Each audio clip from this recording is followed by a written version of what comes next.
Chapter 1. The East Sea. An unnamed island, a handsome man with short black hair, lay supine upon the sandy shore. The incessant caress of the sea breeze roused Qin Lang from his stupor. As he opened his eyes, a melodious voice emanated from an internal system. The host has traversed into the world of One Piece, successfully activating the Heavenly Insight System.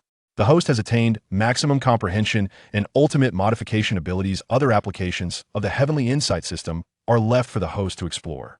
We wish the host a delightful journey in the world of One Piece. I have crossed over. Moreover, I have entered the realm of One Piece. Additionally, I am now bound to the Heavenly Insight System. With a peculiar expression, Qin Lang rose from the beach, brushing the sand off his body as he surveyed his surroundings, gathering valuable information. This appears to be a small island, devoid of any signs of human habitation. Fresh water is readily available, yet remains uncertain whether there is sustenance to be found on the island. It is imperative that I construct a shelter first, awaiting passing vessels to ferry me to the nearest island town. As for the purpose of the Heavenly Insight System, I presently lack the time to delve into its intricacies. Let me first ascertain the size of this island. Qin Lang proceeded along the coastline toward the west, circumventing the thicket that obstructed his view of the beach. Suddenly halting in his tracks, Qin Lang expressed incredulity. Could it be mere coincidence? Not far along the shoreline, a ship resembling a ram's head, adorned with a triangular sail, lay anchored. The sail bore the emblem of a pirate crew familiar to enthusiasts. A skull with a straw hat, grinning widely, narrowing his eyes. Qin Lang grinned. The Going Merry. The first ship of the Straw Hat Pirates is Luffy and his crew on this island? If it is indeed the Going Merry, it must be before the events at Enies Lobby. Should I board Luffy's ship?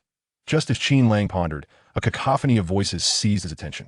Luffy, come quickly. There are so many coconuts here. Stealthily following the source of the commotion, Qin Lang approached a nearby grove of coconut trees. So it is them, concealed behind a coconut tree.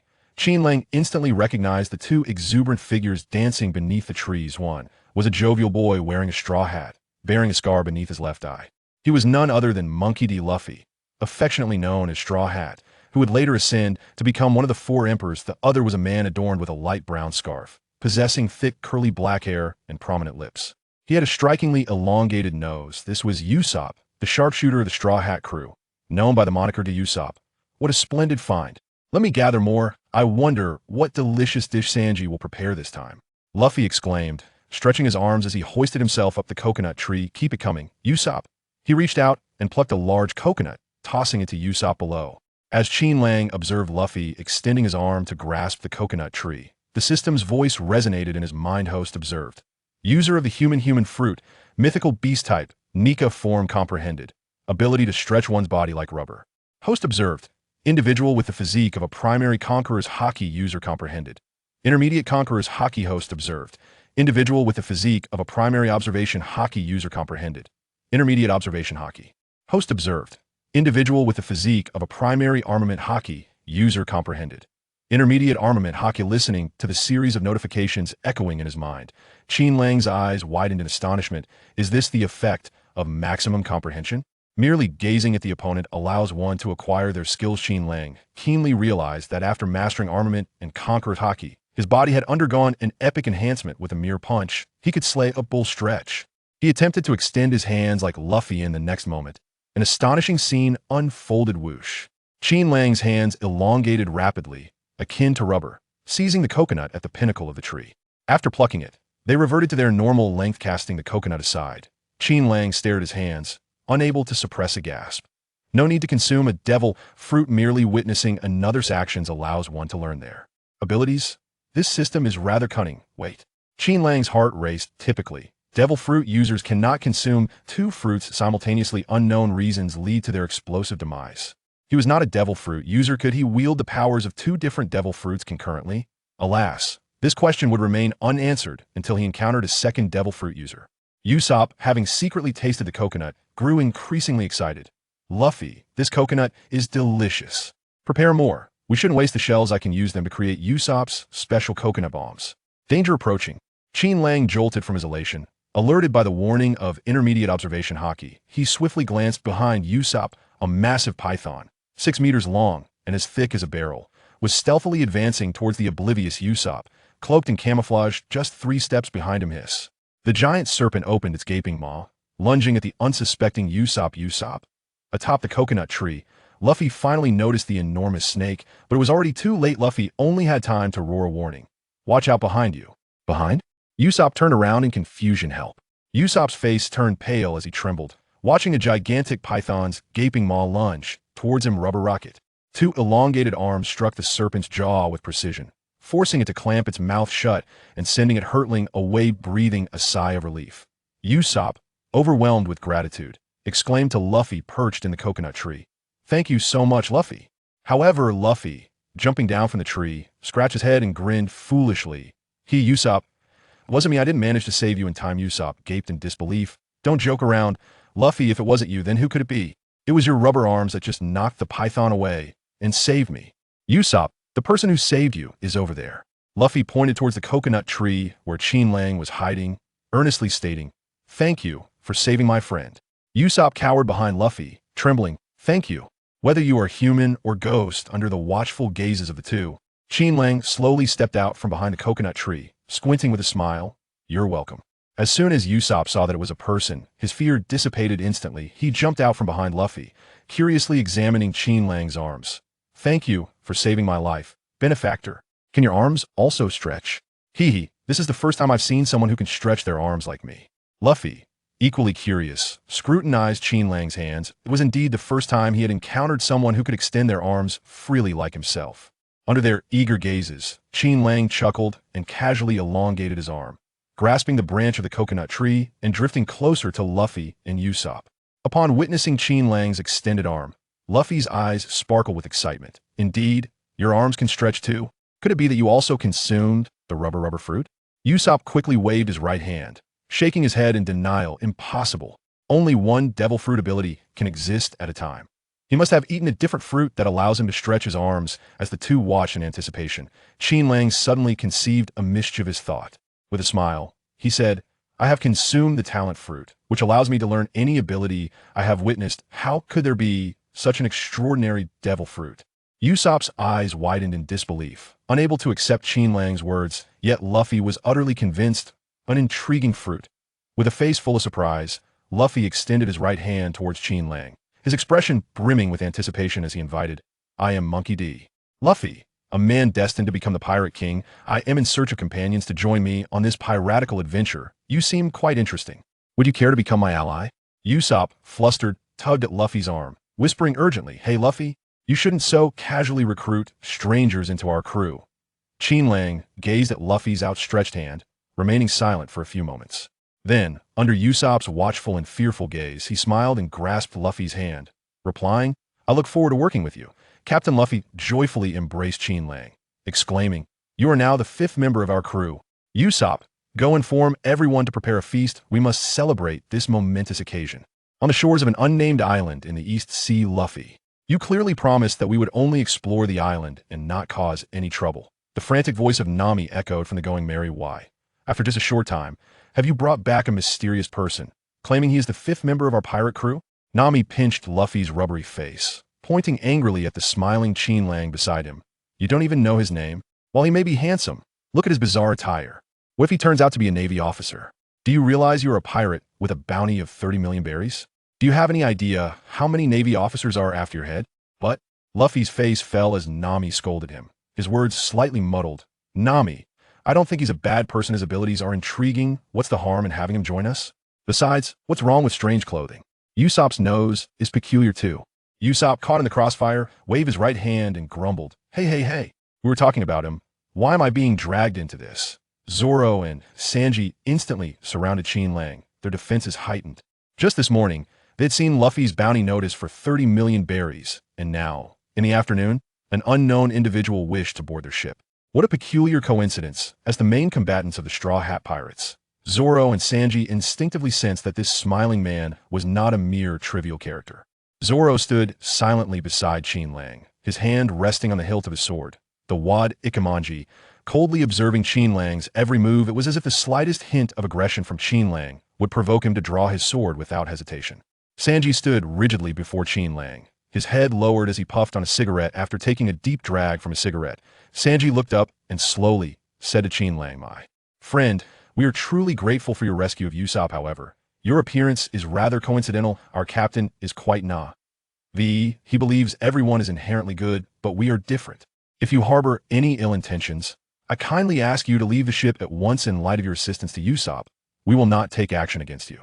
But if you intend to stay and secretly harm Miss Nami, I shall send you straight to hell. Qin Lang listened to Sanji's threat with a bemused smile, observing the classic curly brows beneath Sanji's golden locks. He couldn't help but burst into hearty laughter. Ha ha ha, you're indeed amusing. Especially you. Sanji sensed Qin Lang's disdain for his words and, biting down on his cigarette, retorted angrily. Hey, you jerk. What are you laughing at? Do you look down on me? Be careful, I might just kick you to death right now. Qin Lang's laughter stemmed from the delightful incongruity of interacting face-to-face with characters from an anime. After all, back on Earth, he was quite the Sanji fan, holding a deep respect for Sanji's almost pathological chivalry. Thus, when Sanji threatened him, he could not help but laugh. The experience of breaking the fourth wall and interacting with his two-dimensional idols was simply exhilarating. Upon hearing Sanji's irritated voice, Qin Lang stifled his laughter and smiled amiably at him. Rest assured, I harbor no ill will towards you. Qin Lang surveyed the crew aboard the Mary, cleared his throat lightly, and said with a smile, Allow me to introduce myself. I am Qin Lang, 20 years of age, hailing from a mysterious and powerful ancient nation. However, due to certain circumstances, I am now unable to return home.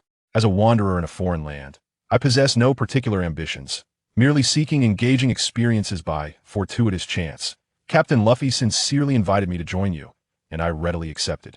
Should anyone harbor doubts regarding my origins or intentions, I am willing to disembark at the next port. I only beseech you not to leave me stranded on this desolate island.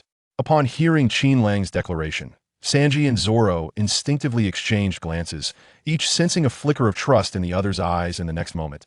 However, they both glared at one another, disdainfully averting their gazes. TCH. Zoro released his grip on the hilt of his sword and stepped directly in front of Qin Lang. He scrutinized the slightly shorter young man and coldly inquired, Since the captain has agreed to your joining, we cannot refute that. However, I must know, what can you do? What are your skills? Qin Lang spread his hands, squinting with a smile. What am I skilled at? Perhaps quite a few things. Upon boarding the Golden Mary, Qin Lang had already unlocked numerous skills through his extraordinary perceptive system after observing Zoro and Sanji. Host has observed. Master of Intermediate Three-Sword Style achieved. Understanding of Advanced Three-Sword Style that Host observed. An individual with a uniquely modified genetic constitution. Enlightenment achieved. Exoskeleton. The Host observed. A Master of Intermediate Blackfoot Kicking Techniques. Enlightenment achieved. Advanced Blackfoot Kicking Techniques. The Host observed. A Master of Culinary Arts at a perfect level. Enlightenment achieved. Master level Culinary Arts. Upon hearing Qin Lang's words, Zoro initially assumed he was akin to Usopp, a braggart, and responded with disdain. Oh really? For instance, Qin Lang smiled faintly, realizing that it was time to reveal his true capabilities and establish his authority. This was a necessary endeavor. Upon joining a pirate crew that reveres strength above all, one must either remain silent or make a resounding impression. With this thought, Qin Lang's figure suddenly appeared before Zoro with a grin. He grasped the hilt of the sword at Zoro's waist. For instance, I could be a swordsman. What? Zoro was taken aback as a shadow flickered before him. He then found, to his astonishment, that the sword Wado Ikamanji, which had been at his waist, was now held in Qin Lang's grasp. With his beloved sword taken from him, Zoro's expression darkened, and he clenched his fists, readying himself for a fight. His tone was icy as he declared, Return Wado Ikamanji to me. You have no right to touch it. Qin Lang grasped the sword Wado Ikamanji, brandishing it slightly before exclaiming, What a splendid blade! Allow me to borrow it for a moment. I shall return it shortly. Witnessing Qin Lang seize Zoro's weapon, the crew, save for Luffy, instinctively braced themselves for confrontation. Sanji stood nearby, poised for battle, his legs fidgeting restlessly. At that moment, he could not resist fanning the flames of Zoro's ire, mockingly declaring, Fool, how could you allow your weapon to be taken so easily? Do you even deserve the title of swordsman? Zoro gritted his teeth, seething with anger. What did you say? Usopp trembled behind the staircase, nervously tugging at his slingshot, muttering, Even if he is a benefactor, he must not harm my comrades. Oh Luffy, you big fool, bringing strangers aboard so casually. Nami, in a state of panic, shook Luffy by the arm, her voice quaking with fear. This is all your fault, Luffy. Look, they are about to fight. Yet Luffy, being shaken by Nami, wore a broad grin. He tilted his head, observing the scene with delight, and laughed heartily. Isn't it fun to tussle with new friends? Don't worry. Qin Lang is not a villain. I trust he won't harm us. Under the watchful gaze of his wary companions, Qin Lang refrained from attacking any of them. He approached the ship's edge, wielding the wad Ikamanji now enveloped in Haki, and lightly swung it towards the distant nameless island. An invisible wave of slashing energy surged forth. Sanji, finding Qin Lang's actions rather comical, jeered, "What is this guy doing? Is he some kind of ridiculous comedian?" Zoro, however, the only one to perceive a hint of significance, scrutinized the distant island with uncertainty, hesitant to affirm his suspicions. Suddenly, a thunderous roar erupted, and the sea swelled violently, causing the Mary to sway perilously. Everyone stood frozen, their eyes fixated on the island where the disturbance had originated.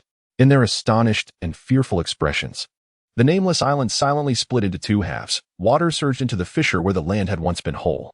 Before long, what had been a singular island transformed into two distinct land masses, one large and one small. Zoro's eyes widened in disbelief. How is this possible? The cigarette dangling from Sanji's lips fell to the deck, oblivious to him as he stared agog. Good heavens! The island has been cleaved in two. Nami and Usopp, huddled together in terror, trembled as they inched away from Qin Lang. What kind of monster has Luffy invited aboard? With a single strike, Qin Lang cleaved an island in twain. The enhanced technique had astonishingly amplified its power. Qin Lang, who had merely intended to carve a fissure, was equally astonished. He turned around nonchalantly, securely sheathing Zoro's sword back into its scabbard, and with a smile directed at the still-dazed Zoro, said, "I apologize for using your weapon without your consent. I truly regret it." The Mary was enveloped in an eerie silence. Everyone stood in stunned disbelief, mouths agape, yet unable to utter a sound. Wow! Even Luffy rushed to the ship's edge, peering over the railing, his eyes sparkling as he gazed at the two islands severed in half in the distance. After a prolonged moment, Luffy withdrew his gaze and turned to Qin Lang, exclaiming in delight, "Wow, Qin Lang, you are amazing. Zoro could never cut an island." Luffy's words rang true. Although the island was not particularly large, Zoro had indeed been unable to sever it. "You are incredibly strong. I am no match for you." Zoro never concealed his admiration for the formidable nor his ambition to surpass them. After a thoughtful nod, he stared intently at Qin Lang, his eyes ablaze with determination, and declared, "While I cannot currently unleash such a formidable strike, I firmly believe that in the future, I shall. It is decided. My goal now is to defeat you. The title of the world's greatest swordsman shall undoubtedly belong to me." Qin Lang never anticipated that on the very first day aboard the ship, he would be regarded as a target to pursue by Zoro, the proud swordsman. This truly left him somewhat flabbergasted. Qin Lang offered a slight smile to the fervent-eyed Zoro. "Rest assured, Zoro, I hold no interest whatsoever in the title of the world's greatest swordsman, and I shall not compete with you for it." With a shift in his tone, Qin Lang enticingly remarked, "However, if I were to join your pirate crew, would you not find yourself with a practical sparring partner?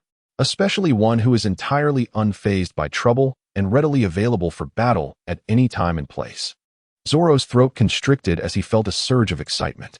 A formidable swordsman as a companion for practice? This was the first time in his life he felt such a thrill at a man's proposal. Noticing Zoro's silence, Qin Lang smiled subtly, having secured one. The next target, Sanji, the black leg. Qin Lang turned around and gazed at Sanji. Although Sanji was equally astonished by the destructive power that Qin Lang displayed in effortlessly cleaving a small island in two, his sense of responsibility kept him vigilant and skeptical of Qin Lang's intentions for boarding the ship. Feeling the weight of Qin Lang's stare, Sanji turned to glare back at him, gritting his teeth as he declared, "Though you are formidable, I remain suspicious of your purpose for being on this vessel. I will not permit a violent individual of unknown origins to remain aboard. You pose a potential threat to Miss Nami." From her hidden corner, Nami encouraged him, shouting, "Well done, Sanji. Quickly, drive this monster off the ship." "Understood, Nami-san." Sanji, invigorated as if fueled by adrenaline, lifted his head with determination, glaring fiercely at Qin Lang.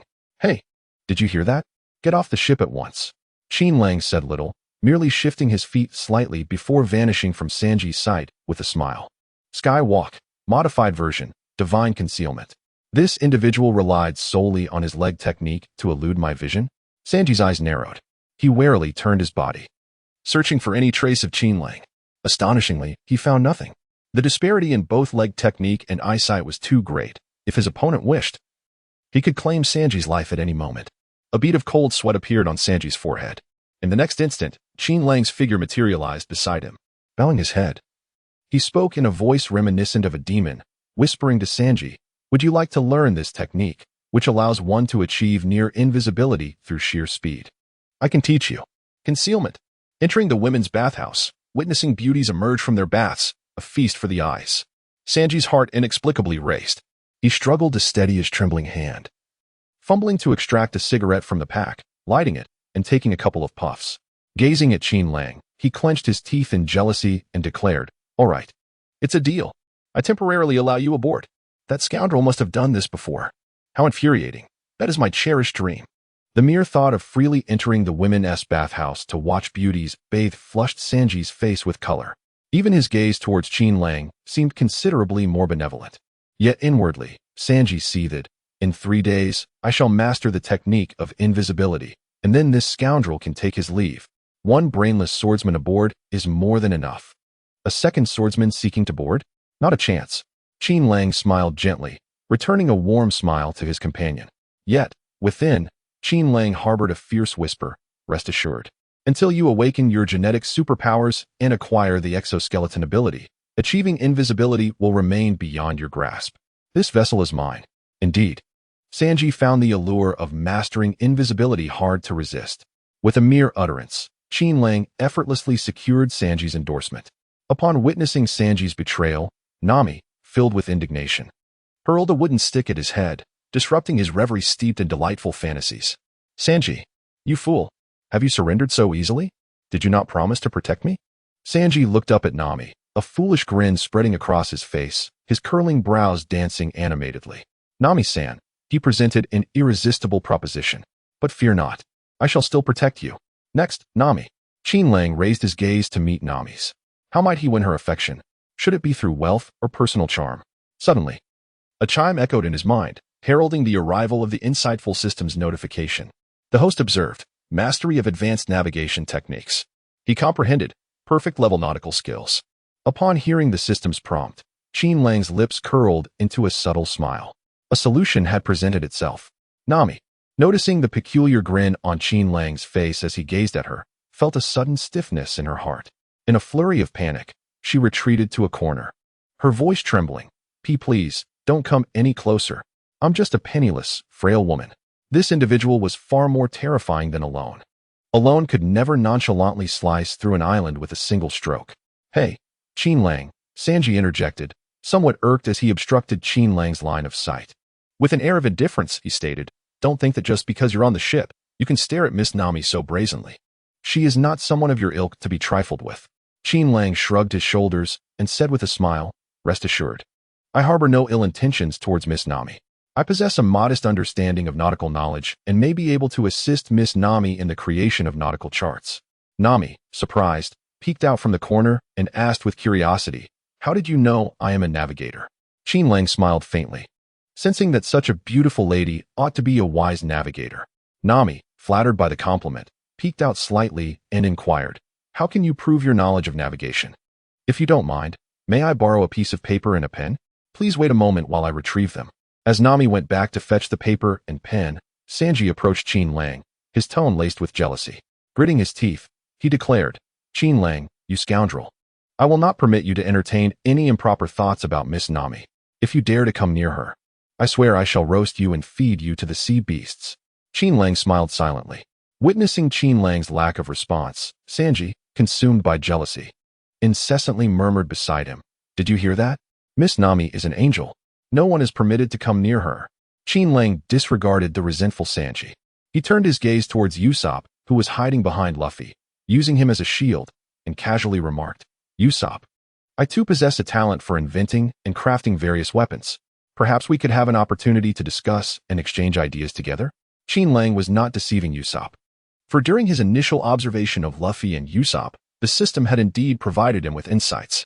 The host observed, "Master of intermediate sniping techniques. Gained understanding. Advanced sniping techniques."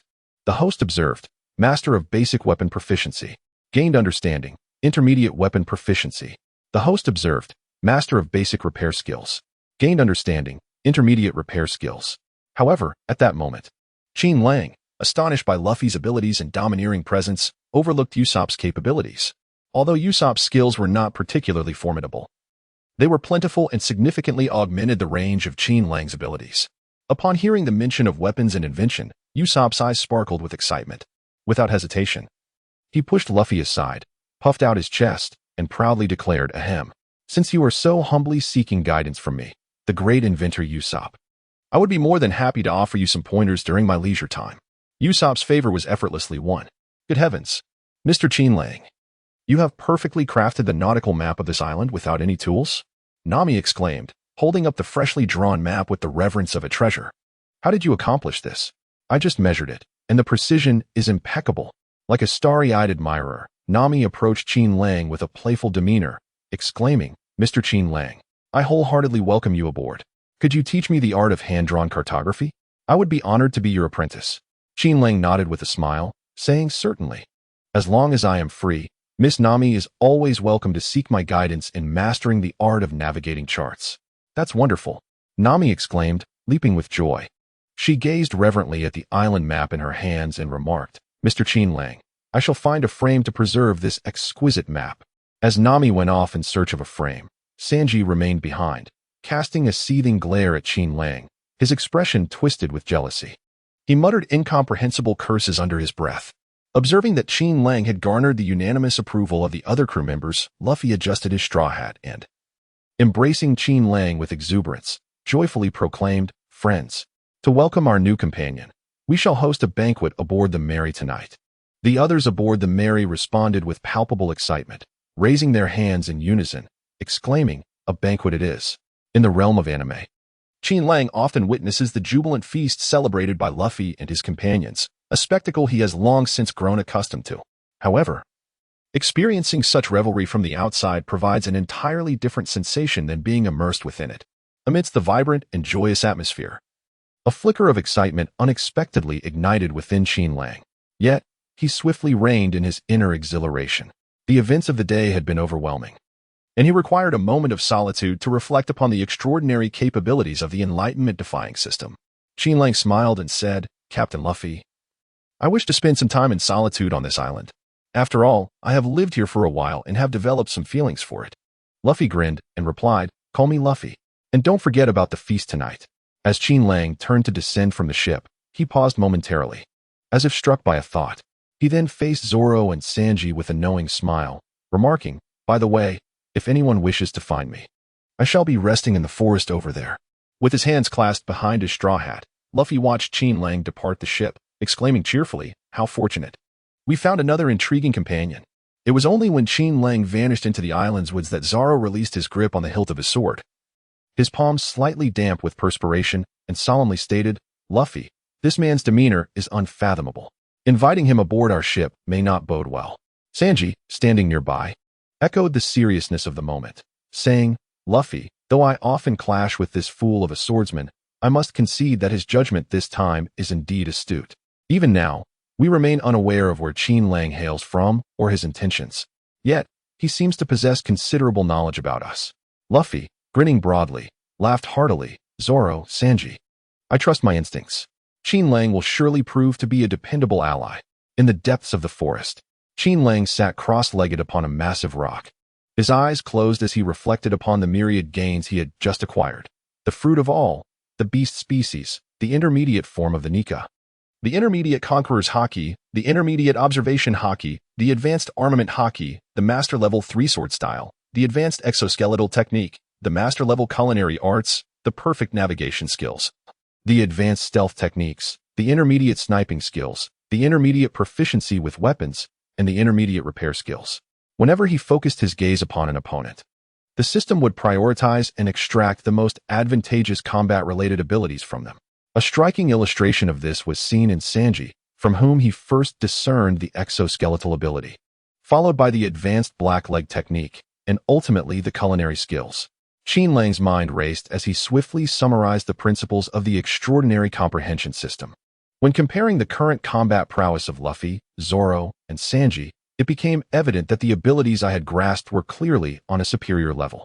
From Luffy, who had yet to fully master the Conqueror's Haki, I gleaned an understanding of the intermediate level of this formidable power. From Zoro, who was proficient in the intermediate three-sword style, I absorbed the nuances of the advanced three-sword style. From Sanji, with his intermediate black leg techniques, I acquired knowledge of the advanced black leg techniques. Nami's navigational skills were of an advanced caliber, yet I attained a perfect level of mastery in this domain. Qin Lang smiled faintly. In a certain sense, he had already positioned himself in an invincible stance.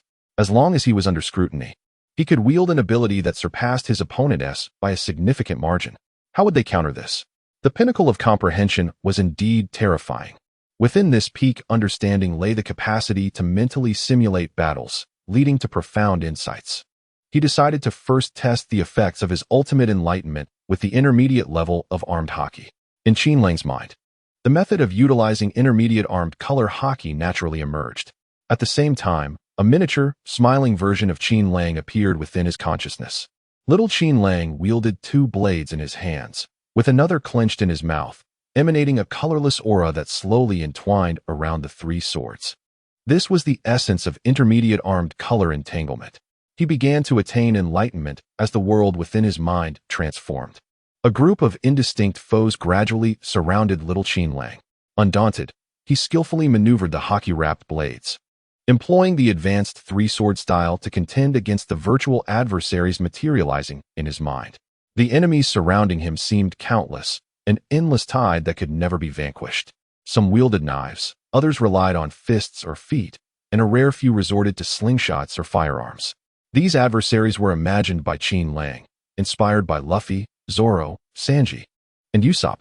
In the beginning, little Qin Lang, utilizing the entangled armed color Haki, effortlessly dispatched these ordinary foes who lacked Haki mastery, regardless of their numbers. It was a one-sided slaughter. However, gradually, all the emerging enemies began to wield armed color Haki themselves. Little Qin Lang could no longer easily sever their weapons or counter their skills. As the dual strain of attacking and evading took its toll, his aura began to waver, and his strikes grew sluggish. The armed color Haki entwined around his three blades became increasingly sparse and thin.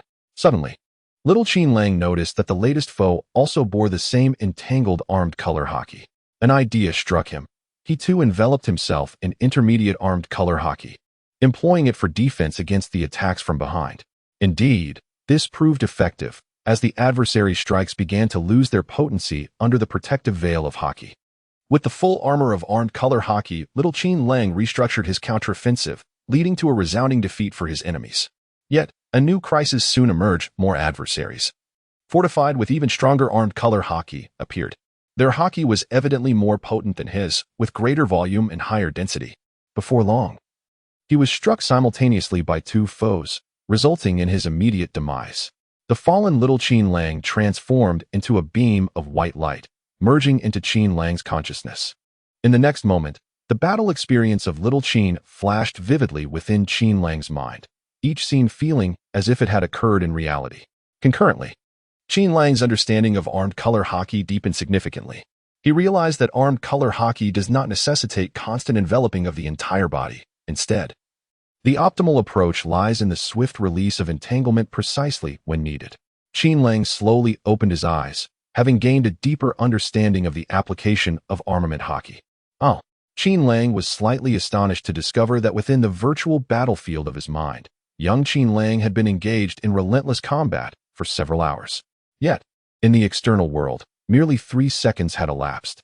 Is this the effect of attaining full enlightenment? In the confines of his thoughts, he could grasp skills in a remarkably brief span of time.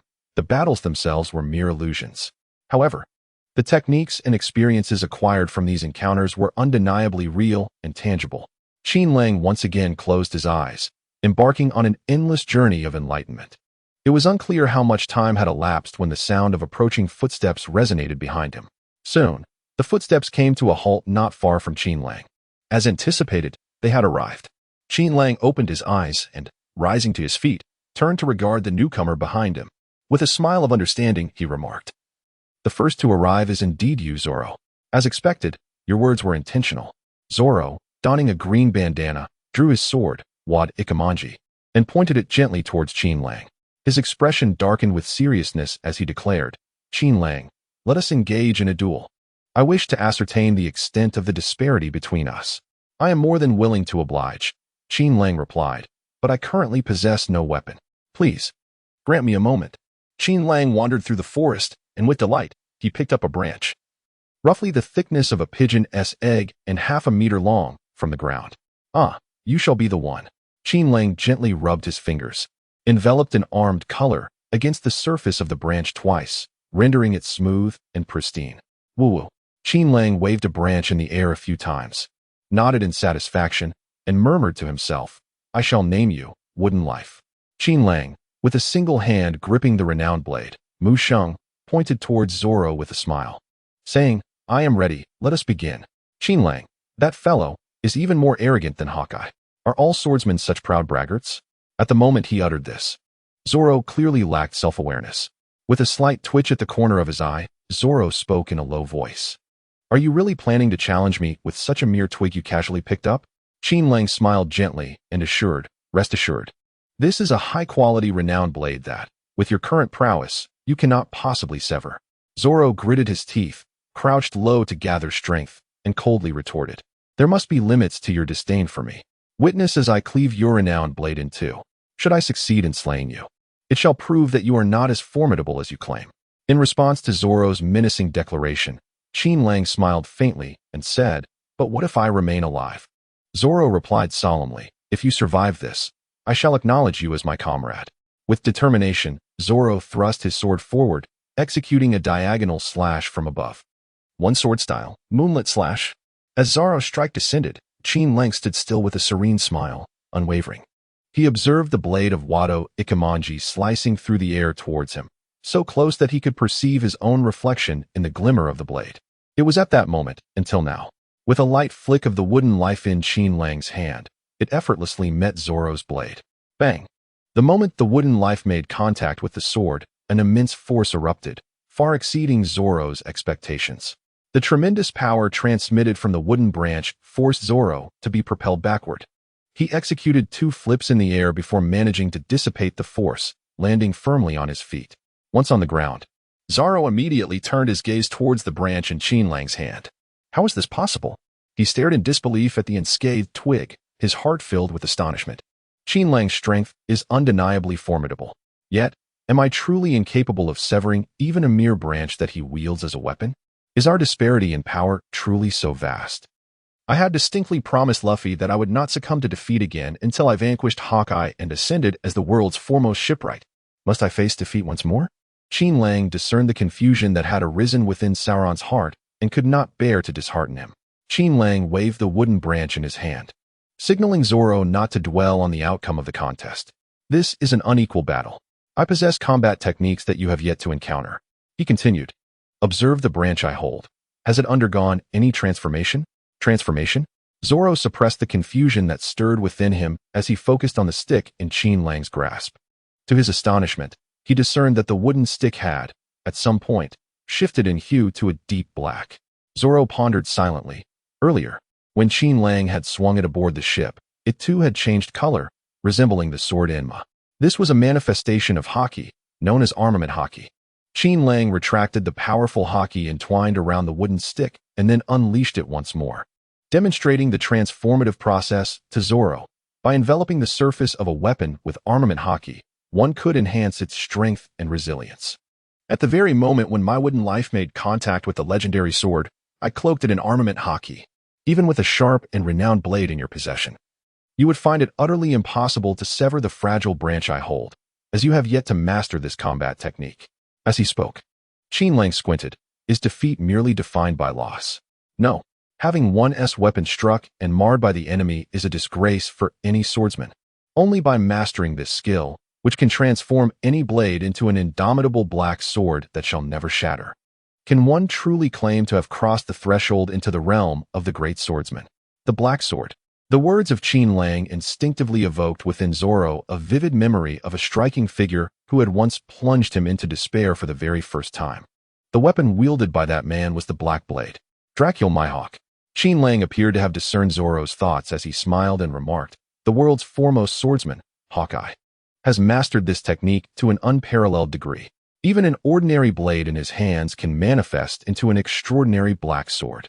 A mere strike from him can unleash tremendous destructive power. Zoro, if you aspire to keep pace with him, Mastering this technique is an essential undertaking. As Qin Lang spoke, he effortlessly waved his hand, adorned with the armed color Haki of Mushing, towards the ground. Boom! In an instant, amidst the resounding roar, an unfathomable chasm appeared between Qin Lang and Zoro. Gazing at the fissure that had split open at his feet, Zoro remained motionless, refusing to retreat. Yet, the astonishment in his eyes was palpable and difficult to suppress. Under Zoro's stunned gaze, Qin Lang planted Mushing into the earth and resumed his seat upon the stone, slowly stating, "Zoro, the disparity between you and me at present is akin to this chasm." Zoro inhaled deeply. He feared defeat, yet he feared even more to confront the truth within himself. "I have lost." With a slight tremor in his hand, Zoro sheathed the sword Wado Ikamanji and earnestly inquired, "Qin Lang, what is the gap between you and Mihawk?" After a moment of contemplation, Qin Lang smiled and remarked, "The disparity among great swordsmen can only be discerned through experience." Zoro silently vowed to himself that before he could catch up to Hawkeye, he must first defeat Qin Lang. Unbeknownst to Zoro, the moment Qin Lang set his gaze upon Hawkeye, he had already surpassed him. The system of extraordinary comprehension truly lived up to its name. The use of armament Haki, how he longed to master it. Zoro's tone softened considerably as he addressed Qin Lang, saying, "Qin Lang, may I learn the method of utilizing this armament Haki from you?" Qin Lang opened his eyes in astonishment, questioning, "Why is that not permissible? Have we not already become partners? The stronger the partner, the safer I shall be, am I not?" Upon hearing Qin Lang's perplexed inquiry, Zoro's face flushed with a hint of embarrassment. Qin Lang has already regarded himself as a companion. Yet, behind his back, doubts lingered. Fear of his formidable strength led to suspicions about his intentions. In light of such comparisons, Zoro's face grew even warmer. However, true to his character, Zoro bravely confronted the genuine thoughts within. Acknowledging his mistakes, he sought to amend them, preferring the straightforward path over convoluted ones. Zoro turned to Qin Lang and solemnly confessed, "I apologize, Qin Lang. Until now, I have feared your might and questioned your intentions, failing to truly see you as a partner. But from this moment on, I shall harbor no doubts about your motives. I wish to learn the art of Haki from you, and with the skills you impart, I will strive to defeat you." Truly, Zoro never shies away from revealing his ambitions. Qin Lang smiled faintly, gesturing towards the Mushin beneath his feet. "Zoro, I shall take this treasure blade aboard the Mary and use it to train with you, to motivate you. If one day you can sever it, that shall signify your mastery of the armament Haki." Zoro nodded vigorously, gazing at the Mushin that he had previously dismissed, and replied solemnly, "Very well. It is a promise." Sanji ambled through the forest, a cigarette dangling from his lips. He disdainfully greeted a green-haired swordsman who was clearly lost, yet pretended to be on a leisurely stroll. "Oh, lost again. The ship is to your right, you green-haired fool."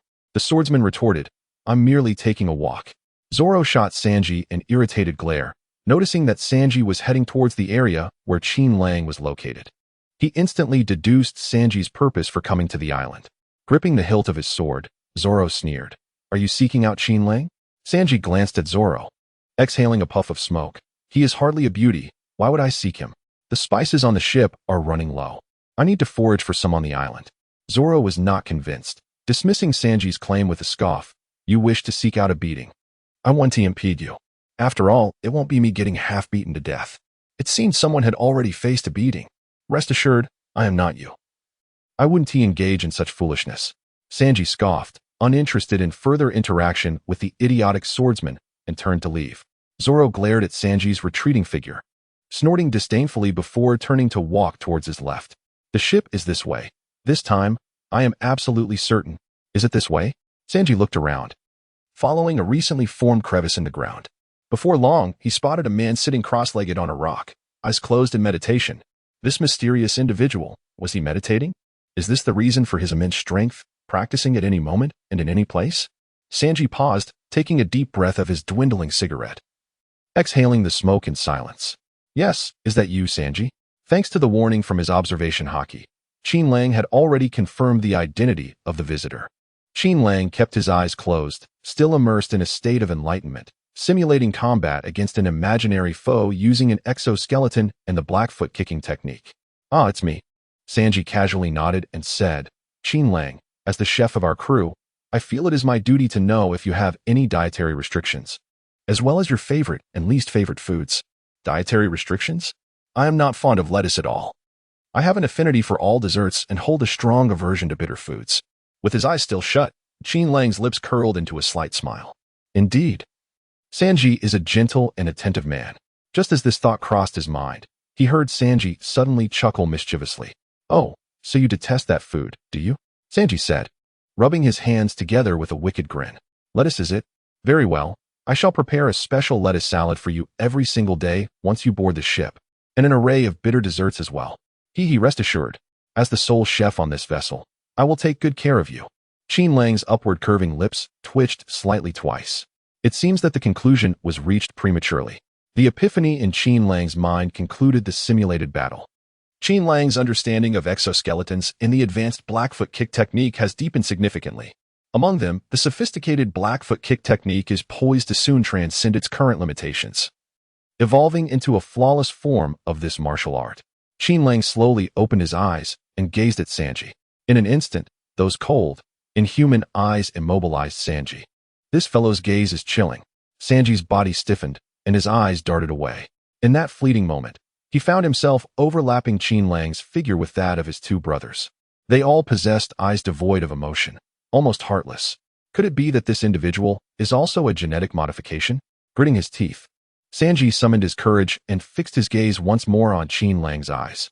This time, however, he noticed that the other's eyes were slightly curved, radiating a smile as they focused on him. Just moments ago, that emotionless, cold gaze seemed to have been an illusion. Was it truly an illusion? Sanji was uncertain, yet one thing was clear to him. The man before him was exceedingly dangerous.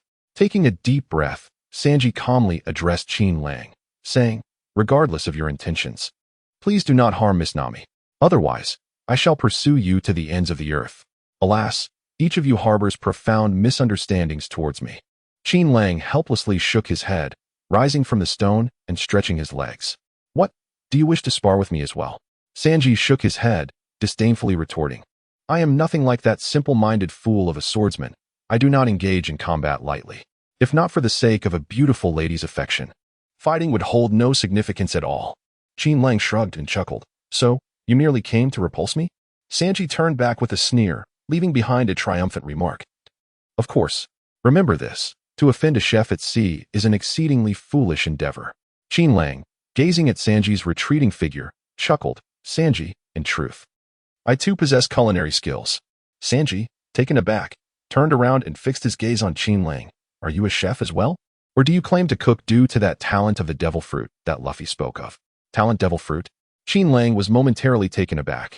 Soon after, he recalled the jest he had exchanged with Luffy. I am a gifted individual who has consumed the fruit of talent. As long as I have witnessed a particular ability, I can effortlessly master it.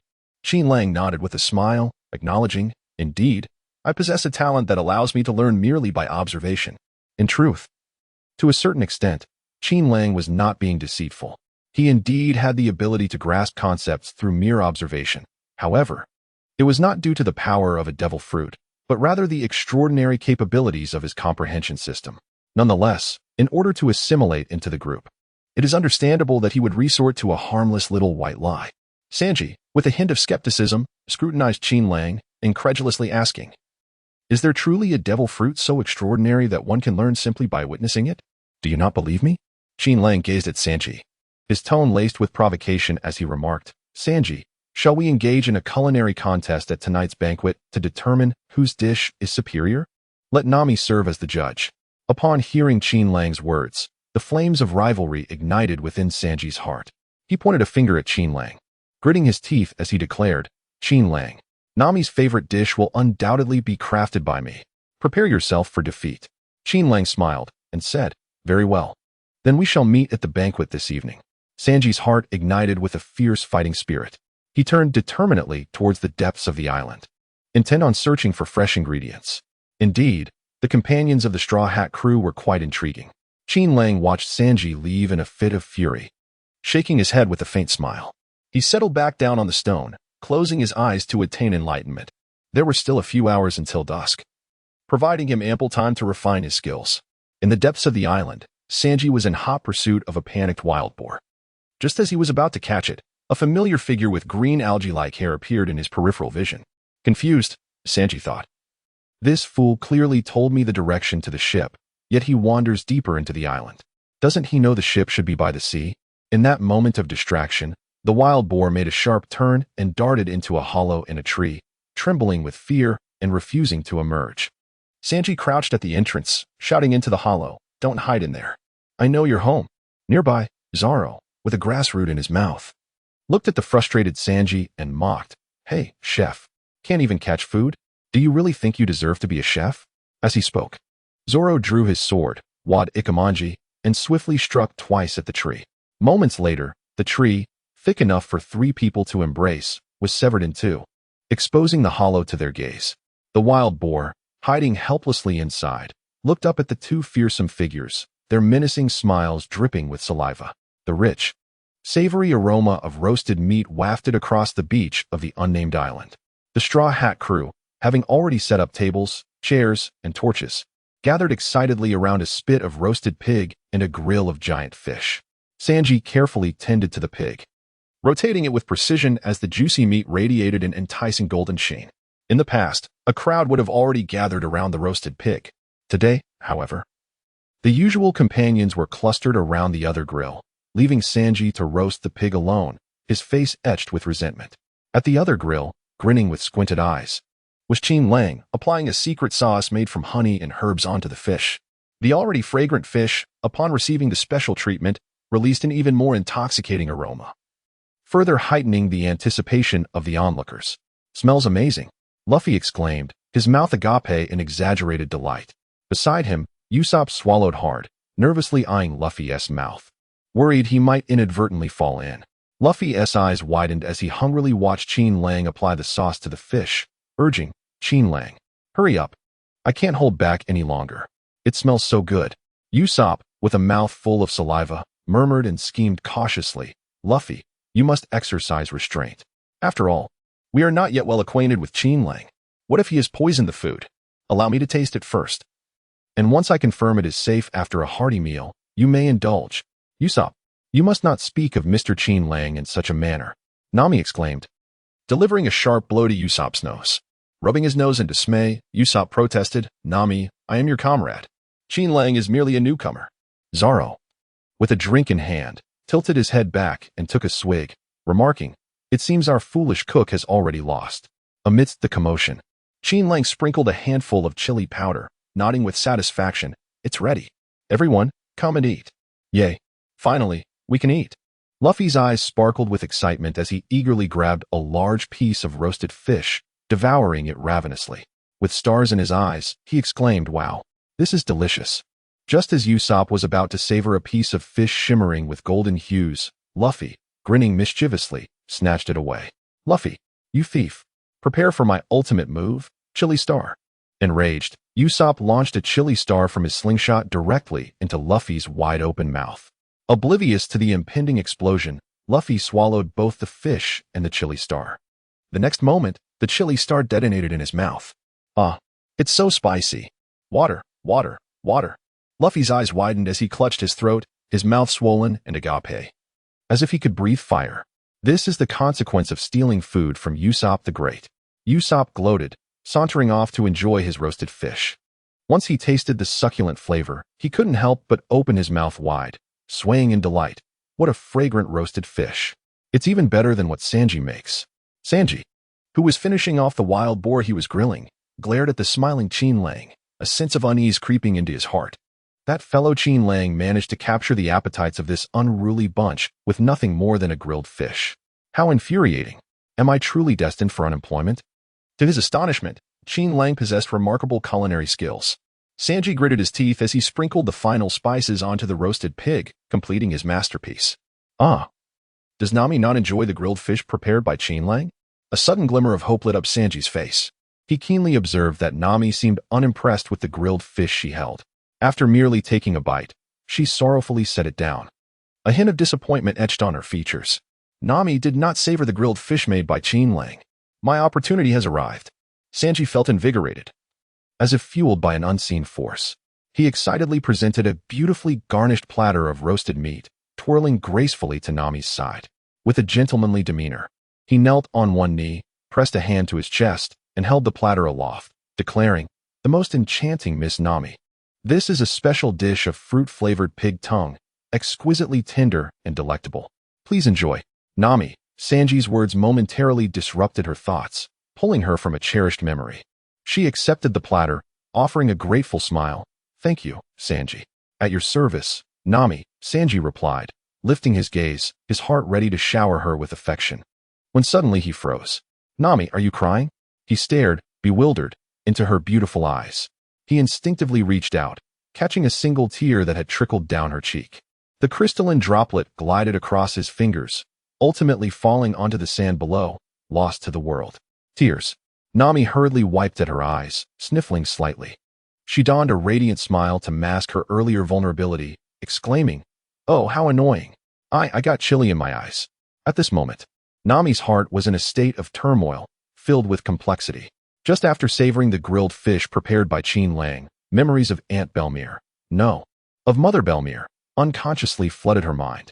Once, during times of great hardship, when income was scant, Mother Belmere would venture out to sea alongside the villagers to catch fish, striving to provide nourishment for herself and her sister, Nojiko. Beyond the money earned from selling fish to support the household, Mother Belmere would often set aside a few tender sea fish to create mouth-watering grilled dishes for her two daughters. Each time she prepared the grilled fish, she would insist that Nami and Nojiko eat first, only partaking in the meager remnants after they had had their fill. Back then, the grilled fish made by Mother Belmere seemed far more fragrant and delectable than the ones prepared by Qin Lang. As Nami reminisced about her life with Mother Belmere and Nojiko, tears of genuine sorrow streamed down her cheeks. This poignant scene was inadvertently witnessed by Sanji. "Nami-san," he said, struck as if by lightning, gazing at Nami, who was attempting to mask her emotions. Suddenly, he recalled a saying from the old man. "Cuisine is a weapon that can penetrate the heart. Sweet words may not breach the icy barriers of a cold heart. Yet the exquisite taste of food can transport one back to cherished memories." Thus, Nami was not sorrowful due to a dislike for Qin Lang's grilled fish. Rather, she was enveloped in a nostalgic reverie, shedding tears of happiness brought forth by fond recollections.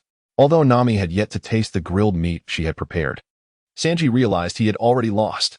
His own culinary creations could bring joy to Nami, but it was Qin Lang's cooking that had ushered her back to moments of past bliss, allowing her to relive the warmth of experiences never to be repeated. Had this man's culinary skills truly reached such heights? With a hint of concern, Nami observed Sanji, who appeared entranced. "Sanji, are you all right?" "Nami-san, I am fine. Please allow me a moment to step away and confirm something."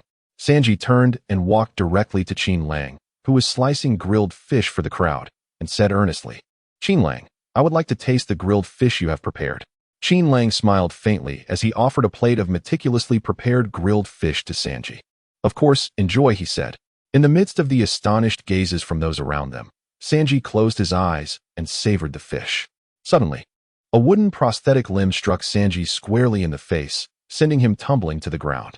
The familiar, irate voice of his mentor, Zepp, echoed in the air. "Fool, have you made the grilled fish so atrociously that you intend to tarnish our ship's reputation?" Sanji, dazed, looked up to see his robust master, Zepp, standing on one leg, his braided beard swaying with indignation. "You little brat, come over here and learn again." Zepp snorted, turning to retrieve a fish from the water and demonstrating the proper techniques to Sanji. Sanji listened intently, reflecting on his past mistakes. Suddenly jolted from his reverie, he felt a moistness at the corners of his eyes. It was the first time he had learned to make grilled fish under the tutelage of his irritable mentor. Taking a deep breath, Sanji lifted his gaze to the smiling Qin Lang beside him. An unusual expression of admiration crossed Sanji's face as he conceded, "Qin Lang, when it comes to culinary skills, I fall short of you. Your dishes evoke cherished memories, while my current abilities cannot achieve such a feat."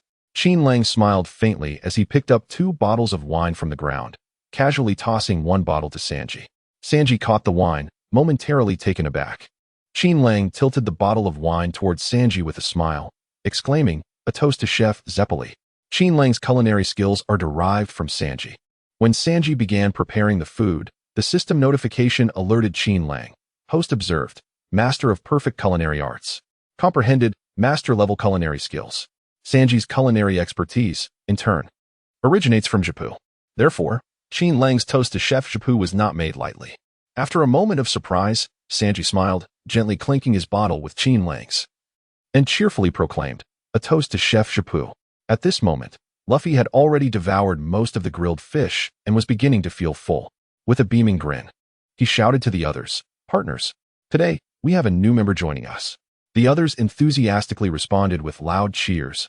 "Oh," Luffy joyfully exclaimed, "welcome our fifth member, Qin Lang, Qin Lang, Qin Lang." This time, every member of the Straw Hat Pirates shouted with genuine enthusiasm. Although they had known each other for less than a day, Qin Lang's abilities had undoubtedly captivated them all.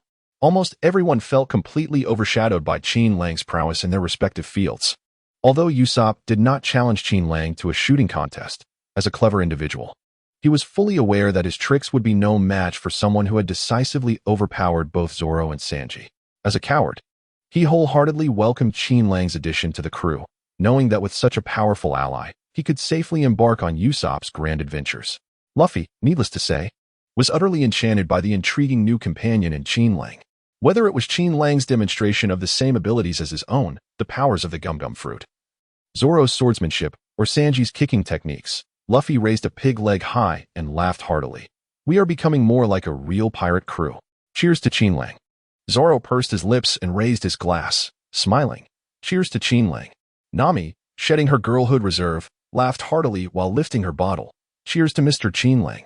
Usopp, with his mouth full of grilled fish, mumbled, "Cheers to Qin Lang." Even Sanji set aside his doubts about Qin Lang, expressing genuine admiration. "Cheers to Qin Lang." Amidst the jubilant cheers of the crowd, Qin Lang rose to his feet. The effects of the alcohol had rendered his complexion quite flushed. Slightly inebriated, he swayed gently and candidly expressed, "Thank you all for your warm welcome. Indeed, I too find my presence somewhat unexpected. If anyone harbors doubts regarding my intentions..." Before Qin Lang could finish his sentence, the rest of the assembly spoke in unison, "No one doubts it. Qin Lang is one of us." Qin Lang smiled faintly, his squinted eyes curving to the point where his pupils were scarcely visible as he raised his glass high. "A toast to us all. Cheers." 2 days later, on the deck of the Mary. "Damn it, Qin Lang has won again." Usopp, in despair, flung the cards from his hands, glaring angrily at Luffy. "Clearly, we two pirates are on the same side. Qin Lang is the Navy. Why are you bombing me?" Luffy laughed innocently. "Hee, I forgot." "Ah, Luffy, you big fool." Usopp, in a frenzy, clawed at his own head, shouting in helpless rage. Qin Lang beamed at them, plucking a pastry from the plate. He inquired of Nami, who was stationed at the bow with a telescope, scanning the surroundings. "Nami, how far are we from Lobetown?" Nami, brimming with excitement, exclaimed, "Everyone, I can see the island. We're almost there." Luffy, elated, sprang up, leaping to the bow, eagerly looking around and shouting, "Where is it? Where is it?" Qin Lang exerted a slight force and leaped onto the lookout platform atop the mast. With the aid of observation Haki, he distinctly observed a small island gradually growing larger in the distance. A faint smile graced his lips as he murmured to himself, "At last, I've arrived at Lobetown," also known as the town of beginnings and endings, the birthplace and final resting place of the Pirate King, Joel D. Roger. At the harbor of Lobetown, beneath the triangular archway, the Straw Hat crew gathered. Luffy gazed at the bustling town before him, filled with the ebb and flow of people. And with a grin on his face, he exclaimed, "Wow, what a grand town." Nami remarked, "This was once a gathering place for pirates aspiring to conquer the Grand Line. Anything one might need can be acquired here." Usopp, filled with fervor, stood tall and declared, "In preparation for our imminent grand adventure, I shall gather some equipment. Qin Lang, come with me." In the past couple of days aboard the Mary, Qin Lang's guidance on weaponry has left Usopp thoroughly impressed, regarding him as a kindred spirit. Before Qin Lang could respond, Sanji, lighting a cigarette, remarked, "Usopp, you may go ahead. As chefs, let us explore the town market instead, seeking fresh ingredients and perhaps some lovely ladies." Zoro, gripping the hilt of his sword, scoffed, "Qin Lang, pay no heed to those fools. I am in need of 2 swords. Let us pay a visit to the weapon shop." Nami, with a mischievous grin, turned toward Zoro and teased, "Oh, so you wish to buy swords? If I recall correctly, you seem to be quite broke at the moment." Zoro was momentarily taken aback, suddenly reminded of his financial woes. Nami, grinning wickedly, her eyes sparkling with dollar signs, tempted Zoro. "Would you like to borrow some money? That's perfectly fine, but you must repay me threefold, including interest." With gritted teeth, Zoro retorted, "Greedy woman." Meanwhile, Luffy, tugging at Qin Lang's sleeve with a cheerful disposition, exclaimed, "Qin Lang, let us go see the place where the Pirate King was executed." Qin Lang chuckled and shook his head, politely declining his companion's invitation. "Apologies, everyone. I too have a destination I wish to pursue. Let us part ways for now and reconvene here shortly." "All right. I shall take a look at the execution platform." Before Qin Lang could finish his sentence, Luffy, grinning widely, strode away with exuberance. The wheels of fate continued to turn relentlessly. After watching his companions blend into the bustling crowd of the town, Qin Lang finally stepped into the town with a cheerful smile. For the past 2 days, he had eagerly anticipated his arrival at Rog Town. Qin Lang had but a singular objective, to find a way to meet Long. As long as Qin Lang gazes upon the dragon, he can effortlessly acquire skills from it. Observing Luffy's movements in secrecy is the most straightforward method to locate the dragon. However, the time is not yet ripe. Qin Lang contemplated his next course of action. Suddenly, alerted by the keen perception of his observation Haki, he sensed a burly man approaching him with deliberate intent. How intriguing. With a slight smirk at the corner of his mouth, Qin Lang collided nonchalantly with the burly man, whose intentions were far from innocent. "Damn it, are you blind?" The robust figure retorted irritably, turning to glare at Qin Lang. "You little brat, be mindful in Rog Town. This is not a place for outsiders like you to run rampant." After delivering his threat, the man swaggered away with an air of arrogance. The burly man quickly entered an inconspicuous alley, where a group of ruffians lounged on the ground, laughing and frolicking, whistling to capture their attention. He triumphantly retrieved a bag from his pocket. Weighing it in his hand, he scoffed derisively. "Every year at this time, a horde of foolish pilgrims come here to witness the demise of a failure. Huh, it's fortunate for us that these fools exist, as they allow us to rake in a fortune." The surrounding ruffians chimed in eagerly. "Heh, Brother Jiao has struck it rich again." Cursing, one added, "Damn it. That cigarette-smoking monster is in town. It scares off many pirates from coming here. Otherwise, we could definitely earn even more." Another echoed, "Who will take down that monster?" Brother Jiao opened the bag with a sneer. "Kill a monster of that caliber? That's beyond our capabilities. Unless we too can obtain treasures worth billions." However, upon inspecting the contents of the bag, he suddenly froze, his face visibly reddening in disbelief. "Damn it! Who dares to play me for a fool?" In a fit of rage, Brother Jiao hurled the bag to the ground, from which rolled out a collection of mundane pebbles. He had been outsmarted by his prey. The surrounding ruffians fell silent, too intimidated to speak. "Damn it! Don't let me catch you. If I do, you're dead." Brother Jiao's furious tirade abruptly ceased as he incredulously patted his empty pockets, stunned as he muttered, "Where's my wallet?" Gratitude is owed to the kind soul who returned the wallet. Qin Lang smiled contentedly as he shook the thick wallet in his hand. The thieving skills that Qin Lang acquired from Nami are of impeccable caliber. However, he truly looks down upon this little rogue's crude and almost brazen methods of theft. While the sum is considerable, it remains insufficient. Qin Lang extracted the banknotes from his wallet, gently tapping them twice in his palm as he pondered how to acquire additional funds. On the street, a diminutive man with shifty eyes leaned against the wall. Hardy contemplated whether to spend money on an evening of revelry with a girl from Goler when, suddenly, his furtive gaze fell upon the substantial wad of cash in Qin Lang's hand. Greedily swallowing, Hardy glanced around nervously to ensure no authorities were present. Once satisfied, he hurried over to Qin Lang, a lewd grin spreading across his face as he inquired, "Good sir, I presume this is your first visit to our town of Rog. Are you in search of some amusement, women, or perhaps gambling? I have connections for all." Qin Lang smiled and remarked, "Today seems fortuitous. I wish to place a bet." "Lead the way." The bait had been set. Hardy's eyes sparkled with intrigue as he inwardly scoffed, "I shall ensure you are left with not a shred of your trousers. I, Hardy, shall not be unworthy of the title of the unscrupulous dwarf of Rog Town." In a concealed underground casino, which should have been bustling with life and animated chatter, an eerie stillness permeated the air. All patrons were gathered around a singular gaming table, holding their breath in anticipation of this rare and high-stakes gamble that had not been witnessed for over a decade.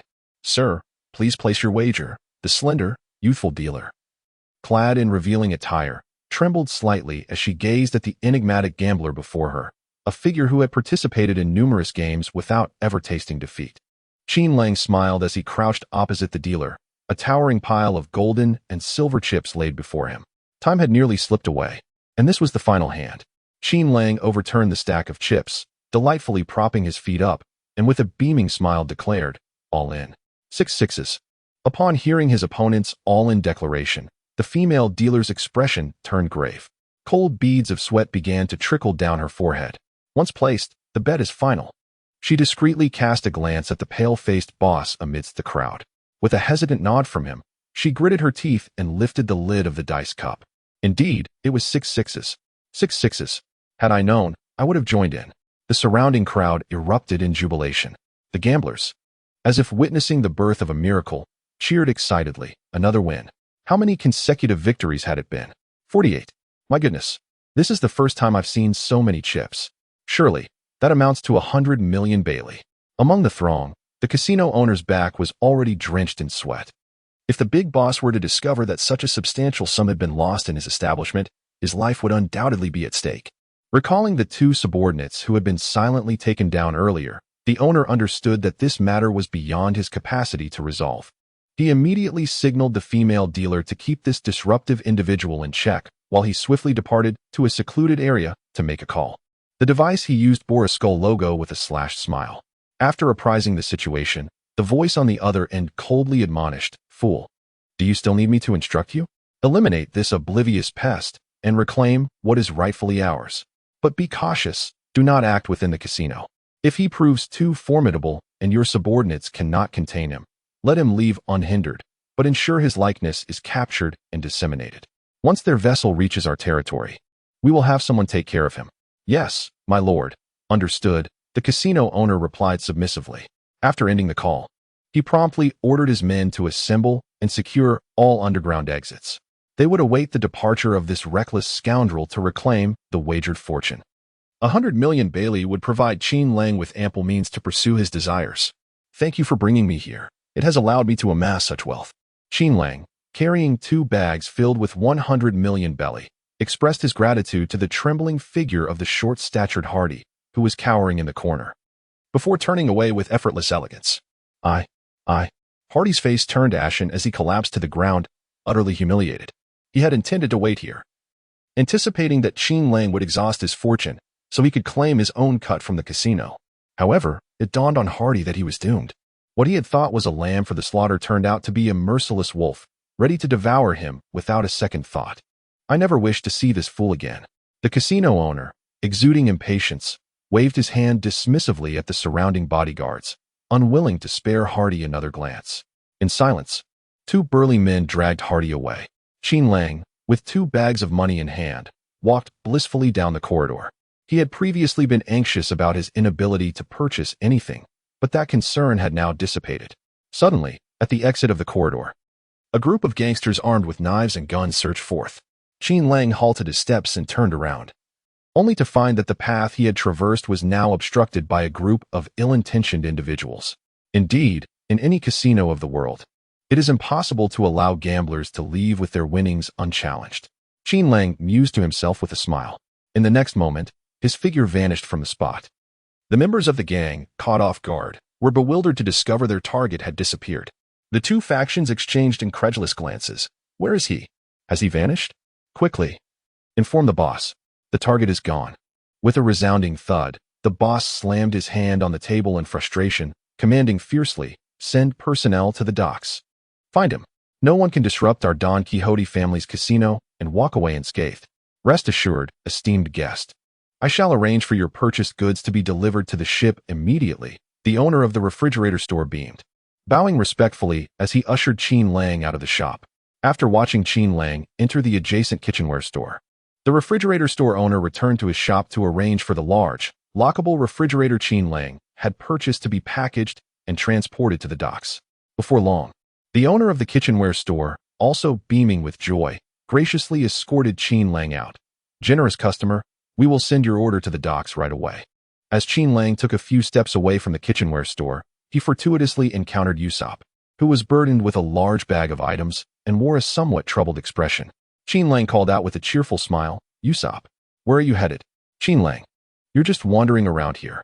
Wow, that new outfit of yours makes you look incredibly handsome." The melancholic expression on Usopp's face diminished significantly upon seeing Qin Lang. Usopp immediately noticed the striking all-white attire that Qin Lang wore, which radiated an aura of charm and elegance. Qin Lang glanced at the bulging backpack behind him and chuckled. It appears you have had quite a fruitful haul. Usopp, brimming with pride, replied, of course. These are all essential gear that will support my quest to become a valiant warrior of the sea. However, in the next moment, Usopp's demeanor shifted. He hung his head in dismay, lamenting, alas, my wallet was just stolen, and I lack the funds to purchase that beloved pair of goggles. In his moment of despondency, Usopp noticed Qin Lang smiling as he tossed a small pouch in his direction. Consider this a loan. Go and buy those goggles, he urged. Usopp caught the pouch in confusion. Upon peering inside and discovering a thick wad of belly, his eyes widened in astonishment. So much money. As Usopp snapped back to reality and looked around for Qin Lang, he realized that Qin Lang had already departed from the street. After a brief moment of hesitation, he gritted his teeth and turned back towards the second-hand shop. Darn it, a sniper must possess decent goggles. I shall find another opportunity to repay Qin Lang. Qin Lang wandered aimlessly along the main street of Rog Town. By this time, Dragon had already arrived in the town. However, given Dragon's abilities, it should be quite effortless for him to remain undetected. Thus, it was imperative for him to stay close to Luffy in order to catch a glimpse of Dragon. At this moment, Luffy was likely still meandering through Rog Town, searching for the execution platform. Qin Lang noticed a group of strangely dressed individuals, concealed beneath dark garments, weaving through the crowd as if in search of someone. Could they be members of the pirate brigade? Qin Lang smiled faintly. Buggy's ability to fragment is a skill worthy of contemplation. It proves to be exceedingly convenient in numerous situations. If he happens to encounter Buggy along the way, it would be delightful to gain some insights. How amusing it is to have arrived here. Qin Lang raised his head to observe his surroundings and noticed that to his right was the weapon shop, where Zoro obtained the Sandai Kitetsu and the Shusui. Pardon the intrusion. Welcome. As Qin Lang pushed the door open, he attracted the discerning gaze of the proprietor, Ibn Song. With an extraordinary demeanor and stylish attire, he appeared to be a person of considerable wealth, a potential opportunity for a lucrative transaction. Ibn Song, who had been seated at the front of the establishment, promptly rose to welcome him. With his arms crossed and a cordial smile, he addressed Qin Lang in the most amiable manner. Esteemed guest, what may I assist you with? Please feel free to browse at your leisure, whether it be antique blades, contemporary knives, or the latest offerings. Our shop boasts a rich heritage of 200 years in the business. Qin Lang immediately noticed a remarkable white long sword displayed on the counter where Ibn Matsubara was seated. This was the renowned sword Shio Shigyur, belonging to Dasky. It appeared that Zoro and the others had yet to arrive at this armory. Your discerning eye is commendable. The proprietor of the weapon shop, Ibn Matsubara, remarked, slightly embarrassed as he rubbed his hands together. This sword was entrusted to us for maintenance by a customer. Regrettably, it is not for sale. However, I invite you to peruse our collection of other exquisite blades, all of commendable quality. Very well, I shall browse at my leisure. Qin Lang smiled and nodded, turning towards the corner where several wooden barrels filled with swords and weapons stood.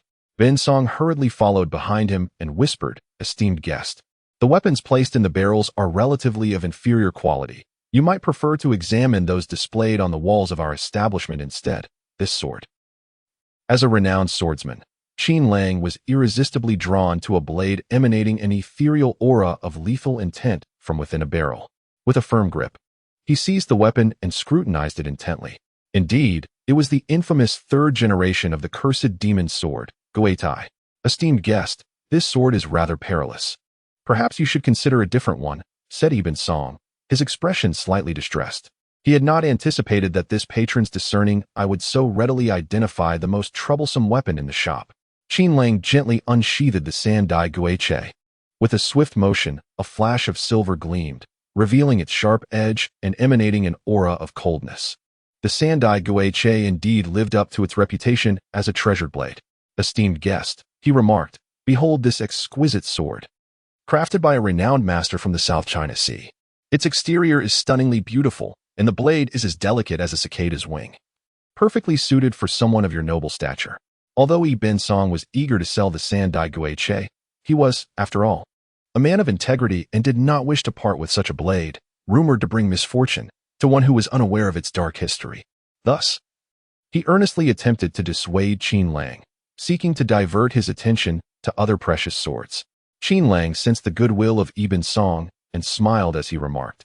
The Sandai Guiche, reputed to bestow upon its wielder an ominous demon blade. Am I correct, esteemed proprietor? Have you recognized it? Ibn Song was taken aback.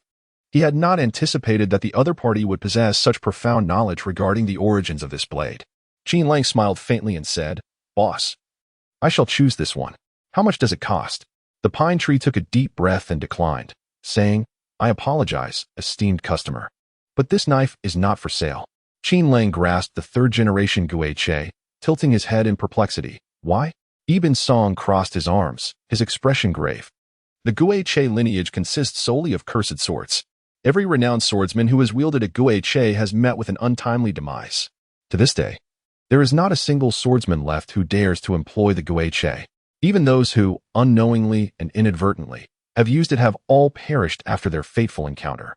While I am eager to dispose of this accursed item, fearing I might succumb to the same curse that claimed the souls of its previous wielders, I cannot transfer the risk of such a cursed death onto my patrons. That is my principle. At that moment, the innkeeper's wife passed by and struck Ibn Song with a forceful punch, exclaiming, "You fool! Hurry and sell this perilous item to rid us of it." "My dear, you do not comprehend," Ibn Song insisted, unwavering in his stance.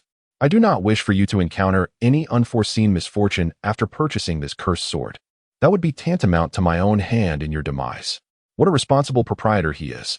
Qin Lang's lips curled into a smile as he said, "Since that is the case, let us wager. Which is mightier, my fortune or the curse of this third-generation ghost cutter?" Upon concluding his words, Qin Lang, amidst the astonished expression of his employer, casually tossed the 3 generations of ghosts into the air. "Should I perish, it would signify that my fortune is insufficient to suppress the curse of this demonic blade, rendering me merely an ordinary individual." Qin Lang stood below the descending Sandai Guiche with a beaming smile. He addressed the terrified Ibn Song, saying, "Whether I live or die shall be determined by this cursed blade. Foolish, foolish one, do not act rashly. The sharpness of that sword could cleave your head in twain." Ibn Song stood frozen in shock, unable to look away as Sandai Guiche glided through the air, its blade aimed directly at Qin Lang's head. It's over. This fellow is doomed. A chill spread through Ibn Song's heart, rendering him unable to bear witness to the impending doom. Suddenly, the sound of the door creaking open broke the tension, and a gust of wind swept into the shop. The original trajectory of Sandai Guiche was disrupted. The blade, which was destined to strike Qin Lang's head, veered away and, instead, plunged straight into the floor beside him. Qin Lang lowered his head, gazing at the third-generation ghost Che that was embedded in the floor, and a joyful smile spread across his face. It was no wonder Zoro enjoyed such antics. It truly was exhilarating.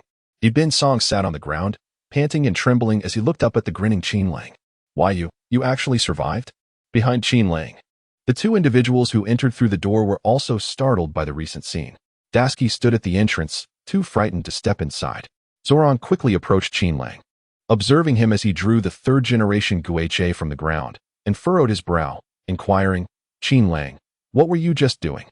Qin Lang sheathed the Sandai Guiche, turning to Zoro with a smile. "It's nothing, merely a rather intriguing method of testing one's fortune that I learned from someone." He added, "Boss, I shall take this blade. I need a moment." The prostrate Matsumoto felt as though his heart would leap from his chest, his legs trembling, rendering him unable to rise. Dasky approached Qin Lang, gazing at him with trepidation. However, her attention was swiftly captivated by the Sandai Guiche in his grasp. Could this blade be? Dasky's eyes sparkled with excitement. She rummaged through her pocket for a small notebook, flipping through its pages until she confirmed her suspicion. Indeed, this is the Sandai Guiche. Its predecessor, the Nidame Guiche, was a formidable weapon, and before that, the first-generation Guiche was a supreme blade. It appears to have quite a spirited temperament. Zoro gazed at the Sandai Guiche in Qin Lang's possession, a hint of envy lacing his tone. "Qin Lang, it seems you have found yourself a remarkable sword." Qin Lang smiled faintly. "Do you like it? I can lend it to you. However, not at this moment, as I will likely need it shortly." "Can you lend it to me? Really?" Zoro's eyes sparkled with excitement. In this town, a remarkable figure had finally arrived. Ibn Song trembled as he rose from the ground. He had already sensed that Qin Lang possessed an extraordinary demeanor, and after the recent events, he was even more convinced that Qin Lang was no ordinary individual. Perhaps he was still relatively unknown now, but it was inevitable that he would soon become a person of great renown. If only he could entrust his aspirations to such a sword master. An idea suddenly sparked within Yaibensong. He abruptly lifted his head and exclaimed to Qin Lang, "Wait for me. I need to retrieve something." Without giving Qin Lang a chance to respond, he immediately turned and dashed toward the staircase.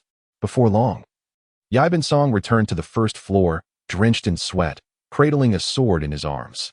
He pulled away the dust cover from the blade and, with a complex tone, said, "This exquisite sword, entirely coated in black lacquer with a small cross-patterned edge, is called Shuezo.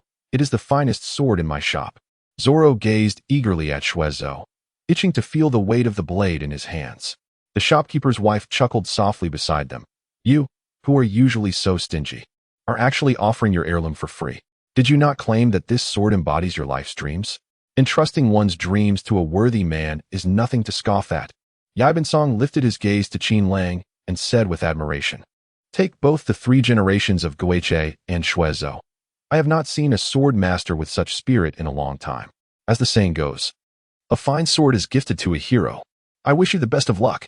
Is it truly free? Accepting it without merit feels undeserved."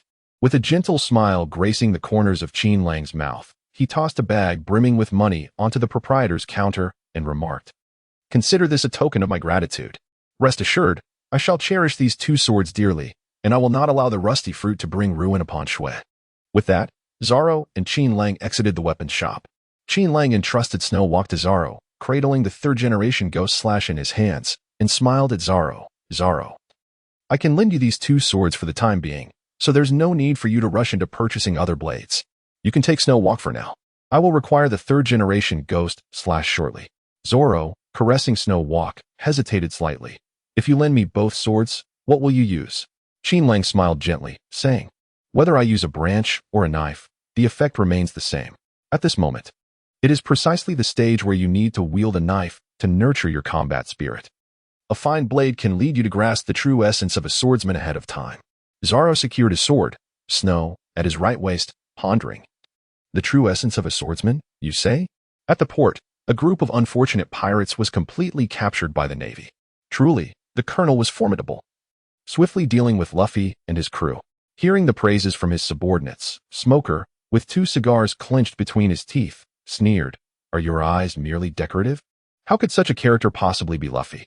If such small fry are valued at 30 million, this world is doomed." A Navy subordinate inquired, "Then what about Luffy?" Smoker's gaze suddenly fell upon a dashing man in white, cradling a sword, and he coldly remarked, "Perhaps he is right before us. A fine performance is about to unfold." With that, Smoker slowly strolled towards the man in white. "The refrigerator can stay here. I can carry it onto the ship myself. Just place the kitchenware beside the refrigerator." Qin Lang inspected the goods at the dock and only nodded in satisfaction after confirming everything was in order. "Dear guest, are you pleased with our service? If you would be so gracious as to offer a little extra, we would be delighted to assist you in loading the cargo onto the ship." The workers from several shops had initially intended to continue their friendly banter with Qin Lang, hoping to earn a small tip. "Hey, do you see that person behind him? It's that monster. Run." However, when the workers caught sight of Smoker's approach, they were instantly paralyzed by fear and fled in haste. They were all scared off. Qin Lang turned with a smile. Before him stood a robust man with a chiseled face framed by silver hair, clad in a navy overcoat, revealing his well-built upper body. He held 2 cigars in his mouth, gazing at Qin Lang with an air of indifference. The host perceived, a user of the smoke fruit. Realization dawned, the ability to transform one's body into smoke. The host discerned, a master of the 6 styles. Insight emerged, advanced techniques of the 6 styles. The host observed, a practitioner of the 10-finger iron technique. Understanding followed, advanced usage of the 10-finger technique. The host noted, a connoisseur of cigars. Enlightenment ensued, advanced cigar tasting skills. Smoker indeed proved to be an admirable individual, willingly bestowing his abilities upon him. With the power of the smoke fruit acquired, the mastery of the Navy's 6 styles was finally attained. A lingering question in his mind was resolved. Indeed, the powers of 2 devil fruits could not be wielded simultaneously. However, the utility of this advanced cigar tasting skill remained uncertain. Qin Lang smiled faintly and inquired, "Esteemed naval officer, how may I assist you?" Smoker, scrutinizing the grinning Qin Lang, replied nonchalantly, Are you the one known as Luffy, who has a bounty of 30 million berries? Qin Lang shook his head and replied honestly. No. Oh, is that so? It appears I have mistaken you for someone else, Smoker said, taking a puff of his cigar and speaking in a nonchalant manner. Then, are you a pirate? Qin Lang pondered for a moment and nodded. Indeed. Smoker, with a cigar clenched between his teeth, slightly curled his lips in a subtle expression of appreciation, stating in a nonchalant tone, You are indeed a man who dares to take responsibility. I have not misjudged you. However, Smoker's tone shifted to one of indifference as he remarked, But for a pirate to brazenly appear before the Navy, is that not somewhat disrespectful? As soon as the words left his mouth, Smoker's form began to transform into smoke, enveloping the area where Qin Lang stood. In the blink of an eye, Qin Lang was lifted into the air by the white mist conjured by Smoker. With a single move, Qin Lang found himself captured. The surrounding Navy personnel gazed at Smoker with admiration, exclaiming, Colonel Smoker is truly formidable. These foolish pirates stand no chance against him. Smoker's body coalesced back into its original form, and he stared curiously at Qin Lang, who was suspended in the air with his eyes closed, seemingly having abandoned all hope of resistance. Strange, Smoker mused. Do you not wish to put up a fight? He did not perceive this man, whom he had immediately recognized as possessing an extraordinary demeanor, as a coward too timid to resist. Qin Lang gradually opened his eyes. Within a matter of seconds, he experienced numerous epiphanies. He had completely mastered Smoker's smoke fruit abilities and had further advanced these powers beyond their original foundation. Qin Lang lowered his gaze towards Smoker below, a smile gracing his lips as he remarked, Do not rush. The true spectacle has only just begun.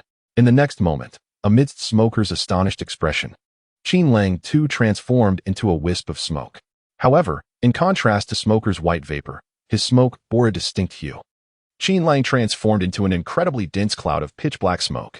Smoker, with a cigar clenched between his teeth, gazed upwards at the dark vapor that was Qin Lang. His expression grave. Is this the power of the smoke fruit? He pondered. Yet, almost instantly, he dismissed his own conjecture, realizing no. There are no other fruits with similar abilities in this era. This power bears resemblance to that of the smoke fruit, but it is distinctly different. From the depths of the black smoke, Qin Lang's voice emerged. Smog, do not doubt it. This is the power of your smoke fruit. I am a gifted individual who has consumed the gift fruit, enabling me to perceive and harness the abilities of other users. Smog, taken aback, exclaimed. How can there exist such an extraordinary devil fruit? In the blink of an eye, the entire naval force at the dock was enveloped by the black smoke conjured by Qin Lang. White Gale, modified version. Toxic mist envelopment. Smog. You are far too weak. Qin Lang's voice echoed through the dense black smoke, rendering his precise location indiscernible. The potential of the smoke fruit had only been exploited to a mere fraction of its capabilities. The toxic particles within the fog were abundant. Yet, it seemed you had never contemplated this, merely utilizing it to ensnare and suffocate your adversaries. This is dire. The smoke is poisonous. The Navy personnel descended into a state of utter panic. Cough. The first cough emerged, soon followed by others. Cough, cough, cough. Before long, the chorus of coughing enveloped them all. Some of the Navy, afflicted by violent fits, even began to cough up blood. In a short time, a portion of the Navy collapsed to the ground, groaning in agony as they succumbed to asphyxiation, utterly bereft of combat capability. Quick, shoot down the black smoke. However, due to the obscured visibility, stray bullets soon struck fellow Navy members. Wretches, aim upwards, not straight. The Navy's formation disintegrated as they frantically raised their weapons, shooting aimlessly into the air. This proved futile, as the bullets merely traversed the fog without inflicting any harm upon Qin Lang. The black smoke is toxic. We must escape. Just run. Some attempted to flee the enveloping darkness, only to find themselves inexplicably reappearing beside their comrades, as though ensnared in an illusory maze. What are you afraid of? I am here. Smoker's voice, steady and confident, rekindled the Navy's morale. Amidst their expectant gazes, Smoker transformed into white smoke, dispelling the encircling black fog. True to their hopes, he swiftly cleared the black smoke into the atmosphere. The Navy beheld the sun once more, surrounded by clarity, inhaling fresh, toxin-free air. Long live Colonel Smoker. They cheered. Truly, he fears no pirate. Defeat him, Colonel Smoker. Their voices resonated in jubilant praise of their capable leader. Yet, amid the swirling black and white smoke, the transformed Smoker was drenched in sweat, sensing an ominous turn of events. Curse it, what has he done? Why can't I escape? It dawned upon him. This was a trap. He was ensnared. A shroud of black smoke encircled the swiftly moving white vapor that was Smoker. The formidable pressure of the wind incessantly compressed the living space of his white smoke. Whenever Smoker attempted to break free from the encirclement, he was relentlessly crushed by the gale, only to be forced back into the core of the surrounding area. Suppressing the unease within, Smoker's vaporous form suddenly expanded violently, seeking to shatter Qin Lang's black smoke blockade with an unexpected surge. Yet, this endeavor was in vain, for the black smoke conjured by Qin Lang was far denser. The white vapor manifested by Smoker was too insubstantial. He was utterly incapable of breaching Qin Lang's confinement. Soon, the remaining space for the white smoke dwindled to a mere fraction. Left with no alternative, Smoker was reduced to a concentrated mass of white vapor less than a meter in size. The air within the space was rapidly siphoned away, creating a vacuum-sealed environment, wherein the isolated Smoker could no longer disperse his white mist. It seems you have never contemplated that, after transforming into smoke. Your swift movements might indeed imprison certain nature-based abilities. Qin Lang's cheerful voice finally resonated in Smoker's ears at that moment. The modified version of the white gale, fog prison. The expanse of white mist was shrinking ever more, yet Smoker's tone remained indifferent. Absurd. Since when has the Navy been compelled to heed the teachings of pirates? Qin Lang smiled and said, You make a valid point. However, it appears that in your current predicament, you are left with no choice but to heed my guidance. Smog, striving to free himself, scoffed disdainfully. Though you have temporarily ensnared me, what significance does that hold? You are incapable of inflicting any harm upon me. Qin Lang's voice elongated peculiarly. Oh, do you genuinely believe that I cannot harm you? Come, experience the overwhelming might of a superior over an inferior. Erosion. The moment the black mist ceased its rapid movement, it unleashed a vast wave of encroachment against the white mist, assimilating it into the inky darkness. The white smoke conjured by Smoker was swiftly devoured, leaving only a fraction behind. Smoker felt as though his very skin was being flayed, his flesh consumed bite by bite, with much of his body vanishing into oblivion. An unbearable agony surged through him. The remaining wisps of white smoke trembled violently within the vacuum seal.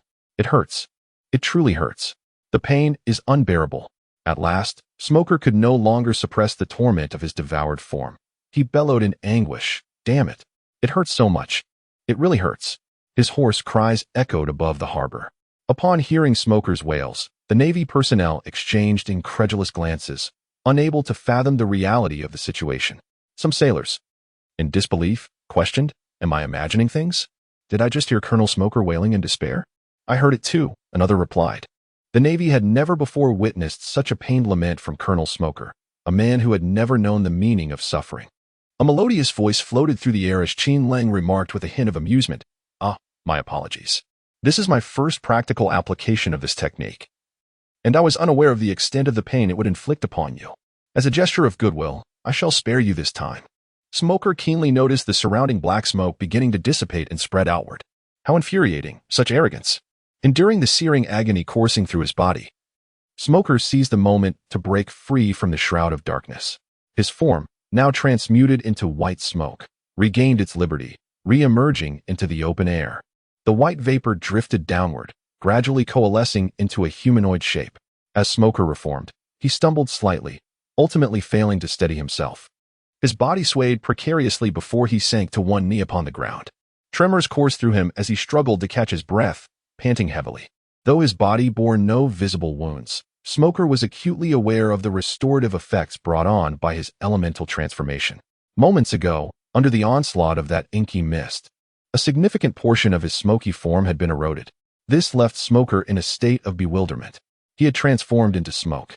Yet why had his opponent so effortlessly disregarded the protective benefits of that transformation, managing to inflict harm upon him nonetheless?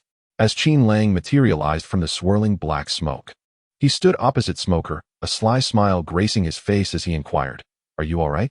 The seemingly caring yet more menacing question prompted Smoker to rise with effort, his body swaying slightly before he replied in a low voice, Thanks to you, I'm still alive. Smoker cast a penetrating gaze at Qin Lang, his expression grave as he cautiously probed, Who exactly are you?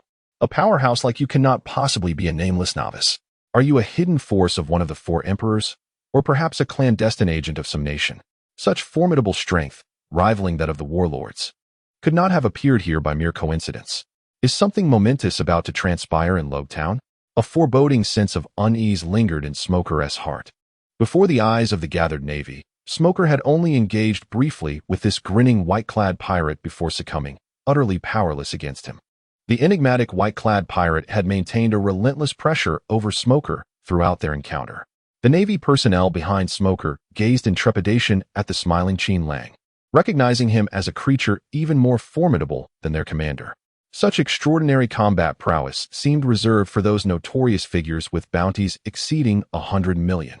The Navy soldiers, accustomed to the tranquility of the weakest East Blue, began to waver in their resolve.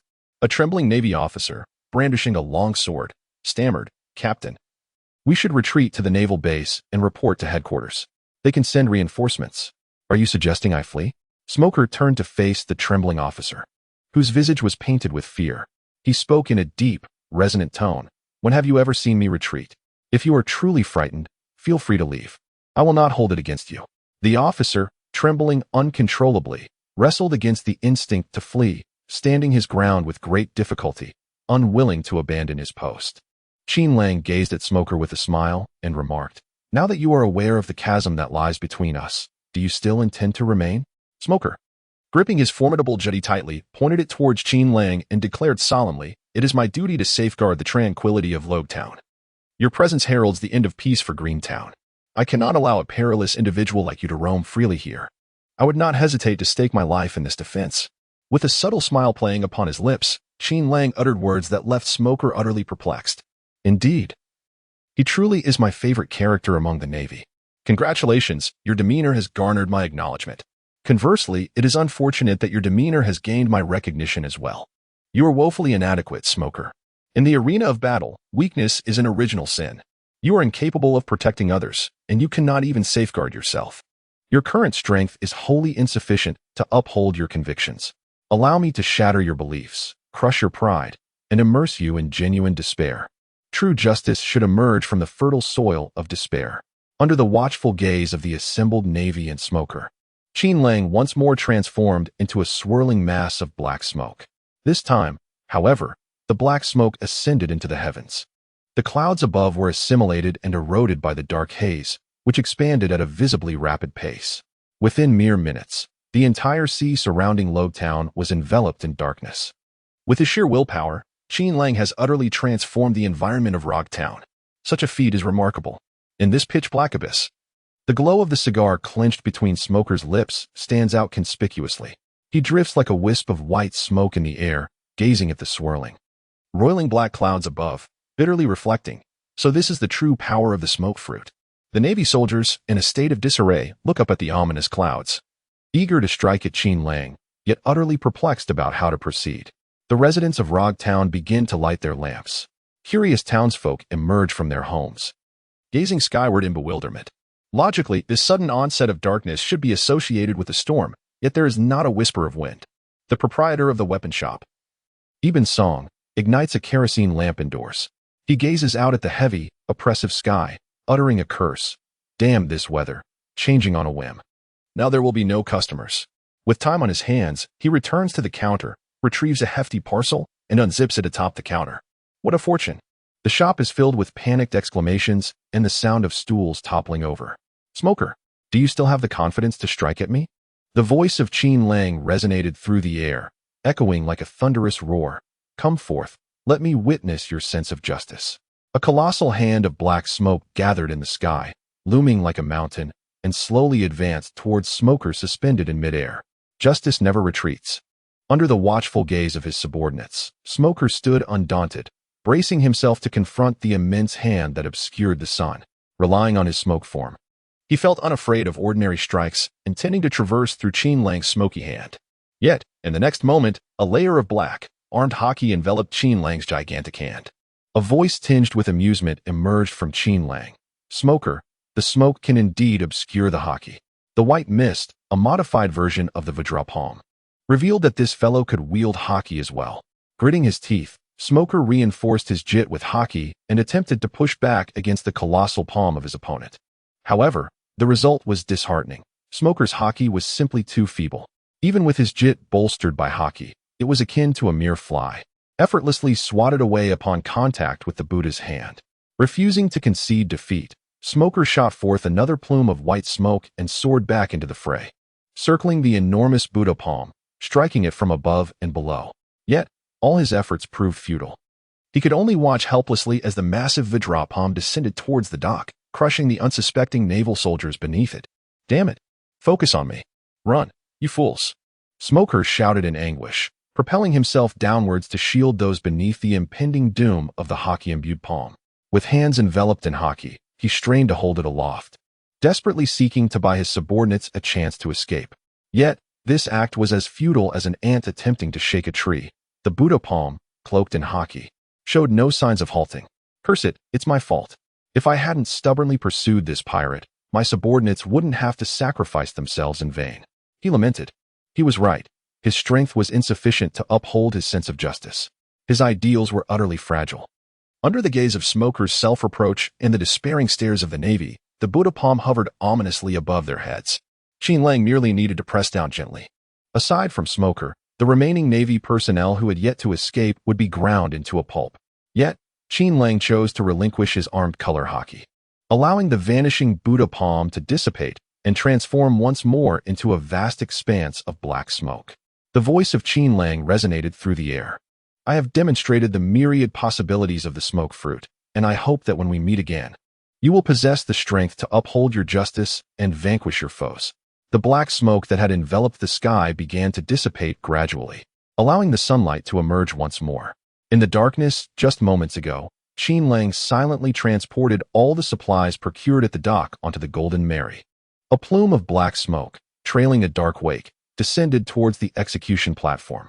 At the execution square, Luffy found himself restrained by Buggy the Clown's chief strategist, Kabeji. The battle between Qin Lang and Smoker had cast an unexpected shadow over the platform, plunging the entire square into a dim obscurity. The crowd gathered to witness the spectacle was utterly oblivious to the events unfolding on the platform. Otherwise, Buggy would have long since executed Luffy. It was only after considerable effort that the members of Buggy's crew managed to procure numerous torches to illuminate the area surrounding the execution platform. With an insatiable desire for theatrics, Buggy stood triumphantly atop the platform, brandishing a steel blade, showcasing his red nose to the crowd, and laughing heartily. Ah ha ha ha ha, Straw Hat Kid. You shall meet your demise here. Buggy reveled in his moment of glory. Suddenly, he noticed a commotion in the square as two individuals anxiously clashed with his crew and the Arlita pirates. Upon recognizing that the newcomers were Luffy's crewmates, Zoro and Sanji, Buggy raised his sword high and laughed uproariously. Even Zoro cannot make it in time. Your captain is doomed. Zoro, wielding dual swords, fought his way forward, toppling one member of Buggy's crew after another. His gaze remained fixed on the distant execution platform where Luffy was trapped. His mind singularly focused on one thought. I must bring down that platform. Meanwhile, Sanji dispatched the Arlita pirates with swift kicks, his anxiety causing him to overlook the stunning beauty of Arlita, who lingered nearby. He too was fixated on the precarious fate of Luffy, resolved to topple the execution platform. However, the adversaries standing before them were numerous. Though they were but insignificant lackeys, dealing with them required precious time. Struggling helplessly atop the platform, Luffy gazed towards Zoro and Sanji in the distance, suddenly realizing the gravity of his predicament. He was to be executed in public. His life was poised to end here. Before the watchful eyes of the crowd, Luffy, adorned with his straw hat, tilted his head back and revealed a brilliant smile, proclaiming loudly, Zoro, Sanji, Usopp, Nami, Qin Lang. I'm sorry, but I'm about to die. Go to hell. Straw Hat Kid. With both hands firmly gripping the knife, Buggy aimed a fierce strike at Luffy's neck. A brilliant flash of lightning illuminated the sky, slicing through the remnants of the encroaching darkness. Amidst the astonished expressions of the onlookers, a plume of black smoke outpaced the descending lightning, swiftly descending from the heavens to land upon the execution platform. Upon the platform, the black smoke coalesced into Qin Lang, who seized Buggy's knife. Hey, clown, do you wish to slay the future Pirate King? He declared, his left hand enveloped in armament Haki, firmly gripping Buggy's weapon until it shattered into fragments. Buggy, paralyzed with fear, collapsed to the side. The host observed, user of the disintegration fruit. realizing the ability to freely divide his own body. The power of the disintegration fruit was now in his grasp.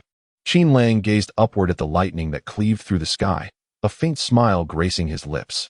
A lightning strike? With his right hand enveloped in the armor of Haki, he unsheathed the third-generation ghost cutter, resolutely striking upward. One sword slash lightning.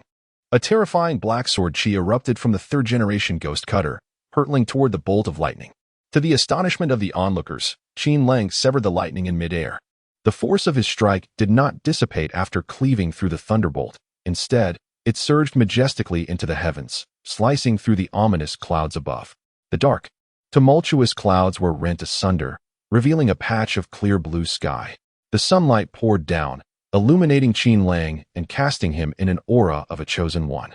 This legendary scene was indelibly etched into the minds of the crowd gathered in the square. Our captain shall be saved by our own hands. There is no need to trouble others. Qin Lang smiled and said, Luffy has been saved. Witnessing the astonishing scene where Qin Lang descended from the heavens, rescuing Luffy with one hand and effortlessly cleaving through the falling lightning, Zoro and Sanji exhaled in relief. Thankfully, Qin Lang was present. Otherwise, Luffy would surely have met his demise. Sanji kicked a pirate minion away, his hand clutching a cigarette trembling slightly. The Grand Line was tantalizingly close, yet the captain had nearly perished. I am still too weak. If only I could attain the level of Qin Lang's leg techniques, I would not be hindered by these petty pirates. Sanji's mood fluctuated dramatically. With a swift motion, Zoro felled the last pirate minion beside him and sheathed his two swords. He gazed at Qin Lang and Luffy on the execution platform, lamenting, I am still too weak. If I could strike from a distance like Qin Lang, I could have severed the execution platform from afar just now. Thud, thud, thud. A cacophony of footsteps echoed as a multitude of Navy troops appeared in the square surrounding the execution platform. Pirates, do not even think about fleeing. Surrender at once, cursed one of the Navy officers. Damn it, it's the Navy. Brothers, let's take them down. The Navy clashed with the Buggy Pirates and the Alrita Pirates. The battle had ignited. Run for your lives. The onlookers cried, scattering in terror. A large contingent of Navy encircled the execution platform. The officers brandished their weapons, shouting at the two on the platform, pirates on the execution platform, raise your hands. Surrender immediately, or we shall execute you on the spot. Hee hee, so many people. Qin Lang remarked. Are you ready to cause quite the commotion, Luffy? Qin Lang and Luffy exchanged glances, observing the encirclement of the execution platform by the Navy. They both noticed the beaming smiles adorning each other's faces. Hee hee, let's show the Navy our strength. Amidst their laughter, both extended their hands swiftly behind them. As Qin Lu and Luffy leapt into the air, they launched an assault on the Navy below. Rubber machine gun. Rubber Gatling. A multitude of Navy soldiers were sent flying by the force of their rubber fists, clearing a vast area around them. Witnessing the initiation of the attack, the Navy hesitated no longer, opened fire. The bullets aimed at the two men embedded themselves deeply into their rubber bodies, only to rebound swiftly due to the elasticity of the rubber, hurtling back towards the Navy. The bullets have ricocheted back. How infuriating. They show no fear of gunfire. The Navy encircling the execution platform fell to the ground, unable to continue the fight under the onslaught of the two. Observing from a distance, a Navy lieutenant, astonished, issued commands to his fellow soldiers. These two are users of devil fruit powers. Quickly, procure special bullets made from sea prism stone. Qin Lang and Luffy were not ordinary sailors who could be easily resisted. During the fray, Qin Lang inadvertently caught sight of a stunning beauty wielding a wolf fang club, battling against the Navy. The host observed, a user of the slippery fruit. He realized that it granted the ability to render his skin impeccably smooth and frictionless. With a chuckle, he collected yet another devil fruit power. Soon, Qin Lang and Luffy broke through to the center of the square, reuniting with Zoro and Sanji. The four of them converged as if in a realm untouched, effortlessly toppling all that stood before them, be they Navy or pirate. Unbeknownst to them, dark clouds once again gathered in the sky, fierce winds swept through, and torrential rain poured down. Due to the downpour, firearms became damp and malfunctioned, allowing the pirates, previously subdued by the Navy, to gain the upper hand. The winds were shifting, feeling the direction of the sea breeze. Qin Lang raised his voice to halt the enthusiasm of the three who were still intent on continuing their skirmish. Drawing upon his expertise as a master navigator, Qin Lang made a decisive judgment. Luffy, Zoro, Sanji, cease your actions. We must depart. The current wind direction presented the most opportune moment to set sail towards the Grand Line. If we delay any further, the winds will shift, making it difficult to leave this island. Luffy, astonished, exclaimed, "What? We can't leave? That's not good. Let's hurry," he urged. "Follow closely behind me. Sanji, keep a close watch on Zoro. Do not let him stray." Qin Lang swiftly dashed towards a designated area, closely pursued by Luffy. "Leave this fool to me." Sanji observed Zoro with the scrutiny one might reserve for a prisoner, maintaining a vigilant watch as he ran, keeping a mere 10 centimeters away from him. Zoro, gritting his teeth and lifting his chin to distance himself from Sanji, disdainfully remarked, "You, with your curled eyebrows, keep your distance. The Straw Hat crew is fleeing. Quickly send someone to pursue them. Damn it, where's the colonel?" The Navy, having noticed the escape of the Straw Hat crew, dispatched a significant number of personnel in pursuit. "Straw Hat crew, you will not elude us." Amidst the chaotic flight, Zoro resolved his grudge with Das Bones. Just as the four were nearing the port, a towering figure from the Navy suddenly blocked their path, none other than Smoker, the White Hunter. In the rain-soaked street, Smoker leaned against his motorcycle, his disheveled silver hair contrasting with his pallid complexion, silently observing the approaching quartet while puffing on a cigar. More specifically, he fixed his gaze on the forefront figure, Qin Lang, his eyes filled with perplexity. "It's the Navy. Take him down." Luffy, Zoro, and Sanji recognized the Navy attire of their opponent, mistakenly perceiving him as an adversary intent on obstructing their escape, and without hesitation, they launched their attacks. Rubber pistol, two-sword style, demon slash, shoulder meat kick. Yet, under the onslaught of their strikes, Smoker transformed into white smoke. The smoke coalesced once more, revealing a Smoker unscathed. "You could have killed me, yet you chose to spare me. What exactly is your intent?" Smoker's gaze remained fixed on Qin Lang, dismissing the others' assaults as if they were inconsequential. Qin Lang waved to the three with a light chuckle, saying, "Luffy, you all may leave first. I wish to reminisce with an old friend." Luffy, adjusting his straw hat as he hurried away, expressed his surprise. "So you're a friend of Qin Lang? My apologies for our earlier attack." Luffy refrained from speaking further. "Leave this to Qin Lang. We should take our leave." Sanji and Zoro, acutely aware of the unfriendly demeanor of the newcomer, recognized that he could not possibly be a friend of Qin Lang. However, trusting in Qin Lang's formidable abilities, they said nothing more, casting a lingering glance at Smoker before departing alongside Luffy. Shortly after their exit, the Navy promptly pursued them. It was Colonel Smoker. Upon sighting Smoker ahead, the Navy felt a surge of confidence and quickly encircled the smiling Qin Lang. Smoker surveyed the surrounding Navy personnel and spoke in a solemn tone. "You should pursue those 3 pirates. They have fled down this street towards the docks. I can manage this individual." The leading lieutenant hesitated. Glancing at the dashing Qin Lang ensconced in their midst, and tentatively inquired, "Are you truly capable of handling this alone?" It was evident that the rumor of Colonel Smoker's inability to contend with a mysterious white-clad pirate had circulated within the Navy. "Is my word of no weight?" Smoker's expression darkened, taken aback by the unexpected defiance of his command. Before he could utter another word, Qin Lang waved his hand and smiled. "There's no need for such trouble. Are you concerned that our conversation will be overheard? Allow me to assist you. Let us rest for a moment." As Qin Lang narrowed his eyes slightly, an overwhelming aura emanated from within him, exerting a formidable dominance that instilled fear in the surrounding Navy. In an instant, the Navy officers encircling the street were utterly daunted by Qin Lang's formidable presence, collapsing silently to the ground in unison. "This is..." Smoker also sensed the soul-stirring power radiating from him. He stared in disbelief, his eyes wide open and his body slightly rigid. Unable to fathom the reality before him, Conqueror's Haki, "You possess such royal qualities." Qin Lang smiled and said, "Why bother with such trivial matters? If you have any questions, feel free to ask. There are no bothersome individuals around now. The prowess of a conqueror's Haki, merely a trifle? He truly is an enigmatic man." Smoker took a deep breath and said solemnly, "Are you Qin Lang? A person of your caliber should not have to resort to piracy.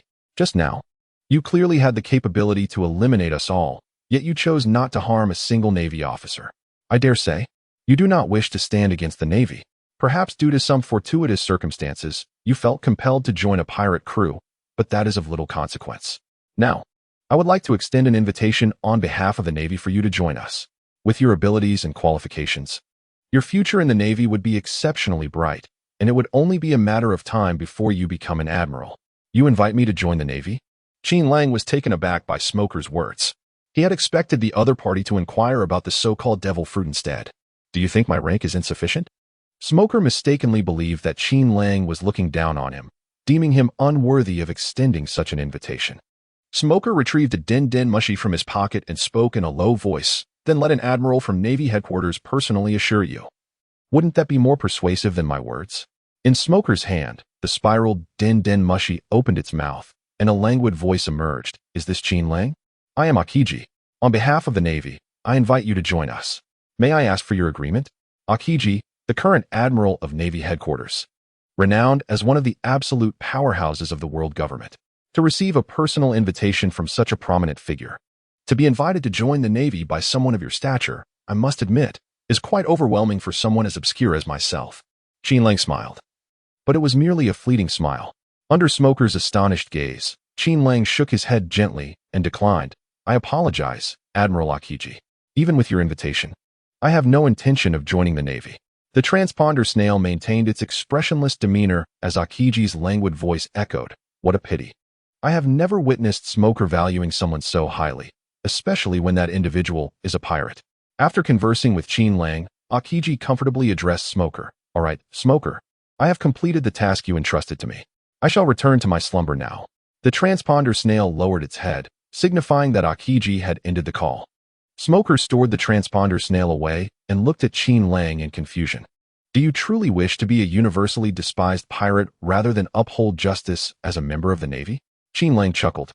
What difference is there between becoming a pirate and becoming a Navy officer? Smoker replied earnestly, the Navy embodies justice, while pirates represent evil. Qin Lang let out a derisive laugh. The concept of justice upheld by the Navy, which claims to be invincible, raises a profound question.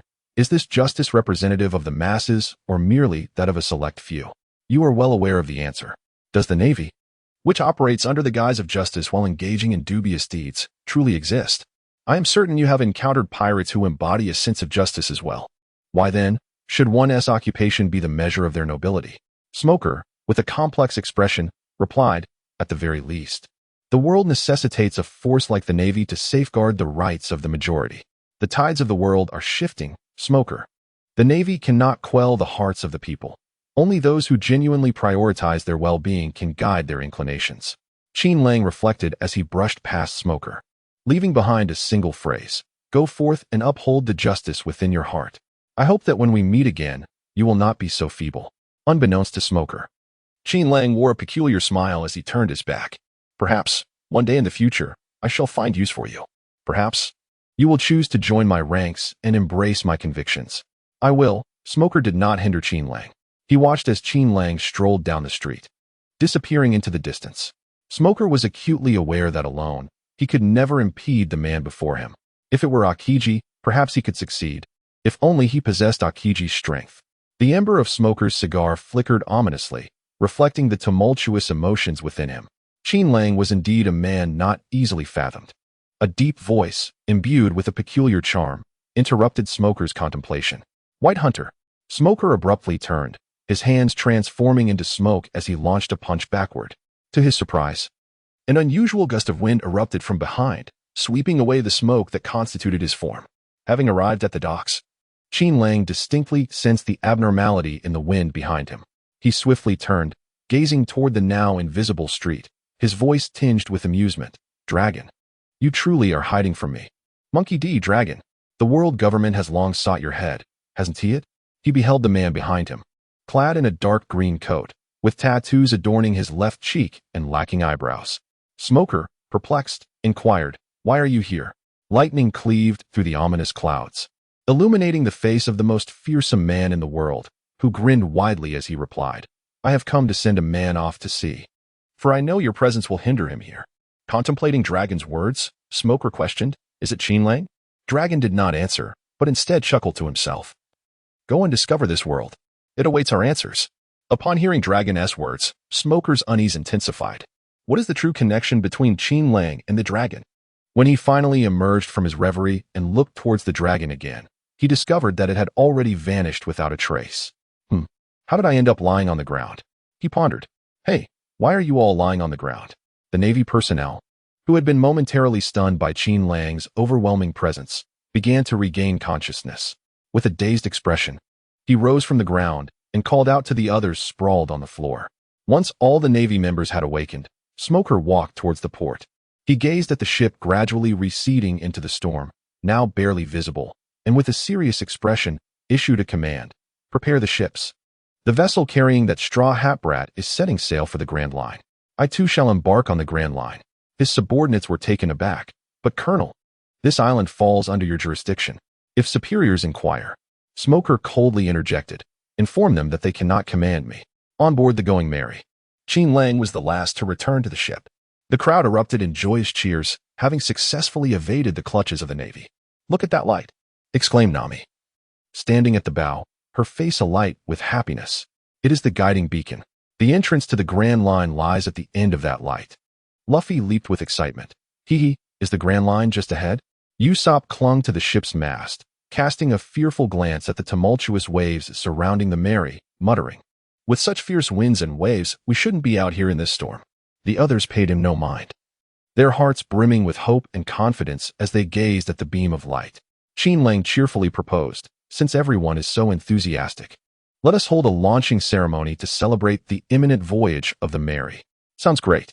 Let's do it. What a splendid suggestion. Perched atop a wooden barrel that Sanji had brought, he boldly declared while puffing on a cigarette, I am here to seek the all-blue. Luffy, placing his foot upon the barrel, burst into laughter and exclaimed, I aim to become the Pirate King. Zoro grinned widely and declared, I strive to be the greatest swordsman. Nami stood upon the barrel, her eyes gleaming with anticipation. I wish to chart the world map. Usopp hesitated for a moment before placing his foot atop the barrel, stammering, I aspire to be a brave warrior of the sea. All eyes turned to Qin Lang, eagerly awaiting the latest addition to their crew to share his dreams of adventure. Is it my turn now? Qin Lang gazed at the crowd, a cheerful smile gracing his face as he stepped forward, placing his foot upon the wooden barrel. Under the eager scrutiny of those around him, he beamed and declared, I am here to gather all the existing devil fruit powers in the world to help you realize your individual dreams. The crowd lifted their legs high and stomped down with renewed vigor. Bang! Luffy leaped into the air, loudly proclaiming, we're setting sail. Friends, onward to the Grand Line. The crowd erupted in joyous exclamations. Hooray! Qin Lang smiled as he observed them, his mood equally buoyant. In the underground casino of Rogue Town, the casino owner spoke with palpable fear into the snail phone. Mr. Doflamingo, the one who has absconded with our gambling funds, has defeated that monstrous Smoker. The pink snail phone bore a skull with a slanted smile. A peculiar laughter emanated from the device. Smoker, is it? Although that fellow is rather weak. Any pirate capable of defeating him at the entrance of the Grand Line can be considered a formidable newcomer, the casino owner ventured. Should we send an image of that scoundrel to our affiliates? There was a brief silence on the other end of the line, followed by another strange chuckle. Hehehe, a powerful newcomer among pirates has vanquished a long-established marine commander. This heralds a transition from the old era to the new, which is quietly approaching. We require such a powerful newcomer to bolster our strength. Cancel all pursuits against this newcomer and relay his information to me. I shall personally assess his eligibility for our ranks. In the pouring rain, Dragon walked alone through Rogue Town, unnoticed by anyone. So, it seems we cannot uncover Qin Lang's origins. Beneath Dragon's coat, a small snail phone emitted a sound. One cannot simply appear out of nowhere in this world. If there are no traces to uncover, it suggests someone has concealed his background. Commander, could Qin Lang be an operative sent by the world government to the New World? Dragon calmly replied, Sabo, refrain from making subjective judgments in the absence of information. I find Qin Lang to be a rather intriguing individual. My curiosity about his origins stems from a desire to understand what kind of nation could produce such a peaceful and magnanimous strongman. On the other end, Sabo expressed interest. For you to speak so highly of him, Commander, he must indeed be an extraordinary individual. Since you were so intrigued, why not engage with him directly? Dragon chuckled heartily. I had indeed planned to do so. However, while he was battling Smoker, I overheard their conversation through the wind. Qin Lang claimed to have consumed a paramecia-type devil fruit that grants him the ability to mimic the powers of other devil fruit users. To mimic the abilities of others? Is there truly such an extraordinary devil fruit? Sabo exclaimed in astonishment. I have never encountered such a fruit in any of the devil fruit tomes. Dragon nodded, a hint of amusement in his demeanor. I too have never heard of the existence of such a devil fruit. If a fruit of that caliber had indeed appeared in history, it should have left corresponding records. Yet, there is no mention of a talent fruit in historical accounts. Are you implying that you suspect he is lying? Dragon shook his head. No, I witnessed him manifest Smoker's smoke abilities with my own eyes. Moreover, the abilities derived from the smoke fruit he developed surpassed those of Smoker's genuine smoke fruit. Sabo exclaimed in disbelief. What? A counterfeit power is more formidable than the original wielder's abilities? This defies all logic. Dragon reflected on the earlier scene of Qin Lang's battle with the smoke demon. A sense of contemplation rising within him. The capabilities of a gifted fruit are more potent than one might presume. Qin Lang is indeed a nightmare for those who wield devil fruits. The counterfeit abilities are superior to the authentic ones. And yet Qin Lang is merely encountering the smoke fruit for the first time. Smoker is a competent warrior. He can swiftly recalibrate his disheartened mindset. Were it another of weaker disposition, recovery from such a blow would prove exceedingly difficult. Sabo inhaled sharply. With such a powerful fruit, Qin Lang will likely establish his reputation in the New World in no time. Dragon's expression returned to a calm demeanor as he stated resolutely. Therefore, until we ascertain Qin Lang's intentions for venturing out to sea, I shall refrain from meeting him. Should he be an adversary, and if he were to replicate my abilities, the situation could become quite precarious. Sabo imagined an enemy possessing the powers of a dragon. Hiss, he shuddered, gripped by fear. Growing up beside Dragon, he was acutely aware of the immense strength of the dragon's devil fruit. Dragon continued. Thus, until we clarify his origins and motives, it would be prudent for me not to encounter him. I shall leave the matter of engaging with him in your capable hands. Sabo responded. Understood, leave it to me. Commander. On board the warship, Smoker sat alone on the deck, speaking bitterly into the transponder snail. Akiji, he gives me the same sense of insignificance as when I face you. It makes me feel utterly powerless. You all are true monsters. A languid voice emerged from the transponder snail. I haven't done anything at all. Yet I've left you with such a terrifying impression. Smoker's voice grew somber. Because of you lot, who exert no effort and merely take things lightly. You can effortlessly surpass targets that a normal person like me can only achieve through exhaustive effort. And yet, you monsters regard this as entirely normal. Akiji chuckled heartily, seemingly unfazed by Smoker's irritation.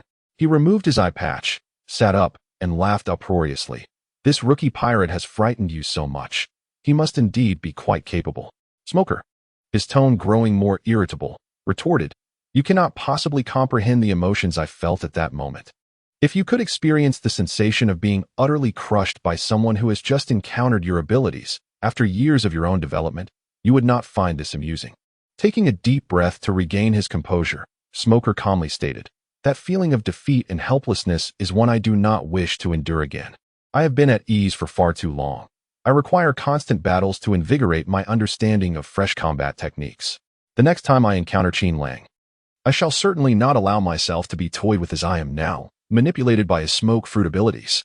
Akiji languidly remarked, So? The purpose of your call is merely to inform me that you, a naval colonel from Rogue Town, have abandoned your post to pursue a fledgling pirate? Smoker inhaled deeply, asserting no. I wish for you to issue a bounty on Qin Lang's head in the name of the Navy headquarters. Akiji inquired, a bounty on Qin Lang? Smoker nodded affirmatively, indeed. I intend to caution other Navy personnel against engaging him lightly. Therefore, I propose that his bounty be set at the same level as that of the 7 warlords, to deter ordinary Navy officers. Akiji's typically languid tone sharpened slightly. Smoker, you wish to grant a rookie pirate a bounty equivalent to that of the 7 warlords? Smoker replied earnestly. Qin Lang undoubtedly possesses combat prowess on par with the 7 warlords, perhaps even surpassing them. How many pirates with Conqueror's Haki have you encountered? Such exceptional individuals cannot be judged by the standards of ordinary pirates. The Navy must recognize the threat posed by this dangerous figure and avoid confronting him lightly. Although Conqueror's Haki is rare, it is not entirely unheard of. Akiji felt that Smoker was overreacting and sighed, attempting to soothe him. Smoker, have you truly been intimidated by this pirate? The higher-ups in the Navy will undoubtedly contest this. Smoker retorted coldly. If they were to witness Qin Lang's capabilities, they would likely be even more daunted than I. He is not someone who can be assessed by conventional reasoning. Akiji sighed once more. If you are insistent, then I can issue this order in the name of an admiral. However, Do you not think that a relatively obscure pirate receiving such extraordinary attention from the outset might have the opposite effect? Smoker responded with a sneer. A powerhouse with the strength of a seven warlord cannot remain inconspicuous. Within a year, Qin Lang's name will resonate throughout the New World.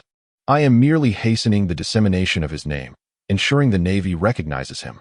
Observing Smoker's seriousness, Aokiji reclined back on the bed, donned an eye mask, and languidly stated, "Then I shall issue the bounty in the name of an admiral." Smoker solemnly added, "Furthermore, I have a fitting title for Qin Lang's bounty." Aokiji removed his eye mask, casting a glance at the transponder snail, and chuckled. "You have even contemplated his title? Smoker, your state of mind is quite intriguing." Ignoring Aokiji's teasing, Smoker reflected on his recent battle with Qin Lang, murmuring, "During my confrontation with Qin Lang, it felt as if my smoke fruit abilities were seized from me, no longer belonging to me, the smoke man, but as if they were inherently his. The techniques he displayed and the application of his powers exceeded my wildest imagination, evoking a peculiar sensation within me. As if my very abilities had been plundered by Qin Lang, the tumultuous skies above the warship crackled with lightning, rousing Smoker from his reverie. He inhaled deeply, his voice trembling as he uttered, "The fruit plunderer." The following dawn, the Navy headquarters issued a new bounty notice. The notice featured a white-clad pirate, sword cradled in both hands, grinning charmingly at the camera, exuding an extraordinary presence and striking good looks. Bounty target, fruit plunderer. Qin Lang bounty amount, 100 million berries. Reason for bounty, an exceedingly dangerous newcomer who defeated Navy Colonel Smoker, the White Hunter, in Lobe Town, vice captain of the Straw Hat Pirates. This unprecedented bounty for a newcomer ignited a fervent commotion among pirates in the New World. On an island, the newly established Blackbeard Pirates flag fluttered ominously, 3 white skulls. As far as the eye could see, the island was strewn with corpses or those on the brink of death, groaning in agony upon the ground. 100 million berries? Marshal D. Teach bit into a cherry pie, fixating on the bounty notice in his hand, before bursting into laughter. "Ha! The Navy is becoming increasingly ridiculous. They've issued such a high bounty for a mere pirate rookie. It's laughable. If I happen to cross paths with this fellow's crew, I shall seize his head as a trophy." Blackbeard wiped his mouth with the wanted poster and carelessly tossed it into the air. "The world is on the verge of monumental change. It shall become my era. Wouldn't you agree, chief of the Peninsula tribe?" Ha ha. Beneath him lay a burly man, writhing in agony, blood seeping from his wounds. The chief of the Peninsula tribe struggled to lift his battered head. "Despicable pirates, you shall face retribution." He quivered, surveying the destruction wrought by Blackbeard's crew across his village, eventually lowering his gaze in despair as he succumbed to his fate. Blackbeard glanced at the corpse beneath him, letting out a derisive laugh. "Retribution? Such a concept does not exist. The strong dictate their own destinies. Do you believe you have escaped your doom?" Blackbeard's sharpshooter, Van Augur, steadied his weapon, aiming at a few desperate Peninsula tribesmen fleeing on the horizon. He whispered, "This is fate." Bang! Bang! After a few shots, only the crimson waters remained in the area where the tribesmen had been. The blood attracted carnivorous seabirds, circling above in anticipation. "Please, spare me. I beg you, forgive us." Champion Bajez raised 2 pleading men aloft, mercilessly colliding them against each other to ascertain whose skull was more resilient. "Ah, save me. It hurts so much. Please stop. It truly pains me." Until the skulls of the 2 individuals were shattered, and they breathed their last in a pitiful manner, Bajez disdainfully discarded their lifeless bodies aside, expressing his dissatisfaction. "Captain, this place is dreadfully dull. It's filled with weaklings. When shall we seek out some formidable opponents to engage with?" Blackbeard rose, surveying the desolate scene of the village, and let out a proud, boisterous laugh. "Bajez, do not be impatient. Fate shall guide me to become the Pirate King. We will soon encounter powerful adversaries, and that will be the moment for you to showcase your talents." Wahaha! The 2 exchanged a defiant laugh, their mirth resonating with audacity. Nearby, Poison Q appeared gravely ill, extending 2 tubes of ointment to a weeping little girl, his voice weak. "Cough, cough. Little one, quickly apply this ointment to your parents. They shall recover swiftly." The girl, a member of the Peninsula tribe, cast a fearful glance at the ailing Poison Q. After a moment's hesitation, she accepted the ointment. "Thank you," she said, kneeling beside her injured parents, applying the salve to their bleeding wounds. After the ointment was applied to her mother's injury, It seemed to take effect, and the bleeding ceased promptly. Poison Q chuckled hoarsely. Cough. What good fortune. There's a result. The girl's spirits lifted as she diligently applied the ointment to each of her mother's wounds, quickly depleting the supply. When she began to treat her father's injuries, she opened the other tube of ointment. However, once the salve was spread over her father's wound, he let out a horrific scream, his expression contorted in agony. Ah! In the next moment, the injury visibly darkened. A black liquid infiltrated her father's body, spreading outward. Soon, he lay there, emitting a foul stench, and succumbed to a tragic death. Daddy? Daddy? The little girl from the peninsula stared in shock at her father's lifeless form. Uncle? She turned back, incredulously gazing at the trembling Poison Q, who wore a candle-like smile in the wind, waving gently at her.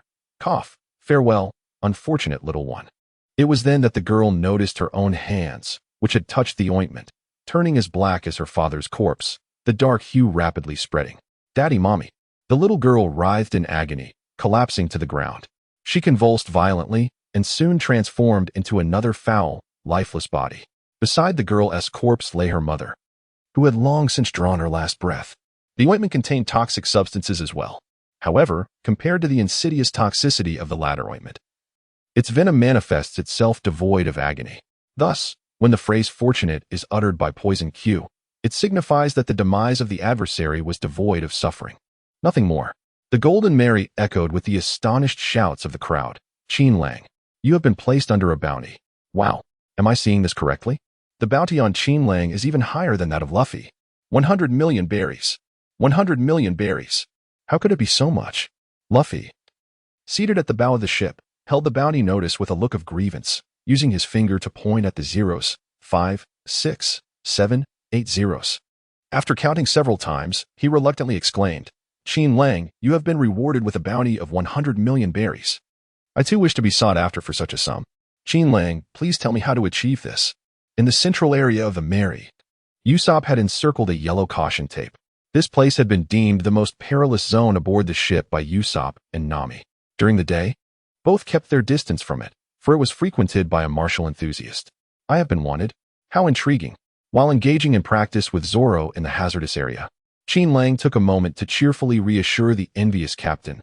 Luffy, do not concern yourself with such matters. Your bounty will undoubtedly increase in the future. Three-sword style, Demon Slash. Qin Lang deftly used his renowned sword, Mu Shang, to flick aside the sword Wado Ikamanji from Zoro's mouth, while simultaneously grasping both of Zoro's dual swords with one hand. Throughout this encounter, Qin Lang maintained a cheerful demeanor, remarking, Zoro, your strength is commendable, yet your speed is lacking. Even a snail outpaces you. Remember, I have taught you the technique of Soru. Put it into practice. Behind Qin Lang, a menacing voice filled with intent echoed, leg meat. Qin Lang turned around, swiftly kicking Sanji's right foot aside, and remarked with a smile, Sanji's speed is indeed impressive. You have mastered the Soba technique quite well. However, your strength is woefully inadequate. The usage of the raging kick is flawed. It is not merely a kicking technique to inflict damage upon your adversary, but rather a high-velocity and powerful kick that generates a vacuum, delivering slicing attacks. Sanji, are you teasing me with such a feeble display? After Qin Lang assessed Sanji's leg techniques, he swiftly evaded the dual sword strikes from Zoro behind him. Zoro, with such sluggish swordplay, who do you intend to ambush? An elderly grandmother, perhaps? Two-sword style, second slash. Zoro, somewhat irked by Qin Lang's words, launched another attack with his swords. Too slow. So slow that I could stand upon your blade. Qin Lang gracefully leapt into the air, truly embodying his words as he nimbly balanced atop Zoro's twin blades, seizing the opportunity while Qin Lang was oblivious to his presence. Sanji supported himself with his hands and launched a fierce kick towards Qin Lang's back, exclaiming, shoulder tender. Qin Lang sprang to his feet, deftly evading the kick aimed at his feet by Sanji. Sensing the force of the wind generated by Sanji's legs, Qin Lang nodded in satisfaction. The power this time is commendable, resembling the nascent form of the gale kick. However, your timing leaves much to be desired. Furthermore, your coordination is nothing short of a nightmare. Qin Lang suddenly appeared behind Zoro, lightly nudging forward with the tip of his foot, disrupting Zoro's balance. Damn it! Zoro, having lost his equilibrium, stumbled forward just as he collided with Sanji's feet. Idiot! Sanji hastily retracted his force, but it was too late to evade Zoro. Bang! The two of them clumsily crashed into one another, both tumbling onto the deck. TSK, their individual combat prowess is quite commendable. Qin Lang stood lightly on the deck, caressing the mushing in his hand. With a smile, he observed the two individuals who were disdainfully pushing each other away. And with a sharp tongue, he remarked, "Yet their cooperation is utterly chaotic, achieving the astonishing effect of 1 + 1 being less than 1. Usopp, who had witnessed the entire battle from the crow's nest, burst into laughter, his long nose quivering with mirth. Ha ha ha. Qin Lang, your assessment is spot on. These two fools, in the end, not only failed to touch you, but also ended up fighting each other." Zoro scrambled up from the deck, glaring angrily at Sanji. "Hey, you brow-raising jerk. What are you doing? Why did you kick me?" Sanji leaped off the deck, returning Zoro's glare with disdain. "Idiot, are your 3 swords merely toys? Not a single one could land a blow on Qin Lang. You bastard. Do you want to fight? Idiot. Am I afraid of you? Come at me." Just moments ago, the two who had teamed up against Qin Lang suddenly turned on each other, engaging in a quarrel. "Careful now, do not damage the Mary." Qin Lang offered a casual reminder before nonchalantly making his way to the bow of the ship. These two fellows had long since grown accustomed to provoking one another into internal strife after having been subjected to Qin Lang's torment, seeking solace in their mutual grievances. Fruit Plunderer? Now, that title is rather intriguing. Qin Lang took the bounty notice and casually glanced at it before chuckling. Well, it seems we already have 2 companions aboard who are sought after. Everyone must strive harder. Qin Lang has made quite a name for himself, becoming quite the figure of renown. Usopp gazed enviously at the portrait of Qin Lang on the bounty notice, filled with determination as he proclaimed, "I will certainly give it my all." The atmosphere shifted slightly as the approaching sea breeze began to grow turbulent. Qin Lang casually set aside Mu Sheng and gazed into the distance at the slightly overcast sea. Coo, coo, coo. Several seabirds flew in from that direction, soaring above the golden melee with sharp cries. "Thank you for your intelligence." After carefully listening, Qin Lang waved his hand at them and turned to Nami, saying, "Nami." The seabirds convey that a powerful sea breeze is swiftly approaching from directly ahead. "We are on the verge of reaching our destination, the Red Earth continent." Nami, seated at a table in the orange grove, lifted her gaze from the map. Her curiosity piqued as she inquired of Qin Lang, "Qin Lang, are you able to hear the conversation among the seabirds due to the ability derived from the whispering fruit of ABIs?" Qin Lang nodded, acknowledging, "Indeed. While this ability may not be particularly formidable in combat, it proves invaluable for navigation, especially when we find ourselves adrift. It enables us to locate familiar marine life and chart the correct course. Such a remarkable skill." Nami felt a twinge of envy within her, but she quickly regained her composure. "Are we nearing the Redland?" She pondered, studying the map in her hands. Furrowing her brow, she suddenly slammed her hand on the table. "Luffy, Qin Lang, we must convene a meeting." Inside the cabin of the Mary, Nami pointed at the navigation chart and spoke with gravity. "The entrance to the Grand Line lies atop a mountain. According to the chart, we must ascend the mountain via the canal." Luffy stared blankly. "A mountain? Is the entrance to the Grand Line really on a mountain?" Zoro questioned skeptically. Nami, unwavering in her expertise, retorted, "But the navigation chart clearly indicates this." Sanji seized every opportunity to support Nami, exclaiming, "Absolutely. How could Miss Nami ever be mistaken?" Meanwhile, Usopp struggled with the unruly helm, exclaiming, "Someone help me. The current is too strong." "I'll take over," came the response. Qin Lang stood beside him, gently pressing down on the helm held by Usopp. Ah, salvation at last. Usopp immediately sensed that the helm in his grasp had become obedient and compliant, no longer exhibiting the rebelliousness it had just moments before. Qin Lang explained to his companions with a cheerful smile, "Nami is indeed correct. We must ride the ocean currents to navigate towards the canal of the Redland continent. If executed properly, we can surge to the summit of the Leviathan Mountains and then set sail through the Grand Line." Nami, with a grave tone, added, "However, if we miscalculate and fail to enter the canal, the Going Merry will collide with the rocky cliffs of the Redland continent, resulting in the ship shattering and sinking into the depths of the sea." Qin Lang waved his hand, summoning Sanji to take over his duty of steering the ship, and remarked with a smile, "Rest assured, with me here, we shall not encounter such misfortunes." He had kept watch throughout the night and had yet to rest. Seizing the opportunity of this brief respite, he decided to take a moment of rest, instructing, Awaken me when you can sight the red Earth continent. Very well, Qin Lang. It is time to assess our recent gains. Qin Lang sat alone in the cabin, his eyes closed and legs crossed on the hammock. The host has currently mastered an array of combat techniques. Perfect level binding, perfect level observation Haki, perfect level armament Haki, perfect level 6 styles, perfect level sniping skills, and perfect level weapon mastery. Binding is a technique that Qin Lang comprehended through a sudden insight into the application of Conqueror's Haki and armament Haki. This further demonstrated to Qin Lang the extraordinary capabilities of the Enlightenment system, revealing that he could derive infinite possibilities from the formula for nuclear calculations through his profound understanding. Qin Lang possesses a mastery of observation Haki at a perfect level, enabling him to sense the origins of danger a full 30 seconds in advance, thereby discerning the intentions and plans of his adversaries. Furthermore, his perfected armament Haki allows him to contend with the most formidable forms of Haki without yielding an advantage. The host has currently mastered the following combat skills: perfect level 3 sword style, perfect level black leg kick technique, and perfect level 10-hand staff technique. The perfect level of 3 sword style swordsmanship comprehended by Qin Lang is the mastery attained by Zoro during his battle against Ryak in Wano country.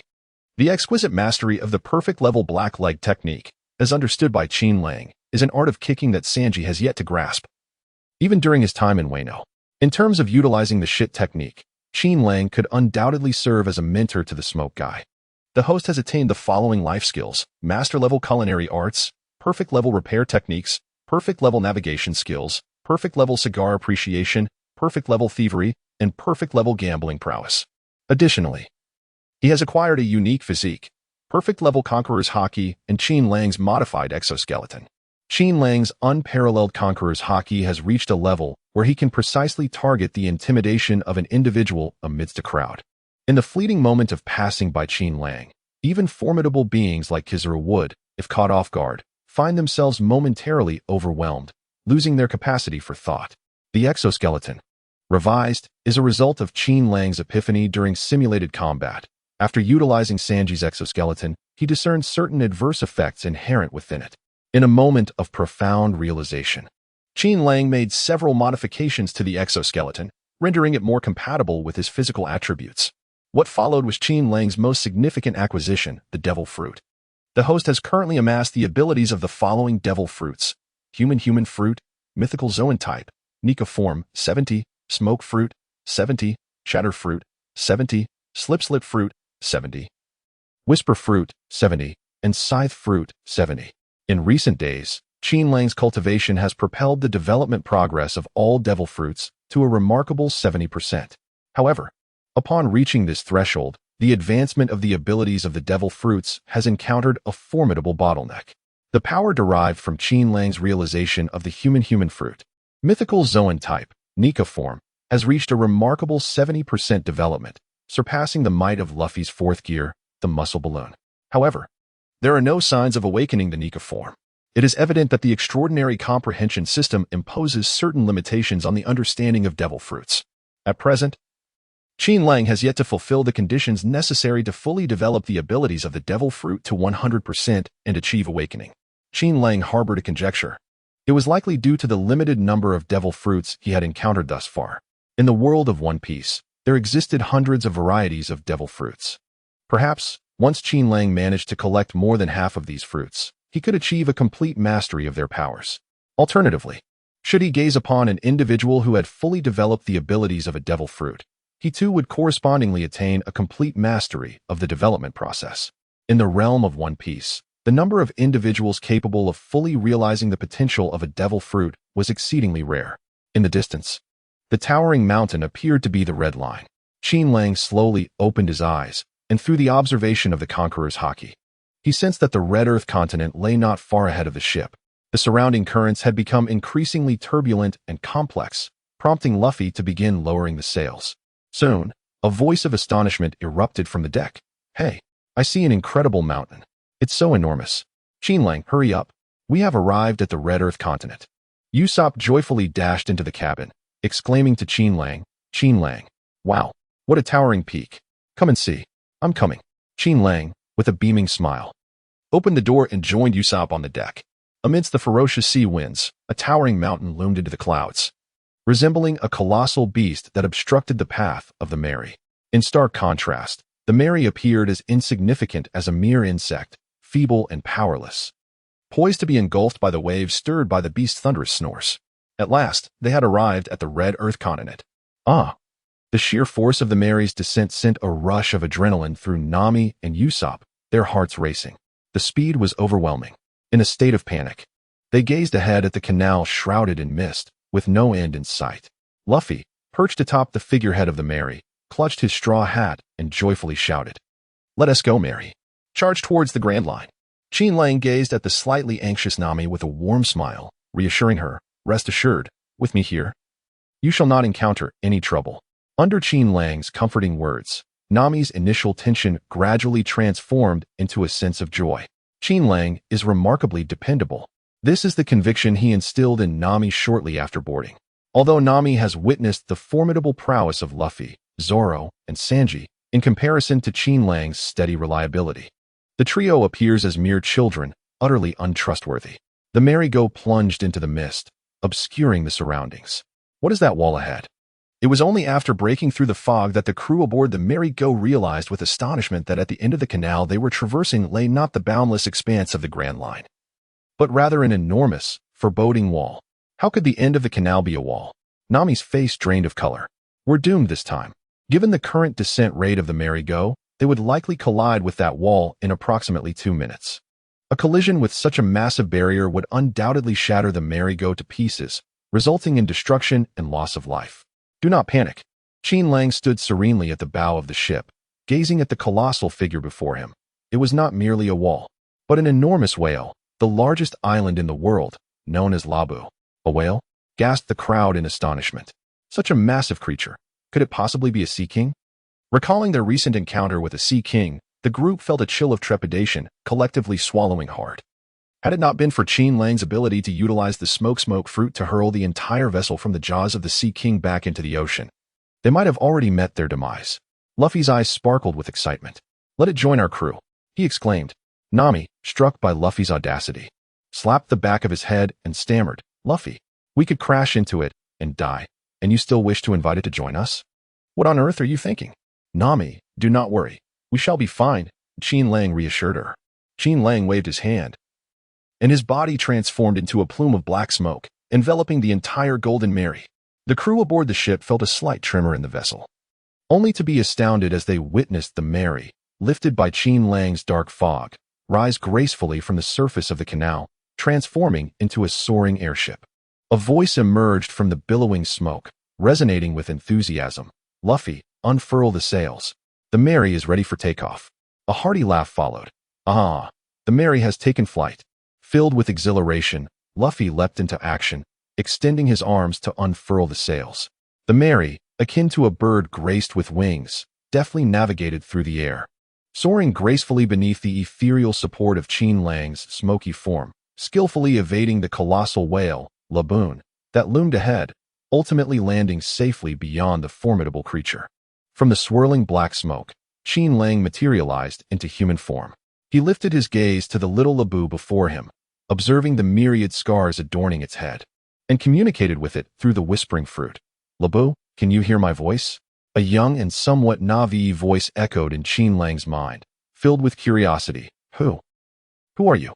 As the voice resonated, Laboon turned its massive body, its enormous whale-like eyes fixating on Qin Lang aboard the Mary. It appeared astonished that someone could converse with it. "I don't know you. How do you know my name?" Qin Lang understood that although Laboon had lived for over 50 years, in the context of the island's whales, it was merely a juvenile. Despite its considerable size, it was, in essence, akin to a human child of merely 8 years. Is this really an 8-year-old? He pondered, observing the various old and new scars adorning Labu's head. With a gentle tone, he remarked, "I not only know your name, but I am also acquainted with the members of the Rumbar Pirates. They have spoken of you to me." Laboon emitted an excited whale cry. Uin, its youthful voice, brimming with enthusiasm, exclaimed, "You've met them? Where are they? They promised to come back for me." Was Qin Lang conversing with this colossal whale, using the powers of the whisper fruit? Curiosity piqued. The crew aboard the Mary looked on in astonishment at the silent, eyes-closed Qin Lang, and then at the exuberant giant whale Laboon, eager to uncover the nature of their exchange. Qin Lang fell into silence. After a brief moment, he took a deep breath and revealed the heart-wrenching truth to Laboon. I regret to inform you, Laboon, that a portion of them has succumbed to the plague and has been compelled to depart from the Grand Line. The remainder encountered foes in the Devil's Triangle and suffered near total annihilation. Impossible. You are lying. They cannot be dead. They promised to return and fetch me. Upon hearing this, torrents of tears began to cascade from Laboon's enormous whale-like eyes, crashing onto the surface of the sea. Memories of joyous laughter and singing with the Rumbar pirates flickered incessantly in the mind of this young whale. Hey, what's wrong with this little whale? It has been following our ship. It must have become separated from its pod. Captain Uchi, let us sing a song for this little one, so it may witness the magic of the Rumbar pirates that can bring laughter even to a weeping child. Certainly. The melody that Laboon cherished most lingered in his mind over the decades. Bink Sake is sent your way, sailing through the waves, riding the tempest. As the sun dances and birds sing, piercing the vast sky. In the last conversation before the Rumbar pirates departed, Laboon, wait for us. Our ship will sail straight across this great sea. Astonishingly, our vessel will once again reach the shores of this red earth, crossing this barrier to return to this cape. Wait for us. Just endure for 2 or 3 years, and we shall see each other again. Rest assured, we will return for you. Goodbye, Laboon. Take care, Laboon. When the time comes, we shall embark on new adventures together. We are partners. We shall navigate back here. Wait for us. You are deceiving me. They promised to return and take me on adventures. They would never lie to me. Laboon's tender cries resonated deep within Qin Lang's heart. A thunderous roar erupted from the whale's colossal mouth, sending massive waves rippling through the ocean. The crew aboard the Mary were taken aback by this sudden outburst. Their minds momentarily blank, their ears ringing painfully. Nami exclaimed, "This whale has gone mad." Usopp urged, "Let us flee." Zoro declared, "I'll slice it in half." Luffy inquired, "Hey, whale, why are you roaring? What makes you so sorrowful?" Sanji suggested, "We should hurry. This whale seems quite furious." Qin Lang did not explain to his companions. He took a deep breath and continued to convey his words through the whispering fruit. "Laboon, be quiet. Brook is still alive." Laboon's mournful wail abruptly ceased. With a pleading gaze, it looked at Qin Lang, its innocent voice tinged with a hint of tears. "Is it true? Is Brook really alive?" They promised me. Promised they would return to take me on adventures. We had made a pact. Why haven't they come back? I just want to see you all once more. Yes, Brook is alive. Laboon, I would never deceive you." Qin Lang's voice resonated within Laboon's heart, soothing the young child's spirit. "Brook's greatest wish at this moment is to return to Twin Cape and reunite with you, fulfilling the promise of the Rumbar pirates to you." Woo-woo, Laboon's voice quivered with a hint of grievance. "Then why hasn't Brook returned? I miss him so much." Qin Lang's voice bore a hint of melancholy. He had been robbed of his shadow by a band of nefarious individuals, and exposure to the sun would cost him his life. The strength of these villains was formidable. Yet, in adherence to his promise to you, he refused to relinquish his quest to reclaim his shadow, persevering in various endeavors. Where is Brook? I must seek him out. Laboon's voice escalated with fervor. It leapt from the ocean, crashing heavily upon the surface, sending waves propelling the Mary far away. Nami, unable to contain herself, approached anxiously and clutched Qin Lang's garment, expressing her concern. "Qin Lang, what is this whale doing?" "Laboon, calm down. You are frightening my friends," he reassured. "Nami, do not fear. Allow me to narrate a tale about a young whale and a pirate crew that cherished music." Qin Lang was multitasking. He was soothing Laboon while narrating Laboon's tale to his companions, who wore expressions of bewilderment. Laboon, an island whale, appeared quite large. Yet his inner self was akin to that of an 8-year-old child. At the tender age of 3, Laboon had been separated from his pod and was taken in by the Rumbar pirate crew, where he experienced a spell of joy. However, unbeknownst to Laboon, apart from a few pirates who had succumbed to a plague and deviated from their course, the majority of his crew had perished in battles against adversaries. Laboon remained steadfast in his vow, patiently awaiting the return of the Rumbar pirate crew. The scar on his head bore testament to the injuries he sustained while striving to breach the Red Earth continent. Qin Lang did not explicitly state that Brook was trapped in the Devil's Triangle. He merely mentioned that, according to the description of the sea beast, there was another survivor from that pirate crew ensnared somewhere beneath the waves. Upon hearing Laboon's poignant backstory, Usopp was the first to be moved to tears, exclaiming, "Oh dear, Laboon is so unfortunate." The others were likewise touched to varying degrees by Laboon's tale. "Hey, Laboon, Luffy leaned against the ship's bow, his expression earnest as he fixed his gaze upon Laboon. Join my crew.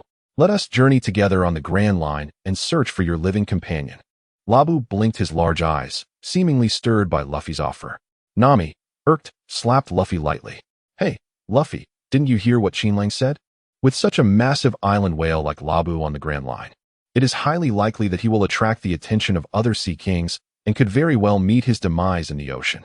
How do you expect to protect him, you useless fool, once you hit the sea? Luffy pouted, muttering softly, we could let Laboon stay on our ship. Idiot. Nami rolled her eyes, suppressing her urge to retort. The voice of Qin Lang resonated within Laboon's heart. Laboon, I shall bring Brook back. However, before that, I wish to enter your body to meet with Crocus. Very well, I shall escort you inside. He is napping, Laboon replied, nodding obediently. With a massive yawn, Laboon opened his colossal whale mouth and, amidst the expressions of sheer terror from Qin Lang's companions, completely engulfed the Thousand Sunny. Nami clung to Qin Lang's leg, her eyes brimming with tears as she gazed at the dimming sky. Qin Lang, please help us. Laboon is going to swallow us. Qin Lang gently helped Nami to her feet, smiling reassuringly as he said, do not fear. We are merely here to explore the belly of Laboon. Usopp's quivering voice interjected. Isn't that tantamount to being eaten? Luffy, Qin Lang intends to feed us to Laboon. Luffy, carelessly perched at the bow of the ship, replied, have no worries. If Qin Lang says it's fine, then it surely is. Let us thoroughly explore Laboon's belly. Usopp, his legs weakened, collapsed onto the ground. His spirit seemed to escape from his mouth, swirling around the unmoved Sanji and Zoro as he desperately pleaded, hey, Sanji. Zoro, hurry and rescue us. Laboon is going to consume us. Yet, both responded with calm composure, stating, it's all right. Qin Lang said it's fine, so it must be. At last, amidst the expressions of dread from Usopp and Nami, Laboon's mouth fully closed. The entire Mary was completely engulfed, swept along the swift current, and plunged into Laboon's stomach. Usopp and Nami clung to each other, weeping bitterly. Wah!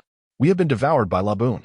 Inside Laboon's stomach, the giant squid attempted to attack the Mary, only to be sent flying into the air by a swift kick from Qin Lang.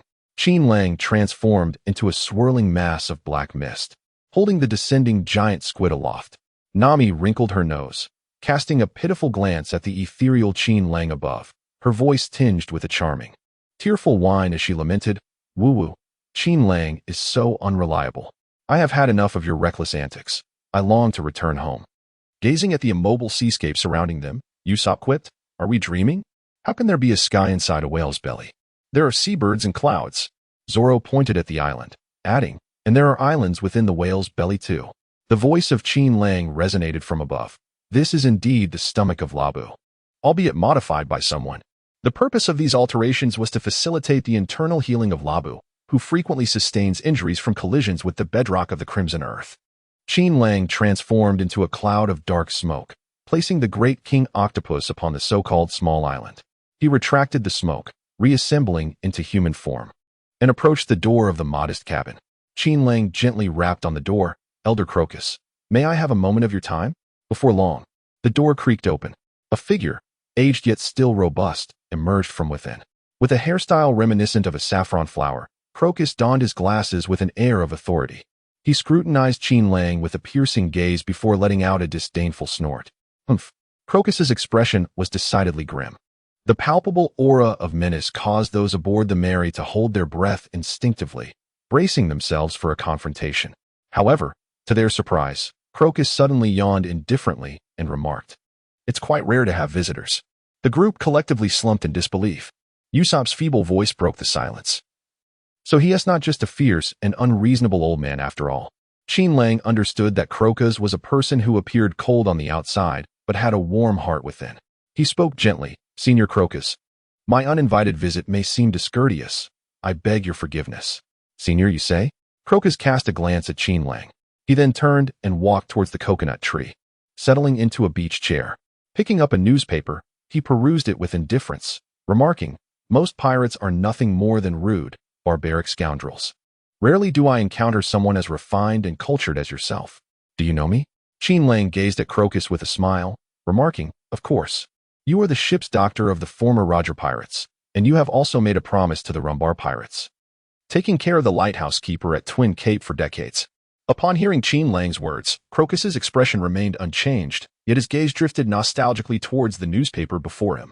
The names of the Roger pirates and Rumbar pirates had not graced his ears for a long time. At that moment, a system notification, audible only to Qin Lang, echoed in his ears. The host observed, master-level medical skills acquired, enlightenment achieved, peak-level medical expertise. Qin Lang was somewhat taken aback. He had not anticipated that his first peak skill would be in the realm of medicine. According to his conjecture, the master level should represent the pinnacle achievable by an ordinary individual. The former doctor of the Pirate King's crew, Crocus, was indeed a master of the medical arts. It was no surprise that he was a companion of the former Pirate King, as the peak level was a domain accessible only to a select few. At present, Qin Lang remained uncertain whether there existed any levels beyond the pinnacle. Wow, uncle, I had no idea you were so remarkable. Being the ship's doctor of the former Pirate King, Luffy exclaimed in delight. Youth, refrain from shouting so loudly. You might startle this old man, Crocus replied, casting a glance at Luffy, then at Zoro and Sanji, before settling his gaze on Nami and Usopp. Crocus shook his head as he observed them. Finally, he regarded Qin Lang with a penetrating look and said, Your crew is still quite inexperienced. They must endure many trials before they are worthy of accompanying you to the final island. Qin Lang smiled faintly and said, Senior, the captain of this ship is not me, it is Luffy. Luffy, with his characteristic exuberance, grinned widely at Clockus and introduced himself. Hello, I am Monkey D. Luffy, captain of the Straw Hat Pirates. D. Clockus pondered, repeating the letter. His gaze then shifted to the straw hat perched atop Luffy's head, his eyes flickering with the light of reminiscence. The straw hat, belonging to the D lineage, so it is thus. Captain Luffy, this hat you wear was given to you by a man with red hair, was it not? Luffy nodded, affectionately clutching his beloved straw hat, and replied with joy. This hat is a token of promise given to me by Shanks. Clockus then diverted his attention back to Qin Lang, remarking, It seems you have a remarkable captain. Qin Lang smiled faintly, a silent smile. Crocus then shifted his gaze to Luffy and remarked, It seems you have an excellent crew member. Usopp, standing nearby, looked at Crocus with eager anticipation, pointing to himself. What about me? What about me? Senior, I am also a splendid crew member. Crocus focused on Usopp's twitching nose and said, Your nose reminds me of an old friend. Usopp, feeling a bit disgruntled, rubbed his elongated nose and retorted, Umph. I will undoubtedly become the bravest warrior of the seas. Suddenly, he seemed to recollect something important, his eyes sparkling with excitement as he turned to Crocus. Wait, Senior. But before he could finish, both Qin Lang and Luffy simultaneously pressed down on Usopp's thick lips. Qin Lang chuckled lightly, saying, Usopp, is it not rather dull to uncover the truth of our destination so soon after embarking on this voyage? Such knowledge hardly befits the bravest warriors of the sea. Luffy exclaimed loudly, Usopp, I have no desire to know whether the treasure exists. If I were to learn the answer now, I would abandon the path of a pirate. Wah! Usopp was taken aback by their reactions. Once he regained his composure, he hurriedly covered his mouth and said in a flustered whisper, Yes. Yes. I do not wish to inquire, esteemed seniors. I certainly do not want to know about the great treasure. I suffer from the affliction of knowing that knowledge of the One Piece leads to demise. Observing this exchange, Crocus chuckled softly twice before calmly stating, Rest assured. Even if you were eager to learn the answers, I would not divulge them. You must endure numerous trials, face unimaginable foes, and contend with terrifying natural disasters. If you emerge unscathed from these ordeals, you shall, in due course, come to understand the truth you seek, ultimately rising as the sovereign of these waters. Qin Lang smiled faintly, exchanging a knowing glance with Luffy before simultaneously proclaiming, We have never aspired to dominion. The freest entity upon these seas is none other than the Pirate King. Upon uttering these words, they clasped hands and shared a knowing smile. Crocus stood in stunned silence, as if recalling a time when someone else had uttered similar sentiments. To encounter not one, but two individuals expressing such thoughts was astonishing. Could they be the heirs to your legacy, Roger?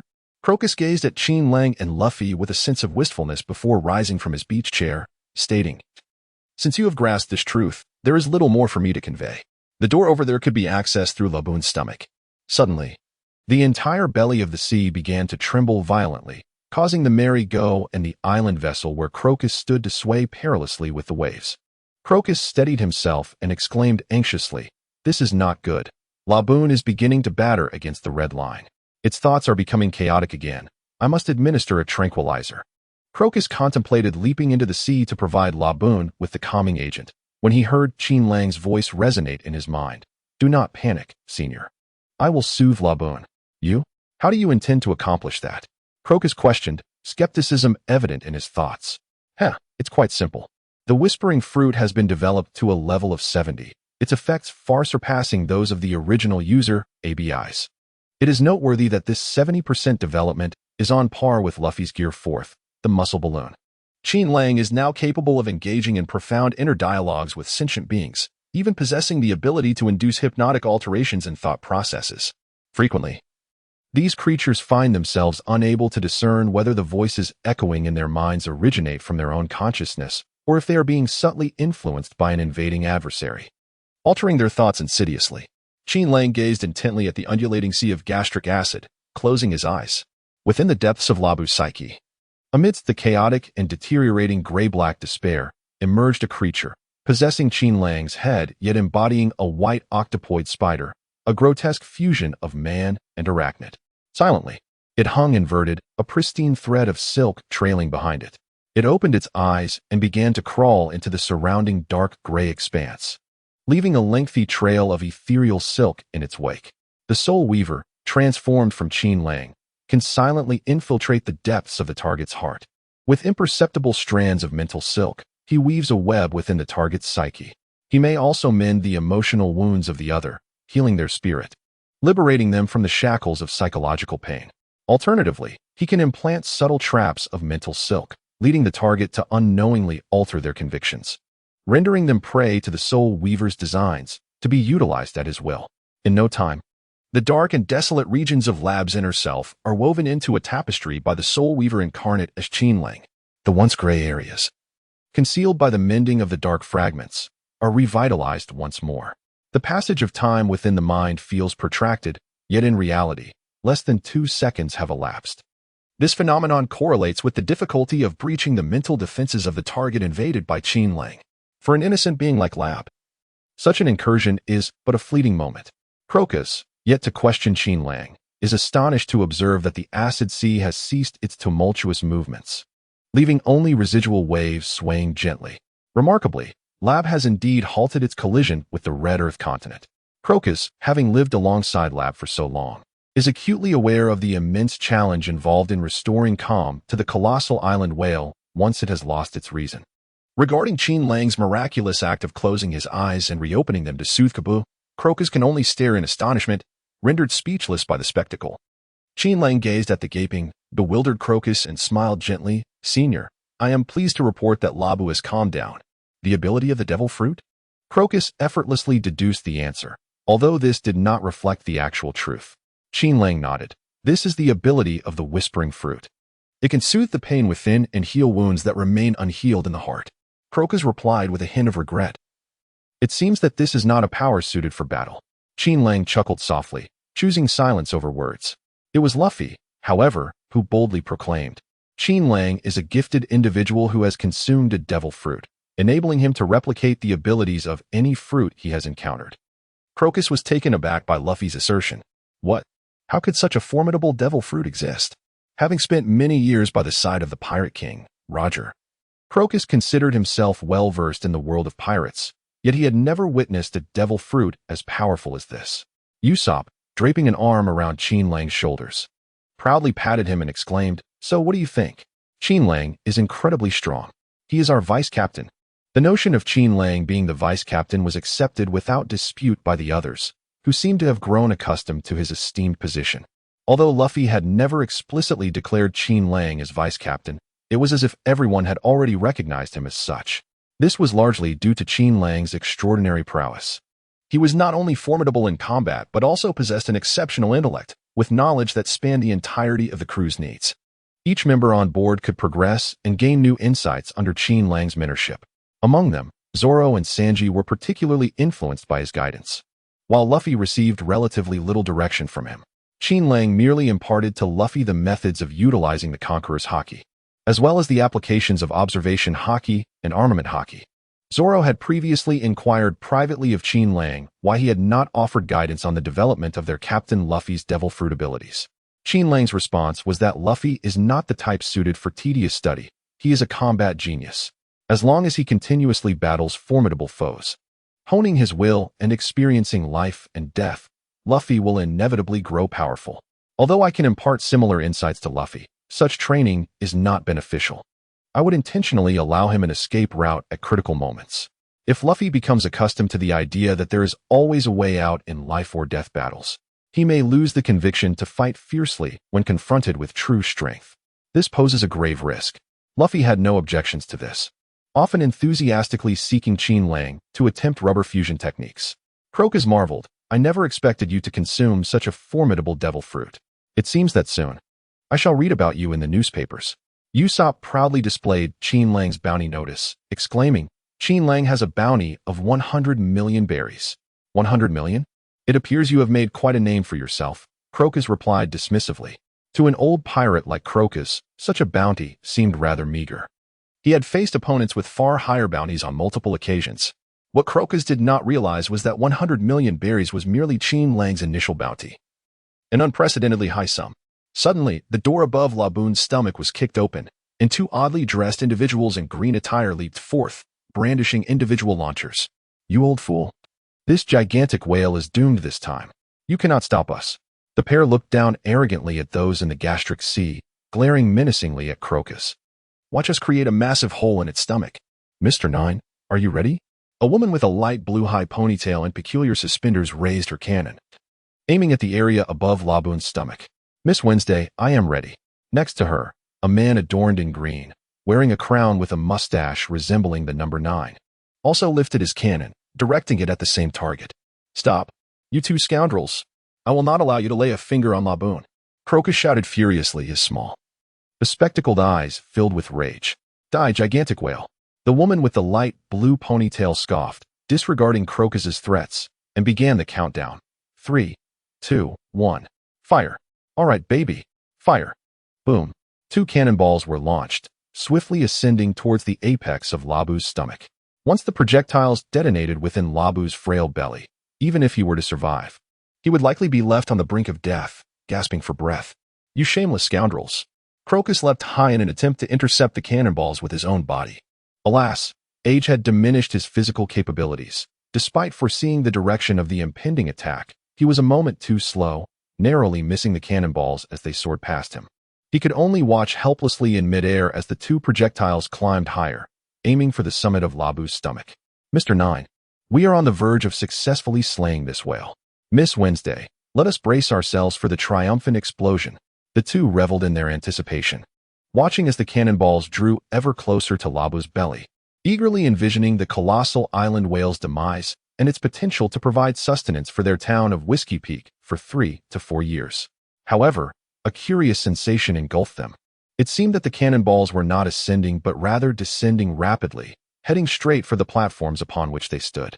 The woman with a light blue high ponytail exclaimed in disbelief, "Mr. 9, do you see those cannonballs? Are they not falling towards us?" The man resembling a bearded figure swallowed hard, replying, "Miss Wednesday, it appears so. The cannonballs are hurtling back towards us." They exchanged a panicked glance and hastily leapt from their platform into the acidic sea below. With a thunderous explosion, a portion of the platform constructed by Crocus was obliterated. Yet Labu's stomach remained unscathed.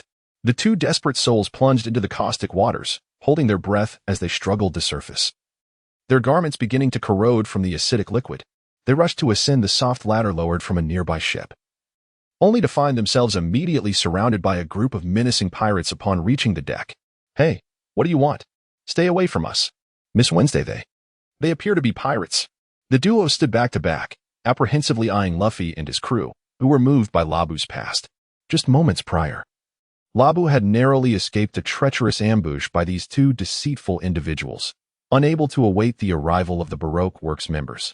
Luffy rolled up his sleeves, fists clenched in fury as he glared at the pair, exclaiming, "You 2 scoundrels dared to plot against Labu? Shall we dispose of them?" Zoro interjected, his expression dark as he pointed his sword threateningly at the duo, ready for action. "My dear lady, please drape my coat over yourself. Be wary of the chill."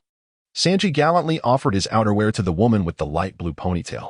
However, with a scrutinizing gaze, she regarded Mr. Nine beside her, her foot restlessly tapping. Those two scoundrels. Nami, too, was rarely incensed as she glared at the duo. She held no fondness for those who relished in stealthy ambushes with cold weapons. Usopp, on the other hand, curiously examined Qin Lang's slender hands and quietly inquired, "Qin Lang, were those your hands that just hurled the two cannonballs at them? Did you notice?" Indeed, indeed. Qin Lang smiled and nodded, reaching into the void of the sky and conjuring two transparent hands. These ethereal hands overlapped with his normal ones. As he moved his hands gracefully, Qin Lang exclaimed, "Usopp, your observation Haki has begun to awaken gradually. Keep up the good work." The golden Mary emerged from Laboon's body. "Woohoo, it's finally out. The true sky." The crowd cheered joyfully as they disembarked and stepped onto the red land, eager to hear Crocus recount the complete tale of Laboon. They remained oblivious to the fact that Mr. Nine and Miss Wednesday, having received a thorough beating, were roused by the jubilant voices. "Miss Wednesday, we show. Those pirates haven't tied us up," Mr. Nine whispered. "Let us take advantage of their distraction and flee." The two crept stealthily toward the stern of the ship. With a soft thud, Mr. Nine was the first to leap off the deck, plunging into the sea. Just as Miss Wednesday approached the railing, ready to jump, she was halted by a cheerful voice from behind. "Always playing pretend. It must be exhausting, Princess Vivi." Miss Wednesday froze on the deck. "Who is it? How does he know my true identity?"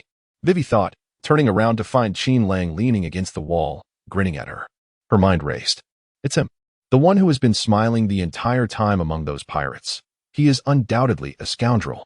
He might have noticed the resemblance between me and the Princess of Alabasta and could be trying to deceive me. Mr. Nine is below in the water. I cannot expose my identity, or it will endanger the kingdom. Vivi struggled to maintain her composure, tilting her head back and feigning ignorance with a hearty laugh. "Ha! What are you saying? Are you talking to me? How infuriating. Next time, Mr. Nine and I will certainly return to hunt this whale. Do not be anxious, Your Highness." Under the vigilant gaze of Wei Wei, Qin Lang approached the edge of the ship, leaning against the railing and gesturing towards the depths below. "You need not worry that our conversation will be overheard by Mr. Nine, for he has already succumbed to unconsciousness." "What have you done?" Wei Wei exclaimed in a state of panic, leaning over to inspect Mr. Nine, who was drifting on the surface of the sea. Lying on his back with eyes closed and foam gathering at the corners of his mouth, completely unresponsive. Such a minor character as Mr. Nine, under the overwhelming intimidation of Qin Lang's domineering presence, was rendered utterly incapable of resistance, succumbing to a faint. He was merely in a temporary state of unconsciousness and had not suffered any other harm. Qin Lang scrutinized the slightly trembling fingers of the visibly flustered Princess Vivi and, with a gentle smile, remarked, "Princess Vivi, my companions are over there causing mischief. Since we both find ourselves with a moment to spare, why not engage in a conversation? This pirate is undoubtedly intriguing." Vivi bit her crimson lip, nodding hesitantly with a stiff expression, and inquired, "What do you wish to discuss?" "Do not be anxious, simply relax." Qin Lang's eyes gleamed with a gentle silver light. In the depths of Wei Wei's heart, the mind weaver, a creature with the head of a human and the body of a spider, silently manifested. Though her innermost thoughts were tinged with vigilance, she remained an ordinary individual devoid of any extraordinary abilities. Qin Lang merely took a fleeting moment to breach Wei Wei's mental defenses, achieving a profound infiltration of her psyche. The mind weaver, resembling a human-headed spider, swiftly traversed the realm above Wei Wei's consciousness, crafting a delicate and joyous web of emotions within her anxious and tumultuous yellow-red domain. Qin Lang gazed intently at Vivi, a light chuckle escaping his lips. "Princess Vivi, I am not your enemy." His words pierced through the tension in the air. Suddenly, Vivi felt a wave of relief wash over her, a sensation of freedom and joy that she had not experienced in quite some time enveloping her heart. The rigidity of her body gradually dissipated, and a playful smile broke through her previously tense expression. "Mr. Pirate, enemies would never admit to being foes. Your Highness, an adversary would not so boldly stand before you." Curiosity piqued, Vivi inquired of Qin Lang, "Mr. Pirate, may I ask how you discern that I am the Princess of the Alabasta Kingdom?" Qin Lang smiled faintly. "Your Highness, I do not wish to deceive you. This is a secret that belongs to me, one I shall not divulge lightly." Wei Wei expressed a hint of regret. "Is that so? Then may I inquire, Pirate Sir, what prompted you to unveil my identity?" Qin Lang smiled gently and said, I have a keen interest in toppling the Baroque work society. I wonder if Her Highness shares the same sentiment. Vivi's expression turned serious. What draws your interest in them? Is there perhaps some animosity between you? Has the Baroque work society wronged your family or friends? Vivi assumed that Qin Lang was also a victim of the Baroque work society. Qin Lang shook his head and coldly replied, No, Your Highness, you have misunderstood. I am merely expressing my profound displeasure at organizations that seek to dismantle nations for their own gain. Vivi was taken aback by Qin Lang's words, finding them rather perplexing. Mr. Pirate, she exclaimed, her beautiful eyes widening, and a bittersweet smile gracing her fair visage, I now begin to question my own judgment in believing you so readily. Are you truly planning to oppose the Baroque works simply because you find them distasteful? Is this the mindset of a child? To seek to topple others merely out of discontent? Qin Lang smiled and said, Your Highness, please trust me. All formidable individuals possess such capriciousness. Formidable, you say? Vivi regarded Qin Lang with a hint of skepticism. Although she sensed that this pirate was unlike any other, she could not discern any signs of strength in him. Suddenly, a sharp crack echoed from the deck behind them, accompanied by Luffy's furious roar. What is happening? Vivi turned curiously to investigate. To her astonishment, her expression shifted dramatically as she frantically pointed towards the central area of the Mary, exclaiming in alarm, Mr. Pirate, where has your ship's mast gone? Without turning around, Qin Lang already knew what had transpired. He sighed, covering his head with one hand while the other caressed the railing of the Mary, offering a rueful apology. My apologies, Mary. I completely forgot that this foolish captain would pull such a stunt and failed to intervene in time. In the distance, Laboon emitted a pained cry, blood appearing on its head. It leapt high out of the water, yet the agony remained unbearable as it plunged deep beneath the surface before soaring upward again. Unfortunately, Laboon's massive descent was directly above the Mary. Its enormous shadow loomed ominously over the ship, poised to descend. We're doomed. Vivi's face turned pale with terror as she watched the colossal whale, resembling an island, slowly descend. The immense pressure from Laboon and the surface of the sea threatened to crush everyone aboard the ship into oblivion, leaving no hope for survival. The voice of Qin Lang emerged calmly from the side. Do not worry, Your Highness. Under the panicked gaze of Princess Vivi, Qin Lang abruptly transformed into a swirling mass of black mist. The dark vapor quickly coalesced, taking the form of a colossal figure akin to Laboon. A formidable layer of dark, armed Haki swiftly enveloped the surface of the mist giant, solidifying the shadowy smoke into a tangible entity. Within the depths of this smoke giant, a thunderous roar echoed. Luffy, Laboon, cease your antics. The smoke giant extended its arm, effortlessly lifting the fallen Laboon and, after grasping Luffy and the mast, casually hurled Laboon into the distant sea, creating a tremendous wave. The smoke fruit, modified fourth gear form, smoke giant. Vivi stared blankly at the towering black figure above her, finding herself momentarily speechless. Mr. Pirate, you are truly formidable. Following the commotion, the merry-go, hastily repaired by Qin Lang and Usopp, set sail from the Red Line, carrying the Straw Hat crew towards the first island, Whiskey Peak. The crew waved a reluctant farewell to Laboon, who bore the abstract emblem of the Straw Hat Pirates on his head, as well as to their elder, Crocus. Hey, Laboon, do not harm yourself by crashing into the continent again. We will surely bring your companions back to you. When we meet next, we shall settle our differences. Qin Lang will not interfere. This is our pact. Laboon, we will return to see you. Do not forget me. Remember my nose. Crocus, we will also come back to see you. Please take care of your health. Hee. Our next meeting should be after we have circumnavigated the globe and discovered the great treasure, One Piece. Humph, Mosshead, do you doubt our ability to achieve that? Heh. Curly brows, I question whether you possess the skill to do so. Do you want to fight, you moss-headed navigator? As one person and one whale watched the merry-go gradually fade into the distance, Crocus smiled at Laboon, who was still gazing longingly after them. They are wonderful young ones, Laboon. Trust them. They will surely return safely. Qin Lang and Luffy will undoubtedly soon hear the news of their renown along the Grand Line. Everyone seems to be in high spirits. Qin Lang smiled gently as he observed his noisy companions, then turned his gaze toward the distant sky, murmuring to himself, these two little creatures are quite perceptive. Several kilometers above, two beings, intimidated by Qin Lang's conqueror's Haki, trailed cautiously, daring not to approach. Enhanced by his observation Haki, Qin Lang could distinctly discern their appearances. One was a sea otter clad in sunglasses and a speckled outfit, riding atop a vulture, also adorned with sunglasses and a flight cap. The duo presented a comical sight. However, this peculiar pair of non-human creatures was a nightmare for the lower-tier members of Baroque works. The sea otter was known as Mr. 13, while the vulture was referred to as Miss Friday. Together, they were dubbed the Unlucky Duo by Baroque works, notorious for their role in intelligence gathering and monitoring the activities of other members. Should any betrayal of Baroque works occur, these two would materialize before the traitor, delivering a punitive bomb to eliminate them. Recently, the Unlucky Duo had detected a mishap in the operations of Vivi and Mr. 9. They intended to unleash punishment bombs upon the two, but Qin Lang's keen awareness foiled their plan. Deterred by a glance imbued with lethal intent from Qin Lang, they fled.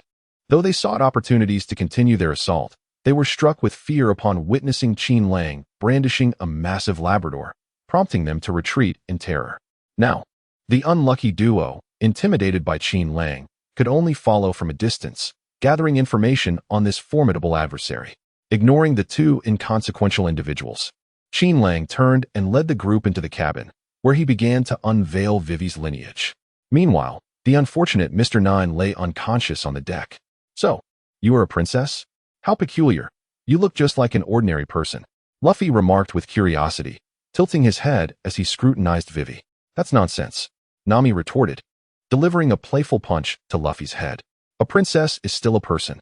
Luffy, stop staring at Vivi. "It's quite impolite." "And you, Sanji, refrained from circling around her." Nami's annoyed demeanor was remarkably endearing. Sanji, holding a cup of dessert, swayed his body beside Vivi, attempting to charm her. "Dear Princess Vivi, please indulge in this dessert crafted with love just for you." "Thank you," Vivi replied, her cheeks tinged with a blush as she accepted the treat from Sanji's hands. With sincere regret, she addressed the Straw Hat crew. "I truly apologize, everyone. I never intended to cause you any trouble.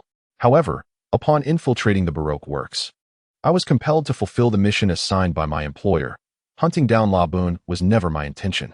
Qin Lang waved his hand dismissively and replied, "Enough, Your Highness. There is no need for further apologies. You have already expressed your remorse to Elder Crocus and received his forgiveness. This matter is now behind us." Vivi nodded in agreement, saying, "Though I have witnessed the formidable strength of the pirate, I still wish to keep you uninvolved. The mastermind behind the Baroque works, Mr. Zero, is an exceptionally formidable figure. If I were to disclose this to you, your lives could be in jeopardy." Nami swallowed hard, pondering. A person capable of plotting against an entire nation must indeed be an exceedingly dangerous individual. "A formidable figure, you say?" Qin Lang casually remarked. "It's not bad. Crocodile, one of the 7 warlords of the sea, is indeed a significant figure." Nami exhaled, laughing. "What? So the mastermind behind Baroque works, Mr. Zero, is Crocodile from the 7 warlords? I thought he was someone truly important." Nami's voice abruptly fell silent. The entire cabin was enveloped in a profound stillness. Nami stood frozen, her mouth agape, her body as rigid as a statue. Vivi widened her eyes, casting an indignant glare at Qin Lang. Zoro furrowed his brow, gripping the hilt of his sword tightly. Sanji inhaled deeply, taking a drag from his cigarette. Usopp cowered in the corner, trembling in fear. Qin Lang smiled warmly at his companions. Only Luffy gazed at everyone with starry eyes, exclaiming in excitement, "The 7 warlords of the sea. Our foes are actually the warlords. How fascinating." "The 7 warlords of the sea?" Nami finally regained her composure, screaming, "Our adversaries are indeed one of the 7 warlords. How could we possibly defeat them?" Luffy, brimming with enthusiasm, turned to Qin Lang and inquired, "Qin Lang, are the 7 warlords truly formidable? I've heard of them, but I am unsure of their true strength."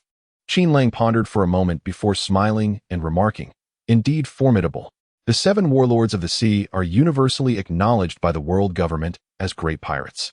They possess devastating destructive power and formidable strength that rivals nations, being one of the 3 major forces of the Grand Line." However, Qin Lang swiftly shifted his tone, encouraging those around him, "Yet their might does not imply our weakness. Trust me, the strength of our pirate crew is entirely comparable to that of the 7 warlords. Our combat prowess is absolutely on par with theirs." Some comrades were swayed by Qin Lang's words, their spirits ignited with fervor. Zoro crossed his arms, sneering. "Crocodile of the 7 warlords, is it? I wonder if he has any swordsmen under his command who could help me grow stronger. Sanji, puffing on a cigarette, exhaled a ring of smoke nonchalantly. The enemy is indeed powerful. We cannot afford to be careless. However, it is precisely such challenging adventures that hold true significance. Luffy's eyes sparkled with excitement, exclaiming, "Our first battle is against the 7 warlords of the sea. How incredible!" Yet, not everyone shared Qin Lang's optimism. Some were steeped in pessimism. Nami buried her face in her hands, collapsing onto the deck, her voice quivering with sorrow. I knew that being with you inhuman lot would lead to encounters with other inhuman beings. But I never imagined our first battle on the Grand Line would be against the 7 warlords. Luffy, if possible, please take me back to shore. I want to go home." Usopp, cowering in a corner, stammered, "I am not afraid. I am a great sea warrior." "Miss Nami, Mr. Usopp, I sincerely apologize for the trouble I've caused you," Vivi said, casting an apologetic glance at them. She then turned, puffing her cheeks in indignation, glaring at Qin Lang. "Pirate. Why did you have to mention their names? If members of Baroque works over here, your lives will be in jeopardy. Rest assured, the surrounding waters are under my control. No one can eavesdrop on our conversation," he replied. Qin Lang smiled gently as he provided an explanation. Wei Wei pouted and turned away, muttering softly, "Humph. The pirate seems perpetually cheerful. He hardly appears to be a good person. Such is the situation. Shall we assist Her Highness the Princess in reclaiming her kingdom and engage in battle against Crocodile, the leader of Baroque works and one of the 7 warlords of the sea? Let us raise our hands to vote." Qin Lang twisted his neck, lazily stretching as he declared, "Let me make my stance clear. I have resolved to assist Her Highness the Princess in dismantling the Baroque works and vanquishing Crocodile, one of the 7 warlords of the sea. If anyone wishes to refrain from participating, I am prepared to temporarily withdraw from the crew and fight on my own accord, ensuring that none of you are implicated." The Baroque works, you say? The very organization that once extended an invitation for me to join their criminal syndicate. I presume they have an abundance of swordsmen among their ranks, Zoro remarked, a cold smile gracing his lips as he tapped the hilt of his sword. Such an intriguing affair cannot possibly proceed without my involvement.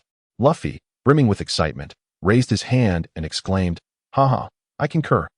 We must confront this crocodile and aid Vivi in reclaiming her kingdom." Nami sighed, resting her forehead in her palm. "Luffy, you're the captain. Have you truly considered the implications of this? We are but newcomers to the Grand Line. And now we are to oppose a pirate granted special powers and privileges by the world government. Do you grasp what that entails?" Luffy tilted his head in confusion, questioning, "Does it mean we're going to become famous?" "Idiot," Nami retorted, delivering a frustrated punch to Luffy before turning her gaze to Qin Lang, her teeth clenched. "Qin Lang, it's one thing for our foolish captain to act recklessly, but why are you following suit? You are our vice captain. If you engage in battle on personal grounds, how can we, your comrades, stand idly by? We are up against a warlord of the sea.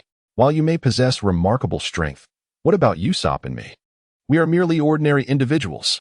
Qin Lang and Nami locked eyes, a smile gracing his features as he said, "Nami, evasion cannot shield you from battle. In the world of pirates, once the choice is made to flee, the tendency to escape will persist from that moment onward. Conversely, if one bravely confronts the adversary, the inclination to engage will remain steadfast. Do you wish for your pirate crew to perpetually run away, or to establish a reputation that instills fear in your enemies?"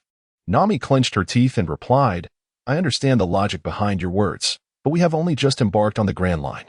Why must we opt for such a challenging path right from the start? Our opponent is one of the 7 warlords of the sea."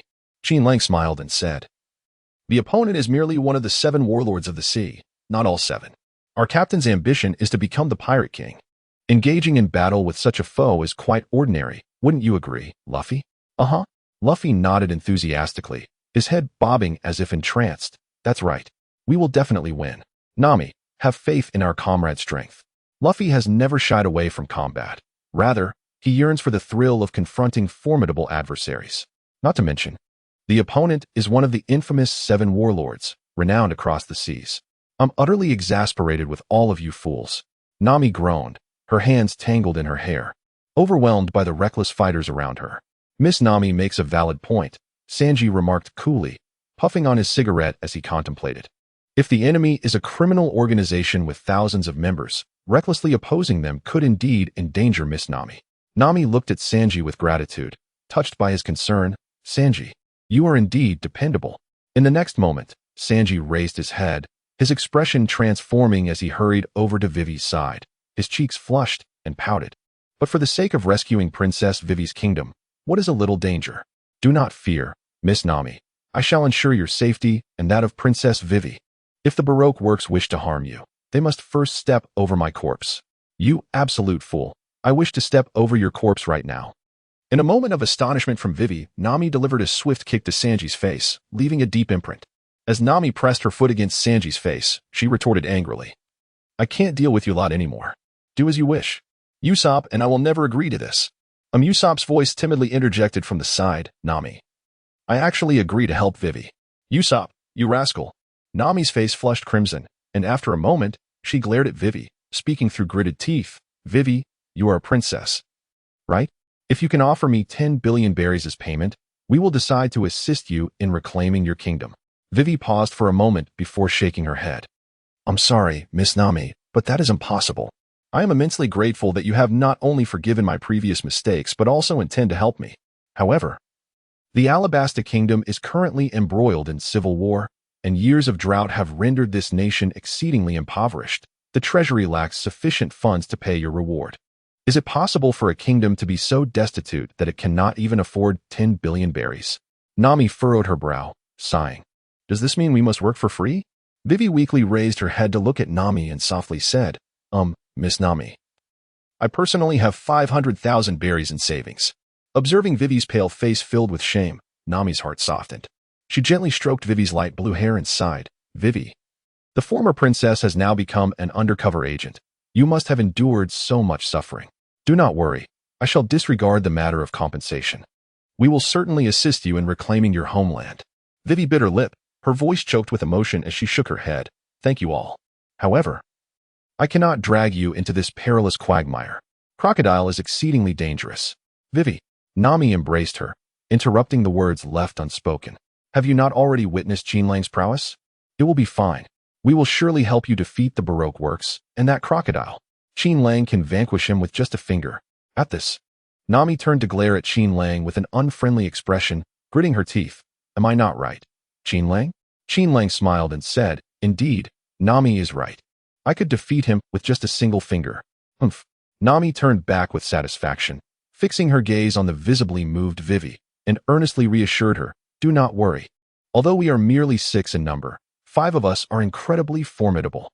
Do not be misled by Usopp's timid demeanor. When he is serious, he is quite impressive. He has single-handedly defeated a fishman. Usopp puffed out his chest with pride, though he was the weakest among them. However, his inflated pride quickly deflated as he lamented, Hey, Nami, your words make it seem like I'm really weak. To boost the confidence of the clearly apprehensive Princess Vivi, Nami pointed to the grinning Luffy and introduced him, saying, Luffy is our captain.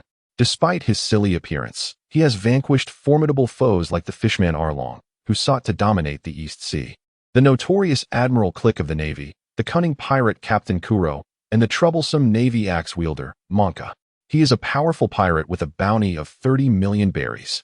Vivi gasped, covering her mouth in astonishment. Luffy has a bounty of 30 million berries? I've heard of axe-wielder Monka.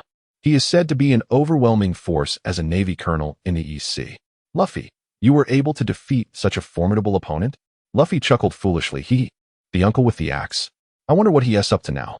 Nami then pointed to Zoro, stating, This is Roronoa Zoro, the pirate hunter, a master swordsman with immense combat prowess. Vivi blinked, recalling, I believe Baroque Works once attempted to recruit you. Zoro reclined in his chair, leaning against the wall, and replied nonchalantly, Yes, but I turned them down. They wouldn't let me be their boss. Next, Nami gestured towards Sanji, who was gazing at Vivi with infatuation, and sighed. This is Sanji, a very powerful chef. Sanji swayed, his heart aflutter, declaring, Princess Vivi, I am indeed quite strong. Just watch me kick that warlord scoundrel into oblivion. Finally, Nami pointed at Qin Lang and said earnestly, This is Qin Lang, our first mate, a monster even stronger than Luffy. He is currently our ship's greatest combat force. He gained fame after defeating Colonel Smoker, the White Hunter, stationed in Logtown, and has a bounty of 100 million berries. Vivi, having just returned from Whiskey Peak on a mission, had unfortunately missed the Navy's announcement regarding Qin Lang's wanted poster. 100 million berries. Vivi exclaimed in delight. Looking at Qin Lang with excitement, this is even higher than Crocodile's bounty of 81 million berries before he joined the warlords. Indeed, this pirate is truly remarkable. Qin Lang. Usopp, it's snowing. Let us build a snowman. Luffy, Qin Lang, let us have a contest to see who can build the best snowman. Wow. Qin Lang. You've sculpted such an impressive snow dragon. Mist has risen. Nami, there are several small icebergs a kilometer ahead. Be sure to steer clear of them. Icebergs indeed.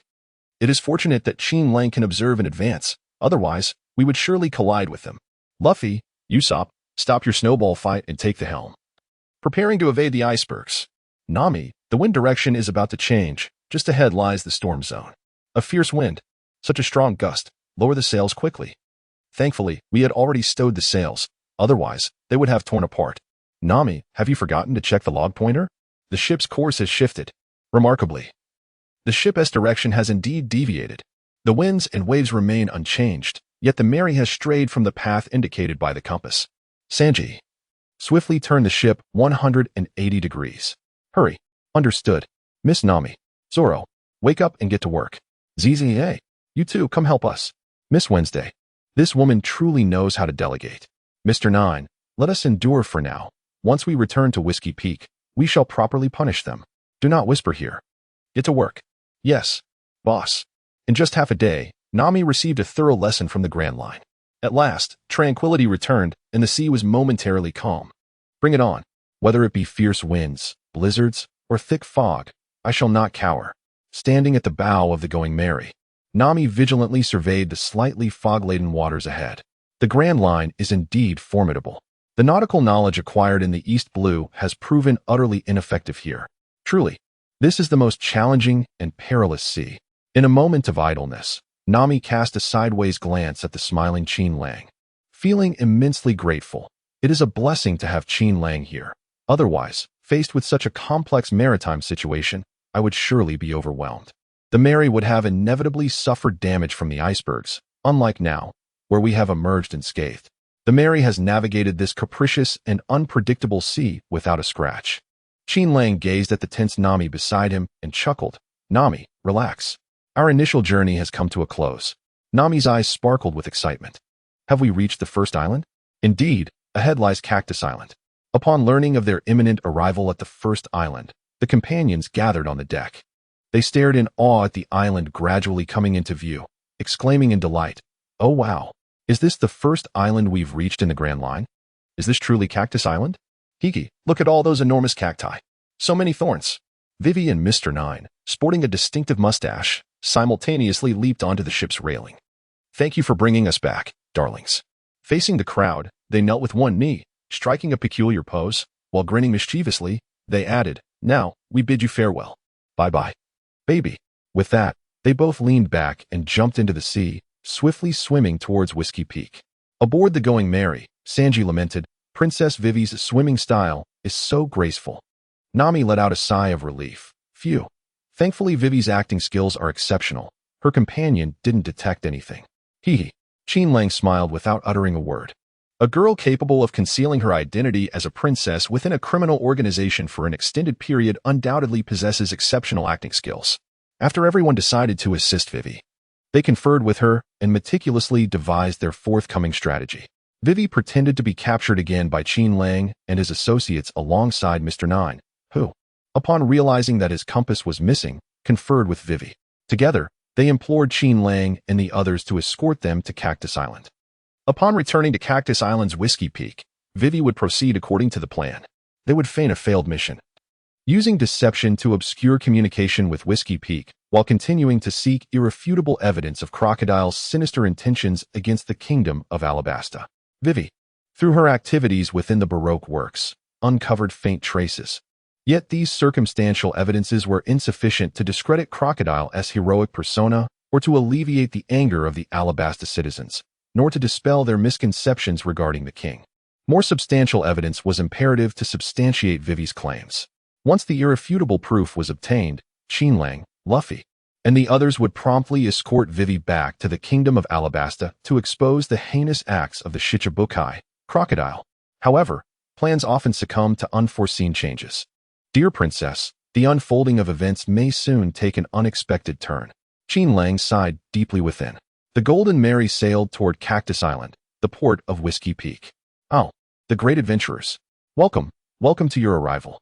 The port resounded with cheers as the exuberant crowd warmly greeted the Straw Hat Pirates. Nearby, on an island not far from Cactus Island, a man and a woman, engaged in their tasks, paused to answer the call of the telephone bug, a symbol of their enigmatic boss, Mr. Zero. Mr. 5, Miss Valentine, cease your current mission, a new task awaits you. In the darkness, the telephone bug, after a brief pause, coldly proclaimed, my secret has been uncovered, and the sinner hides among those executing commands. You two must go to Cactus Island, Whiskey Peak, and eliminate anyone privy to the truth, leave no one alive. The pair exchanged glances, revealing cruel smiles. Understood, boss. We shall diligently carry out this extermination task. Cheers. Cheers. A crowd gathered around the dining table, reveling in merriment. Wow, that's Mr. Swordsman's 10th cup. This young lady is even more impressive. It's her 12th. A drunken bystander, dazed and intimidated by Nami and Zoro's continued drinking, slumped over the table in defeat, muttering, I can't take it anymore. These two guests can drink like champions. Humph. That Marine colonel who can transform into smoke attempted to ensnare me, but with a mere breath, I sent him flying. Usopp regaled the crowd with tales of his so-called heroic exploits. Mr. Usopp is so dashing. More meat. Bring another plate. Luffy, under the astonished gaze of onlookers, devoured his meal hungrily, transforming himself into a ball, yet continued to gulp down more. Wow, the captain has consumed enough for dozens. Even the chef has collapsed. 3 chefs from Whiskey Peak fainted in the kitchen. This young man is simultaneously courting dozens of young ladies. He is truly a flirt. The people chuckled in disbelief. What is going on with this group? They are all so formidable. Even more impressive was the young chef, whose culinary creations were so delightful that every taster shed tears of joy.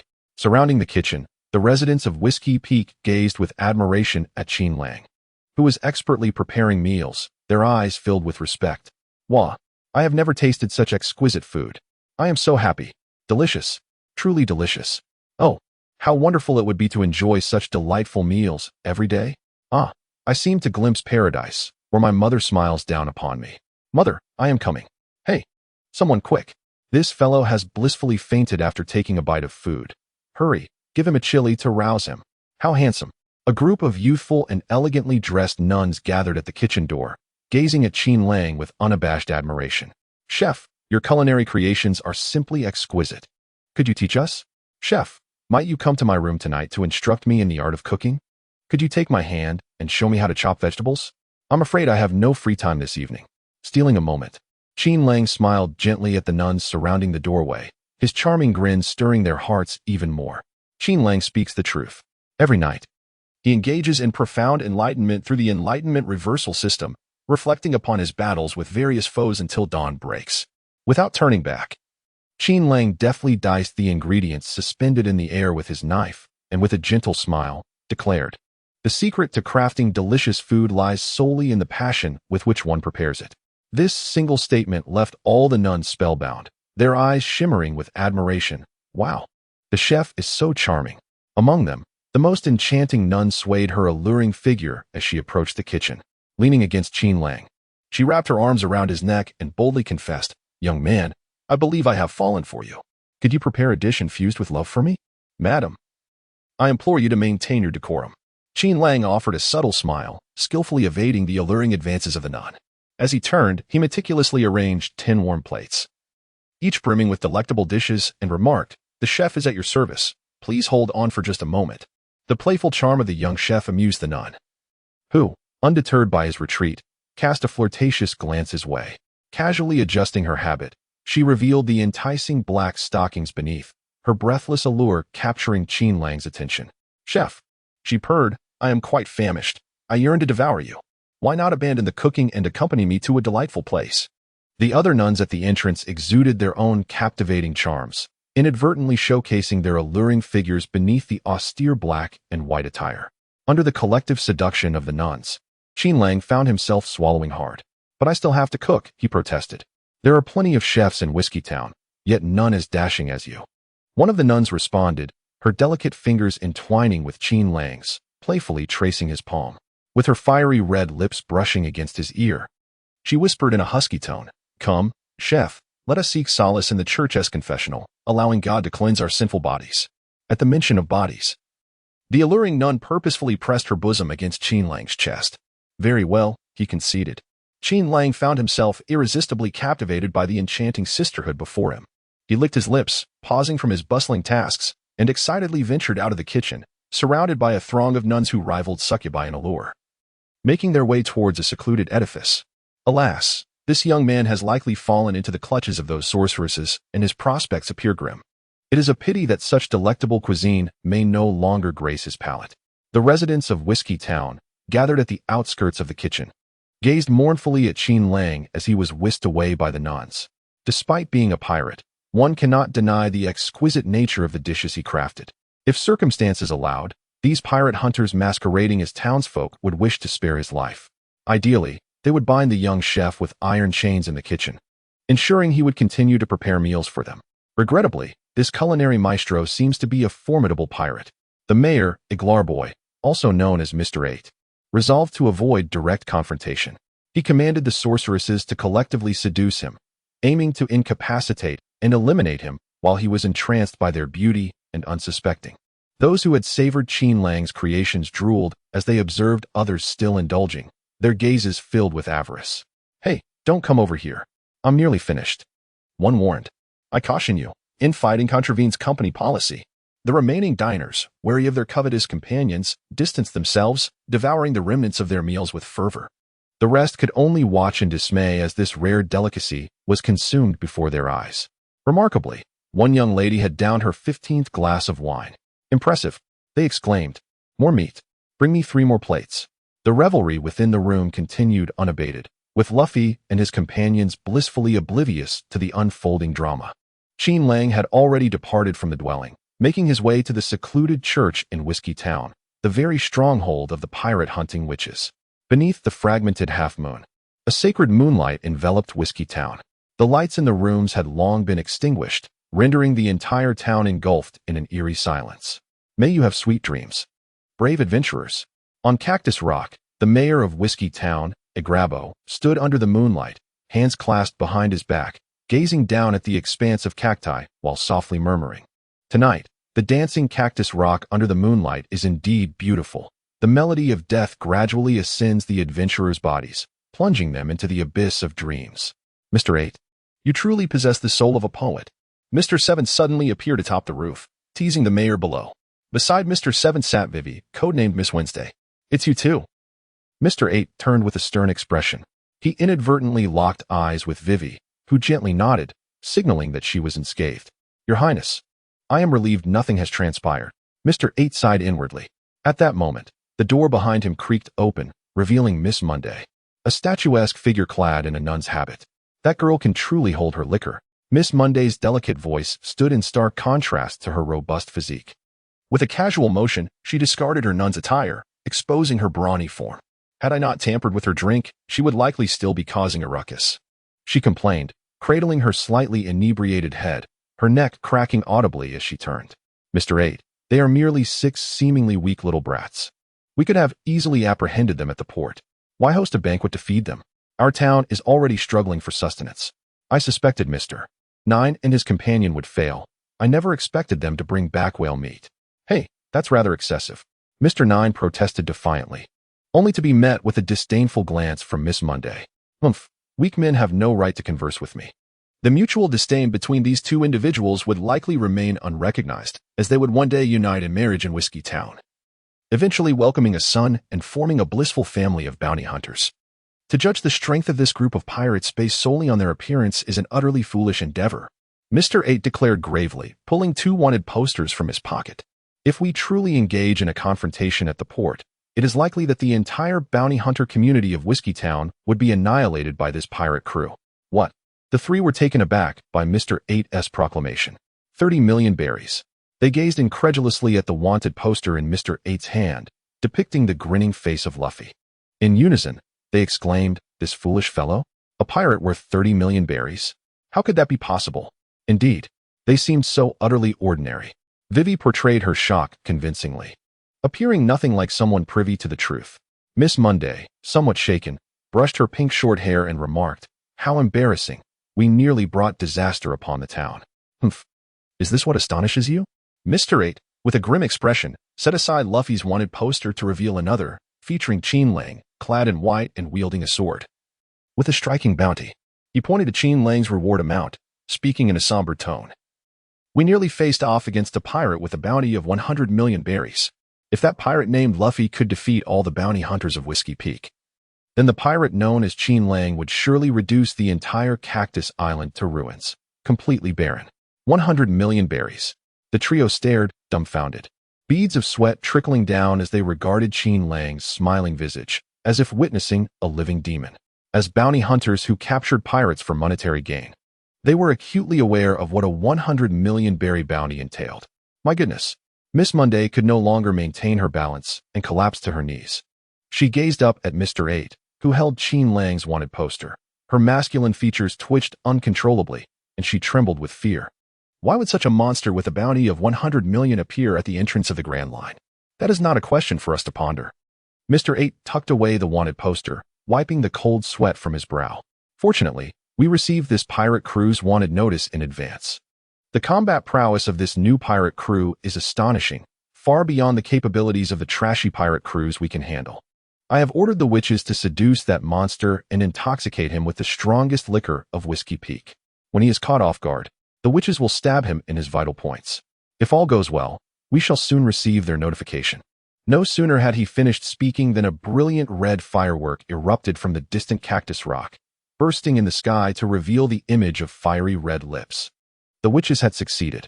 Mr. 8 turned to the trio, a cold smile creeping onto his lips. Indeed, even a pirate with a bounty exceeding 100 million is, at their core, merely human.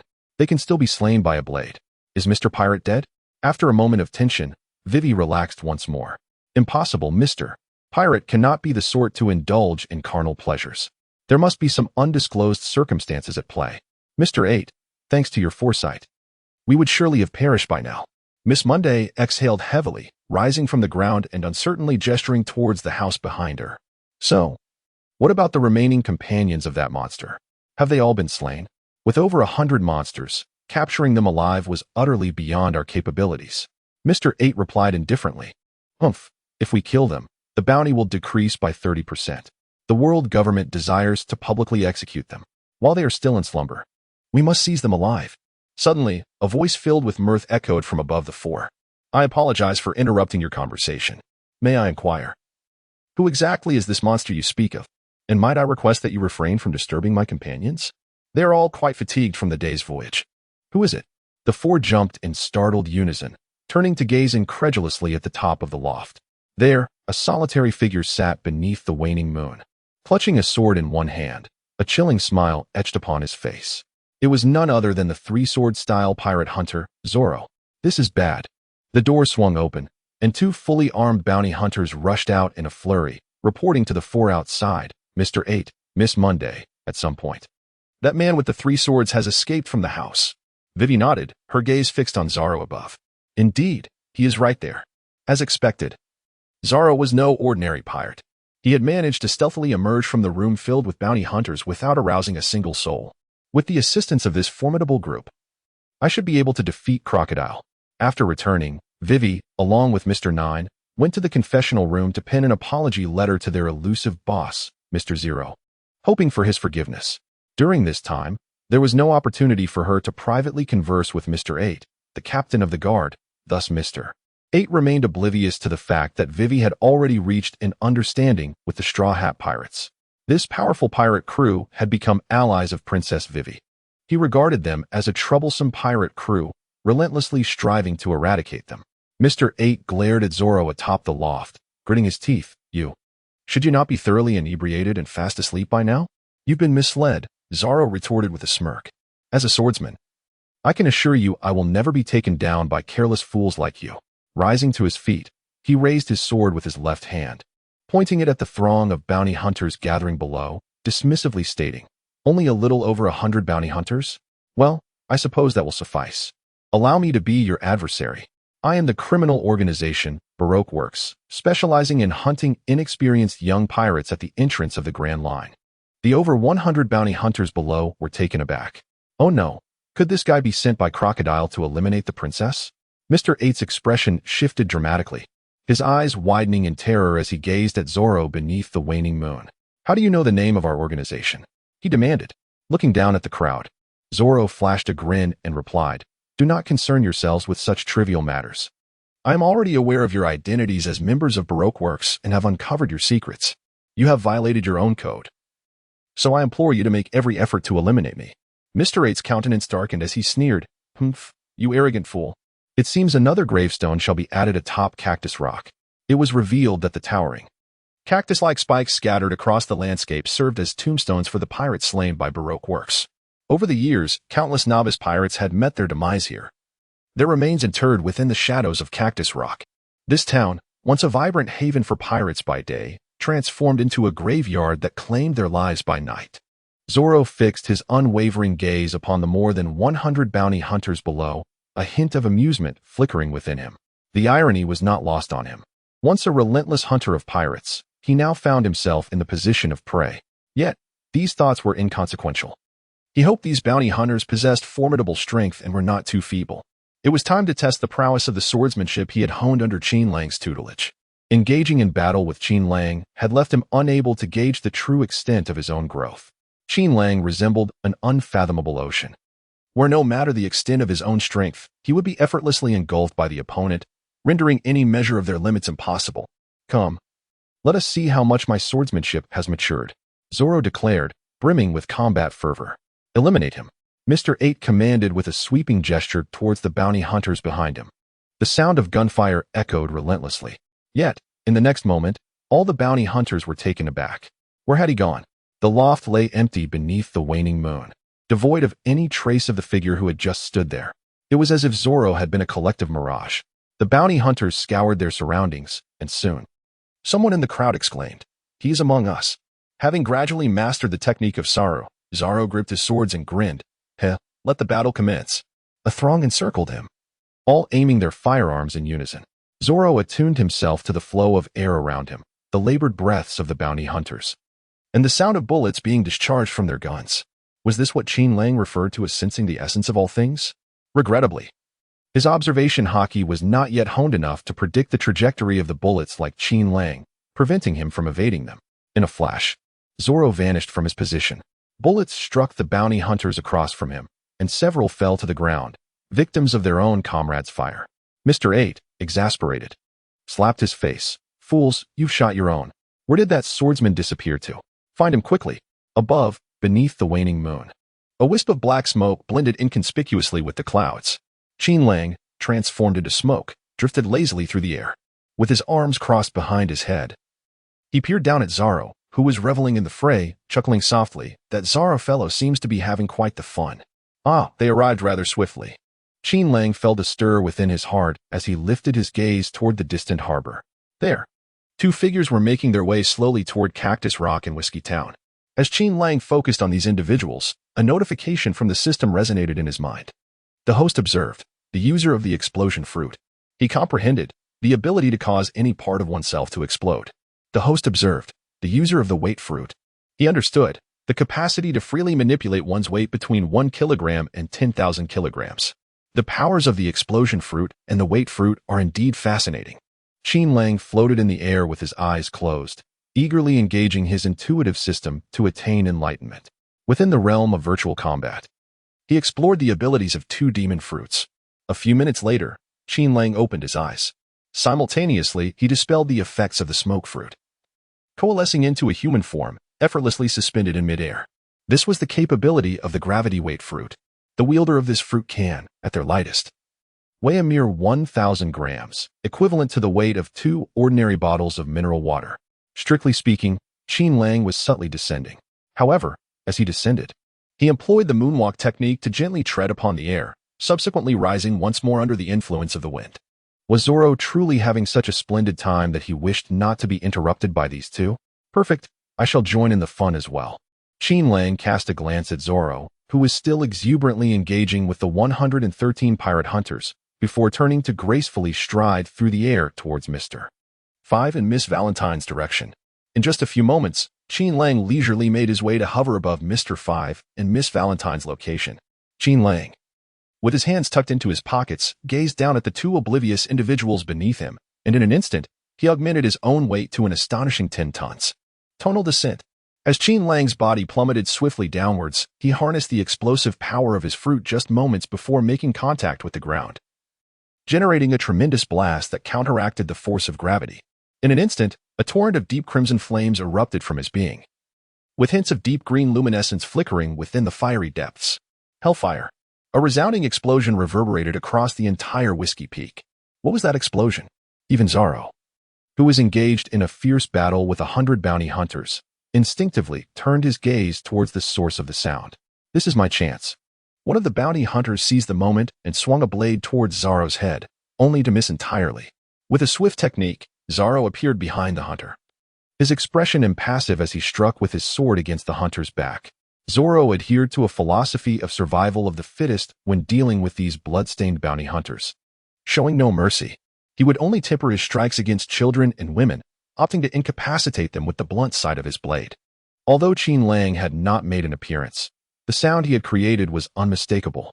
Zoro had gleaned from the bounty hunter's taunts that Qin Lang had been killed. However, he dismissed such claims without a flicker of emotion, calmly stating, "There's a saying in my hometown, foolish seabirds always believe they can conquer the sea." Zoro was convinced that even if Qin Lang lay defenseless on the ground, allowing this band of weaklings, who preyed upon novice pirates, to attack him, they would never breach his defenses.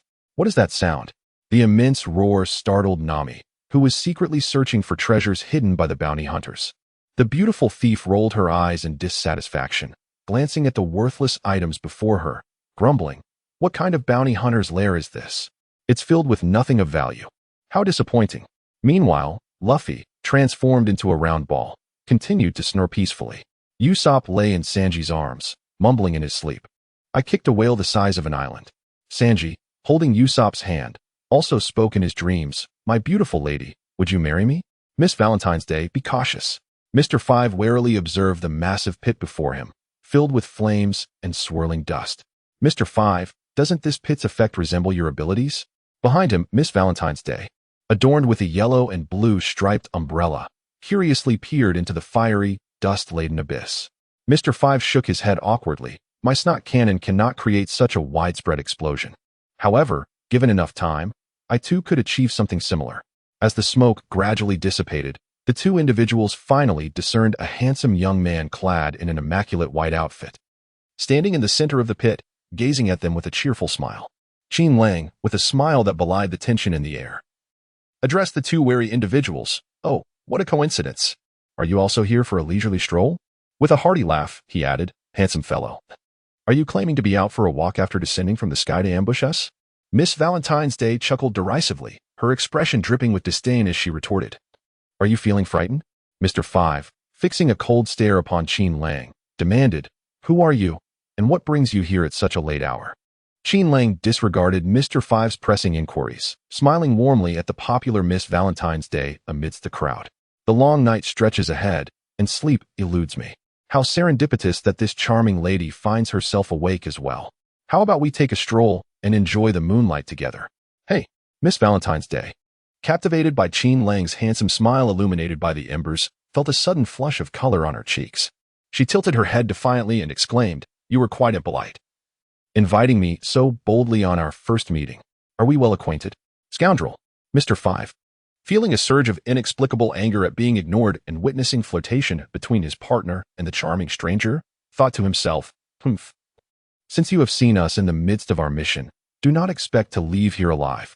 As he spoke, Mr. 5 snapped his fingers, launching a pre-prepared projectile toward Qin Lang's direction, shouting, "Nasal phantasm cannon." Boom. The explosion reverberated across Whiskey Mountain once more. "Humph, perish, you pretentious fool." Mr.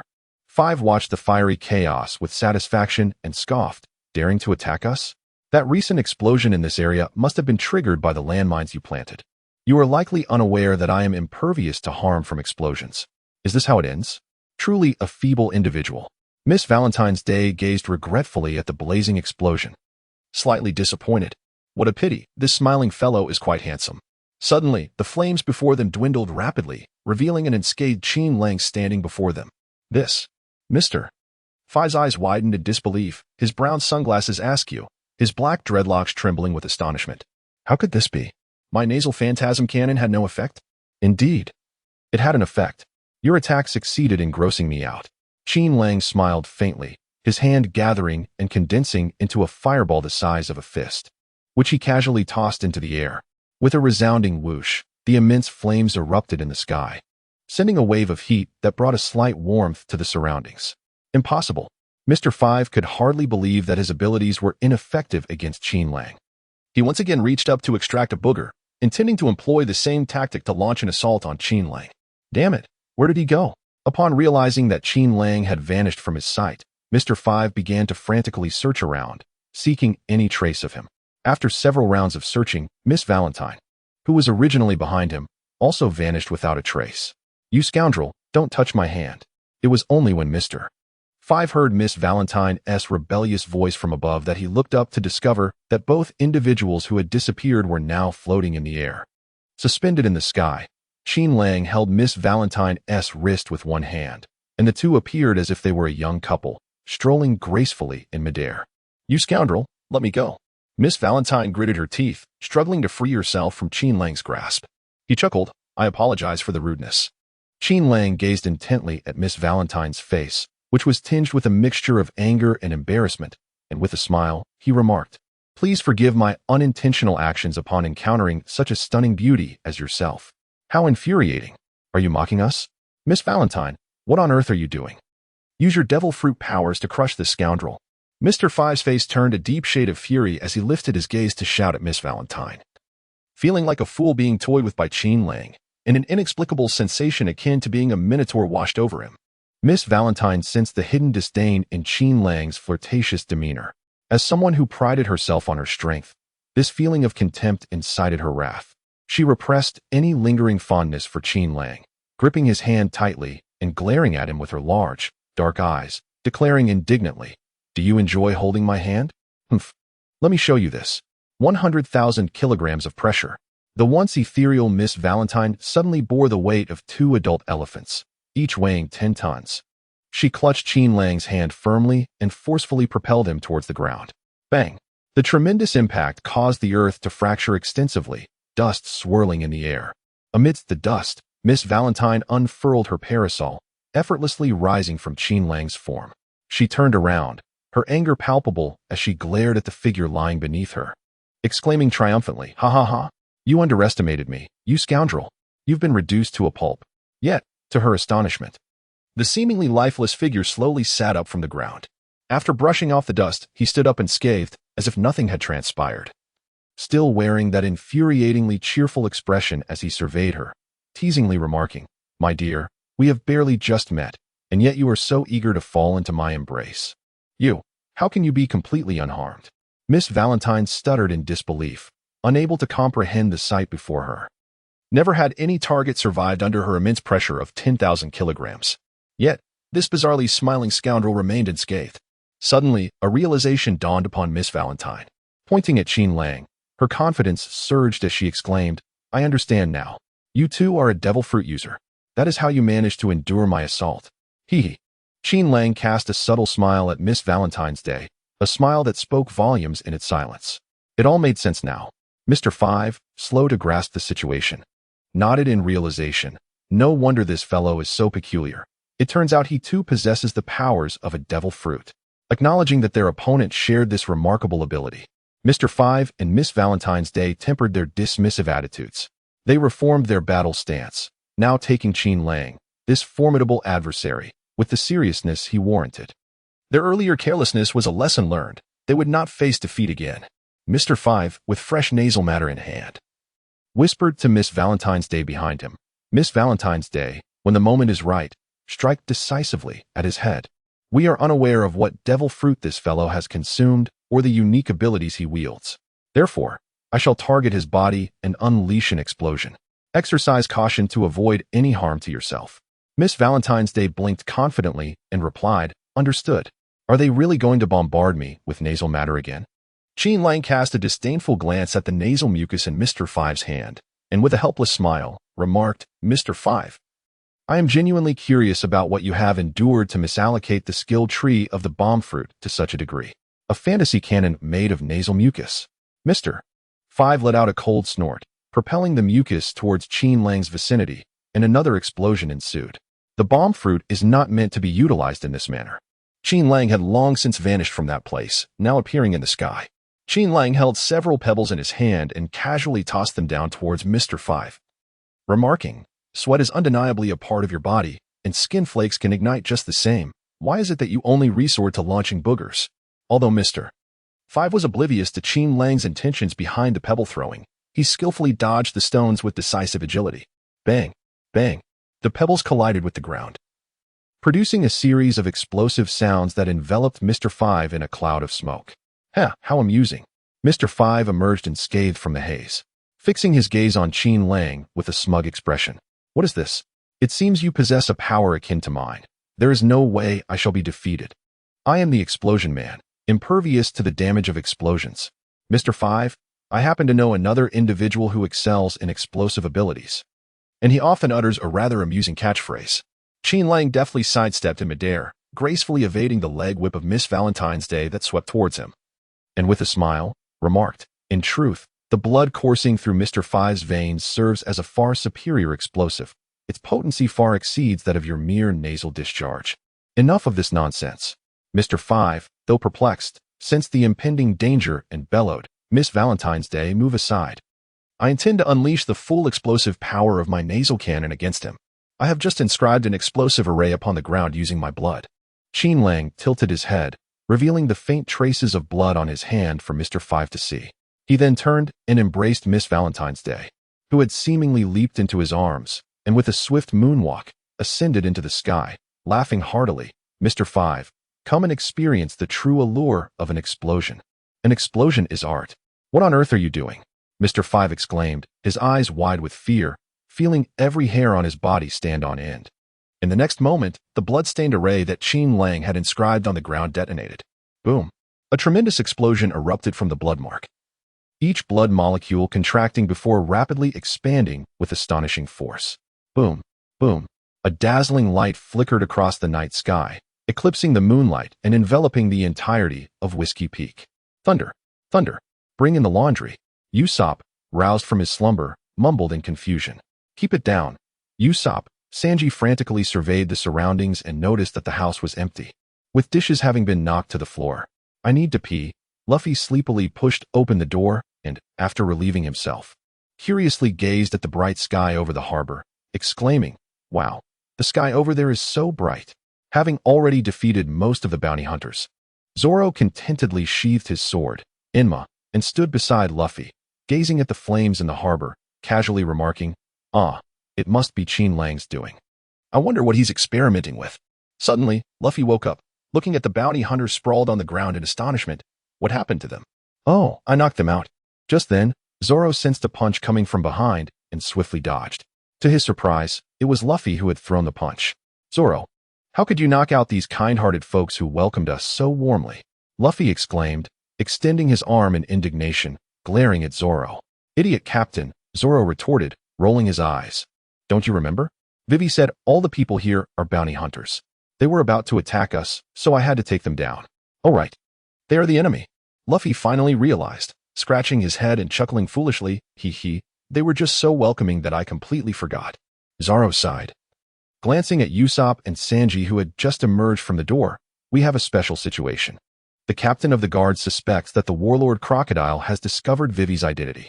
He implores us to return Vivi to the Alabasta Kingdom to expose Crocodile's plot. They are already preparing the ship. I've gathered all the treasures. Nami exclaimed breathlessly as she emerged from a nearby room, dragging a fully packed chest. Strange. Usopp glanced around and inquired with curiosity, Where is Qin Lang? I am here, came the reply. The voice of Qin Lang resonated above the group. With a resounding thud, the battered and frothing Mr. 5 was carelessly cast to the ground by Qin Lang. A small sunshade tumbled down beside him. Subsequently, the unconscious Miss Valentine's Day was similarly discarded without a hint of compassion. Although Mr. 5 possessed immunity to gunpowder and explosive assaults, The tremendous sonic wave unleashed by the recent explosion was far beyond what his frail body could withstand, rendering him unconscious. Nami surveyed the two individuals sprawled on the ground and inquired with curiosity, "Qin Lang, who are these two?" "They are key members of the Baroque works, Mr. 5 and Miss Valentine's Day. They were sent by Crocodile to eliminate Vivi." Qin Lang smiled at Nami. Sanji, filled with jealousy, approached, casting a glance at the extraordinary Miss Valentine's Day lying nearby, and remarked with a hint of bitterness, "Hey, Qin Lang, you wouldn't be thinking of committing any misdeeds while this beauty is unconscious, would you?" Qin Lang stretched lazily and replied nonchalantly, "How could that be? I merely indulged in a little play." Former Mr. 8, captain of the guard, Ikelam, stood on the ship, his eyes wide with disbelief as he gazed at the vanishing cactus rock not far from the harbor. He exclaimed incredulously, "Princess Vivi, what kind of price did you pay to persuade such a bounty-hunted creature to assist us in taking down the warlord Crocodile?" Vivi, smiling as she looked towards the location of Whiskey Peak, said cheerfully, "I told you, they volunteered for free." "Ikelam, do you believe that? Free? Volunteered? For what? To oppose a warlord?"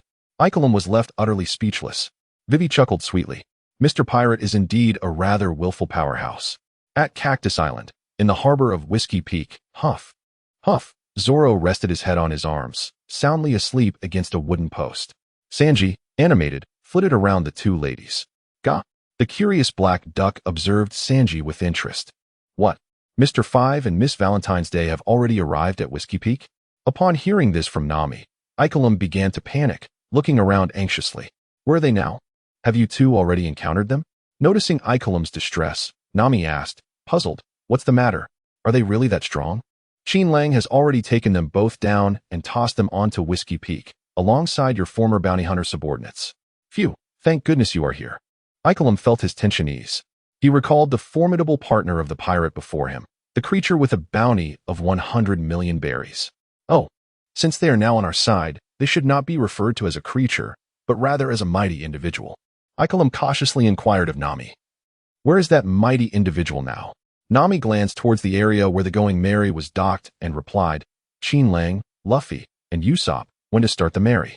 They should be on their way soon." "That's good to hear." Ikelam let out a sigh of relief. He turned and retrieved a larger outfit identical to Vivi's from the ship, stating solemnly, "Lady Nami, I entrust Lady Vivi to you. We will proceed on 2 ships. I will navigate this vessel belonging to Baroque Works, using a permanent pointer to return to the Alabasta Kingdom. You will travel through various islands and will ultimately arrive at the Alabasta Kingdom." Nami, perplexed, asked, "Captain of the Guard, why won't you accompany us to the Alabasta Kingdom?" Lem resolutely declared, "Once Crocodile learns of Mr. 5 and Miss Valentine's failure, he will undoubtedly send even stronger foes to pursue Princess Vivi. I will divert the ensuing pursuers." Vivi, with a complex expression, grasped Lem's sleeve, reluctant to let him go. Lem, there is truly no need for such drastic measures. We can assess the strength of Mr. Pirate and Luffy ourselves. Lem firmly held Vivi's hand and replied earnestly, "My Lady Vivi, it is my duty as the captain of the kingdom's guard to undertake this task. Although that individual possesses formidable strength, time is of the essence. If we are constantly pursued by the Baroque Works, your progress will be severely hindered. Allow me to draw their attention away, ensuring your safe passage. Please, you must prioritize your safety." Vivi cried, burying her face in Lem's embrace, her voice choked with emotion. She realized she could not sway this diligent captain and reluctantly acquiesced to his decision. Lem gently embraced the princess, who had inadvertently grown up under his watchful eye, and sincerely wished her well, saying, "Take care, my Lady Vivi." With a tremor in her voice, Vivi implored, "You must return, Uncle Lem." Time was of the essence. Without waiting for Qin Lang and the others to arrive aboard the Merry, Lem set sail alone on the vessel, which would inevitably attract the attention of Baroque Works. Leaving the harbor and heading toward the horizon, Nami stood beside Vivi, both gazing at Lem's ship as it gradually receded under the moonlight. Vivi sniffled softly. Her spirits dampened. "Uncle Lem has cared for me since birth. I had planned to infiltrate Baroque Works alone, but he insisted on accompanying me, disregarding the dangers." Nami turned to observe the determined girl biting her lip, and then looked back at the distant vessel, nodding with a smile. "It is evident that he cares deeply for you. Rest assured, he will safely reach Alabasta." Vivi nodded vigorously. Yes. In the next moment, a blinding flash of white light erupted, and Lem's ship was engulfed in a horrifying explosion, the thunderous roar echoing across the harbor. Boom. In an instant, all present were met with a ringing in their ears. What is happening? Nami exclaimed in terror, returning to her senses as she gazed at the explosive zone in the sea, where fierce flames consumed the entire ship, waves of heat rolling tumultuously. Had the enemy pursued them so swiftly? Vivi stood rigidly, her body tense as she gazed upon the shattered hull in the distance, illuminated by the towering flames. She bit her lip, the crimson blood staining her mouth. Vivi was engaged in a fierce battle between the agony of her flesh and the torment of her spirit, striving to suppress her tears. At that moment, the Mary arrived. Luffy stood atop the figurehead of the Mary, gazing curiously at the distant blaze, perplexed as he inquired, "Why has there been an explosion over there?" Nami responded with indignation. That old man attempted to steer the ship away from the pursuers. But as soon as he set sail, the ship exploded. Qin Lang leaped down from the Mary and, suppressing his smile, fixed his gaze on the sorrowful Wei Wei. Speaking in a hushed tone, "Wei Wei, come aboard. Do not let Uncle's efforts go to waste." Wei Wei's body trembled as she stared blankly at the flames dancing upon the sea, seemingly oblivious to Qin Lang's words. Alas, Qin Lang sighed softly, gently cradling Wei Wei in his arms. Leaning closer to her ear, he whispered, "Wei Wei, trust me. I assure you, Uncle will be just fine." "Will we really? Qin Lang, are you speaking the truth?" Wei Wei, enveloped in the warmth of his embrace, burst into tears. Qin Lang gently patted Wei Wei's back, speaking in a soothing tone, "Indeed, it is true. I would never deceive you." The golden Melie swiftly departed from the port of Whiskey Peak, propelled by the river's current. A mist had descended, obscuring the moon, and it appeared that dawn was approaching. Nami gazed intently at the distant sea, then glanced down at the recording pointer on her wrist, contemplating the potential upheavals that might ensue. Zoro, with a hint of anticipation, remarked, "I hope the pursuers from Baroque works are numerous. Otherwise, I won't have enough to hone my skills." The number of pursuers would likely be around 1,000. Wei Wei speculated, having adjusted her mindset. The black duck, sensing Wei Wei's discontent, obediently lay beside her. Suddenly, a curious voice inquired, "Was the recent explosion in Whiskey Peak caused by Mr. Five?" Nami casually replied, "It was Qin Lang. Haven't we already mentioned that?" The voice continued with a smile. "Qin Lang? Where is he? Didn't he say he would take a break and return to the rest area?" "Huh? Who is speaking?" Nami suddenly realized that the voice conversing with her was utterly unfamiliar, belonging to none of the crew aboard their ship. "Who is it?" Everyone turned in unison. They discovered a woman, alluring and adorned with a purple cowboy hat, her appearance refined with sun-kissed skin, perched gracefully on the second-floor railing, smiling at them.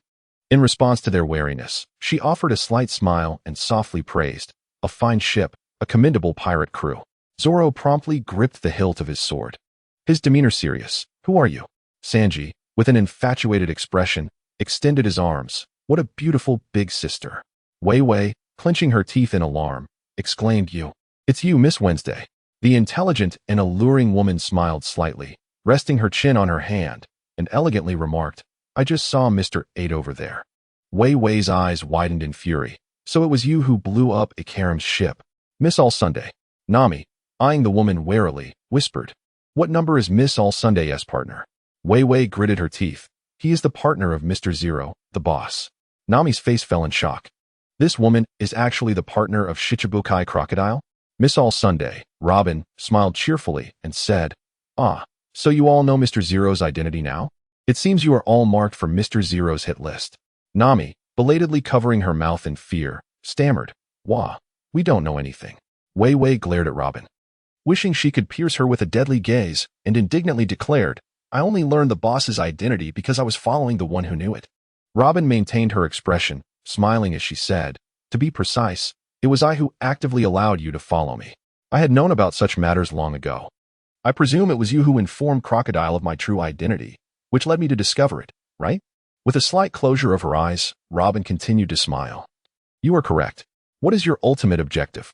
Vivi felt that the woman before her harbored ambitions that extended beyond merely overthrowing Alabasta to establish an ideal kingdom. Nami scrutinized Robin, sensing an inexplicable familiarity with this woman, particularly in her beaming countenance. Robin's true intention was rather straightforward, to to uncover all the authentic historical texts and grasp the truth behind the blank century. Suddenly, a cheerful voice from beside Nami broke the silence. Turning to see Qin Lang's smiling face, she then glanced back at Robin, who wore a similar smile. A realization dawned upon her. This unfamiliar woman bore an uncanny resemblance to Qin Lang in her expression. It was a smile that conveyed a sense of indifference, as if nothing in the world truly mattered. These two individuals shared a remarkable similarity. Nami's intuition was not mistaken. Qin Lang's smile emanates from the fact that he is fundamentally not of this world. Apart from the companionship of the Straw Hat Pirates, he possesses nothing to cherish or long for. Thus, his smile is unrestrained, embodying a sense of ease and nonchalance. On the other hand, Robin lost all the beautiful things in life at the tender age of 8. Being a wanted child at such a young age, she endured countless betrayals and schemes as she grew. Having matured in the shadows, she has reached a point of complete indifference towards this world, living solely for the piercing truth of the ancient history embedded within her heart. Were it not for this haunting obsession, Robin might have long since succumbed to despair. Choosing not to linger in this world, one lost everything due to a temporal displacement, while the other suffered losses wrought by human malice. Therefore, both Robin and Qin Lang's smiles carry, in a certain sense, an air of liberated indifference. Who are you? Reveal your origins at once. Otherwise, I will not hesitate to eliminate everyone here. Robin's intent was laid bare by Qin Lang, and her demeanor turned grave. She repressed her cheerful expression, scrutinizing the still smiling Qin Lang with piercing eyes. This woman was threatening Qin Lang. Indeed, she was an adversary. The others immediately drew their weapons, resolutely aiming them at Robin. The host observed, "The user of the Hana Nomi has comprehended the ability to make any part of their body bloom like a flower." The host noted, "An archaeologist well-versed in the texts of history has discerned the methods of interpreting the ancient records." The host registered, "A master of espionage has grasped the art of perfect spy techniques." The host detected, "A performer of advanced skills has attained mastery in the craft of acting." Listening to the system's alerts echoing in his mind, Qin Lang smiled with delight. Indeed, Robin possessed numerous skills ripe for him to acquire. "He is smiling at me." Robin misinterpreted the meaning behind Qin Lang's grin. Instinctively, she leapt to the most malevolent conclusion. This person knows her true background and is likely sent by the world government to apprehend her. With a steely gaze, Robin crossed her arms and coldly declared, "20 petals bloom." In the astonished eyes of those present, pure, slender arms unexpectedly sprouted from Qin Lang's body and the deck upon which he stood. These delicate appendages firmly restrained his hands, feet, and head. Observing that, despite being captured, Qin Lang maintained his carefree smile, a murderous intent surged within Robin as she intoned, "Claw." In the gaze of the crowd, Qin Lang's body was forcefully contorted by those eerie arms, twisting into a shape unattainable by any ordinary human. Subsequently, those strange appendages mysteriously vanished from sight. With widened pupils, Vivi shouted, "Pirate, I will not be captured by you." Robin, observing Qin Lang sprawled grotesquely on the deck, gritted her teeth and coldly declared, "I shall never allow myself to be ensnared by someone like you again. I will never return to your control." After uttering these words, Robin turned to her companions in the Straw Hat Pirates, explaining, "Your comrade is an undercover spy for the world government." She anticipated an onslaught from her fellow crew members, bracing herself for resistance, yet was taken aback to find that they were utterly oblivious to her. Their attention was fixed upon the lifeless body of the world government spy she had just slain. Zoro frowned, expressing his exasperation. "Enough, Qin Lang, cease this charade." Robin looked at Zoro in astonishment, only to be stunned as the man she believed she had broken the spine and neck of staggered to his feet. He stretched his torso lazily and remarked, "Hey, your comrade was killed right before your eyes.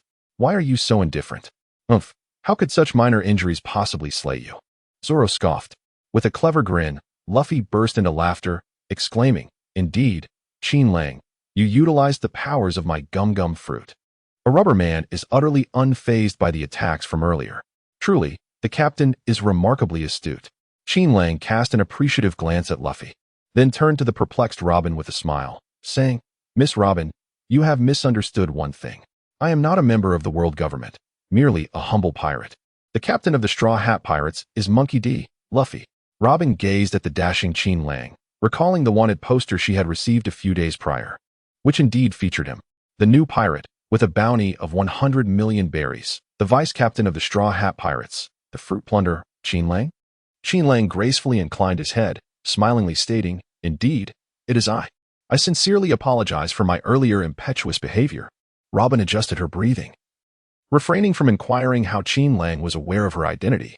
Instead, she turned and tossed an object to Vivi. Vivi, perplexed, caught it and questioned, "A permanent compass? The next island you shall traverse is known as the Little Garden. I initially intended to caution you that this island is perilous, harboring entities that even our Baroque works dread. It would be prudent for you to navigate towards another, lesser-known isle using this permanent compass, evading the pursuit of Baroque works.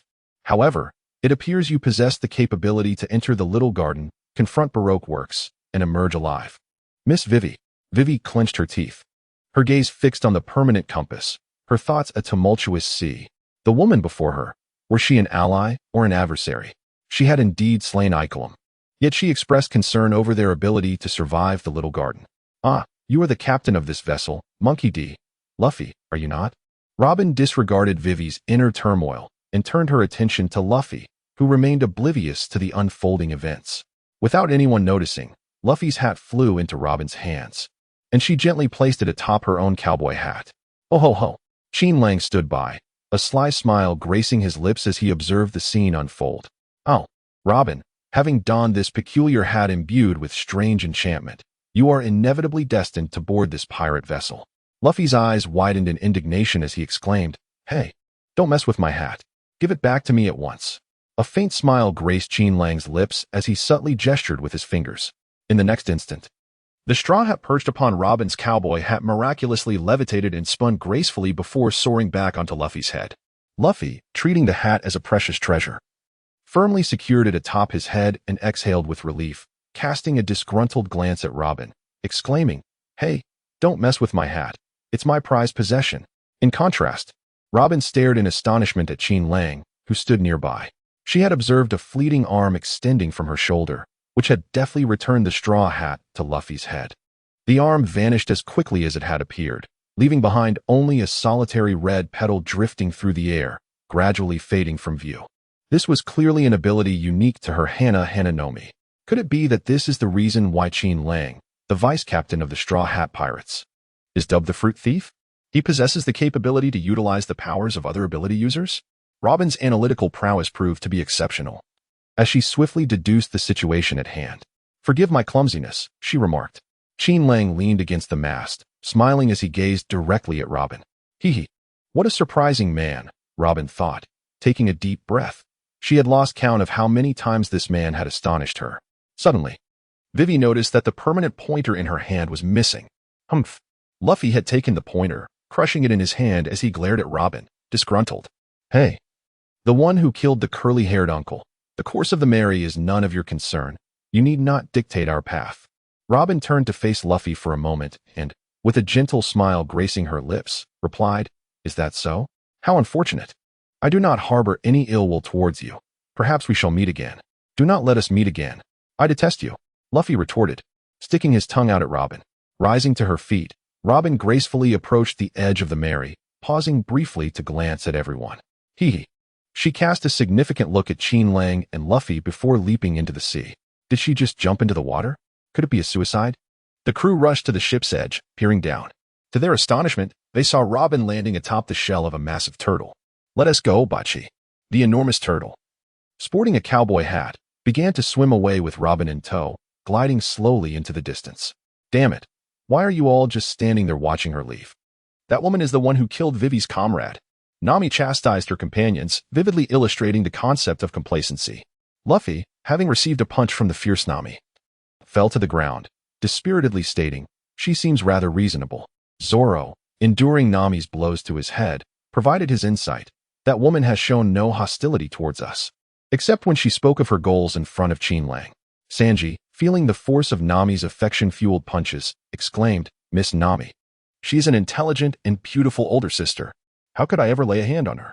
Nami, thoroughly exasperated with her crew, glared at Qin Lang and furiously questioned, "And what about you, Qin Lang? Why do you not fight back? That woman clearly intended to kill you."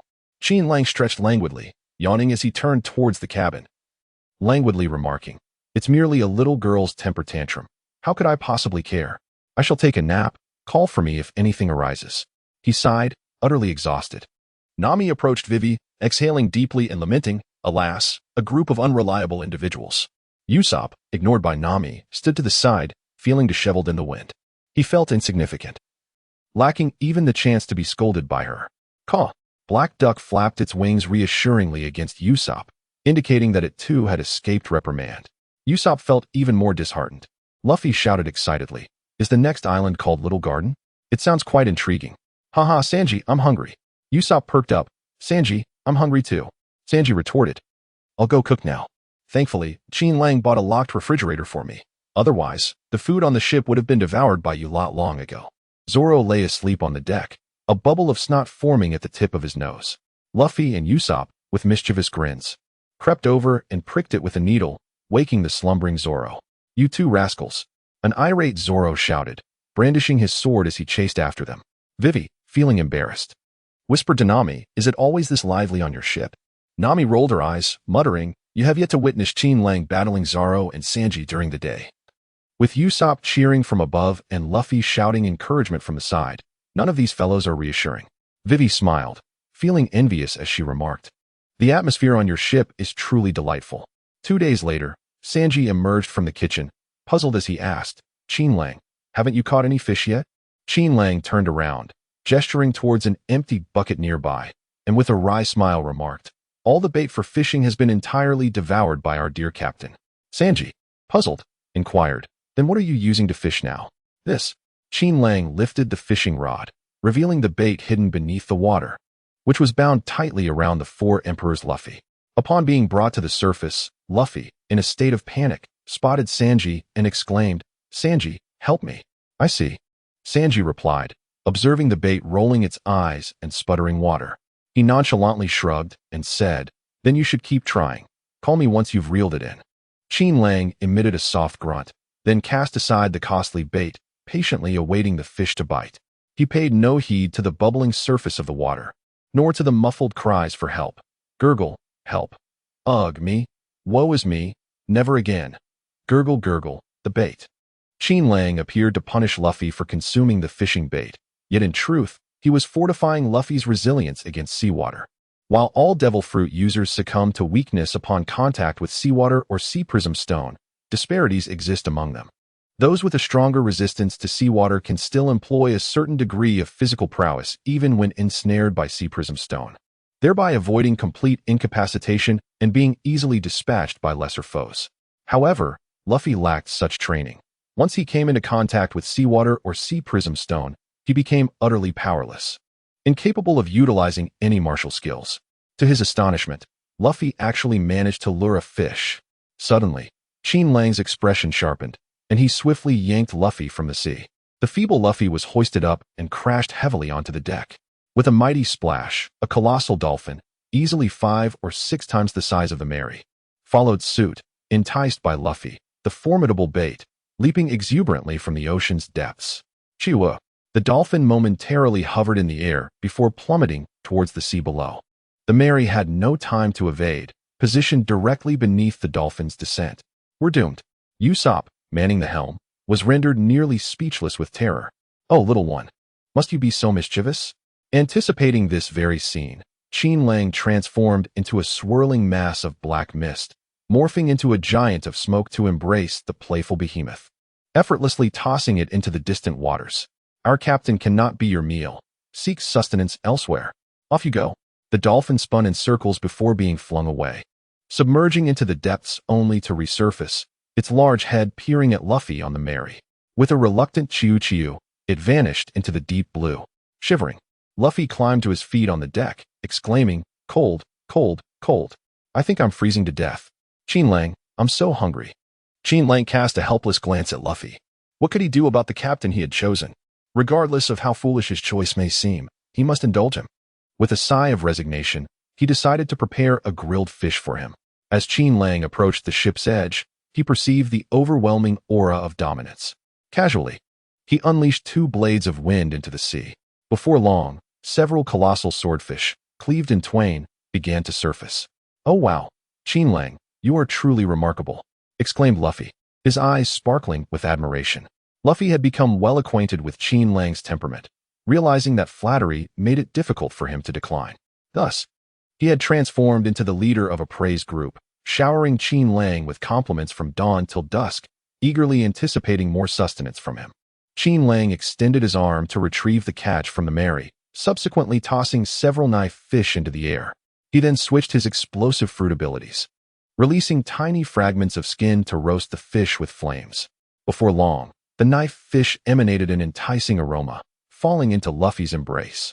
Hee, it smells delightful. I'm diving in. Luffy, disregarding the steam rising from the fish, voraciously devoured the catch. Be careful of the fish bones. Qin Lang shrugged his shoulders and, after feeding the captain, returned to his perch on the railing. He cast his empty hook into the sea and closed his eyes, immersing himself in a meditative state of simulated combat. Before long, Nami joyfully exclaimed from the bow, "It's an island. The recording needle has stopped trembling. We have arrived. Ahead lies Little Garden." Luffy, filled with exuberance, dashed to the bow, perched atop the figurehead of the Mary, and gazed eagerly at the increasingly prominent island, exclaiming, "Hee, is this our second island on the Grand Line?" All the crew gathered at the bow, their eyes fixed on the island shrouded in a delicate mist, brimming with anticipation. Sanji, with a cigarette in hand and a smile on his face, mused, "I wonder what kind of game awaits us on that island to stock our fridge." Zoro, gripping his sword with one hand and radiating a fighting spirit, declared, "I hope there are worthy foes to battle up there." Usopp, bursting with enthusiasm, balanced on one leg atop the railing, puffed out his chest, and proudly proclaimed, "Hee, I can't wait. This is my heroic entry onto the Grand Line's second island. Indeed, something fascinating is bound to unfold on this island." Qin Lang smiled gently, well aware of what awaited them on Little Garden Island. Yet, as an observer of anime, his anticipation was distinctly different from the experience of living it firsthand. The Mary sailed towards the sheltered waters of the island. Strange animal calls echoed throughout the primal forest. Nami cast a fearful glance at the dense foliage surrounding them and remarked, "Is this really Little Garden? The island bears no resemblance to its name. It is far from charming." Vivi expressed her concerns. "This island seems to retain its primitive allure. The forest is unlike that of other islands." Luffy, brimming with enthusiasm, exclaimed, "Woohoo! Zoro, quickly find a suitable spot to dock the ship. I am eager to embark on an adventure on this island." A massive 6-meter-long Archaeopteryx soared overhead, its sight set on Sanji, who was blissfully unaware. It dove swiftly, extending its sharp talons towards Sanji's shoulder. Fortunately, Sanji sensed the impending danger and evaded the giant bird's assault just in time. "Hey, you pesky bird, next time I'll roast you for a feast." The scene sent Nami, Usopp, and Karu huddling together in trembling fear. With a terrifying roar, a colossal striped tiger emerged from the underbrush, scrutinizing the group aboard the ship. It let out another fearsome roar before, without warning, collapsing to the ground. Usopp, petrified, scampered behind Qin Lang, exclaiming, "I must have contracted a fatal illness the moment I set foot on this island. I absolutely refuse to go." His body shook uncontrollably as he gazed at the lifeless tiger, completely forgetting his earlier bold declarations. Luffy, his face alight with excitement, pointed towards the direction of the tiger. "It seems there is something formidable over there. Qin Lang, where's my adventure bento? It has been prepared for you long ago." Qin Lang emerged from the kitchen, placing the meticulously prepared all-meat bento into a backpack, which he then handed to Luffy. After a moment of hesitation, Vivi turned to Qin Lang and said, "Pirate sir, I too wish to embark on this adventure. Please prepare a bento for me as well." Qin Lang smiled as he placed the bento into the backpack of the Black Duck, saying, "Your Highness, I have also prepared something for you." Qin Lang turned back and affixed a water bottle to Karu's chest, who was in dire need of hydration after their vigorous sprint. The vessel contained a functional beverage. Ga. The two, along with the duck, disembarked from the boat and headed towards the direction from which the fierce tiger had approached. Sanji, holding a cigarette, stood aside, silently lamenting that it seemed Qin Lang had taken over tasks that rightfully belonged to him. Since idleness prevailed, he decided to take a stroll through the forest, hoping to encounter some intriguing adversaries. Zoro leaped off the Mary, his hands tucked into his pockets, meandering deeper into the dense woods. Sanji cautioned him, "We have little food left. Remember to catch some game on your way back." Zoro turned around, nonchalantly replying, "Oh, I know. I will certainly bring back prey that you could never hope to catch. Huh. The embers of Sanji's cigarette flared intensely as he gritted his teeth. Stop right there, Zoro. You claim you can catch larger game than I can?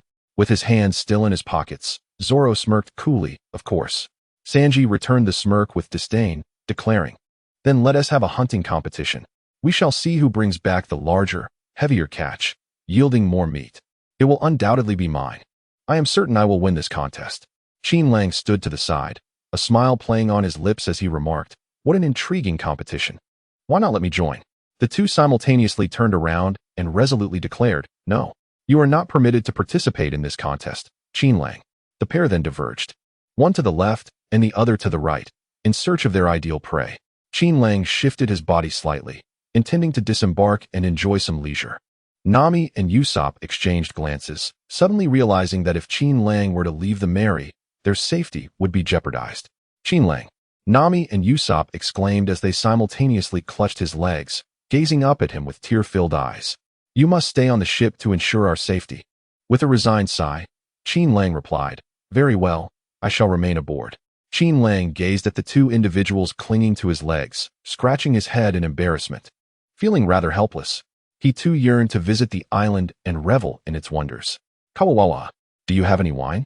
A colossal figure emerged from the thicket, standing beside the Golden Mary, casting a downward glance at the three aboard the vessel. A giant. Usopp and Nami stood frozen, staring wide-eyed at the grinning giant, Broggy. On the shore, their bodies rigid and immobile. Oh, wine. We do have some. Allow me to offer you a taste of our Straw Hat Pirate specialty. Qin Lang's specially crafted liquor.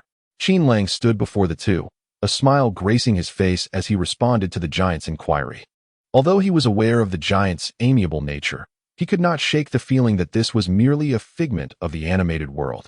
After all, one could never predict whether his mere presence might stir the tempestuous temperament of the giant. The giant, Brokey, threw his head back and laughed heartily, exclaiming, Kawawawaha. Do you have liquor? Perhaps the fiery spirit? What an amusing name. Qin Lang tilted his head slightly, cautioning, Giant, beware of what lies behind you. Behind me? Brokey queried, turning in confusion, only to behold a colossal Tyrannosaurus Rex, mouth agape, poised to launch a surprise attack aimed at his rear. With a swift motion, a flash of dark light erupted as an axe sliced through the air, severing the dinosaur's head from its neck, which Brokey promptly caught in his grasp. The lifeless body of the Tyrannosaurus crashed to the ground, resonating with a feeble thud. Kawawawaha. The giant Brokey pivoted, brandishing the bloodied head of the dinosaur, and turned to Qin Lang, laughing heartily. Thank you, little one. It is a pleasure to meet you all. I am Brokey, the mightiest warrior of Elbaf village. Qin Lang. The giant. The two smaller figures, trembling in fear, had retreated behind Qin Lang, their faces pale with terror. It is a pleasure to meet you, esteemed Brokey. Qin Lang smiled warmly, crossing his arms as he introduced himself. I am Qin Lang, and these two are my companions. The one with the long nose is Usopp, and the beautiful lady is Nami. We are all members of the Straw Hat Pirate crew. Ah, so you are pirates as well, Broggy exclaimed with a hearty laugh. Lifting the dragon's head in his hands and presenting it before Qin Lang and his companions, extending a warm invitation, there is meat. And you have wine too? Come with me. I shall treat you esteemed guests. The giant's imposing figure was quite terrifying, as Usopp and Nami were so frightened by the still-dripping dragon's head that they leaned back, feigning unconsciousness. Broggy observed the two fallen individuals at Qin Lang's feet, scratching his head in confusion. How strange. What has happened to them? Ah, do not mind them, Qin Lang chuckled. They merely suffer from a condition where one faints upon being gazed at directly by a giant. Qin Lang glanced down at his two fainting friends, then playfully nudged Usopp's backside with his toe, chuckling. Hey, Usopp, cease your charade of death. We have been graciously invited to a banquet. Don't touch me. Usopp murmured with his eyes shut. Qin Lang, quickly play dead. No matter what transpires, do not move. Nami, also with her eyes closed, quivered as she questioned. Is it truly effective? Are giants akin to bears? Would they refrain from devouring the deceased? Qin Lang shook his head and turned back towards the kitchen, saying, Brokey, I shall fetch a few barrels of fiery liquor for you to savor, a specialty of our Straw Hat Pirates. Brokey, filled with anticipation, laughed heartily. Kawawawa. It has been far too long since I have tasted fine wine. How delightful this shall be. His booming laughter echoed through the dense forest. startling a multitude of giant birds. The timid duo lay quietly on the deck, as if they had truly fainted. Meanwhile, Luffy and Vivi had already encountered another giant, Dongli, from a nearby island. Dongli laughed joyfully, looking at Luffy resting in his palm, and remarked, "I have witnessed your courage in confronting the long-necked beasts of this forest. You possess remarkable spirit. It has been ages since I had visitors. I shall treat you well." "Woohoo!" Luffy exclaimed, gazing up at the towering giant in awe. "Wow. You are so tall. Are you human? Are you asking me if I am human?" Dongli chuckled heartily at Luffy's question. After a prolonged laugh, he proudly posed with his sword, exclaiming, "I am Dongli, the mightiest warrior of Elbaf village. I belong to the giant race, and of course, I am considered human as well." From her hiding place behind a tree, Vivi stared wide-eyed at the giant, her voice trembling. "Giant race? I have heard tales, but I never expected to see a living giant." Luffy, ever the bold heart, had adapted to the presence of giants and cheerfully introduced himself. "I am Luffy, a pirate. This is Vivi and Karu. Please take good care of us." "Luffy, why do you need to introduce me?" Vivi's face turned pale as she regretted joining this unreliable captain. Karu had already rolled his eyes, nearly fainting. Luffy examined the towering Dongli with admiration, exclaiming, "Wow, this is my first time seeing a real giant. The ones I saw before were merely Qin Lang's smoke giants. They were tall, but always felt unreal." Dongli, lifting a severed lizard-foot dinosaur from the ground, looked at Luffy with curiosity and inquired, "Smoke giant? What is that?" Luffy gestured animatedly, laughing. "It's a giant formed from Qin Lang's smoke fruit ability, expanding and condensing into a giant. It's even taller than you. With one punch, he can create massive splashes on the sea and even through a whale the size of an island called Laboon." Dongli, intrigued, laughed heartily. "That smoke giant named Qin Lang sounds quite fascinating. Come, I shall take you to my home as guests." Dongli gently seized Wei Wei and Heya, who were hiding behind the tree, lifting them into the air as he turned towards the abode he had inhabited for a century. Thump, thump, thump. The duo, aptly named Smoke and Wine, who had each captured their prey in the jungle, fortuitously crossed paths. Zoro, Sanji. They exchanged cold smirks, releasing their catches with a confident declaration, "I have triumphed." Upon hearing each other's words, they simultaneously furrowed their brows and impatiently retorted, "You have lost." "What? You dispute this?" "Huh. It is you who ought to be disputing. Then let us compare." The two, at odds with one another, commenced a contest to determine whose prey was superior. Beneath the massive skeletal remains of a colossal beast, the aroma of roasted meat wafted far and wide. Were it not for the intimidating presence of the giant Brokey, the creatures lurking in the surrounding dense forest would have undoubtedly rushed forth in a frenzy. A thunderous roar erupted, sending tremors through the nearby fauna. "Aw, it's scorching," Brokey bellowed, his face flushed as he tilted his head back after downing an entire barrel of fiery liquor. He pressed his hands against his neck, gasping for breath. What on earth is Qin Lang doing? He mustn't provoke the giant. Meanwhile, the pair of friends, still feigning death beneath the skeletal remains, trembled incessantly, fearful that the giant might take offense and crush them beneath his foot. "Brother Brokey, I have already warned you not to drink excessively." Qin Lang sat across from Brokey, a smile gracing his face. He lifted a glass of potent liquor and, tilting his head back, gulped it down in rapid succession. A faint flush appeared on his cheeks as he belched. "Ah, this is unadulterated raw spirit. Although it hasn't aged long, the fermentation has already achieved a high alcohol content thanks to my heating and roasting methods." At that moment, Brokey finally regained his composure. After releasing a hearty belch, he threw his head back and laughed heartily. "Wow, what a fierce drink. Truly exquisite. I have never encountered such a strong liquor. It is absolutely delightful. Brother Qin, let us raise a glass. Cheers." Qin Lang smiled as he raised the wooden cup in his hand, clinking it against the large barrel held by Brokey. The two, one large and one small, lifted their cups and with a rhythmic ton, consumed the entirety of their drinks. Deep within the verdant confines of a small garden, two individuals, disheartened, pushed open the door of a wax-crafted white house. "Mr. 5, Miss Valentine, I have received word from the boss regarding your unfortunate failure." Mr. 3, who was elegantly sipping red tea, raised his gaze. Observing his once confident colleagues now deflated, he softly mocked, "You two are truly in a pitiful state." Mr. 5, filled with indignation, glared at Mr. 3 and retorted through clenched teeth, "Had it not been for that sudden appearance of the monster, we would not have met with defeat. That is precisely your folly, relying solely on brute strength without employing strategy, Mr. 3 remarked, lifting his teacup and taking a measured sip. With confidence, he declared, I have orchestrated everything, as long as you follow my plan. If you do not hinder our progress, the giants on those 2 islands will be at our disposal, allowing us to capture that newcomer valued at 100 million berries. In doing so, we shall secure a bounty of 330 million berries. Bang! The volcano erupted, spewing forth thick clouds of smoke, reminiscent of the fires of battle igniting. Concurrently, the 2 giants, who had been reveling with their guests, suddenly bore sharp, focused gazes. The time for the duel had arrived. They simultaneously set aside their food and drink. On Luffy's side, Dong Li rose, resting his knee, and grasped the long sword beside him, stating gravely, It is time for me to depart. Ah? Luffy looked at Dong Li in confusion, only to discover a transformation in his demeanor. It was a stark contrast to the earlier moments of their meat-eating contest. Now, his eyes reflected the unwavering determination of a true warrior. On this side, Usopp and Nami have gradually acclimatized to the temperament of the giant Brokey, cautiously savoring the meat in their hands while anxiously observing the jovial interaction between Qin Lang and Brokey, who are engaged in merry banter and playful antics. Hee. My dear brother Qin Lang is truly carefree, Brokey exclaimed, his spirits lifted by the drink, momentarily forgetting the disparity in stature between himself and Qin Lang.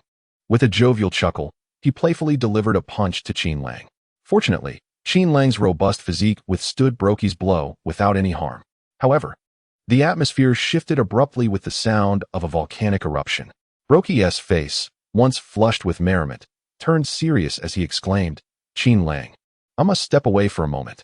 Resolutely, he set down the wooden barrel of alcohol, rose, and grasped his massive axe and shield. He then picked up 3 barrels of strong liquor from the ground and tucked them away. Very well, brother, do what you must. Qin Lang understood that the battle, which had persisted for centuries, was on the verge of commencing once more. Leaving? Nami inquired, her expression one of confusion. Brokey, prepared and with a serious demeanor, replied, Indeed. The eruption of the volcano serves as the signal. It is a dual signal that has existed for 100 years. Usopp glanced around nervously, asking, a 100-year duel? Who is fighting whom, and for what reason? With my dear brother, Dong Li, who is also of the giant race. In response to the question regarding the reason for the duel, Brokey laughed heartily. The reason for the duel? I have already forgotten it. Kawawawaha. Usopp stared incredulously at the merrily laughing Brokey, exclaiming, Forgotten? How can one forget such a thing? Usopp, do you not understand? Qin Lang set down his wine cup and smiled at Usopp, saying, You should be well aware that the duel between warriors is devoid of complexities. It simply requires one to fall, allowing the standing one to claim glory. It's as straightforward as that.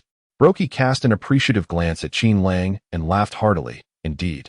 It is all for the glory. From the depths of the forest, a thunderous sound of footsteps echoed, growing nearer, as another towering giant emerged into view, none other than the giant Doli. What was the reason for battle? The 2 giants exchanged glances before sprinting toward each other, having long forgotten their prior considerations. Giant Brokey raised his shield high with his left arm to protect his chest, while his right hand wielded an axe, charging toward Doli. Similarly, Giant Doli held his shield before him with his left hand, and with his other hand, he gripped a massive sword. Its tip directed backward as he surged toward Brokey.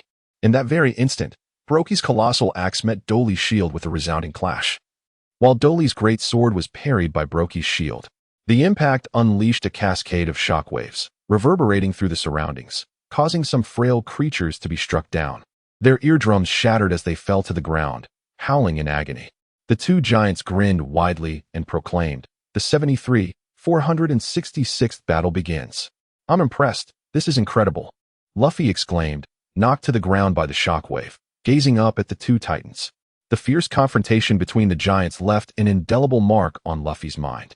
It was at that moment he began to comprehend why Qin Lang, after utilizing the smoke fruit, reveled in transforming into a colossal smoke giant.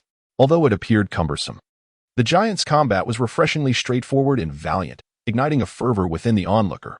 Hiki, I wish to transform into a giant as well.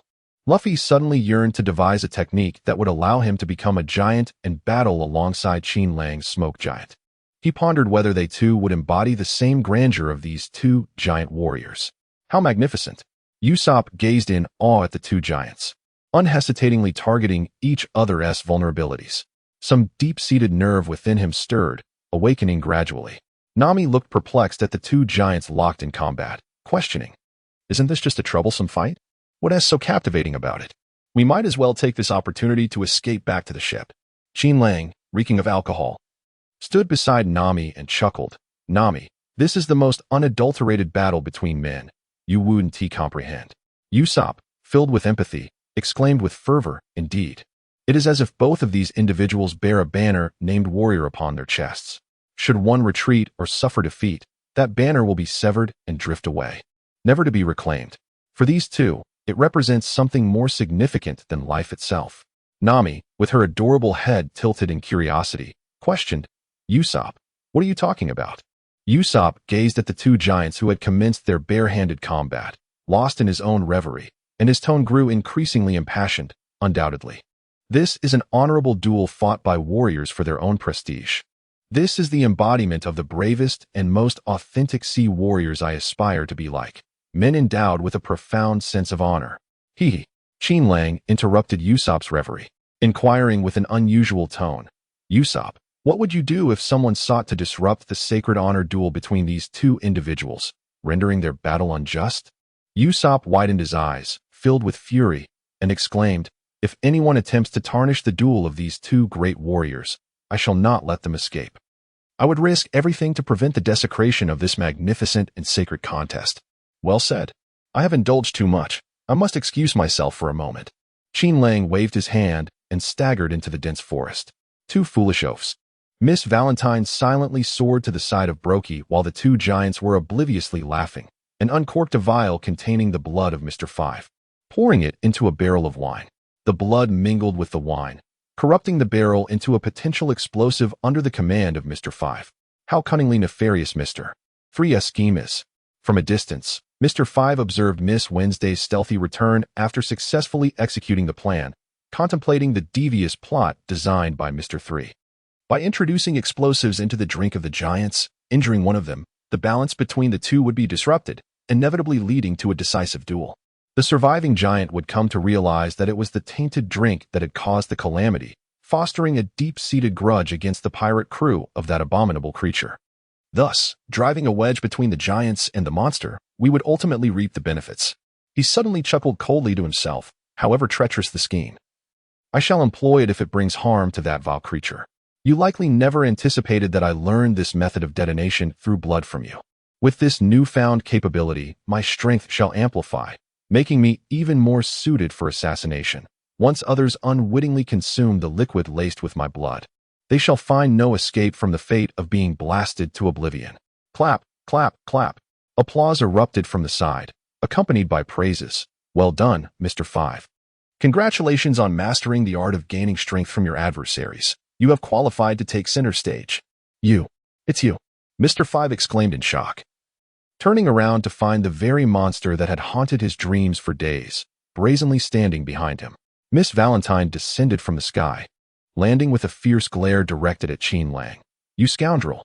After the way you toyed with me last time, I shall make you understand my prowess." Mr. Five stealthily drew a revolver from his coat, exhaling on the magazine, aiming the barrel at Qin Lang's chest. With a slight hiccup, Qin Lang, slightly inebriated, gazed at the two individuals with a grin, saying, "I do not possess the leisure to indulge in your games. It would be wise for you to succumb." In the blink of an eye, he transformed into a swirling mass of black mist, ensnaring them within a cloud of smoke. A substantial amount of anesthetic gas surged into their orifices. Whoa, they barely had time to struggle before collapsing to the ground, unconscious. Within the wax chamber, Mr. 3 elegantly sipped his tea, awaiting good news from Mr. 5 and Miss Valentine's Day. Suddenly, a series of knocks echoed from outside. Simultaneously, an unfamiliar voice cheerfully called out, "Open the door, you little rascal. I know you are home." The visitor was neither Mr. 5 nor Miss Valentine's Day. Mr. 3 exchanged glances with Miss Golden Week. "Humph. It is highly likely that those two fools have botched the task and attracted our foes." A sense of caution arose within Mr. 3. After pondering for a moment, he resolved to sneak out through the back with Miss Golden Week, intending to transform the entire wax house into a trap.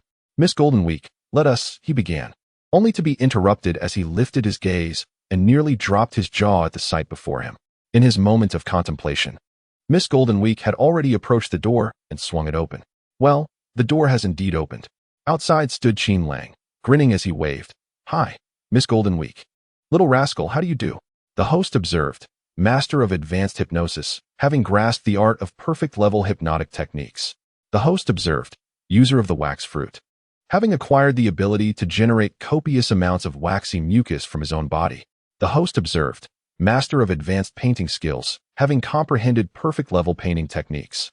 The host observed, master of advanced sculpting techniques, having understood perfect-level sculpting skills. I have gained insight into numerous intriguing abilities, Mr. 3 mused as he looked at the grinning Qin Lang outside, covering his head in exasperation, his hair shaped into a question mark. It was that newcomer monster with a bounty of 100 million berries. Amongst this cadre of dim-witted colleagues, maintaining such a high level of intelligence is no easy feat. "Miss Golden Week, what on earth are you doing?" Mr. 3 inquired. Turning back, Miss Golden Week, with a rice cracker in her mouth, curiously replied, "I heard him knocking." "Did you not hear it, Mr. 3? "Of course I heard it." Mr. 3 exclaimed, exasperated. "Do you not realize that this person outside is our enemy?" Miss Golden Week turned to scrutinize the smiling Qin Lang, inquiring with curiosity, "Hello, may I ask if you are our enemy?" Qin Lang extended his hand to caress Miss Golden Week's broad-brimmed hat, smiling and nodding. "Of course, it is because that malicious little scoundrel inside has chosen to oppose me, intending to shift the blame for his misdeeds onto my shoulders. There is a flaw." Mr. 3, noticing Qin Lang bowing towards Miss Golden Week, failed to pay attention to his own surroundings. A cold glint flickered behind Mr. 3's small glasses, and the topknot on his head ignited with flames. He swiftly pressed his hand against the ground and sneered, "Wax liquid marsh." With a splutter, a copious amount of waxy liquid erupted from Mr. 3's hand, surging towards the area where Miss Golden Week and Qin Lang stood near the entrance. Qin Lang's calves were submerged, rendering them exceedingly difficult to move, enveloped in a warm, cocooning sensation that encased the lower part of his body. Is this the candle-like adhesive substance emitted by the wax fruit? What an odd sensation. Qin Lang curiously lifted his foot slightly. The foot, which was still capable of movement, suddenly became immobilized in midair. The formerly soft wax liquid unexpectedly solidified in an instant, achieving a hardness comparable to steel. This time, you cannot escape. Miss 3 triumphantly melted all the candles in the room, directing the wax towards the trapped Qin Lang. She completely buried Qin Lang in wax, leaving only his face exposed. Wax prison mountain. She took the opportunity to release Miss Golden Week from the candles. "Miss Golden Week, swiftly use your powers to ensure he no longer resists. After all, this fellow is a pirate with a bounty of 100 million berries, undoubtedly possessing formidable hidden abilities." Once the painting was completed, could I resume my rest? "Of course," she replied.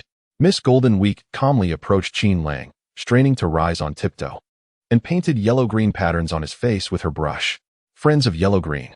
After being adorned with the patterns, Qin Lang slowly closed his eyes, seemingly devoid of the desire to resist.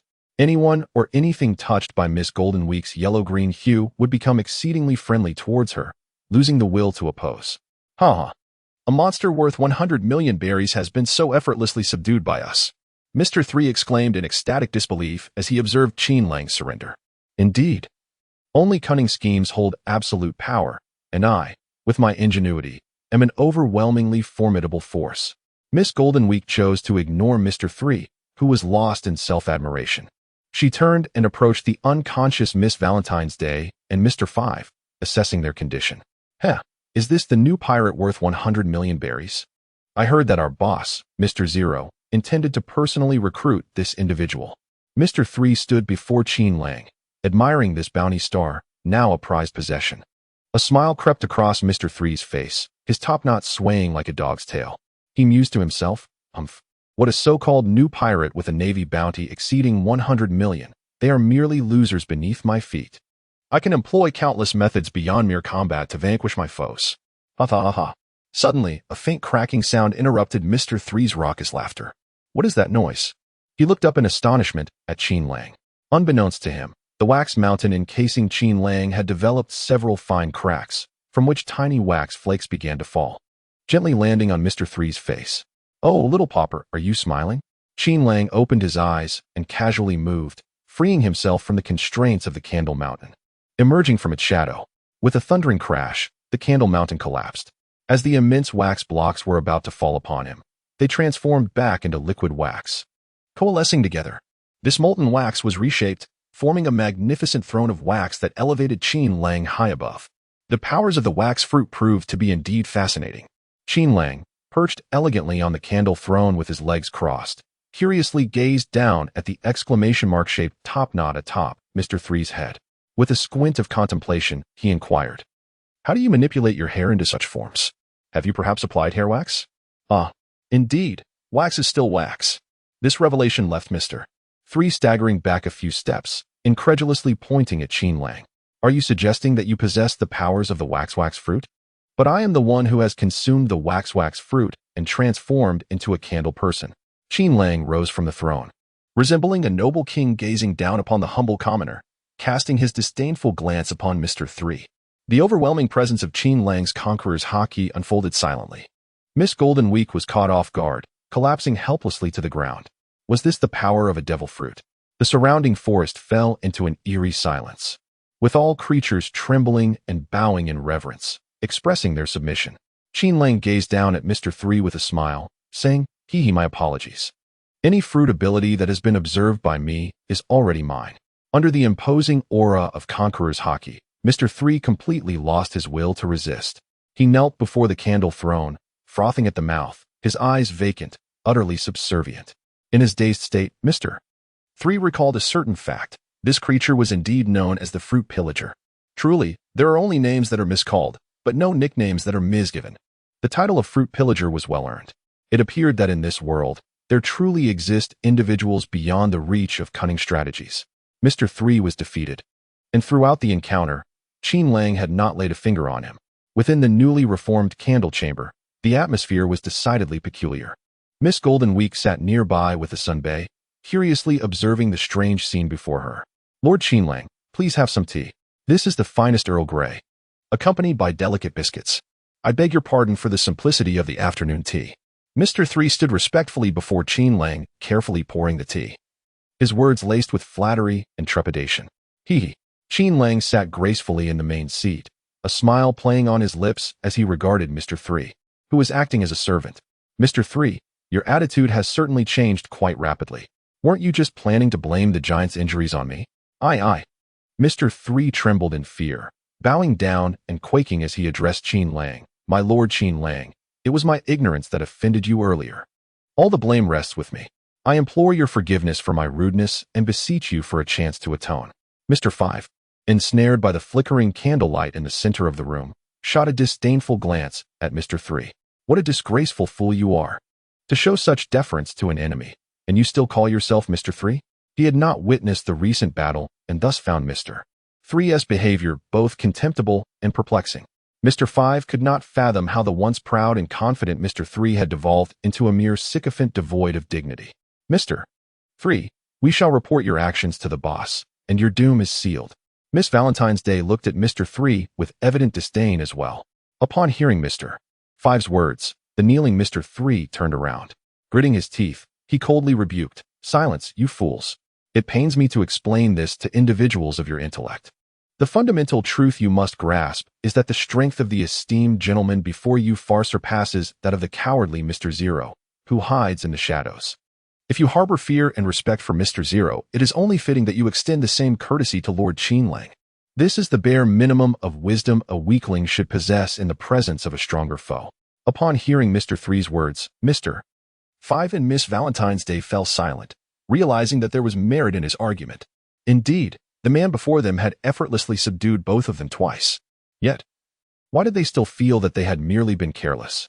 If they had been vigilant, surely they could have turned the tables on him? The two exchanged a glance, and fear flickered in their eyes as they comprehended the gravity of their situation. If this monster had wished it, they would have long since met their demise. Suddenly aware of their precarious position, they ceased their words and diverted their previously hostile gazes away from Qin Lang, instead focusing on the corner. They had been dancing on the edge of a blade, oblivious to their peril. Thankfully, these two fools had not yet descended into utter foolishness. Seeing that his words had taken effect, Mr. 3 felt a wave of relief wash over him. He had been deeply concerned that the foolish remarks from the two might provoke the esteemed gentleman before him. Their demise would be inconsequential. What he truly feared was that Lord Qin Lang, in his wrath, might turn against him after dispatching those two. "You are quite astute," he mused. Qin Lang smiled gently as he handed a cup filled with red tea to the unwaveringly gazing Miss Golden Week, who remained silent. "Oh, thank you," she said without hesitation. Accepting the teacup and, under the watchful gaze of Mr. 3, took a sip of the red tea that originally belonged to Qin Lang. Noticing that Qin Lang continued to smile as he observed Miss Golden Week drinking, Mr. 3 hesitated for a considerable time before bowing his head and, with a slightly trembling voice, said, "My lord, please forgive Miss Golden Week's impoliteness. She is merely a child who knows little of the world." Qin Lang withdrew his gaze from Miss Golden and turned to the kneeling Mr. 3, a smile dancing upon his lips as he uttered a statement that nearly sent Mr. 3 into a state of utter terror. Indeed, had you not spoken those words, I would have pondered how best to extinguish your life in a manner that would render your existence a torment, with death itself seeming a luxury. Thank you, my lord, for sparing my life," Mr. 3 stammered, struggling to swallow as beads of sweat cascaded down his forehead, pooling on the ground below. The once proud topknot now lay limply against his scalp, devoid of any courage to stand erect. While others might dismiss Qin Lang's words as mere threats, Mr. 3 perceived a far graver reality. He sensed that this smiling fiend, from the very beginning, had never intended to grant him mercy, whether in jest or in mockery. Nothing altered the heavy, invisible scythe of death that loomed ominously over his shoulder, inching ever closer to his throat, poised to strike at any moment, perhaps with the next utterance. Yet, upon hearing the final words of the esteemed figure before him, Mr. 3 felt that the deathly scythe, which had so menacingly rested upon him, had dissipated into the ether. This creature, this venerable powerhouse, had ultimately relinquished the notion of his demise. At last, he had survived. Mr. 3's intuition proved correct. He had indeed tapped into a nascent form of observation Haki, albeit not fully awakened. Qin Lang originally intended to toy with Mr. 3 before leading him into the dense forest, where he would use a scythe fruit to reduce him to a pulp, which he would then carelessly feed to any passing animal. Such a despicable and treacherous individual held no redeeming value. Although he might later assist Luffy in the rescue of Ace and ultimately redeem himself by becoming part of Buggy's crew, what concern was that to Qin Lang? In his eyes, Mr. 3 was even more perilous than Crocodile, one of the 7 warlords of the sea. This man possessed neither moral boundaries nor the dignity of a true warrior. Allowing him to remain would only invite calamity, potentially even endangering the fragile homeland of Wei Wei. It would be wiser to eliminate him promptly. However, Mr. 3's heartfelt concern for Miss Golden Week unexpectedly altered Qin Lang's perception of him. It appeared that even the most vile individuals harbored a hint of softness for those they cared about. After finishing her tea, Miss Golden Week raised her cup and dreamily addressed Qin Lang. "Qin Lang, may I have another cup?" Mr. 3, stricken with fear, turned pale, exclaiming, "Little ancestor, couldn't you say a little less?" Qin Lang took the teacup from Miss Golden Week and, glancing at Mr. 3, who was trembling on the ground like a leaf in the wind, chuckled, "There's no need to kneel. Rise and pour the tea. It seems this gentleman possesses a remarkably broad-minded disposition." Mr. 3 exhaled a sigh of relief, cautiously rising to his feet, and obediently poured the tea from the pot. "Oh, by the way," Qin Lang once again offered the teacup to Miss Golden Week, then leaned back against the chair, smiling at the beaming Mr. 3, and said, "I would like to entrust you with a task." Mr. 3 immediately nodded, his topknot bobbing in agreement, and joyfully replied, "My lord, please feel free to command. I shall exert every effort to fulfill the task you bestow upon me." The fact that this nobleman assigned him a task indicated his remaining value in the eyes of the other. Those deemed valuable are not easily cast aside. This was the wisdom Mr. 3 had garnered over many years. Qin Lang said with a smile, "You, Mr. 5, Miss Valentine's Day, and Miss Golden Week, must do everything in your power to attack my dear companions and devise ways to eliminate them." Upon hearing Qin Lang's words, Mr. 5 and Miss Valentine's Day displayed expressions of disbelief. Their mouths fell agape as they stared blankly at Qin Lang. Thud. Before Qin Lang, Mr. 3 once again knelt down. He gazed up at Qin Lang with cautious eyes, tears welling up as he pleaded, "My lord, please do not toy with me. I truly regret my actions." I shall never dare to assault your companions again. Qin Lang smiled faintly and uttered words that left Mr. 3 in despair. No, you must attack them. Moreover, your approach must be exceedingly insidious. You are to exhaust all your ingenuity to execute this assault, striving with utmost effort to eliminate them. Should you fail, I shall, before your very eyes, slay all 3 of them, leaving you in a state where survival is impossible and death is unattainable. Mr. 3's lips twitched. Wishing to post online, the new boss has commanded me to kill his deeply cherished companions. To kill or not to kill? Waiting for a response, urgent. In the giant duel arena of Little Garden, Giant Dong Li remained unharmed, as he was not subjected to the detonation of Mr. 5's explosive liquor bomb. The scales of victory still hung in balance, with both giants locked in an unwavering confrontation. In an inconspicuous corner, a group of individuals squatted pitifully in the grass. For members, originally belonging to the Baroque works, exchanged glances, rendered speechless.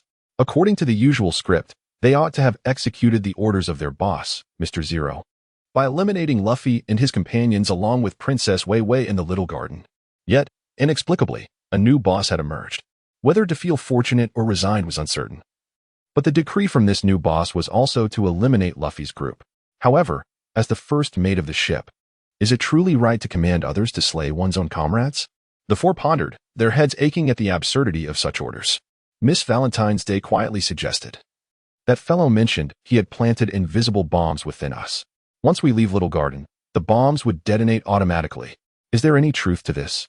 Mr. 5, with a fluctuating demeanor, replied, Humph, I doubt that the bombs he spoke of are ordinary explosives. He should know that I am not intimidated by the harm caused by common blasts.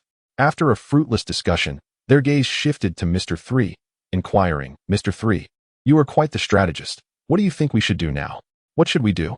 Mr. 3 gazed at the 2 giants once more engaged in combat. His expression shifting between gloom and clarity, his voice low. There are 2 possibilities. The first is that the new boss has irreconcilable conflicts with his captain and others on the ship. Not wishing to dirty his hands, he has tasked us with eliminating them. Mr. 5 swallowed hard and lowered his voice. This fellow is so ruthless that he spares not even his former companions? Mr. 3 shot Mr. 5 a look of disdain, sighing, I have yet to finish. However, this possibility is highly unlikely. Do you think the new boss resembles one who would eliminate former allies due to conflict?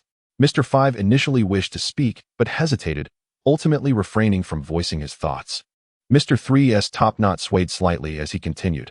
Personally, I feel that the second possibility is more likely.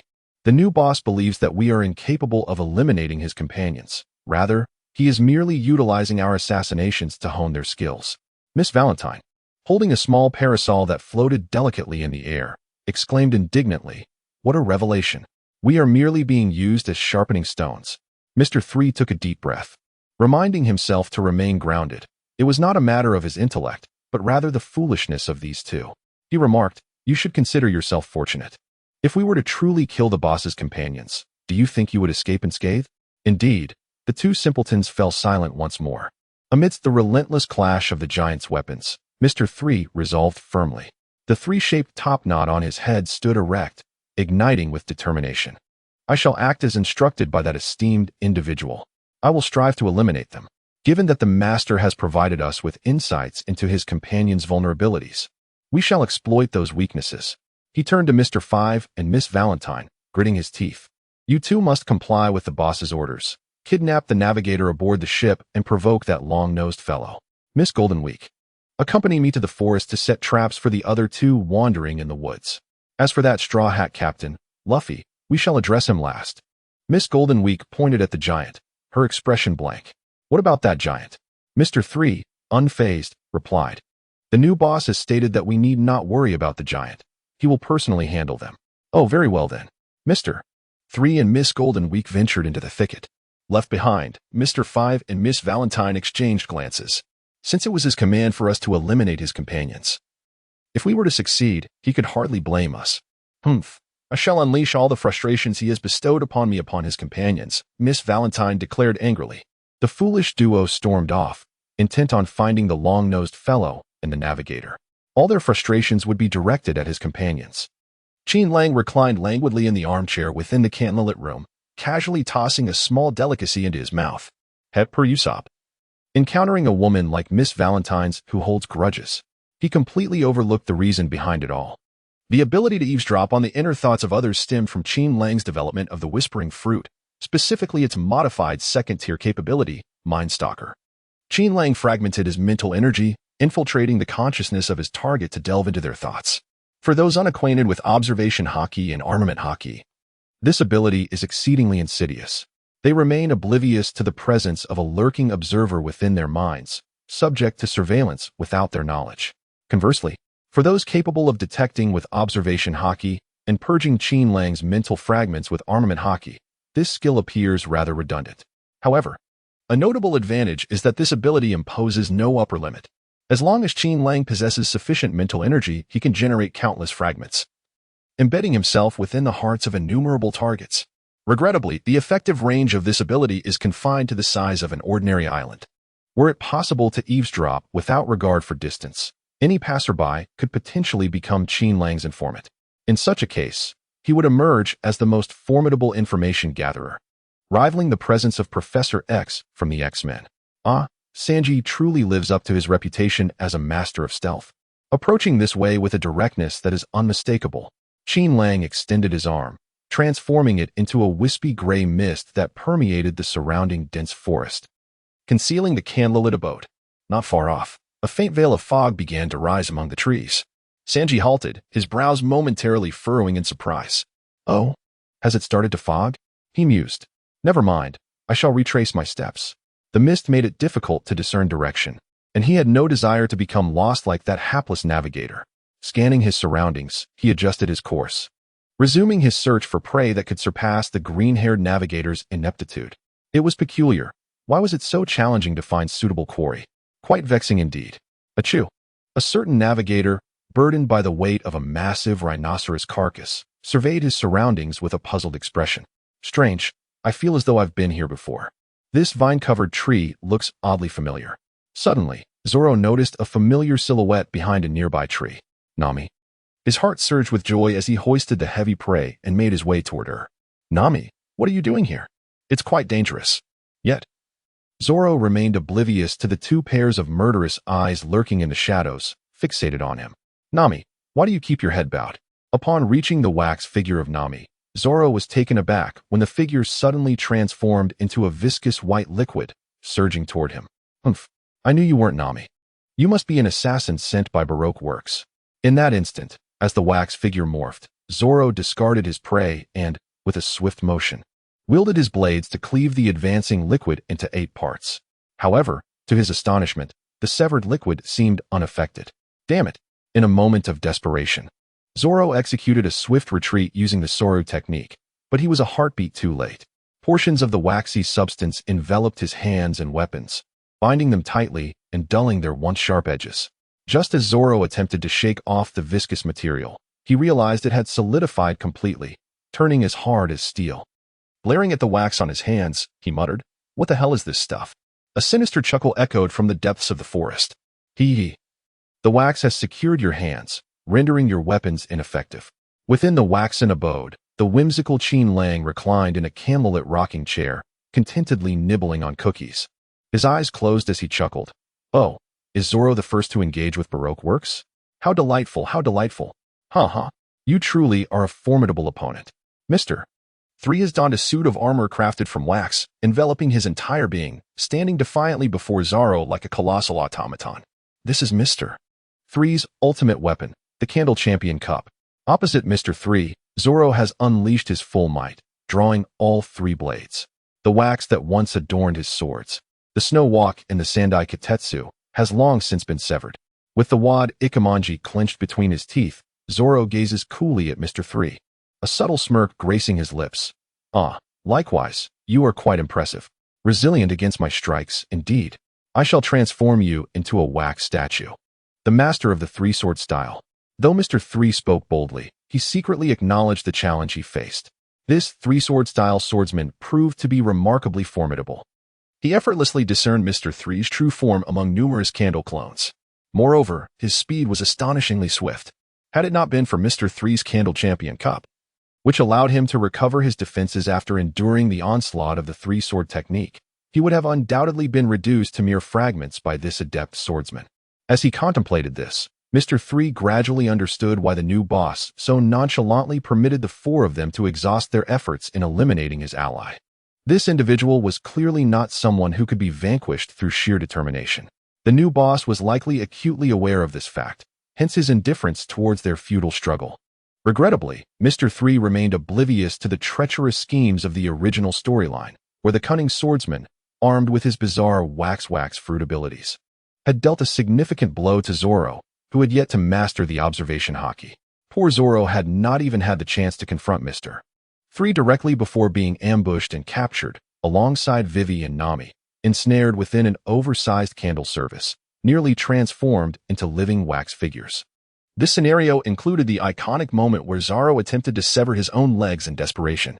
However, all of this original plotline was altered with the arrival of Qin Lang, who imparted advanced combat techniques to Zoro, facilitating his rapid growth and dissipating the previous narrative.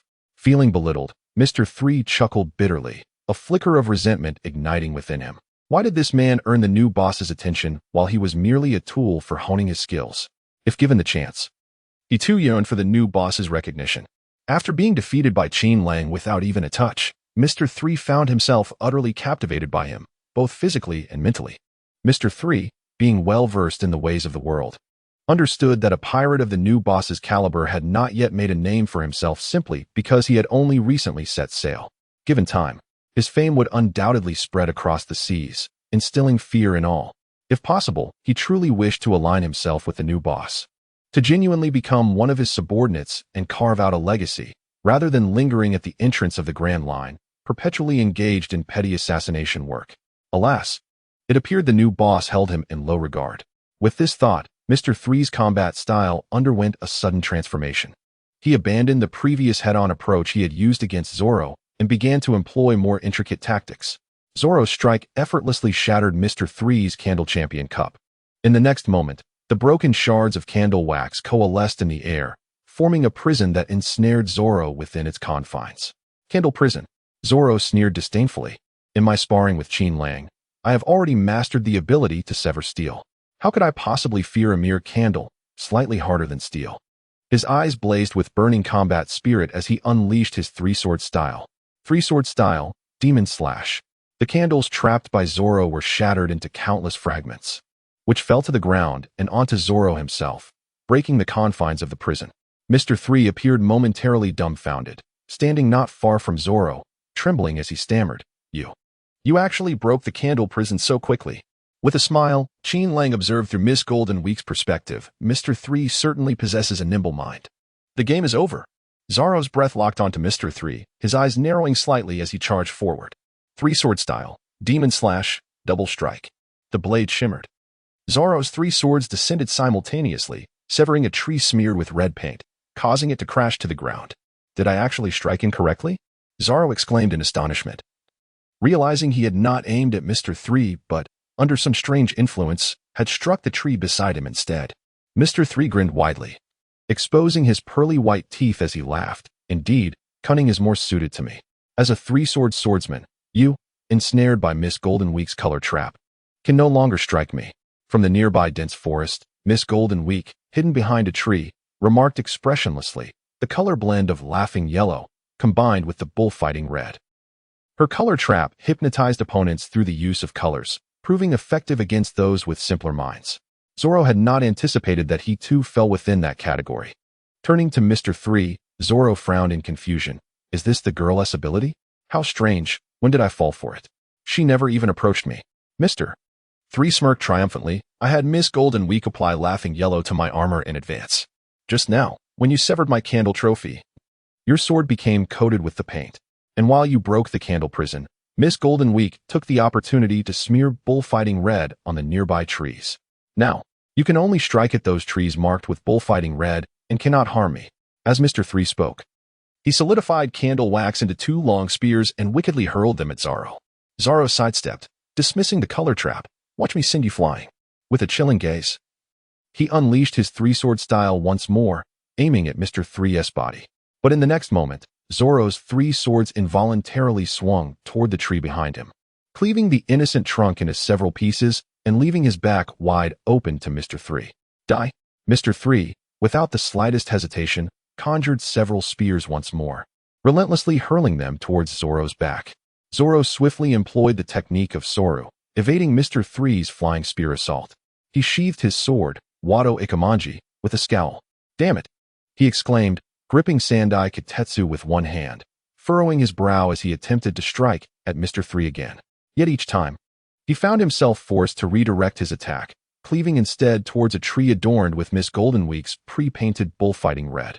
After several attempts, Zoro exhibited no signs of impatience. Rather, a smile indicative of impending victory graced his lips. So, this was how it was. Alas, Mr. 3 was destined to lose.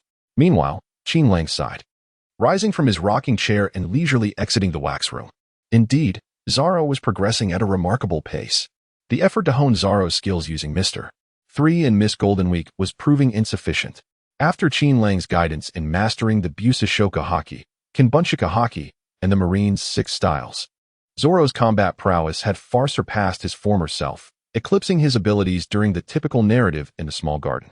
Qin Lang languidly murmured to himself, "Never mind. I shall take matters into my own hands." He exuded an air akin to that of a nefarious mastermind. Zoro, consumed with determination, addressed Mr. 3, who was frantically attempting to counter him, remarking, "I have discovered a method to defeat you." Mr. 3 scoffed incredulously, "Impossible. You cannot possibly escape the color trap set by Miss Goldenweek." Zoro glanced at Miss Goldenweek, who was concealed behind a tree, incessantly painting her intricate designs, and replied with a smirk, "Each of my attacks targets a different entity.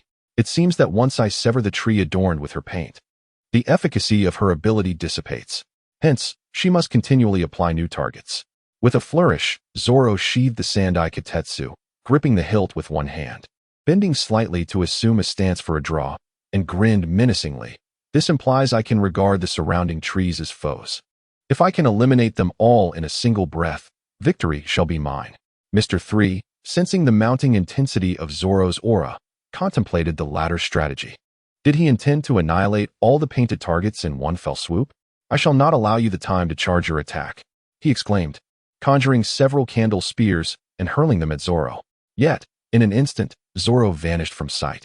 "Damn it, where has he gone?" Mr. 3 fumed. By the time he spotted Zoro again, the latter had already gathered his strength. An astonishing sword aura coalesced within the sheath of Sandai Kitetsu. Zoro, gripping the hilt with one hand, leaned slightly forward, slowly raising the sheath behind him, and intoned in a deep voice, "One sword style, Keigai." In that moment, the Sandai Kitetsu emanated a flash of black brilliance. A dark, arc-shaped sword aura swept through the entire forest, vanishing into the depths of the distant thicket. Zoro straightened, gently sheathing the Sandai Kitetsu. One cut to fell the leaves, 2 cuts to bring down the floating butterflies, before completely returning the sword to its sheath. Zoro gazed at the swirling leaves, dislodged by the fierce battle, and softly continued to recite, "Suffering and sweetness alike are but trifles. Draw the sword and cleave through all despair." Clang. With a final forceful press, Zoro closed the sheath of the Sandai Kitetsu, producing a crisp sound. The sharp clash echoed, causing trees within a radius of several hundred meters to collapse in a thunderous uproar, stirring up countless clouds of dust. This was the most extensive sword aura Zoro could unleash after days of rigorous training. Although he had yet to fully grasp the intricacies of Haki, Qin Lang, who was observing the scene, was already convinced that Zoro had managed to seize the essence of the armament Haki. It was merely a matter of time before he would fully comprehend it. Mr. 3, having sensed Zoro's intention, hastily positioned himself beside Miss Goldenweek, crafting a robust shield from wax. The two took refuge behind it, narrowly evading the devastatingly wide-reaching sword aura unleashed by Zoro. Grasping the hilt of Sandai Kitetsu with one hand, Zoro fixed his gaze upon the flustered Mr. 3 and Miss Goldenweek, his chest out and demeanor calm, declaring, "What other abilities do you possess? Do not hesitate to reveal them. You none of you are normal." Mr. 3 lamented, observing the wax shield, which had been reinforced with 3 layers, yet was still cleaved in 2, and glancing around at the barren forest surrounding him, on the verge of tears. If only the yellow paint atop the sword were to be wiped away completely, why resort to such a far-reaching lethal technique? Is your mind solely occupied with the notion of cutting? Well, perhaps that's about right. Brother San has a discerning eye. I will fight you to the bitter end. Mr. 3 gritted his teeth, conjuring a wax knife in his hand, the three-shaped topknot on his head blazing fiercely. With a heart set on defiance, he resolved to face Zoro head-on. If it comes to it, I would rather perish here than return to confront that monstrous new boss after failing my mission. Suddenly, a jovial voice resonated. Hee, is it true that I seem so fearsome in your eyes? It was the voice of that formidable boss. Oh no. The voice of the most admirable boss, whose presence filled my mind. Mr. 3 was instantly drenched in sweat, scanning his surroundings, and tentatively inquired, My lord, are you nearby?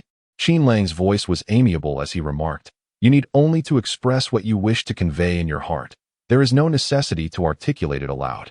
Subsequently, he instructed Mr. 3 to utter some harsh words and fashion an entire suit of armor from wax, ensuring that not a trace of his face would be visible. He was to position himself in a blind spot of Qin Lang's line of sight. Although Mr. 3 did not fully comprehend Qin Lang's intentions, his body obediently complied with the request. A substantial mass of viscous wax flowed from Mr. 3's hands, enveloping his entire form, and soon solidified into a complete suit of armor. From an external perspective, this armor resembled a tin can, with only the eye area of the helmet left as a gaping void for vision. How utterly unattractive. The disdainful voice of Qin Lang echoed within Mr. 3. Self-proclaimed as a stylist, Mr. 3 initially intended to argue, yet his fear of Qin Lang compelled him to awkwardly agree. Indeed, you are right, my lord. It is rather unsightly. Hey, candle idiot. Zoro observed with curiosity as Mr. 3 suddenly conjured a full suit of candle armor using his devil fruit powers. Puzzled, he remarked, Are you not aware that, in my eyes, your armor is no different from being unarmored? Following Qin Lang's orders, Mr. 3 theatrically brandished his knight's sword before Zoro, sneering.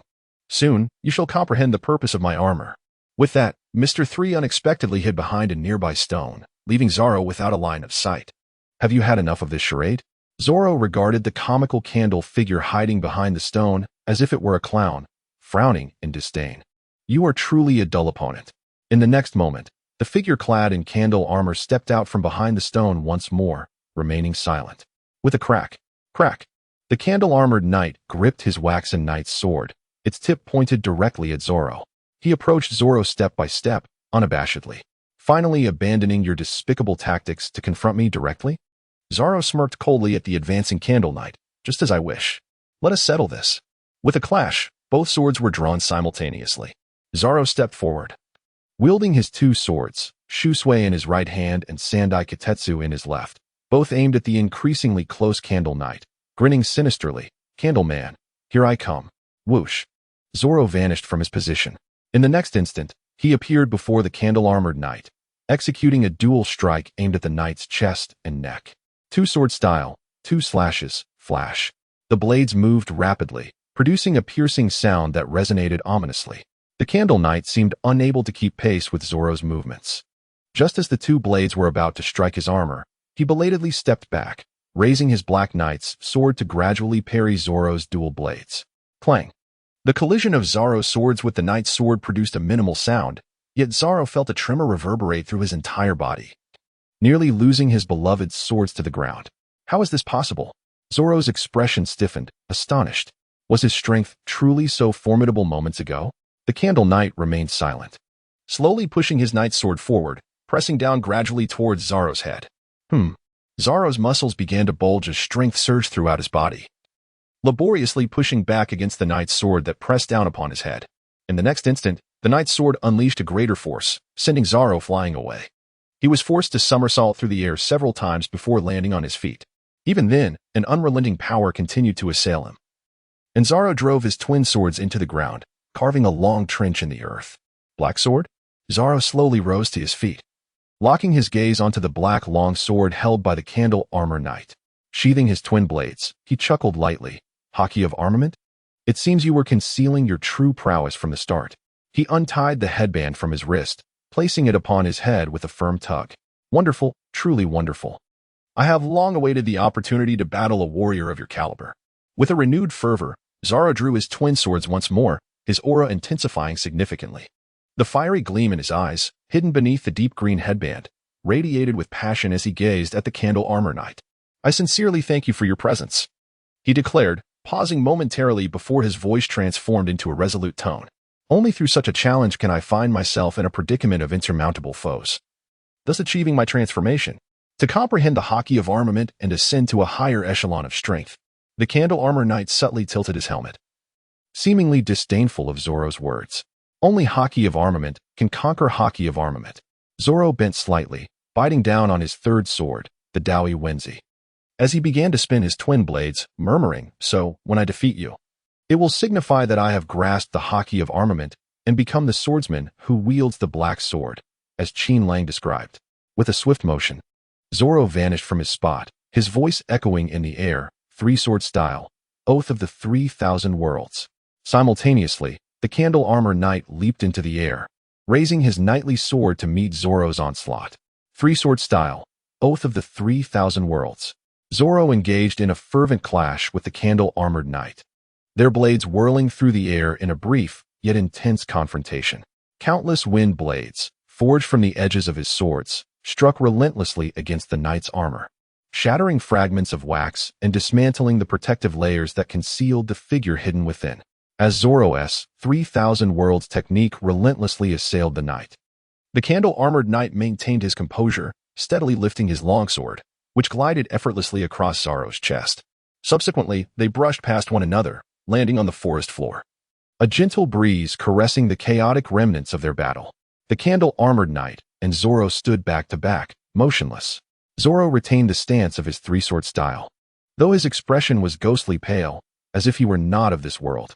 Only the subtle rise and fall of his garment testified to his continued existence, until a black butterfly alighted softly upon the blade of his left sword. The delicate landing caused Zoro's once steadfast hand to tremble slightly, disrupting the equilibrium he had maintained. With a sudden surge, a massive blade of blood erupted through his clothing, manifesting abruptly at Zoro's chest. A torrent of crimson flowed from his body, dripping steadily onto the ground, soon dyeing him in a scarlet hue. A spurt of blood escaped Zoro's lips, staining his teeth and the hilt of his sword, as it trickled from the corners of his mouth. With labored breaths, Zoro turned, his resolute gaze fixed upon the Candle-Armored Knight, who remained oblivious to his presence. The knight, sensing the intensity of Zoro's stare, gradually retracted his sword. This motion triggered a chain reaction. Areas of the armor that had previously absorbed Zoro's sword energy began to fracture. The sound of splintering echoed like firecrackers, each crack indicating the formation of a fissure in the knight's exterior. Zoro's sword energy had already seeped through these cracks, inflicting internal damage. As the Candle-Armored Knight turned to face Zoro, cracks appeared across all regions of his armor, signifying that Zoro's blades had successfully struck every part of him. Yet, rather than a glimmer of triumph, Zoro's eyes darkened with an ominous gloom. Coughing, Zoro straightened his posture, disregarding the crimson stains on his abdomen, and murmured to himself, "Indeed, weapons devoid of Haki cannot inflict fatal harm upon you, can they?" The Candle-Armored Knight raised his cracked helmet and nodded gently, as if to commend Zoro for his commendable effort. In the next moment, the fissures on the Candle-Armored Knight began to heal gradually. Soon, the armor was entirely restored. After a single exchange, the disparity was evident. The Candle-Armored Knight remained unscathed, while Zoro was drenched in blood and gravely injured. "Indeed, you are a worthy adversary to vanquish." Zoro, seemingly oblivious to the chasm between them, clenched the sword wad Ikemanji once more. Tasting the metallic tang of blood in his mouth, his fighting spirit undiminished. With both hands gripping his blades, he regarded the Candle-Armored Knight with a fierce gaze. "Come forth. Our battle is far from over." With a swift motion, Zoro charged again, unleashing a trio of strikes upon the Candle-Armored Knight. The clangs of metal echoed as his blades danced in a flurry, targeting the knight's vital points. The wad Ikemanji, clenched between his teeth, sought the gaps in the knight's defense, aiming for the visor of his helmet. With a resounding clang, the Candle-Armored Knight, wielding only a single knightly sword, parried Zoro's three-sword style with impeccable precision, showing no signs of being overwhelmed. His sword did not possess great speed. Rather, it met Zoro's attacks with perfect timing, intercepting each strike. The Candle-Armored Knight refrained from counterattacking Zoro, seemingly content with merely deflecting every blow. Damn it! As the battle wore on, Zoro's mood grew increasingly heavy. There was something distinctly off about this opponent's swordsmanship. Zoro keenly perceived that his own technique seemed to be countered by the candle-armored knight's style. While he pursued the utmost speed in his strikes, the knight favored an exceedingly deliberate pace. Though his own speed was rapid, the collisions with the knight's defenses caused his attacks to be deflected and disrupted, leading to a staggered rhythm among his three blades. Gradually, each sword exhibited a different tempo, as if no longer controlled by the same wielder. This bizarre interference continued to affect Zoro's strikes, breaking his rhythm. The candle-armored knight, astutely aware of the disruption in Zoro's attack cadence, ceased his passive defense and began to strike back. His knightly sword swung up and down, relentlessly targeting Zoro's vital points. I can no longer allow myself to be led by his rhythm. If this continues, I shall surely lose. I have vowed alongside Luffy that I will not be defeated again until I become the world's greatest swordsman. Qin Lang is one of us. Losing to him is hardly significant. Moreover, Qin Lang is no ordinary person. He is quite the aberration. The individual before me, however, is a mercenary dispatched by the Baroque works to assassinate us. Such a being cannot be allowed to roam freely within the small garden. Should Nami and Usopp encounter him, they would certainly meet their demise. Given the sluggishness of your swordsmanship, I shall relinquish all pretense of defense and evasion. Zoro glared furiously at the candle-armored knight, his body twisting abruptly, three-sword style, great spin. With sheer force, he swung his three swords towards the knight's helm, disregarding the knight's long sword as it descended upon his left arm. Zoro completely abandoned his own safety, allowing the knight's blade to strike. Even knowing that his left arm was on the verge of being severed, Zoro did not flinch. His three swords simultaneously aimed at the knight's helm. Behold as I sever your head. Zoro firmly believed that the opening he targeted was the knight's vital point. With a satisfying thud, Zoro's sword struck the knight's helm, sending it flying off into the air. Contrary to his expectations, however, the anticipated scene of his left arm being cleaved did not unfold. Suddenly, a black foot surged forth beside Zoro, a long and straight leg that kicked the knight's sword away from Zoro's arm, sending it soaring into the sky. TSK, foolish green-haired fool. At that moment, a voice that irked Zoro rang out. Have you encountered an opponent you cannot defeat? TCH. Zoro grimaced, feeling a pang of annoyance. This time, he would surely be subjected to the mockery of that bothersome curly-haired fiend. The owner of the irritating voice stood beside Zoro, casually smoking and regarding Zoro, whose abdomen was stained crimson, with a playful smirk. Oh dear, Mr. World's greatest swordsman, do you find two arms to be excessive and wish for assistance in removing one? I could certainly take care of that for you. No need to trouble outsiders. Get lost, you love-struck curlyhead. Zoro retorted angrily. It was none other than the legendary black-leg Sanji, arriving to assist Zoro in this predicament. Is that how you treat a benefactor, green-haired fool? Sanji laughed at Zoro's predicament before his expression grew serious. He took a deep drag from his dwindling cigarette, extinguishing it underfoot, and calmly gazed at the candle-armored knight before them. So this fellow is the assassin sent by Baroque works to hunt down Princess Vivi and us? Indeed, that is correct. Zoro gradually raised his dual swords, observing the helmet that had been shattered, yet the camlet-armored knight remained unscathed, restoring itself to its former glory. He furrowed his brow and remarked, this fellow was just struck on the head by me, and yet he remains unharmed. Sanji, ever the provocateur, scoffed. A foolish swordsman who can only cleave with his blade has now encountered an opponent he cannot sever. The weakness of this creature is evident. It is terrified of fire. With a slight shift of his toes, Sanji turned and remarked nonchalantly, such a creature, fearful of flames, is best dealt with by a chef. The imbecilic swordsman may as well stand aside and watch. The blood flowing from your body could suffice to create a spicy hot pot. Ah, Sanji has also arrived. Within the candlelit armor, Qin Lang gazed through the slender crevice of his helmet, a smile gracing his lips as he observed Zoro and Sanji. He felt no remorse for potentially harming his companions. In fact, he was tempted to laugh. Zoro's culinary prowess? Sanji swayed slightly on his feet, preparing to engage. Zoro gradually positioned himself beside Sanji. Hey, can you still move?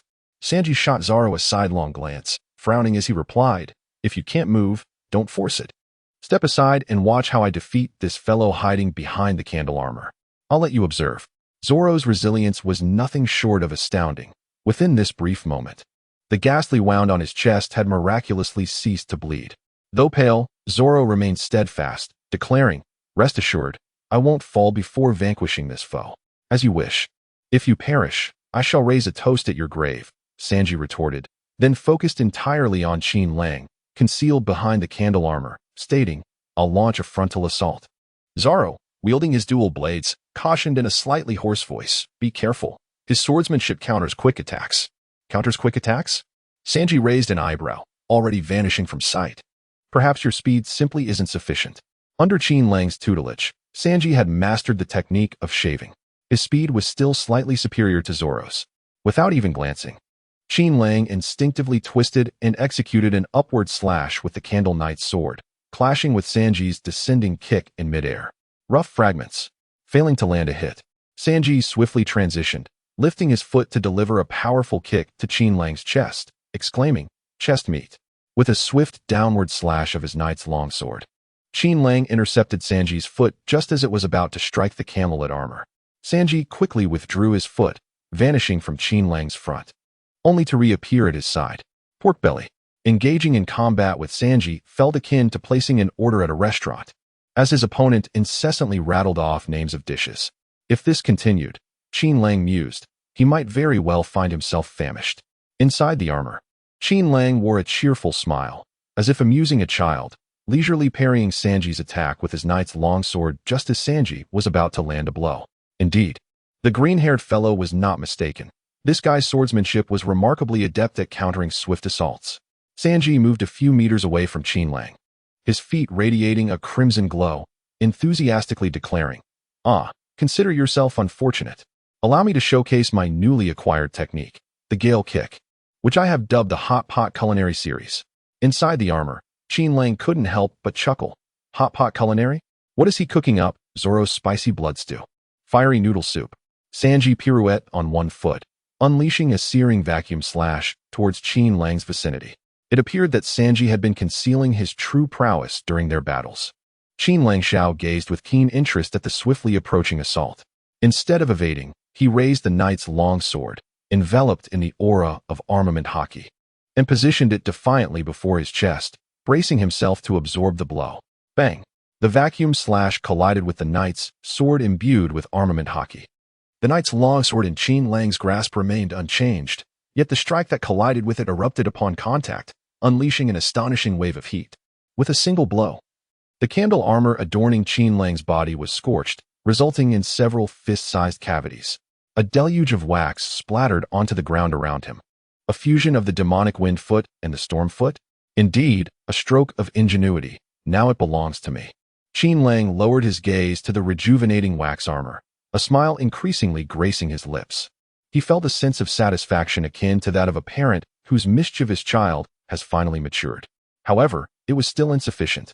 The potential within you remains far from fully realized. Qin Lang's smile grew increasingly radiant. Indeed, this fellow's weakness lay in flames or abilities that inflicted heat damage. Sanji remained blissfully unaware of Qin Lang's presence right before him. With a sense of pride, he beamed at Zoro, who was watching from the sidelines, declaring, Did you see that? I've secretly mastered one of the 6 styles Qin Lang taught us, the Gale Kick. I had intended to use it during our next battle against Qin Lang, to catch him off guard, but it seems fitting to test it on this guy first. After all, he surely isn't as formidable as Qin Lang. Humph. Zoro crossed his arms, letting out a disdainful grunt, refusing to respond. He couldn't stand Sanji's smug demeanor. However, in the next moment, Zoro's pupils widened in shock as he exclaimed, Sanji, behind you. Behind me? Thanks to Zoro's warning, Sanji finally noticed another figure emerging behind him.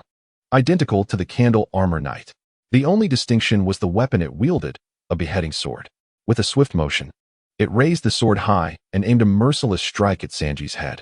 If it connected, Sanji would be cleaved in two, becoming mere remnants of his former self. You bastard! Sanji urgently employed the Sara technique, narrowly evading the lethal blow. How could there be another one? As he landed, he was astonished to find yet another Candle Armor Knight before him. This one bore a striking resemblance to the previous two, the only difference being that it wielded a massive warhammer. The Candle Armor Knight silently swung the colossal hammer, bringing it down fiercely towards Sanji's vicinity. With a thunderous crash, dust and debris erupted into the air. The hammer was slowly lifted by the knight, resting heavily on its shoulder, leaving behind a vast crater in the ground. Yet Sanji had already vacated that spot. Why do they seem to multiply with each strike? With no other choice, Sanji once again utilized Sara to evade. It was manifestly employing its devil fruit ability to create duplicates. Meanwhile, Zoro slowly drew his sword, Sandai Kitetsu, preparing to join the fray. His voice raspy, he remarked, "It just shattered the wax on its armor, and now new candle knights are forming." Wax. Sanji turned his gaze towards the scene, and indeed, around the initial knight, clad in wax armor wielding a knight's sword. The wax drippings on the ground gradually rose and coalesced. They transformed into a multitude of brand new wax-armored knights. Soon, a legion of armored knights, numbering in the dozens, was formed. The only distinction among them lay in the weapons they wielded. Some held dual daggers, others brandished spears, while a few carried bows and arrows. There was even one knight brandishing two fans, twirling them in encouragement for the others. Sanji and Zoro regrouped, standing back to back, vigilant against the encroaching wax knights. "Moss dead," Sanji remarked, observing the advancing legion of armored knights. Calmly, he lit a cigarette and inhaled deeply. Isn't this fellow's ability a tad too formidable? After all, mere clones cannot possibly match the prowess of the original. Zoro crossed his swords, grinning. "Are you scared?" Sanji scoffed. "Scared? Not a chance. Our competition isn't over yet. How about we see who can defeat more knight clones this time?" A fierce determination sparkled in Zoro's eyes. "All right, I'm certain I will win." Both exchanged defiant huffs and charged towards the wax knights before them. "One down. I'm in the lead," Sanji exclaimed, executing a dual sword technique. "Two down. Now I'm ahead," Zoro retorted. These two still lack sufficient training. It appears I cannot fully draw out their potential. Indeed, I have intentionally held back, ensuring they do not sense the threat of death." Qin Lang stood beneath an unremarkable tree, a smile gracing his face as he observed the two individuals engaged in combat against the Candle Knight in the distance. "If that is the case," he mused, "let you accompany these individuals who lack the understanding of restraint in their play. If they do not perish at their hands, Zoro should be able to grasp the essence of Haki, shouldn't he? Wow, my lord, your mastery of the wax fruit's abilities leaves me in awe, filled with deep admiration." Mr. 3 was genuinely impressed, gazing at Qin Lang with the reverence one might reserve for an idol, his admiration boundless, akin to Bartolomeo beholding Luffy. Qin Lang gently patted Mr. 3's shoulder, with a smile, inquired, "Would you like to learn? I can teach you." Mr. 3, taken aback, stammered, "Me? Can I really? Indestructible?" Zoro and Sanji stood back to back, their expressions grave as they surveyed the shattered remains scattered around them, which once again coalesced into the intact wax-armored knights, presenting a daunting challenge. Sanji groaned. These fellows seemed to be infinitely regenerating. Zoro replied coolly, "Need you to say? I have already observed." Dozens of immortal wax-armored knights silently surrounded the two, launching yet another assault.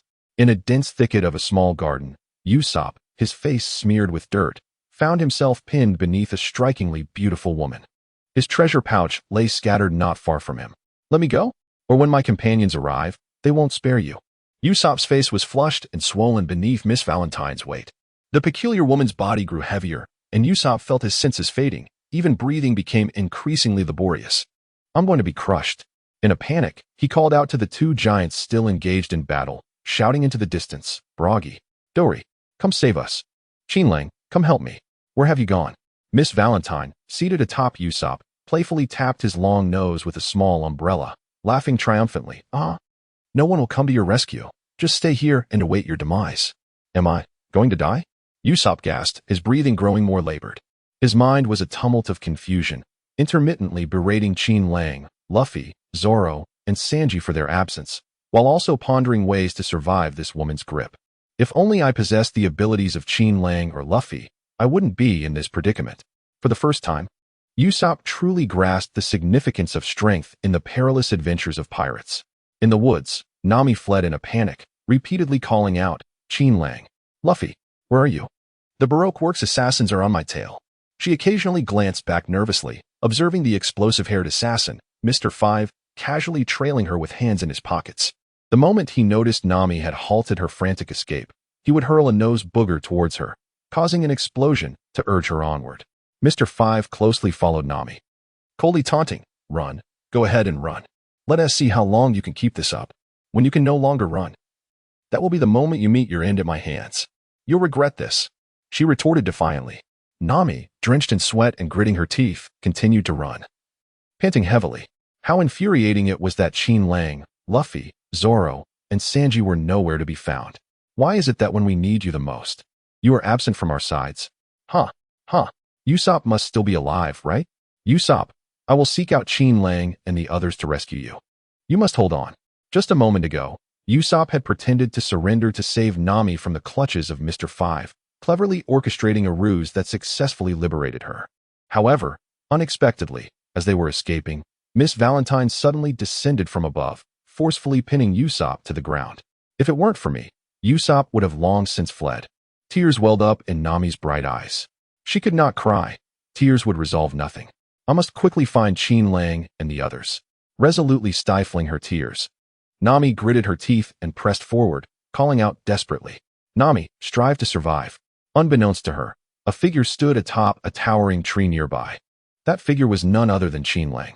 Qin Lang gazed with a smile at the little thief desperately attempting to flee, muttering to himself, now that you have boarded Luffy's ship, you must familiarize yourself with the sensation of being relentlessly pursued, evading formidable foes. Qin Lang harbored few expectations of Nami. After all, she was merely a navigator. However, with her safety in mind, he deemed it essential for her to understand that, despite the formidable strength of her companions, she could often rely solely on herself. While depending on allies was acceptable, becoming overly reliant on them was a grave mistake. As for whether Nami would fall victim to Mr. Five, Qin Lang felt no concern. During their time in the wax chamber, he had utilized the modified whisper fruit to weave a concealed suggestion within the minds of the 4 chief commanders of the Baroque works, crafting a mental web that clearly indicated they could intimidate or harm Nami and her friends, but under no circumstances could they take each other's lives. The commanders of Baroque works would not genuinely wish to spare one another. Rather, they merely considered it entertaining to torment their prey, to toy with them, and to inflict suffering before their demise. They remained oblivious to the fact that this was a mental trap set by Qin Lang. Oh, how extraordinary. Both of these giants are truly formidable. Luffy remained enthralled by the clash between the 2 titans, beginning to perceive giants as the most powerful beings in this world. Aha. So this is where you are. Suddenly, a peculiar man with flames flickering atop his head appeared behind Luffy. Luffy, we have an enemy. Vivi immediately noticed this strange individual. He was Mr. 3 of Baroque Works. A look of terror spread across her face as she stood up.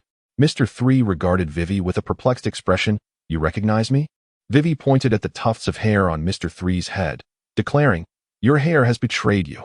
The tufts ignited, and with a dismissive flick of his hands, he unleashed a torrent of wax, sneering, enough. I have no time to indulge in such trivialities.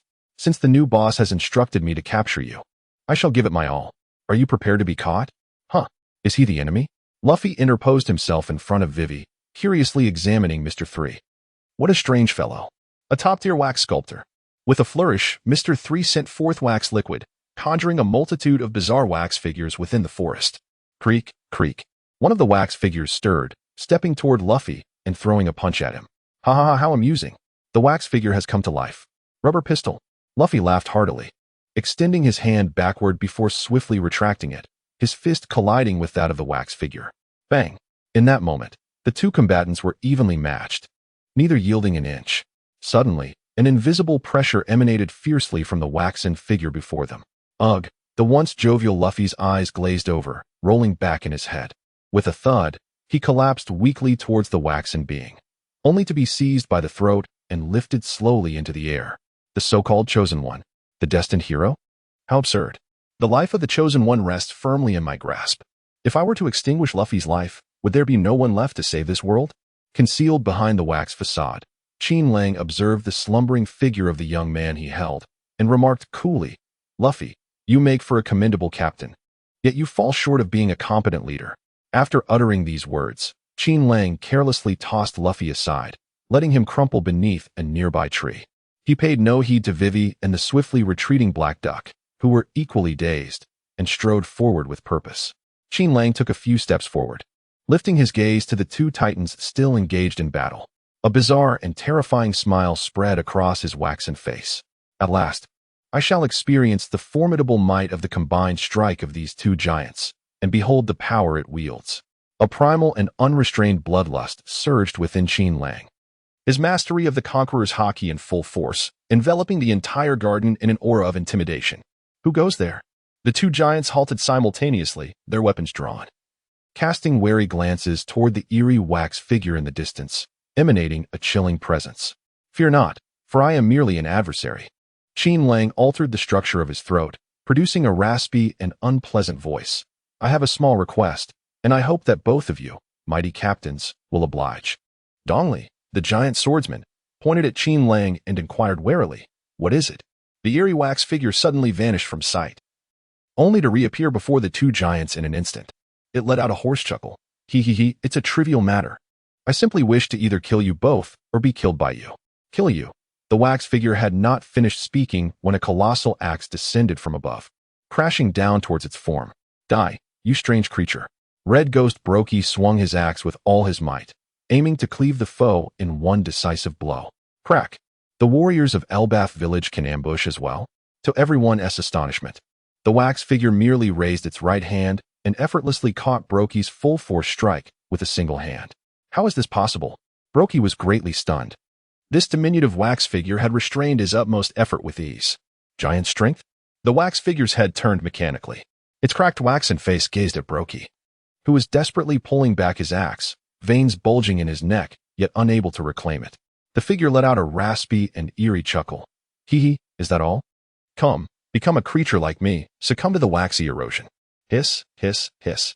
Brokey's axe was firmly gripped by the uncanny wax figure. Grayish waxy liquid oozing persistently from its hand. This strange waxy substance, as if imbued with life, crawled vigorously along the axe towards Brokey's hand. Brokey, be careful. Seeing his brother in peril, the blue ghost Dongli immediately swung his giant sword, aiming to strike the airborne wax figure fiercely. Crack. The wax figure's left hand easily grasped the oncoming giant sword. Creak. To their astonishment, a second waxen head formed upon the figure's neck. This newly emerged head blinked and awkwardly turned towards Dongli, emitting a sharp, mocking laughter. Is this it? Is this all? Died monster. Suddenly, a gigantic fist slammed fiercely into the wax figure, causing it to sway in the air. It was Brokey, who had abandoned the struggle for the axe to deliver a punch instead. The wax figure, having taken Brokey's heavy blow, merely bore a few additional wax seams, with some waxy fragments falling away. Oh dear, that hurts. The initial wax head lowered, inspecting the newly formed wax lines on its body from Brokey's punch. That truly pains me. A sudden convulsion in the neck on its right side unexpectedly gave rise to a new waxen visage. The giant captain, now endowed with this newly emerged waxen head, scrutinized Brokey and rasped in a coarse voice, Use your strength. I can still endure. In merely a moment, this peculiar wax figure transformed from a humanoid form into something increasingly unrecognizable as human. What exactly are you? Brokey recoiled a couple of steps, astonished by this diminutive yet ominously strange wax figure, which appeared far more perilous than himself and Dongli. He had encountered a myriad of beings, yet never one so bizarre. Brokey began to suspect that this entity before him was not human at all, but rather a demon from the ancient myths of giants. The eerie wax figure's three waxen faces simultaneously contorted, revealing a smile that bore no resemblance to mirth, while in varying raspy tones it proclaimed, If you perceive me as human, then I am human. If you see me as a ghost, then I am a ghost. Abruptly, the strange wax figure shifted before Brokey, its three waxen faces cackling in a disconcerting manner. Do you think I am a god?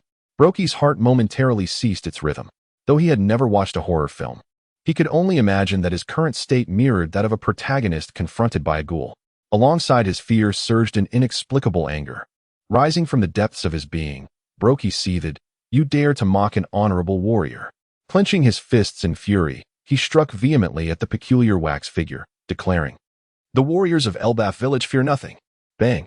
To his astonishment, the bizarre wax figure was sent hurtling through the air by Brokey's furious blow. It spiraled uncontrollably, crashing through the dense forest and demolishing countless sturdy trees, stirring a massive cloud of dust. What a strange creature! Brokey gasped, watching the dust settle in the distance. Dongli. He turned to his equally shaken companion, his tone grave. This creature's appearance is highly abnormal. I suspect it is one of the demons spoken of in the village lore, suppressed by the war god Elbaf. We cannot allow such a being to escape and wreak havoc.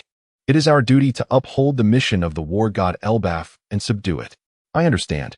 Dong Li inhaled deeply, grasping Brokey's intent. He raised his long-standing great sword, now dulled and scarred from countless battles over the decades, and solemnly stated, "Very well, since you have made your decision, I shall stand by your side." Brokey retrieved his massive axe from the ground, caressing the uneven surface adorned with the honorable scars of battle, and sighed. "This axe and your sword have reached the end of their lifespans. I fear they may be shattered in this strike."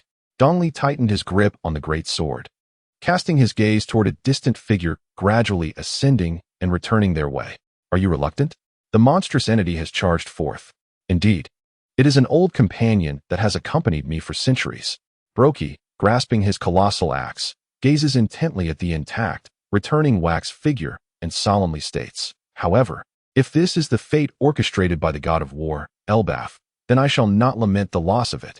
It is settled." Dong Li strides alongside Brokey, forcefully planting his feet into the ground, raising his great sword high. "Let us vanquish this beast. In the name of Elbaf, charge." A remarkable power coalesces within Dong Li, concentrating entirely upon the great sword. Brokey, too, firmly presses his feet down, leaving deep imprints in the earth beneath him. Charge. An equally formidable force gathers within Brokey, ultimately converging upon his mighty axe. With widened eyes, he watches the airborne wax figure, grinning maniacally at him, and raises his axe, exclaiming passionately, "Taste the legendary might of the giant tribe's strongest spear, as celebrated in Elbaf." In the distance, the eerie wax figure seems to sense the threat emanating from the two giants. It propels itself towards them, its waxen body rapidly enveloped in a layer of pitch black. Formidable coating. Splendid. Truly magnificent. The three grotesque waxen faces atop the figure cackle maniacally. This is the sensation. Come, attempt to slay me. Charge. The two giants simultaneously reach their peak, sharing an unspoken connection as they cry out in unison, "In the name of Elbaf." The great sword and axe are aimed at the distant wax figure, and they descend with tremendous force. Bang! Two immense powers are unleashed from the giant's weapons. As these colossal forces are released, both weapons shatter midair. Bang! The resulting waves of power devastate the ground, shattering the clouds above, distorting the very space through which they pass. Ultimately, just before they reach the uncanny wax figure, the two waves merge into one, coalescing together. They strike the wax figure, which deliberately does not evade, and perhaps could not evade this blow. Dominion. Boom. The overwhelming might of Dominion crashes upon the wax figure. Boom. The wax figure's flight is abruptly halted. It yearns to advance, but finds itself immobile, pinned in midair. The black coating of the wax figure quivers under the immense pressure of Dominion. Boom. The eerie wax figure could no longer maintain its presence within the dominion of power. It was ensnared in a relentless whirl, and the armament of its Haki could no longer be sustained. As the Haki dissipated, the figure found itself unable to withstand the energies of this realm. Yet, how infuriating! How amusing! Two newly formed wax heads shattered amidst its rasping soliloquy. The fragmented wax was scattered chaotically into the air by the force of the Dominion. Is this the true might of the Dominion? So it is revealed. Ultimately, with a peculiar, grotesque laughter, the wax figure was utterly crushed within the Dominion and hurled far into the horizon. Phew! The two giant captains exhaled a sigh of relief. At last, the perilous entity had been vanquished. This creature was indeed most bizarre. They harbored concerns that, after having forcibly borrowed the Dominion's power, it might return unscathed. And now, it was just the two of them. The giants turned to face one another, glancing at the remnants of their weapons, now reduced to mere fragments. They exchanged a knowing look. Shall we continue fighting? With a thunderous thud, the crimson giant, Broggy, raised his axe, now merely the handle, and collapsed weakly to the ground. What nonsense! With no weapon left, how can we fight? Do you wish for me to bludgeon you with a stick? The azure giant, Dori, sighed, planting his massive sword into the earth beside him, and reclined, easing his weary body. It seems this is the will of the war god Elbaf. There is no need for us to settle any score. Broggy knocked his head with the handle of the axe, feeling disheartened. By the way, what was it that prompted our duel in the first place? Usopp has been persistently inquiring about it. Dori gazed lazily at the drifting clouds above. Who knows? I certainly don't recall. The two giants lapsed into a prolonged silence. Suddenly, they sat upright, locking eyes, and erupted into laughter. Brother, we are going home. At last. We are returning home. Indeed. Back to our homeland, the village of Elbaf. You culinary fool, I have triumphed. Look at the shards of wax surrounding me. They clearly outnumber yours. Nay, you mistaken swordsman, it is I who has emerged victorious. Are you not aware that my foot sent those wax fragments flying to your side? Hence, my collection appears smaller. In the heart of the dense forest, Zoro and Sanji engaged in a fierce battle against the Undying Knights. Ultimately, the victors emerged, Zoro and Sanji. The two had been locked in relentless combat, unaware of the countless times they had vanquished the candle-armored knights. It was only upon obliterating the Undying Knights once more that they realized their foes did not resurrect. Instead, they had transformed into mere fragments of wax, devoid of life.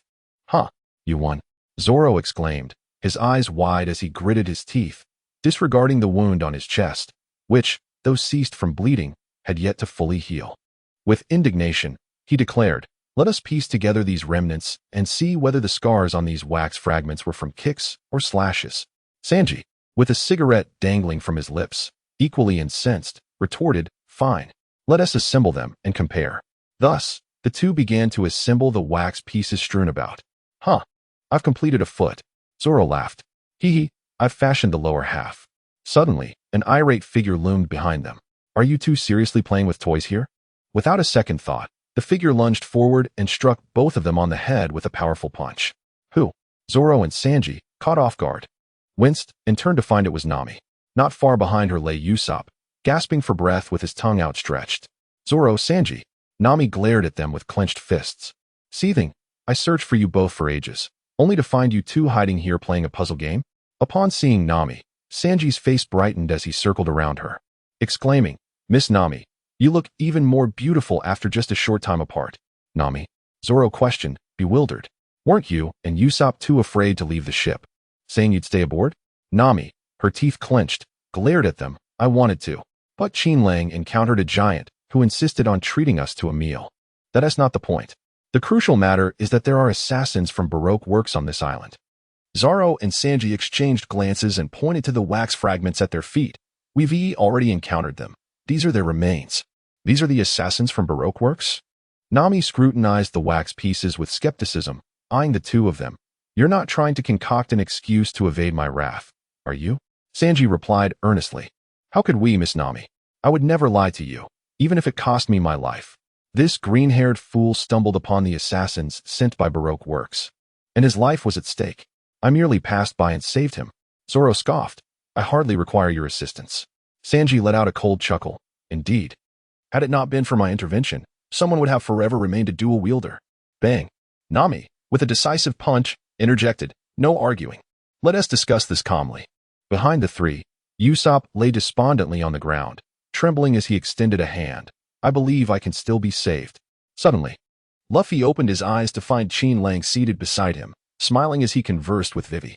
Noticing Luffy had awakened, Qin Lang kindly offered him a water bottle, saying with a smile, Luffy, you're awake? Don't worry, the enemy has been dealt with. Have some water. Hey, Qin Lang, what happened to those two giant uncles? Luffy exclaimed, sitting up and craning his neck to survey the surroundings, only to discover an alarming silence had enveloped the area. The two giants, who were supposed to be fighting alongside each other, had inexplicably vanished.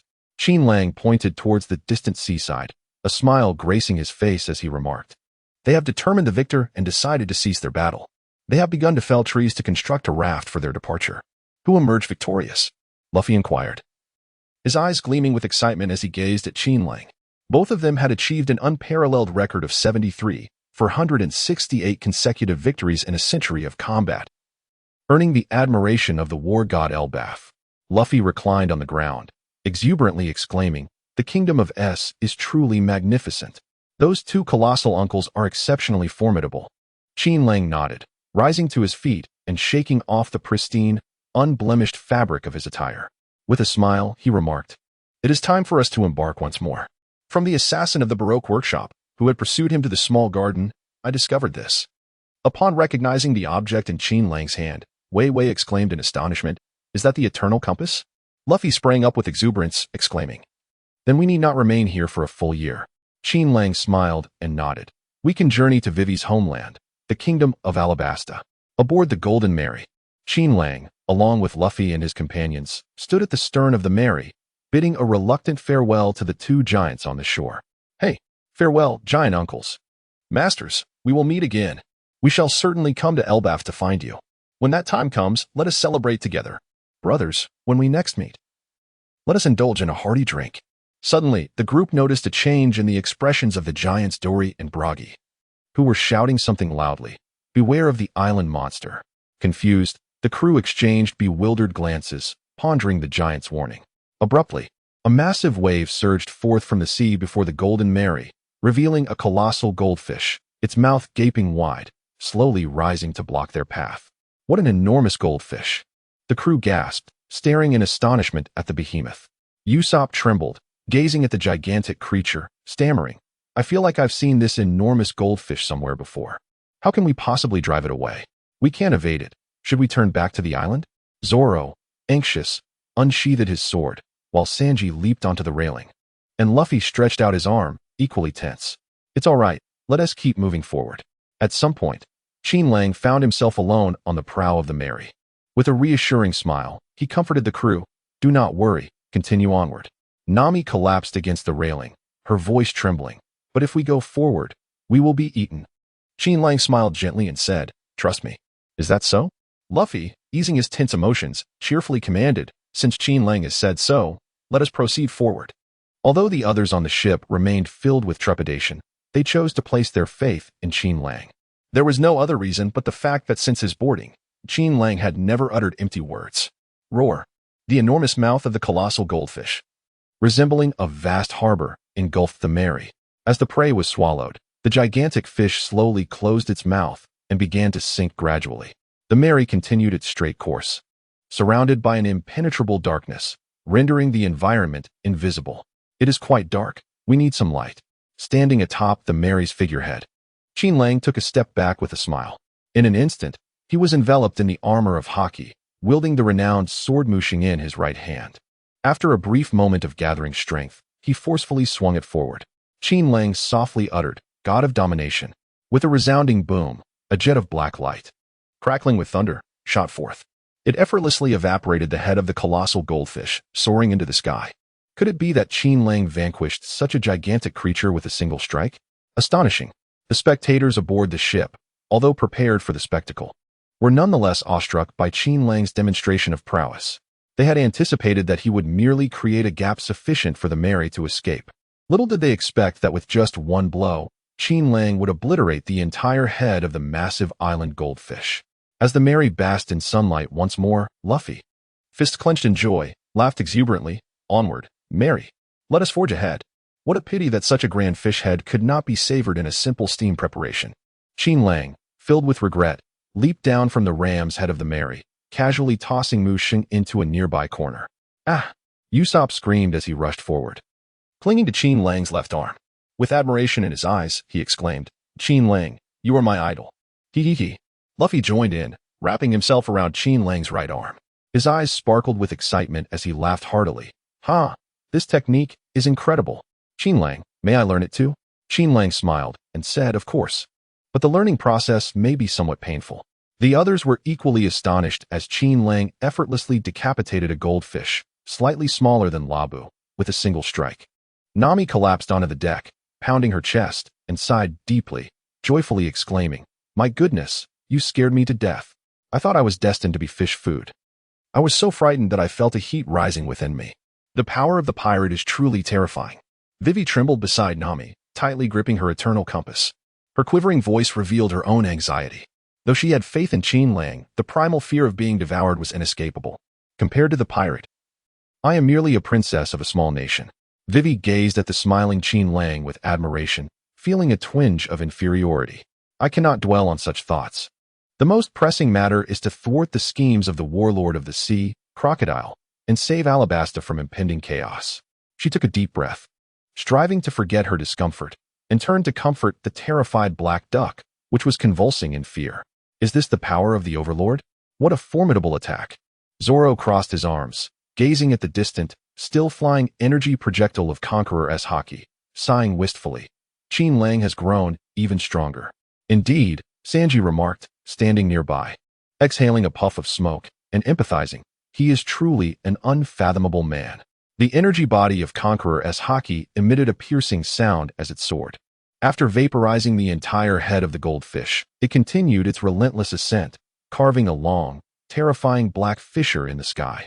After a considerable time, a deafening explosion echoed through the air as a mass of dark energy twisted and detonated. Crack!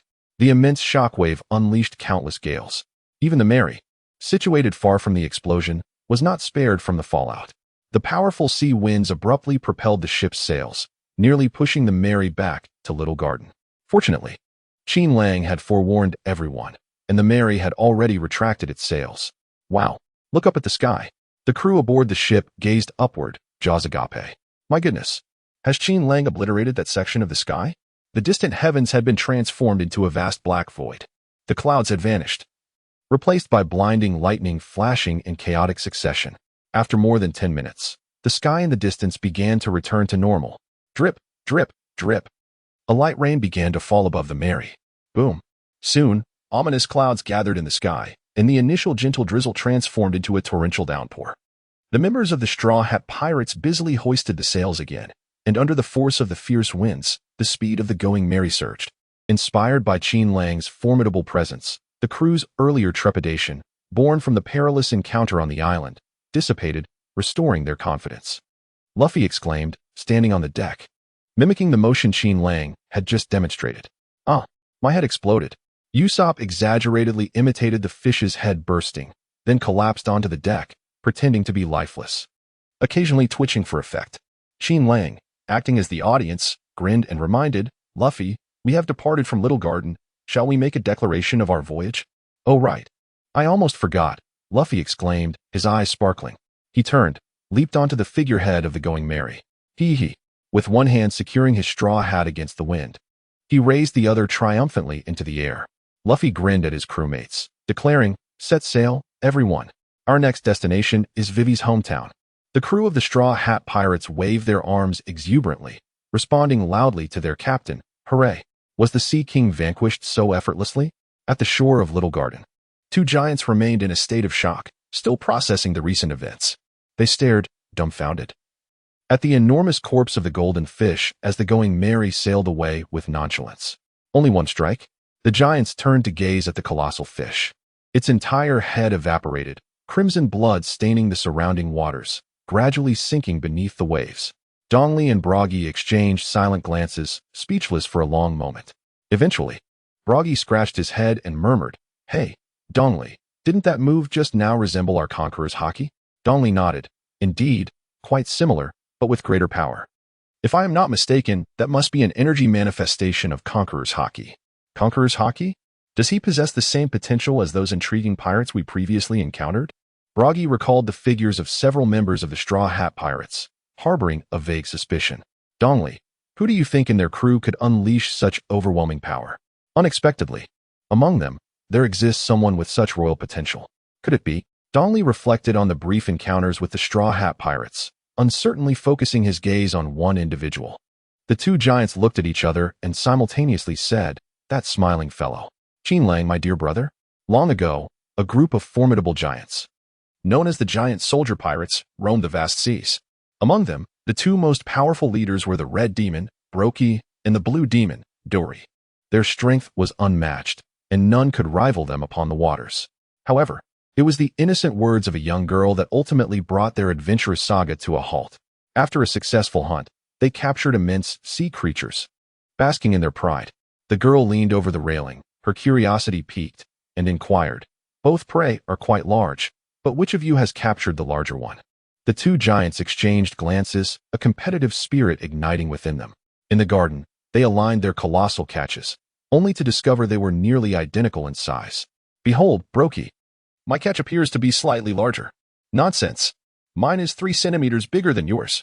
Then, according to Elbaf customs, let us determine the victor through combat.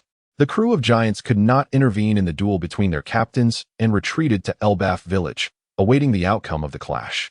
It was not until a century later that the Straw Hat Pirates passed by, and the two giants, in unison, shattered their weapons, unleashing a powerful shockwave that sent flying the demon disguised by Qin Lang. Thus, This century-long battle reached its conclusion. Aboard the Thousand Sunny, as Qin Lang steered the ship, he suddenly turned to observe Nami, whose complexion appeared slightly flushed. With a sigh, he said, "Nami, you should go rest in your cabin. You are unwell." "I am not." Nami protested, slightly dazed, as Vivi assisted her in departing the helm to seek rest in the bedroom. Feeling Nami's noticeably elevated body temperature beside her, Vivi anxiously asked, "Luffy, do we have a ship's doctor on board?" Luffy, with a piece of meat in his mouth, poked his head out and replied, "Ship's doctor? No. But we do have a cook. Will that suffice?" Qin Lang smiled faintly and gently adjusted the helm, altering the course of the Mary. It was time to pick up a bashful fellow with a bounty of 50 berries. The destination, the Drum Kingdom. Aboard the Mary in Nami's cabin. Sanji stood at her bedside, heartbroken, lamenting, "Will Ms. Nami perish? Will she, Qin Lang?" He gazed at Nami, whose complexion was flushed and whose breaths came with great difficulty. He wished that it were he lying there instead of her, even though he had never been ill and knew not the sensation of sickness. Nami. Both Luffy and Usopp stood solemnly around the bed, their expressions grave as they watched Qin Lang feel Nami's pulse. Qin Lang squinted, concentrating on her heartbeat, remaining silent. "If I am not mistaken." Meanwhile, Vivi gently wiped Nami's face with a towel soaked in warm water, whispering, "Nami must be suffering from a fever caused by the unstable climate of the Grand Line. Each year, countless seafarers succumb to this illness, and many who were once robust have met with untimely deaths due to this fever. Ms. Nami will not die." Sanji cried, gritting his teeth and weeping bitterly. "Will Nami die?" Luffy's eyes widened in horror. "Will Nami die?" Usopp mirrored Luffy's expression, filled with dread.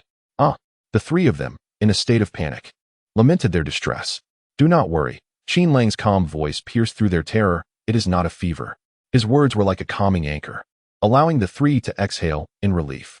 Sanji looked at Qin Lang with surprise, asking eagerly, "Phew, if it is not a fever, then has Ms. Nami simply caught a common cold? It is wonderful that she will not die." Indeed. Ha ha ha, this is splendid." Luffy and Usopp linked arms, joyfully dancing with radiant smiles adorning their faces. With a slight smile gracing the corners of Qin Lang's lips, he lifted his gaze to the eagerly expectant Sanji and said cheerfully, "It is not merely an ordinary cold. Nami has been injured by a nearly extinct poisonous bug known as the Caskia, and her current high fever is merely a preliminary symptom." Sanji sighed in relief, joyfully exclaiming, "So, Miss Nami has only been bitten by a bug. There is no need for concern. I shall prepare a medicinal feast to nourish her back to health." "This is a malady more severe than a fever," Qin Lang's cheerful voice echoed in Sanji's ears, transforming into a haunting melody of impending doom. Those afflicted by the venom of Cassia would endure relentless fevers reaching 40 degrees, subsequently succumbing to myocarditis, arteritis, encephalitis, and other agonizing symptoms, ultimately leading to death 5 days later. This affliction is ominously referred to as the 5-day disease. Sanji's smile froze upon his face, his complexion visibly paling. He gazed incredulously at Qin Lang, eyes wide with desperation. What can be done?" "Qin Lang, can you save Miss Nami?" Qin Lang nodded slowly before shaking his head with urgency. "I can create an antibiotic capable of treating Cassia, but the materials we require are unavailable here, and the ship lacks the necessary medical equipment for such treatments. What shall we do then?" Sanji stood frozen in place, his gaze shifting towards Nami, whose face was flushed with distress. Trembling, he asked, "So, Miss Nami, does that mean you only have 5 days left to live?" Qin Lang blinked calmly and remarked, "That is not entirely the case. Although our vessel lacks the necessary medical apparatus to produce antibiotics, I have gathered some medicinal herbs from the small garden in advance. With these, I can concoct a remedy that will temporarily inhibit bacterial proliferation. After taking the medicine, Nami will be able to move about freely without significant distress for a day or two." "Qin Lang, you are truly remarkable," the group exclaimed, their faces alight with astonishment. "However, this means we must hasten to the nearest inhabited island, for they should possess antibiotics capable of curing Nami completely. Even in the absence of antibiotics, I can utilize their medical instruments and medications to formulate such a remedy." Qin Lang turned around and gazed at Vivi, who stood beside him, equally elated. With a beaming smile, he remarked, "Thus, we can no longer proceed according to the perpetual compass that solely points towards the kingdom of Alabasta.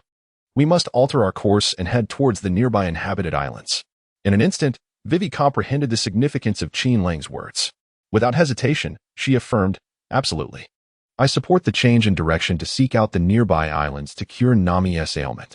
Is that so? I hope that after perusing this newspaper, Her Highness the Princess will maintain this perspective." Qin Lang retrieved the newspaper he had long kept in his pocket and tossed it to Wei Wei, squinting as he spoke. 3 days ago, 300,000 troops from the king's army defected, betraying their sovereign and joining the rebel forces. How is this possible? Wei Wei exclaimed in disbelief, flipping open the newspaper to scrutinize its contents. Eventually, she despairingly confirmed that the reality was indeed as Qin Lang had described. "Wei Wei, Qin Lang is not mistaken," he continued. "I apologize. Even if you had seen this 3 days ago, the ship could not have sailed any faster. I feared for your peace of mind, and thus refrained from sharing this news with you." Nami struggled to sit up from the bed, her face tinged with an abnormal flush of regret as she gazed at Wei Wei. Her voice was weak, yet resolute. "Therefore, we can no longer afford to delay. Your nation awaits your salvation, Wei Wei. I am well aware of my own condition. I can endure. Qin Lang, I implore you to assist in concocting a remedy that will enable my swift recovery. We lack the luxury of time to venture to the nearby islands." Qin Lang gently restrained Nami, who was attempting to rise from the bed, and softly said, "Nami, this illness could be fatal." Nami resisted and insisted, "I truly am fine. Please, rest for a while. By the time you awaken, you will be well again." Qin Lang sighed, a hint of his formidable conqueror's haki subtly emanating. In an instant, Nami succumbed to unconsciousness, her body relaxing and collapsing onto the bed. Qin Lang gently covered Nami with a blanket, then turned to face Vivi, whose pupils had dilated and body trembled. With a smile, he inquired, "So, Your Highness, will you choose to continue the journey aboard the Mary to the kingdom of Alabasta to save your homeland? Or will you alter our course and head towards the nearest island to rescue Nami's life?" Originally, it was a confrontation between 600,000 royal troops and 400,000 rebel forces, but now the situation had completely reversed. Upon hearing Qin Lang offer her the choice, Vivi tightened her grip on the newspaper. She lifted her gaze to Qin Lang, her expression somber, and asked, "Mr. Pirate, I have heard from Nami that you are also a navigator and possess knowledge of seafaring, correct?" Qin Lang smiled gently and replied, "Of course." Wei Wei, with a serious expression, stated, "So even if Nami falls ill, you can still command the Mary to reach the kingdom of Alabasta, correct?"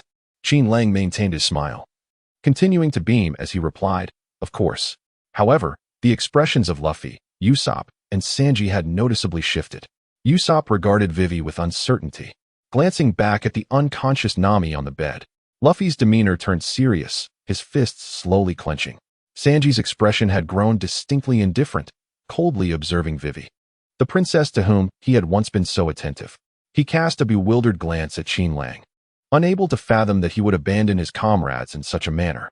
Unaware of the trio's changing expressions, Vivi bit her lip and implored Qin Lang, "I hope you can steer this ship to the nearest island, cure Nami's illness, and then navigate us swiftly to the kingdom of Alabasta."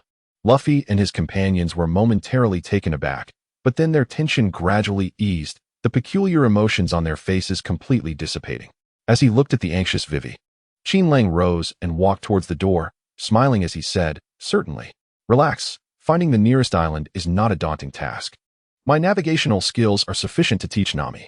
Qin Lang had already communicated with the nearby creatures using the Whisper Fruit, pinpointing the coordinates of the Mag Drum Kingdom. On the lookout of the Mary, Zoro stood alone, vigilantly holding a weighted dumbbell purchased by Qin Lang in Rogue Town, his gaze fixed intently on a solitary cloud ahead. The course ahead appeared untroubled. Within the helm, a faceless wax figure gripped the wheel of the Mary, ensuring its steady trajectory. Behind it, 2 other wax figures diligently scrubbed the deck. One wax figure, adorned with an apron, delicately dusted the cabinets with a feather duster, while another held a telescope crafted by Qin Lang and Usopp before its eyeless face, meticulously surveying the surrounding waters. The Mary sailed swiftly across the ocean, pursued by a massive, tumultuous hurricane, dark and furious in its wrath. Usopp, at the ship's stern, watched in trepidation as the menacing vortex loomed larger, flashes of lightning striking the sea around it, exclaiming in fear, "Wow, how dangerous! A tornado has suddenly appeared behind us." Yet, rather than being hindered by the tempest, the Mary found itself propelled by its winds, its speed increasing. This hurricane is providing us with ample wind power. The Mary is moving so fast. Realizing this, Usopp cast an admiring glance at Qin Lang, who was grinding herbs for medicine inside. No wonder Qin Lang insisted we change course. He must have anticipated the hurricane ahead. Thankfully, after Nami collapsed, we still have a reliable navigator on board. Luffy sat atop the ship's figurehead, shouting exuberantly, "Mary, go faster. We must reach the inhabited island at full speed." As if comprehending Luffy's words, the Mary's velocity surged until they had completely escaped the hurricane's influence, gradually slowing thereafter. A snowflake drifted gently from the sky, landing on the Mary's deck and melting into droplets. After several hours of navigation, the Mary arrived in a region where the temperature was frigid and snowflakes danced through the air. "Hey, Luffy," Zoro inquired. Clad in the thick clothing Qin Lang had procured in Rogue Town, his nose slightly reddened from the cold. "Is it possible for a person to stand on the surface of the sea?" "Huh." Luffy, busy clearing the accumulating snow on the deck, scratched his head in confusion, unsure of Zoro's query. Bang! Before Luffy could respond, the sea ahead suddenly erupted with violent waves. The surface of the water split open, and a colossal steel vessel surged forth, crashing onto the surface, completely blocking the path of the Mary. "How enormous!" Luffy exclaimed in astonishment, gazing at the massive, transforming submarine sailing ship. "What is this? Is it a watermelon that can change shape?" On the lookout, Zoro, bracing himself against the swaying structure, frowned and remarked, "A ship? This is indeed a ship?" Usopp, utterly dumbfounded, could scarcely utter a sound. The three had never encountered a vessel so grand and extraordinary. "What are those three rascals up to? If they harm Nami, I will not let them off easily." In Nami's room, Sanji anxiously steadied her bed. What on earth is happening outside? Nami has already taken her medicine. If she rests for a while, her fever will subside and return to normal. After Qin Lang meticulously administered the medicine to Nami, he gently placed the cup that held the medication onto the steadily calming table and smiled, saying, "It's nothing. A kind-hearted individual has merely delivered a gift of devil fruits to our doorstep. Sanji, remain here with Vivi to tend to Nami while I step outside to investigate." The thought of the munch fruit intrigued him. It was indeed a fascinating and potent ability. A pirate flag, adorned with a crown and a protruding tongue, fluttered atop a colossal pirate ship. Before you lay the grand diving assault vessel, the White Iron King. The White Iron King had lowered a ladder onto the Mary, and soon, the deck of the Mary was teeming with pirate soldiers. The trio upon the Mary's deck found themselves threatened and subdued by weapons. Creak, creak. Amidst the crowd's scrutiny, a rotund figure draped in hippopotamus fur, with deep purple hair, emerged onto the ship. Creak, creak. He munched on something as he slowly made his way onto the Mary, positioning himself atop its railing. Creak, creak. The hefty man possessed an enormous mouth, with a chin resembling a cylindrical iron casting.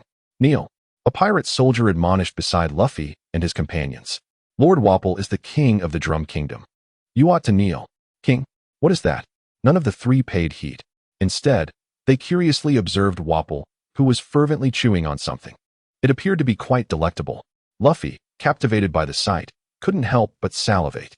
However, when they noticed the object of Wapol's consumption, their expressions shifted to shock. He was, in fact, chewing on razor blades. Even Luffy, who typically had no qualms about food, felt a pang of phantom pain in his mouth. How painful! The inexperienced pirates could hardly fathom the absurdity of consuming razor blades. Wapol continued to munch on the blades, casting a disinterested glance at the trio on the deck. Strange. Does this pirate ship hold only 3 pirates? Just then, the cabin door swung open. Qin Lang stepped forward, gradually emerging from within. The Mary was indeed bustling with activity. Filled with numerous guests, he surveyed the throng gathered on the deck. Ultimately, Qin Lang's gaze settled on Wapol, who was voraciously devouring a blade. With a smile, he welcomed everyone. "Welcome, esteemed guests." Simultaneously, the voice of the extraordinary system resonated. "Host has observed, the user of the munch fruit. Realization achieved, the ability to consume anything, assimilating it into one's being or synthesizing new entities. The power of the munch fruit has been acquired." The smile on Qin Lang's face grew even more radiant. "Protect Lord Wapol." As soon as Qin Lang stepped through the door, a throng of pirate soldiers surged towards him. They aimed their rifles menacingly at him, threatening, "Don't move. A single twitch, and we will fire." Qin Lang surveyed the surrounding adversaries with a smile, cautioning, Do refrain from firing. It would be unfortunate if someone were to get hurt. The pirate soldiers, mistaking Qin Lang's demeanor for fear, forcibly brought him before Wapol. What an odd pirate, Wapol mused, appraising Qin Lang as he stood before him. Humph, you look like a delicate pretty boy. A flicker of enigmatic light danced in Qin Lang's eyes. Wapol suddenly felt that the seemingly harmless smile on the handsome young man's face was unnerving. There was an overwhelming sense of dread, as if the charming visage before him could see right through him. Creak. Wapol indignantly swallowed the last shard of the blade in his mouth, glaring at Qin Lang and demanding, "Hey, you with the squinting smile, what exactly are you laughing at? Am I amusing to you?" Qin Lang gazed at the corpulent figure before him, resembling a hippopotamus, and could not suppress a smile. "Is it not amusing?" "I am hungry again," Wapol remarked, casting a sidelong glance at the grinning Qin Lang as he rubbed his belly and continued, "We wish to travel to the kingdom of magnetic drums.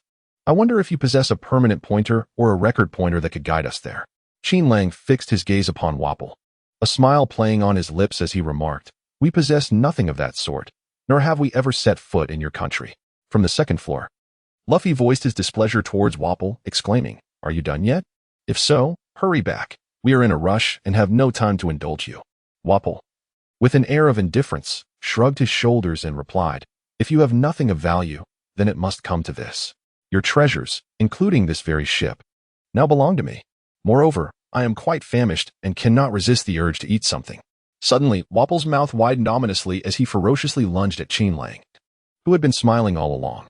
"You are truly bothersome. Watch as I devour you." Such audacious bravado.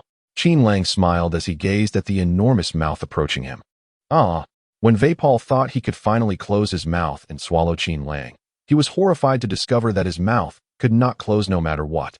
Greed knows no bounds, akin to a snake attempting to swallow an elephant. Qin Lang smiled gently as he supported Wapol's gaping maw with 5 elongated fingers.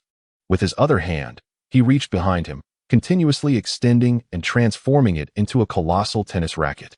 Armament Haki swiftly enveloped the racket, and subsequently, this fortified implement struck Wapol's chin with tremendous force, sending him hurtling away. The Mary does not welcome guests like you. Wapol soared through the air like a tennis ball, his body spinning as he vanished into the heavens, becoming a mere star. Human fruit, mythical Zoan, Nika form, modified gear fourth, Mr. Wonderful. Luffy exclaimed with exhilaration, his eyes twinkling like stars as he gazed at Qin Lang. So cool. After a night of sailing, the Mary finally arrived at the island of the Drum Kingdom, Drum Island. We reached a snowy island, suggesting signs of habitation.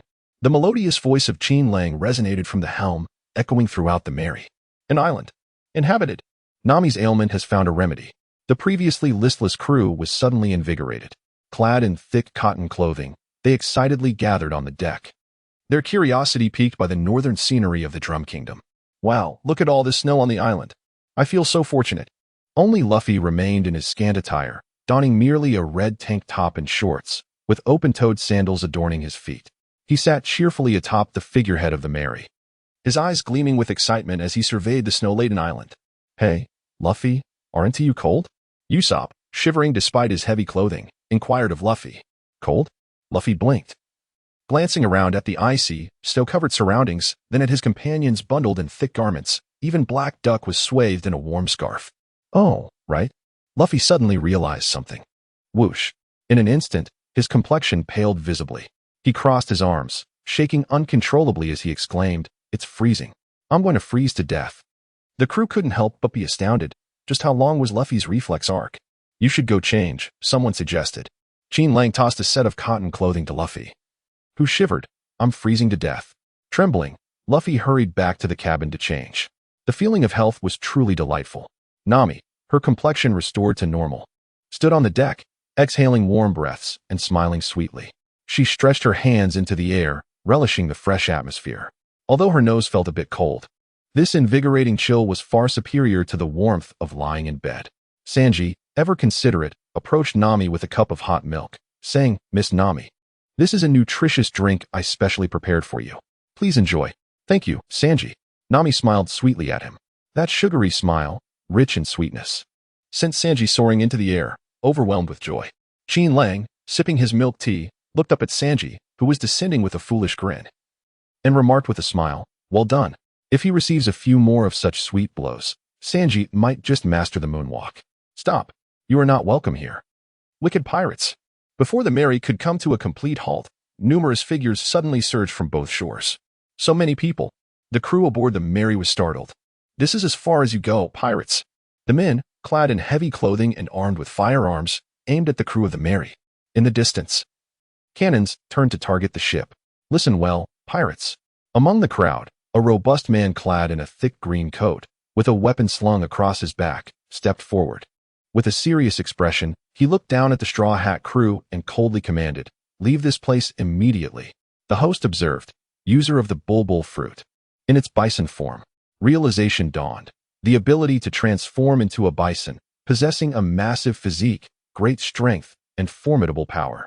Qin Lang elegantly blew on the teacup in his hand and remarked softly, "The newcomers harbor ill intentions." Luffy waved his arms, signaling his lack of weapons, and proclaimed loudly, "We come in search of a doctor. There are patients aboard who require urgent medical attention." However, upon hearing the words doctor and patients, the vigilant crowd on both sides erupted into a tumult. Their expressions grew increasingly grave and indignant. "We will not fall for your tricks, you despicable pirates." Sanji muttered under his breath, "It seems we have truly become loathed. Only now do I feel the weight of being a vile pirate." His words reached the ears of a man above, who, teeth clenched in restrained fury, could no longer contain his rage. He fired a shot at Sanji, exclaiming, "Wretched scoundrel. Do not retort." A bullet struck the ground at Sanji's feet. The rest of the crew stood aghast, while Usopp nimbly darted into a corner, trembling. "They've fired. They've fired." Sanji furrowed his curly brow and glanced at the scorched mark beneath him, seething. "They truly have opened fire.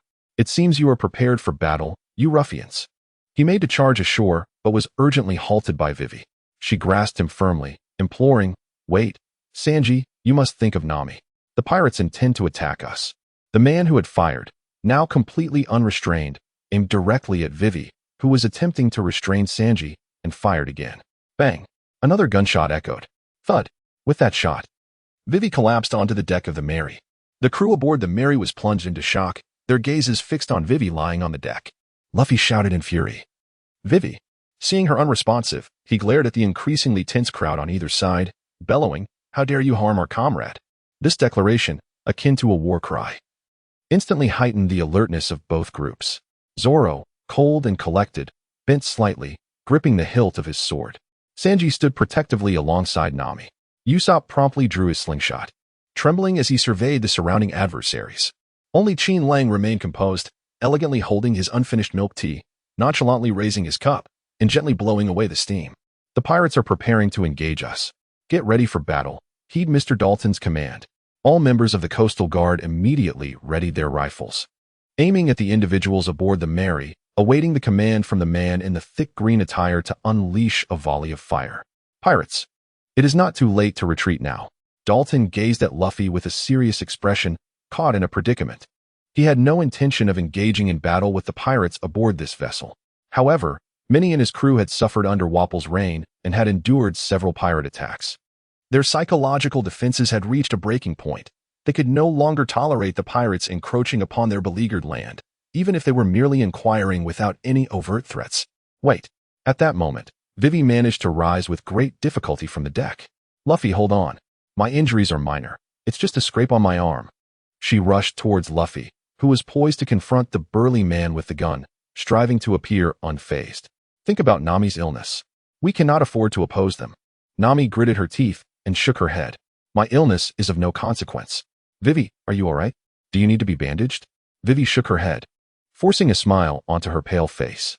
"I'm fine. I will clarify things with them." With that, she intended to kneel and express her utmost sincerity to those around her.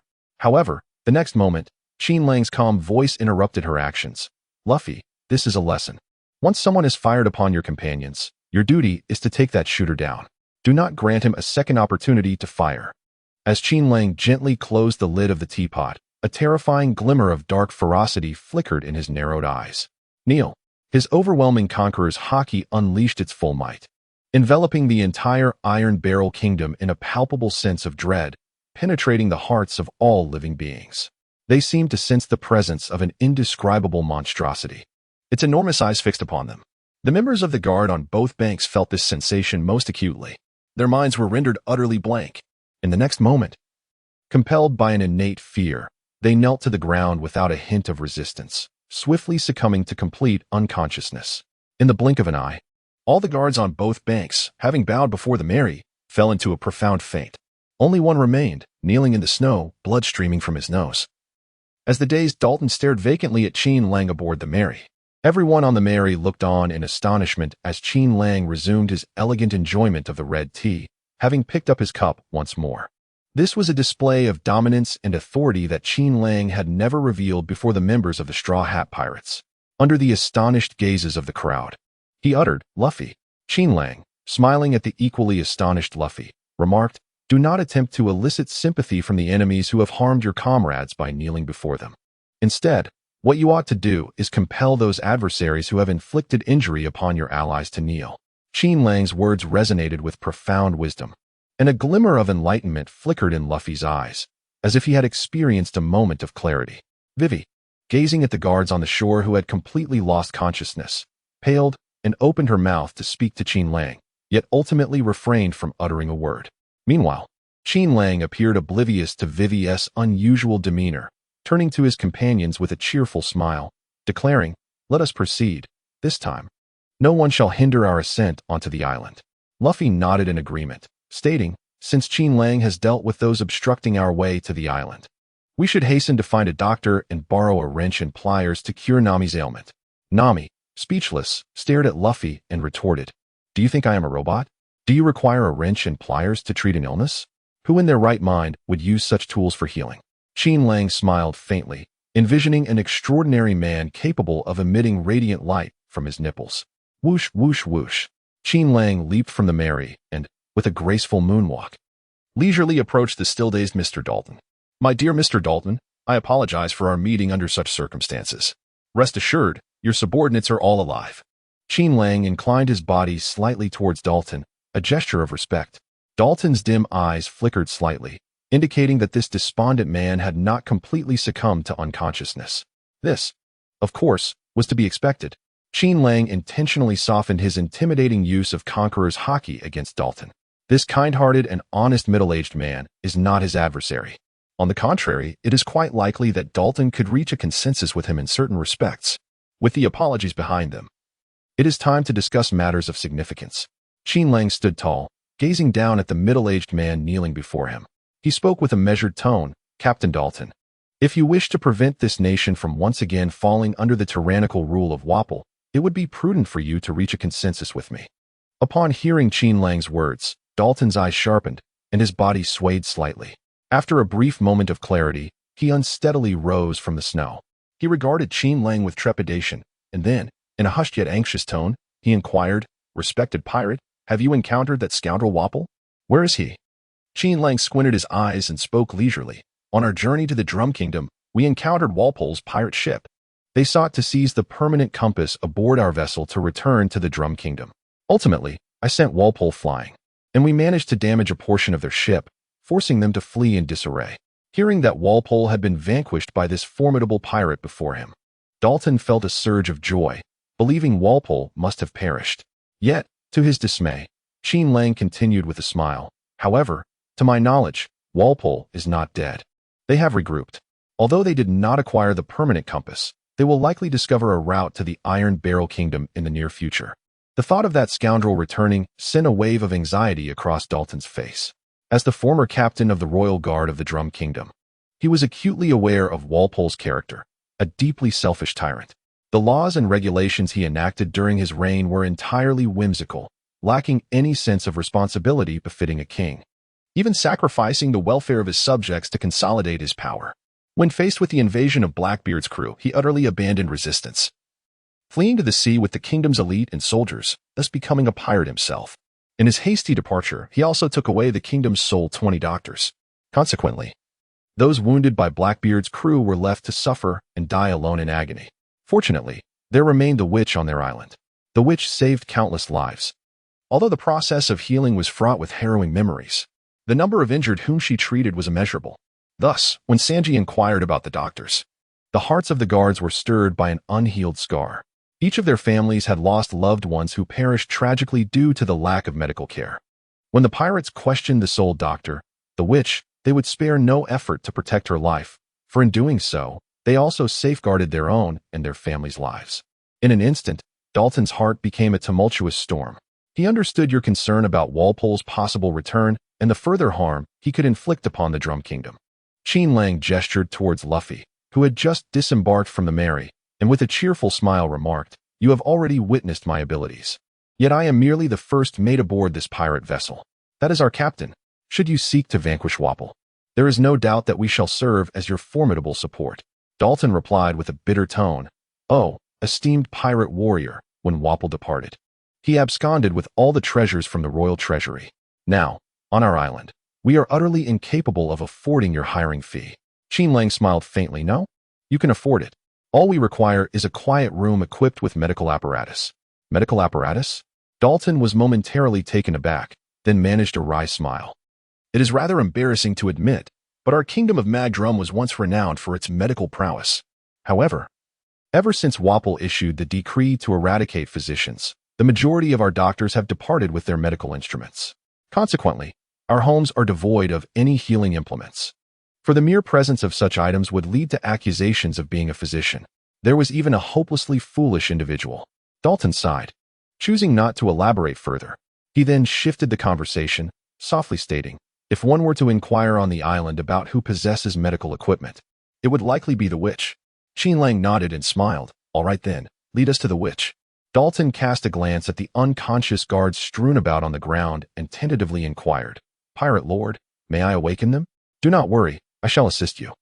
Qin Lang, utilizing the subtle essence of the whispering fruit, simultaneously implanted a suggestion of awakening within the minds of the day's sentinels upon hearing the sound of 3, 2, 1, followed by a snap of the fingers. "You shall rouse from your slumber." Snap! With the crisp sound of the fingers, the guards sprawled upon the ground jolted awake from their stupor. The pirates have landed. A few among them, quick to regain their senses, intended to aim their firearms once more at Luffy and his comrades, but were intercepted by Dalton. "It was all a misunderstanding. We have now reached a consensus. However, Mr. Dalton, everything must proceed as I have instructed. I shall not permit the pirates, who seek to bring harm to our town, to set foot on our shores." Dalton was acutely aware that if these pirates chose to force their way in, his current contingent would be utterly insufficient. Therefore, the fact that they were willing to engage in civil dialogue indicated their disinterest in harming the innocent populace. Though reluctant, under Dalton's formidable authority, all the guards reluctantly sheathed their weapons and retreated to a concealed area, resuming their vigilant watch. "Hey, wait a moment," Qin Lang called out to one of the men. The man, upon being addressed, trembled visibly. He nervously halted, turning back to face Qin Lang with a look of trepidation. In his eyes, Qin Lang appeared almost monstrous. Qin Lang gestured towards the approaching Wei Wei and smiled at the man, saying, "Shouldn't you apologize to the lady you shot?" The man, looking around nervously and glancing at the silent Dalton, immediately bent down and bowed deeply, exclaiming, "I'm sorry. It was my fault. Please forgive me." Wei Wei, slightly taken aback, accepted his apology and replied with a smile, "I hope this gentleman won't be so hasty next time. We are not enemies." After apologizing, the man cautiously looked at Qin Lang. Upon realizing that Qin Lang bore no objections, he hurriedly turned and left. "There is something you need in the witch's castle, but it's quite difficult to reach," Dalton informed the group as they made their way up the mountain towards the town. "The witch's castle? It sounds intriguing," Luffy exclaimed, his face lighting up with the thrill of adventure. Ugh, ugh. Zoro stood bare-chested on the deck of the Mary, slowly chopping at a massive weighted barbell. As he swung the barbell with deliberate slowness, he muttered his grievances. "TCH, they say I'll get lost in the snowstorm, so they make me watch the ship. What a bunch of condescending fools." Beside him, the disheveled Karu, dressed in a jumble of clothes, trembled and quacked in a shivering voice. "Quack, quack. It's so cold. Let's go back inside." "You should try slowing down." Zoro recalled Qin Lang's advice. "Slow? The slower, the better?" Qin Lang said that I can only become faster by slowing down. I wonder what he truly meant. Suddenly, Zoro keenly shifted his gaze towards the distant sea. In the distance, a small black that was growing larger, resembling a rather large ship.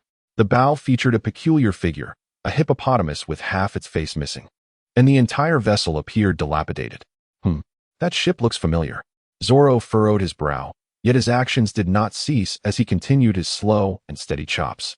As the ship drew nearer, it became increasingly clearer, triggering panic and fury among the watchmen on the shore. A pirate ship. No, it's Wapol's ship. Wapol has returned. Quick, notify Lord Dalton. This bastard really came back. We'll confront him. Zoro suddenly recalled, Wapol? Oh, that's the strange fellow Qin Lang sent flying with a punch. Upon seeing the enormous scratch on the side of the White Iron King, Zoro grinned with pride. That's the mark of my blade. Creak, creak. The once battered and nearly shattered White Iron King vessel, a remnant of the fierce battle against Qin Lang and his men, lay forlornly upon the shore.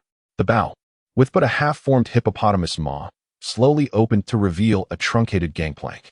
With a rhythmic clatter, a throng of pirate soldiers surged forth from within. It is Drum Island. The pirate soldiers exclaimed in ecstatic unison, gazing upon the familiar yet foreign expanse of pristine land before them, their voices echoing with nostalgia. We have returned. At long last, we have returned. After months of absence, we stand here once more. Long live King Wapol. We are soldiers again, no longer filthy pirates. Amidst the adulation, a rotund white hippopotamus bore the swaying figure of Wapol onto the land. At that moment, Wapol was not the disheveled figure cast away. He had rejuvenated himself by devouring the remnants of his shattered vessel. It is indeed Drum Island. Truly, it is Drum Island. Wapol exclaimed in joyous disbelief as he beheld the land he had tyrannically ruled for years, forced to depart mere months prior due to the Blackbeard pirates. He tilted his head back in exultation, laughing maniacally. At last, I have returned. This kingdom belongs to me, the Drum Kingdom. Suddenly, a bullet struck Wapol's gaping mouth. The guards on watch, blinded by hatred, could no longer restrain themselves while awaiting Dalton's arrival. They charged forth in unison, shouting, Charge! Let us vanquish these disgraceful wretches. This is our nation, and Wapol, that despicable fiend, has no right to rule us. To live under Wapol's command is to suffer a fate worse than death. For those who perished because of his cowardice, forward. Bullets rained down upon the ranks of the White Iron Pirates, many soldiers succumbing to the onslaught. Yet the pirates retaliated fiercely, firing back at the members of the self-defense force. Bullets? With an unsettling crunch, Wapol chewed on the bullet as if it were a peanut. Curious about the guards rushing forth from the snowy terrain. Is this a welcoming ceremony from the citizens of the Drum Kingdom for their beloved king? With a sinister smile, he issued a chilling command to his loyal aides, since these lowly peasants are so eager, let them greet my return with their lives. The former nefarious advisor of the Drum Kingdom, Jess, stepped forth from the ranks, unstrapping his bow and arrows. The former affairs officer of the Drum Kingdom, Kramalamong, followed suit, clenching his fists adorned with boxing gloves. The two advanced towards the charging self-defense force members, grinning wickedly as they proclaimed, We shall follow the commands of His Majesty, the King of Drum. With that, they plunged into the fray, unstoppable as they faced the guards. Suddenly, a fierce slash appeared before the two, intercepting their path. A cold voice rang out. Hey, I am here to be your opponent. Zoro, with the sword Wado Ikamanji clenched between his teeth, wielded Shusui in one hand as Sandai Katetsu stood defiantly in front of them. Ah, esteemed pirate. The surrounding guards gazed at Zoro with expressions of gratitude, as if they were beholding a savior. Is it you? The swordsman of the three-sword style, the culprit responsible for the damage to the side of the White Iron King. Jace and Kramalamon immediately recognized the figure before them. Why are you here with your upper body bare? How infuriating. What of your companions aboard the ship? Are they lurking nearby, preparing to ambush us? They glanced around in a panic. Zoro nonchalantly tilted his head back. There are no others. It is just me. With the realization that this three-sword style swordsman was alone, the two exhaled deeply. If it were only this one swordsman, perhaps they could manage. Yet, they feared the presence of that one who had sent Wapol flying with a single punch. Humph, since you seek death, we shall oblige you. The two held Zoro in utter disdain and charged into battle against him. Static hairball fist. Triple arrow barrage. Inside the cabin of the White Iron King, in a room cluttered with bottles, a middle-aged man with pink hair lay trapped beneath the heap of bottles, snoring away with a single bottle clutched in one hand. Purple. Viscous drool dripped from the corner of his mouth, falling to the ground and sprouting peculiar mushrooms. Suddenly, a frantic knocking echoed against the door. Lord Mashuru, are you still asleep? We urgently need your assistance. That three-sword style swordsman is far too formidable. The two lords cannot withstand him. Bang! Bang! The commotion outside escalated to violent pounding against the door. My lord, how long will you sleep? With a forceful thud, a bottle teetered and fell onto the head of the pink-haired man. His snoring abruptly ceased. The next moment, he rubbed his head, still dazed from intoxication, and made his way to the door. Humph! Who dares to knock so early and disturb my peace? Ouch! The door flung open suddenly, and the two pirate soldiers, caught off guard, stumbled into the room. The man glared at the fallen soldiers with discontent. What on earth is happening that has you in such disarray? Lord Mashuru. The pirate soldiers scrambled to their feet, saluting him with alarm. While you were inebriated, we were attacked by a group of pirates, and the White Iron King has sustained considerable damage. Yet, in this misfortune, we have fortuitously returned to Drum Island. Upon landing on the island, they once again encountered the formidable three-sword-style swordsmen, Jess and Chromalaman, who were utterly no match for one another and urgently required your intervention. A three-sword-style swordsman? Intriguing. I shall pay him a visit. A smirk of disdain appeared on Mashuru's lips as he languidly turned and sauntered out of the room. Bang! Just as two pirate soldiers prepared to follow him, they found the door had been firmly shut.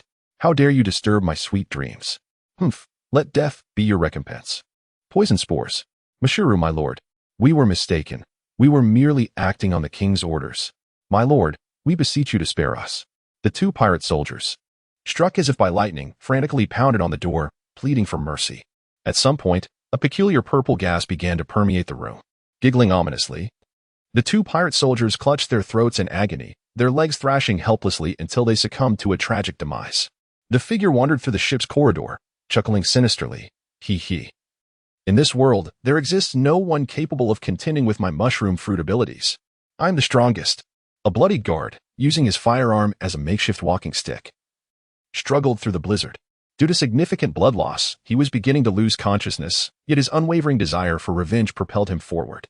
I must deliver the news of Wapol's return to Mr. Dalton, and that unfortunate pirate swordsman, uncertain of how long he had persevered. He finally collapsed in the snow, utterly exhausted. Fortunately, he was not far from the town, and a passing sled merchant discovered him, transporting him to safety. In the warmth of the firelight, his body temperature began to rise, gradually restoring his senses. Upon laying eyes on Dalton, his expression shifted to one of fervent excitement. Stammering, Mr. Dalton, he has returned. He also brought that dangerous fellow. Will, do not rush. Take your time to speak. Dalton's expression grew grave. Indeed, as that esteemed pirate warrior indicated, Wapol has returned. Aye. Will's eyes widened as he gasped for breath, struggling to articulate his thoughts. A pristine hand extended a cup of warm water. A soft voice soothingly urged, drink some water to ease your nerves. Thank you.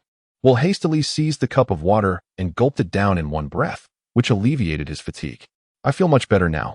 Thank you. However, as Will raised his gaze to return the cup, his expression suddenly froze, an overwhelming sense of guilt washing over him. I apologize, he stammered. For the one to whom he returned the cup was none other than the girl with azure hair, who had nearly met her demise by his own hand aboard that pirate ship. Now you may speak of what has transpired, Vivi said with a smile as she accepted the empty cup.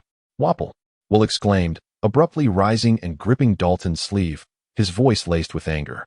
Mr. Dalton, that scoundrel Wapol has returned. He has dispatched everyone at the dock.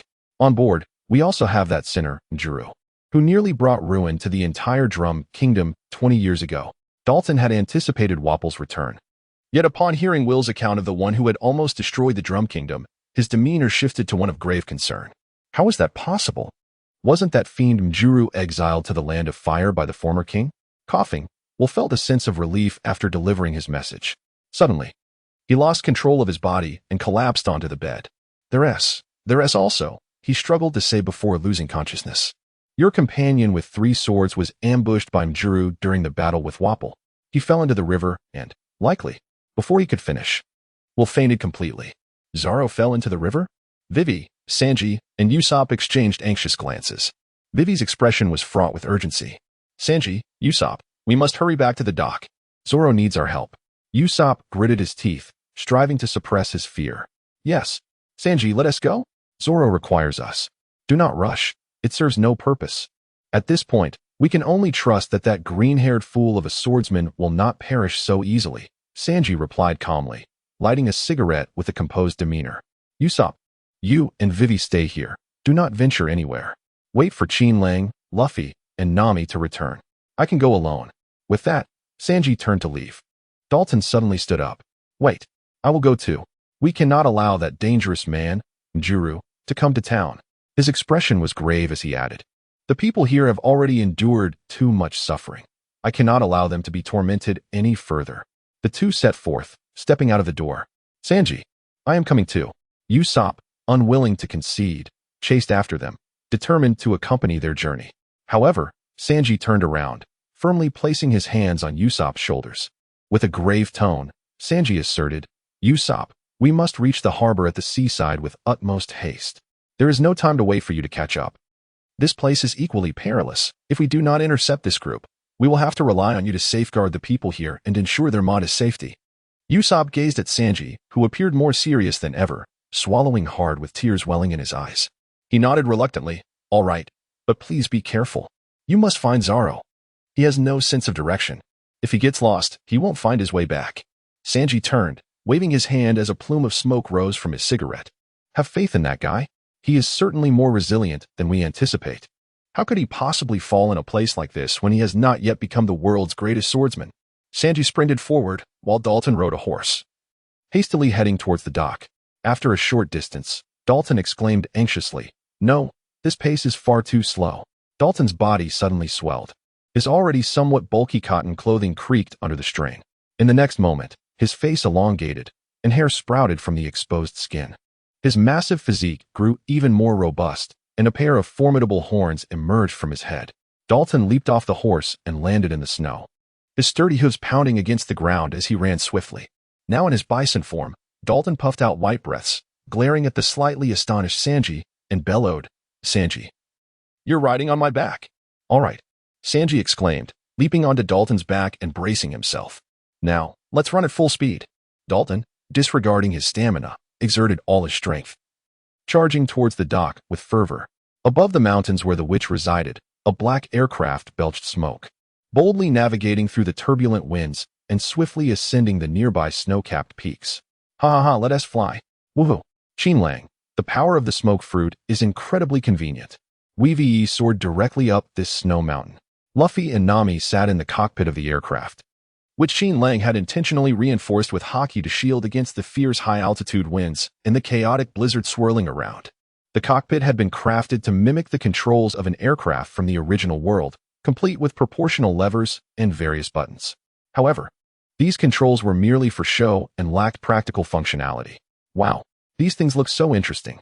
Luffy gazed curiously at the interior of the cabin, his excitement reminiscent of a first visit to the red-haired pirate's ship. Nami, equally astonished, surveyed the array of virtual devices within the cabin and inquired with genuine curiosity, "Qin Lang, did you invent this? How have I never seen anything like it before?" A cheerful voice resonated from the loudspeaker as Qin Lang remarked, "No, I merely replicated the other's invention." Nami gazed in awe at the swirling snow scenery above, exclaiming, "The sight of the snowflakes cascading rapidly is truly fascinating. I sincerely wish that Nokigao could witness such exquisite beauty." Qin Lang chuckled lightly, "There will be opportunities. Well, we have arrived. Ding dong, dear passengers. This flight has reached its destination, the Witch's Castle Airport. The temperature outside is a chilling -60°C, and the aircraft is taxiing. For your safety and that of others, please refrain from standing or opening the overhead compartments." "Oh well." Luffy gazed at the speaker with starry eyes, inexplicably thrilled as he exclaimed, "This is amazing." Within the icy castle, a room filled with books housed a grand control console at its center. Qin Lang is diligently crafting an antibiotic capable of curing Caskia at the control panel. Nami gazes anxiously at the pile of warm clothing on the floor and expresses her concern, "Qin Lang, is it truly necessary for Luffy to leap down the snowy mountain and then climb back up? It's freezing outside, and he is only dressed in a vest and shorts." To which Qin Lang responds, "Nami, you underestimate Luffy. His physique is far beyond that of an ordinary person." Qin Lang swiftly shook the liquid in his hand and turned to face the worried Nami, smiling as he reassured her, "Rest assured. This frigid environment may be challenging for him, yet it is far from his limit." At the foot of Drum Mountain, Luffy trembled as he clambered up the thick layers of snow and ice. "Ah, I'm going to fall." Luffy's left hand slipped, and his body suddenly sank downwards. Woo. He quickly bit onto a nearby ice pillar for support. This is so tough. Climbing the snow mountain is incredibly difficult. Despite the arduous ascent, Luffy thought joyfully, however. Qin Lang said that if I can reach the summit, I will learn his incredible technique of forming a gigantic weapon with my hands. How cool is that? After receiving an antibiotic injection from Qin Lang, Nami's body regained warmth and she fell into a deep slumber in a cozy room. Qin Lang gently closed the door and turned back into the study filled with books, picking up a tome on the theory of Qin fever. Quietly immersing himself in its pages, he awaited the return of the castle's current master, Dr. Kureha. The pirate soldiers of Wapol had sounded the great horn. Alas, Mr. Dalton and that fellow with the curled eyebrows had become separated from them. The residents of the Great Horn descended into chaos. Vivi, we must flee. Usopp frantically pulled at Vivi, eager to escape swiftly. Wait, Usopp. Vivi surveyed the panicked crowd with a complex expression and said, we cannot leave. Usopp, drenched in sweat and urgency, replied, if we don't hurry, it will be too late. The Pirate King and his crew are closing in. If we are recognized, we are doomed. But I cannot stand by and watch these people perish. Vivi exclaimed, noticing a little girl who had fallen to the ground, crying inconsolably. She rushed over to help her up, gently inquiring about her parents' whereabouts. If only I were Qin Lang. If he were here, these scoundrels would be utterly inconsequential. Trembling, Usopp took a deep breath, striving to suppress his shivers. He felt a pang of frustration, wishing he were not the one present, but rather Qin Lang or Luffy. Usopp recalled Sanji's words before he left, you need to protect these people and Vivi's safety. Suddenly, Usopp began to strike his face with both hands. This was a method Qin Lang had inadvertently taught him during their casual conversations. When one finds it difficult to calm down, they might try to overpower their anxiety with pain. Ouch, that hurts. Usopp grimaced, covering his face, regretting the force he had exerted. Yet, he soon realized that he no longer felt as tense as before and, with a newfound exuberance, exclaimed, hey, it actually works. Great. In that case, I shall not flee. Though he still trembled, a glimmer of determination shone in Usopp's eyes. He brandished his prized weapon, the Usopp Qin Lang Tribao, extracting a translucent white bone slingshot from his bag. The slingshot was crafted from the skull of a sea monster that Qin Lang had vanquished. Qin Lang inadvertently discovered that this bone was exceptionally hard, radiating a comforting warmth when held. After meticulous refinement by Usopp, the slingshot developed a remarkably pleasant grip. It featured 3 sturdy frames and an equal number of pouches, allowing for the simultaneous launch of 3 projectiles. It was time to unleash his ultimate technique. Usopp murmured as he opened another ammunition box, filled entirely with the special glass marbles crafted specifically for him by Qin Lang. These unique marbles were the very source of Usopp's confidence. The ultimate technique, Qin Lang's custom explosive marbles. The marbles were hollow, containing explosive gas exhaled by Qin Lang while wielding the power of the explosion fruit. Upon impact, they would unleash an astonishingly destructive explosion. Usopp had previously utilized 5 of these marbles to successfully vanquish a colossal octopus-like sea monster that sought to assault the Mary. That had been a foe he could scarcely hope to defeat in the past. Usopp then affixed several round, jet-black objects to his waist. The ultimate technique, Qin Lang's custom grenades. Within the glass grenades lay a small quantity of Qin Lang's blood, which would rapidly expand and ignite upon contact with air. As Qin Lang entrusted Usopp with the task, he earnestly cautioned him to proceed with utmost caution, lest he inadvertently harm himself. Although Usopp was yet to comprehend the true power of the weapons, he could distinctly perceive from Qin Lang's tone that they possessed a lethality surpassing that of mere explosives. I can do this. After meticulously preparing, Usopp dashed towards the village entrance. A handful of villagers intended to establish a defensive perimeter, deterring Wapol and his cohorts from breaching the village's sanctum. Even if he could not embody Qin Lang, at the very least, he could emulate the same confident smile. That smile exuded such assurance. As Usopp sprinted, he reminisced about the fearless smile Qin Lang had displayed in the face of adversaries, a demeanor that radiated strength and disdain for danger.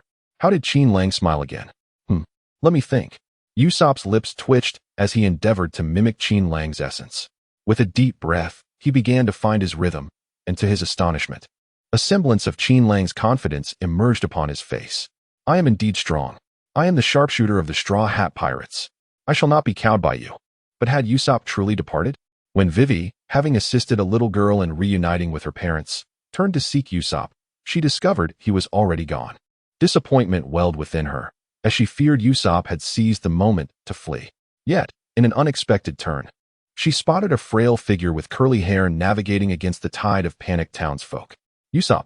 Vivi gazed at his slight frame as it brushed past those hastily retreating, forming a stark contrast. Indeed, you are the bravest warrior of the seas. Vivi's eyes glistened with unshed tears, her nose twitching gently. How remarkable it was that this timid braggart, usually filled with trepidation, would muster such courage to confront the challenge alone in the absence of their companions. The bravest of the valiant, Usopp, the sharpshooter of the Straw Hat Pirates, resolutely advanced towards the village entrance to join the fray. Tap, tap, tap. The crisp sound of footsteps echoed within the cold castle. A diminutive figure adorned with a pink dome hat, sporting 2 little antlers, bounced joyfully toward the library. I returned quite early today, giving me ample opportunity to peruse more books and strive to acquire greater knowledge, so that I may save more patients in the future. Much like Dr. Hiralik and Nurse Curly. Oh, will I be able to sail the seas? Will I find companions who do not regard me as a monster? I've heard that the sea is home to a delightful treat called cotton candy. I wonder what it tastes like? I am so eager to try it. A diminutive figure exuberantly pushed open the door, only to be taken aback by the flickering candlelight within, suggesting the presence of another. A dapper man with short black hair, seated sideways in a chair, lifted his gaze and, with a warm smile, remarked, "Ah, you're back, Choba." Choba, bewildered, nodded absent-mindedly, offering a polite bow before retreating, saying, "I'm sorry, I must have taken a wrong turn." The door closed softly behind him. Wait. Choba stood alone in the corridor, blinking in confusion. How peculiar. He strained to lift his head, scrutinizing the wooden door that was a mirror image of his study. Lost in contemplation, could it be that both he and Dr. Doriel had mistakenly wandered into the wrong castle? The host observed, the user of the human fruit, realizing the ability to transform into a human form. Upon hearing the system's prompt echo in his mind, Qin Lang revealed a peculiar smile. He had acquired the ability of the munch fruit, and now possessed the powers of the human fruit as well. All that remained was to await the encounter with that individual. Suddenly, the door swung open with a loud bang, and a diminutive figure tumbled in, exclaiming, "Ouch! Where am I?" Chopper rubbed his small blue nose and looked up in a flurry of confusion. To his astonishment, he had inadvertently rolled through the door, having been eavesdropping on the sounds within. Could it be that the person had already noticed him? Chopper mechanically shifted his gaze towards Qin Lang's vicinity, fervently praying, "He can't see me. He can't see me. He can't see me." To Chopper's dismay, Qin Lang waved at him with a smile, saying, "I see you." Chopper leaped up in fright, his hooves scrambling to push against the door in an attempt to flee. After a considerable struggle, he discovered that he was still ensconced within the room. "You've pushed the wrong way," came the gentle correction. Qin Lang set aside his book, smiling as he approached the door, gently pulling it open. Qin Lang turned around and glanced at Choba, who was huddled in the corner against the wall, and with a gentle smile, inquired, "Would you like to come out, Choba?" "Uwu." Choba cautiously observed Qin Lang's movements. Upon realizing that Qin Lang merely smiled and opened the door without any ulterior motives, Choba immediately fled in a flurry. As he departed, he couldn't resist turning back to grasp the doorframe, swaying his little rear in a haughty manner, and declared to Qin Lang, "I want to thank you, you fool." "You're welcome," Qin Lang replied. Qin Lang smiled gently as he watched Chopper scamper away. He shrugged his shoulders and turned back to his book. Your temperature is indeed gradually returning to normal. In the hospital room, Dr. Kureha held down the struggling Nami with one hand while the other rested on her forehead. Feeling the warmth of Nami's skin returning to a normal temperature, she expressed mild surprise. "Indeed, the bacteria of Caspia within you are diminishing. It seems you will soon be able to walk unaided." Lying on the bed, Nami's cheeks flushed as she tucked a strand of hair behind her ear. "I already mentioned that Qin Lang has administered the vaccine to me." "Qin Lang, is that the name of the ship's doctor?" Dr. Kureha mused, astonished that a young physician was knowledgeable about the creation of antibiotics for a disease that had become nearly extinct. Nami shook her head. "Qin Lang is not the ship's doctor. He is our first mate." "The first mate moonlighting as a doctor? Your ship seems quite intriguing," Dr. Kureha remarked. Nami replied confidently, "Qin Lang can do more than just be a ship's doctor. He can do anything. He can also serve as a navigator, chef, swordsman, and mechanic." Dr. Kureha burst into laughter. "Ha ha ha. What a fascinating fellow he must be. After confirming that Nami was in good health, Dr. Kureha released her hold and stood to scrutinize the remarkable girl before her. So, you contracted the 5-day sickness, yet your ship lacked the necessary equipment. Is this the reason you dared to trespass into my home while your captain was away? To use the medical instruments within my castle to create the Caspia antibiotics? Feeling guilty, Nami weakly nodded. I hope you can forgive us. Dr. Correa smirked ominously, since you have utilized the medical equipment in my castle. It is only fair that you compensate me for its use. I won't charge you excessively.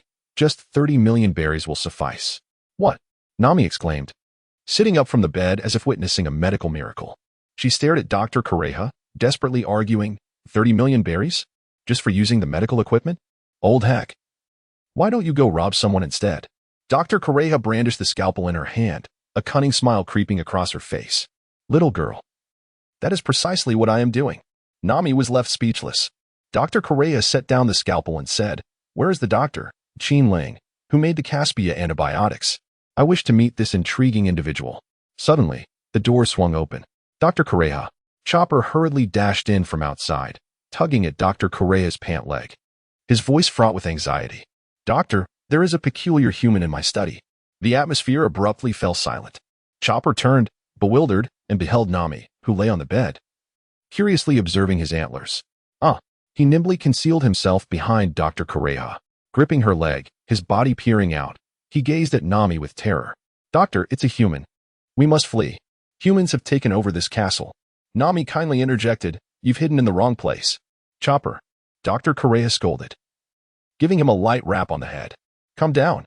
Do not forget that I, too, am human. This is Nami, a pirate patient who has illegally invaded our castle. Go fetch some immunity-boosting medicine from the study. She needs to replenish her strength. Okay, doctor, Chopper replied, a look of indignation crossing his face as he glanced up at Dr. Correa before sorrowfully pushing open the door and stepping out. Nami watched him leave. Her curiosity piqued as she turned to Dr. Correa and inquired, What was that? A blue-nosed talking reindeer? Dr. Correa cast a glance back at Nami and admonished, Young lady, do not take an interest in just any man. Nami gasped in disbelief. Huh? Ha ha. The little one has returned, Dr. Correa remarked with a chuckle. Qin Lang lifted his head, a smile dancing in his eyes as he gazed towards the door. Creak. The door was pushed open just a crack, and a small head cautiously peeked inside. Chopper, feeling somewhat guilty, cast a furtive glance at Qin Lang. Pretending to remain engrossed in his book, Qin Lang feigned ignorance of the intruder. Fortunately, this human did not detect my presence. I must tread lightly. Chopper let out a sigh of relief. Rising on his delicate hooves, he stealthily approached the area where the medicinal herbs were stored. However, due to the castle's dilapidated state, even with Chopper's diligent efforts to maintain and clean the floor, some of the aged boards could not escape producing audible creaks. As Chopper stepped on an old wooden plank, it emitted a painful groan. Creak. In an instant, Chopper's fur bristled visibly. Trembling, he turned to face Qin Lang. Yet, Qin Lang remained engrossed in his reading, oblivious to the unusual sounds in the room. Chopper exhaled once more, feeling a swell of secret pride. Humph, human vigilance is truly lacking. If it were me, I would have detected the noise long ago. Cautiously, Chopper took another step, reaching the herbs, and carefully retrieved the necessary materials. However, as he turned around, he was startled to find Qin Lang standing right behind him. The door had closed as well. Like a startled creature. Chopper pressed himself against the wall with a yelp. Hee. Qin Lang gazed at Chopper with a gentle smile, remaining silent. Chopper, feeling anxious, fixed his eyes on Qin Lang and stammered, What do you want, human? Is Chopper intending to create a rapid recovery medicine for Nami? Qin Lang scrutinized the medicine in Chopper's hands, discerning his intentions.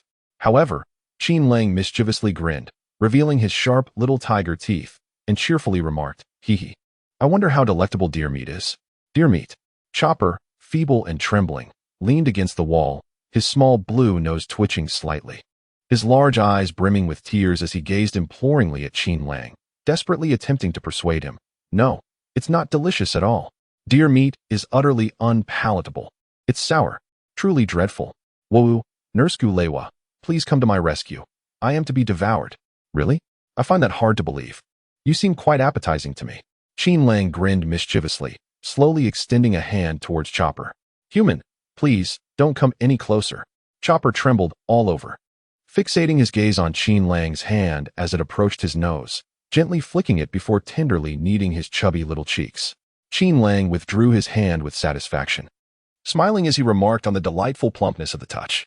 "Oh, have I been touched?" Chopper blinked, his eyes filled with indignation as he stomped his tiny feet, bashfully exclaiming, "Even if you compliment me, I won't be pleased, human." Qin Lang could not help but chuckle, exclaiming, "Haha, Chopper, you truly are amusing. My name is Qin Lang, and only I am privy to your name. How unfair that is. Now we are even." "Qin Lang?" Chopper echoed. Qin Lang gazed at the medications in Chopper's hands and inquired, "Chopper, are you gathering Pueraria and Forsythia to concoct a restorative potion for Nami?" Chopper replied, somewhat bewildered, nodding his head. Then, noticing Qin Lang take the medications from him and turn to grind them at the workbench, he was left in a state of confusion. "Huh?" Chopper exclaimed, utterly perplexed. Qin Lang smiled gently and said, "Allow me to take charge. After all, we have intruded rather recklessly and should not trouble our host further.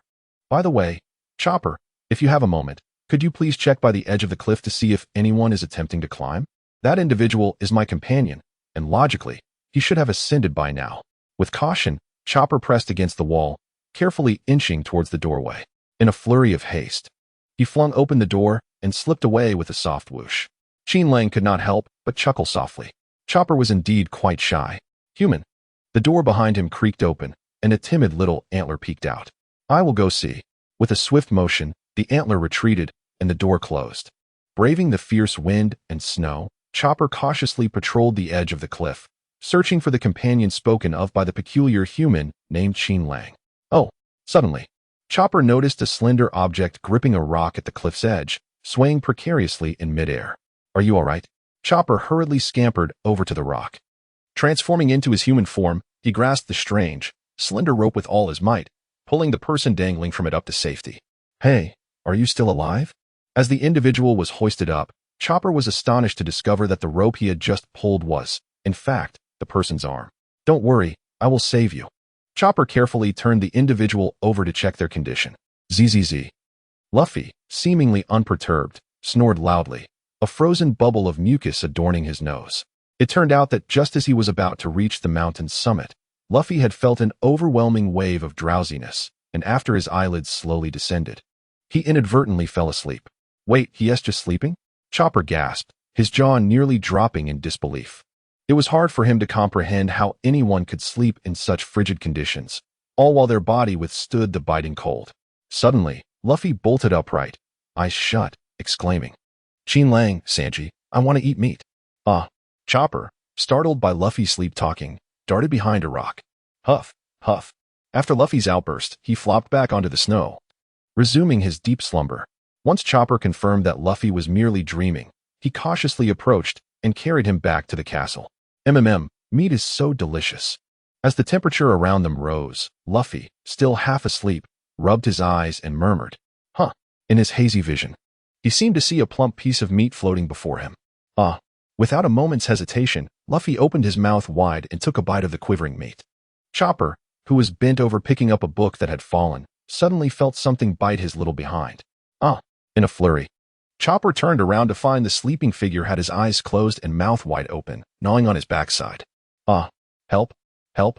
In a panic, Chopper dashed around the room, while Luffy continued to bite his rear, swinging in the air. "Meat. Don't run away." As the still drowsy Luffy discovered that a plump piece of meat seemed to be escaping, he pressed his hand down on the succulent morsel and forcefully shoved it into his mouth. Chopper found himself nearly engulfed by Luffy's gaping maw. "All right, Luffy, don't frighten Chopper." A figure bent down and rescued the nearly petrified Chopper from Luffy's jaws. "Wah, Qin Lang." Chopper exclaimed upon seeing Qin Lang, embracing his head as if he were a long-lost family member. Trembling, Chopper pointed at Luffy, who was gnawing at his arm with sparks flying from his bites, and with a pout of indignation, complained, "He wants to eat me." Qin Lang chuckled as he playfully flicked Luffy's forehead, causing him to yelp in pain and finally awaken from his slumber.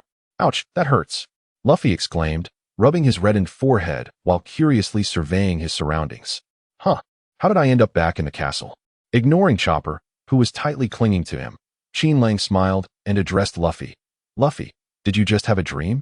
Luffy turned to Qin Lang, sprang to his feet, and laughed heartily. "Qin Lang, I just dreamt of a delicious piece of meat, but alas. Just as I was about to savor it, it pried open my mouth and flew away. Chopper, hiding behind Qin Lang's head, endeavored to disguise himself as an ornament. His body trembled incessantly, casting furtive glances at Luffy as if he had encountered a fearsome predator. Unfortunately for him, Luffy still spotted Chopper concealed behind Qin Lang. Tilting his head in curiosity, Luffy exclaimed in surprise, "Qin Lang, there's a rather peculiar creature behind your head." Qin Lang extended his hand and grasped Chopper by the nape of his neck, showcasing him before Luffy with a playful shake. "This is Chopper," he remarked with a smile. "A reindeer who has transformed into a human after consuming the human fruit. Reindeer meat." Luffy's eyes widened in astonishment, and he couldn't help but salivate. Droplets of drool cascading onto the ground. "Ah, help me, Qin Lang. He truly intends to devour me." Chopper, suspended before Luffy by Qin Lang, trembled in fear, his limbs flailing desperately in an attempt to escape the looming figure of Luffy. Just as Luffy opened his mouth wide, ready to take a bite out of Chopper, Qin Lang's other hand clamped around Luffy's neck. "Hey, Luffy, not everything is meant to be eaten." A faint aura of Conqueror's Haki emanated from Qin Lang, instantly rendering Luffy limp and submissive in his grasp. Qin Lang placed Chopper on the ground, shaking Luffy in his hands, and smiled at Chopper, saying, "This fellow, who only knows how to eat, is Luffy. He is the captain of our pirate crew, a man who has vowed to become the pirate king. And he is also a rubber man who has consumed the gum fruit." As he spoke, Qin Lang pinched Luffy's cheeks with both hands, stretching and shaking them up and down while making funny faces to amuse Chopper. Puff. Chopper curiously stared at Luffy's face being contorted into various comical expressions by Qin Lang, unable to suppress his laughter as he covered his mouth with his hooves. "Ha ha. Luffy is so amusing." Eventually, Chopper could no longer hold back, rolling on the ground, clutching his little belly, bursting into laughter. Puff. "Ha ha ha, what delightful expressions." Even Luffy, catching a glimpse of his own ridiculous face in the mirror, couldn't help but laugh out loud, joining Chopper on the ground in their shared merriment.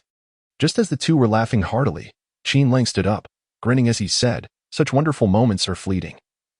A group of uninvited guests is about to arrive at the castle. "Luffy, are you ready for a grand commotion?" Luffy, filled with excitement, exclaimed, "Can we fight again?" "Eh?" Chopper lay on the ground, curiously observing the two, puzzled as to what was so thrilling about fighting. At last, the king had returned. Wapol, accompanied by a handful of remaining pirate soldiers, ascended the mountain, approaching the castle that once belonged to him. Upon seeing the black skull flag adorned with cherry blossoms fluttering atop the castle, Wapol's expression darkened considerably. "Those despicable scoundrels. How dare they hang such a quack's flag on my castle? My castle has been sullied." Bang! 3 trembling figures were tossed onto the open ground before the castle by the soldiers. Lying on the ground with ashen faces were Sanji, Usopp, and Dalton. Slap! Mushiru, with a distinct shoe print on his face, vented his frustration by stomping repeatedly on Sanji's waist, grumbling, "That bastard dared to kick me in the face. If it weren't for the slight healing abilities of the mushroom fruit, I might have truly perished from that kick. Brother, stop taking your anger out on someone who is almost dead. We should let the living feel our strength." Wapol consoled Mushiru. He glared at the castle's open gates and the frozen chaos within, gritting his teeth. "That wretched which has dared to ruin my beloved castle. I shall swallow you alive." Mushiru, seething with anger, walked up to Wapol and retorted, "You idiot. Didn't I tell you not to call me brother?" Wapol, looking helpless, replied, "I understand, dear brother." Within the castle, 3 figures slowly emerged. Qin Lang and Luffy stood side by side, while Chopper cautiously hid behind them. The host observed the user of the fungi fruit and realized the ability to release various spores, harboring toxic spores within. Upon seeing the 3 figures abandoned before the castle, Luffy's eyes widened in fury as he shouted, "Sanji, Usopp, and that kind-hearted uncle, what has happened to you?" The trio remained silent, unresponsive to Luffy's calls. Muxialu, puffed with pride, stepped to the forefront of the group and proclaimed, "They have all been defeated by me, Muxialu.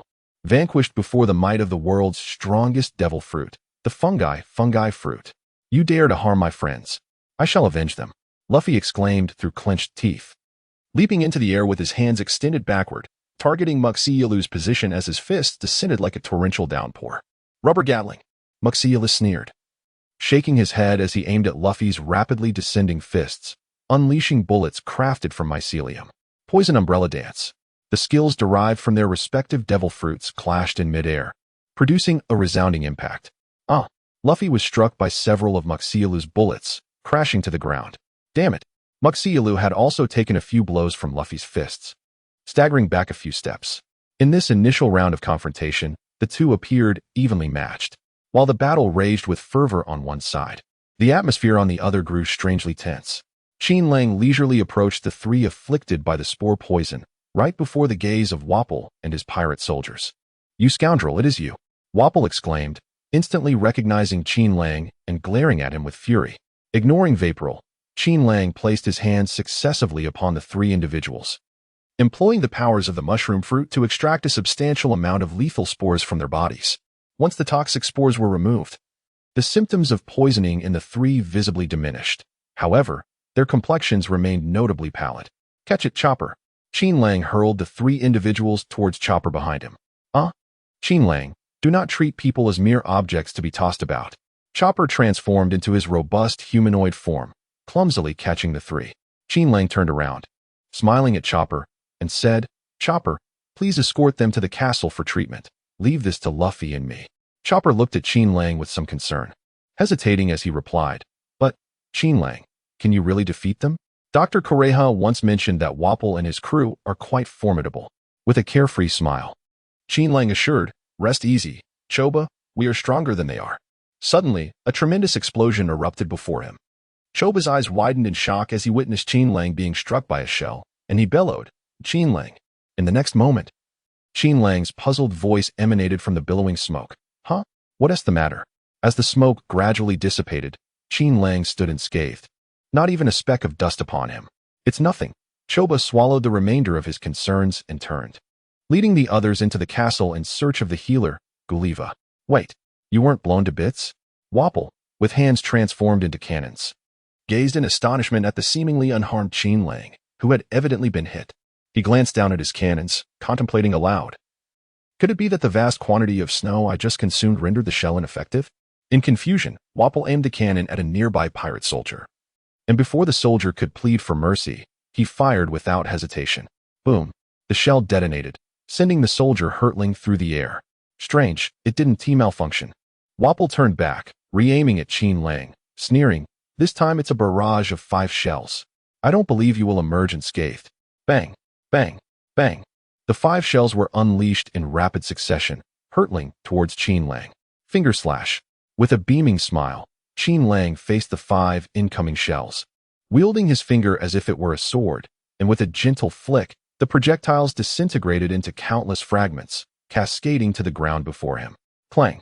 Witnessing this spectacle, Vabal's metal barrel-like jaw dropped in astonishment. The peculiarity of this individual's abilities was truly bewildering. After a laborious gulp, Vabal turned to his equally astonished subordinates, Jess and Cromalaman, and issued a stern command. "You two, eliminate him." Jess and Cromalaman exchanged incredulous glances, their eyes wide in disbelief. Vabal, without hesitation, aimed the cannons mounted on his arms at the duo.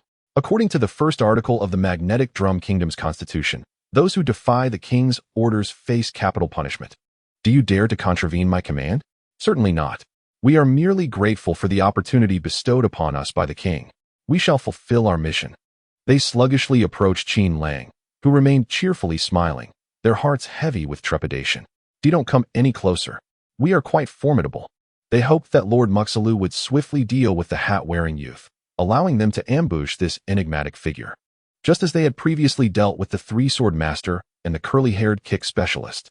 Qin Lang did not hasten to engage with the 2 unruly individuals, instead turning his attention to Luffy's predicament. Spinning drill slash.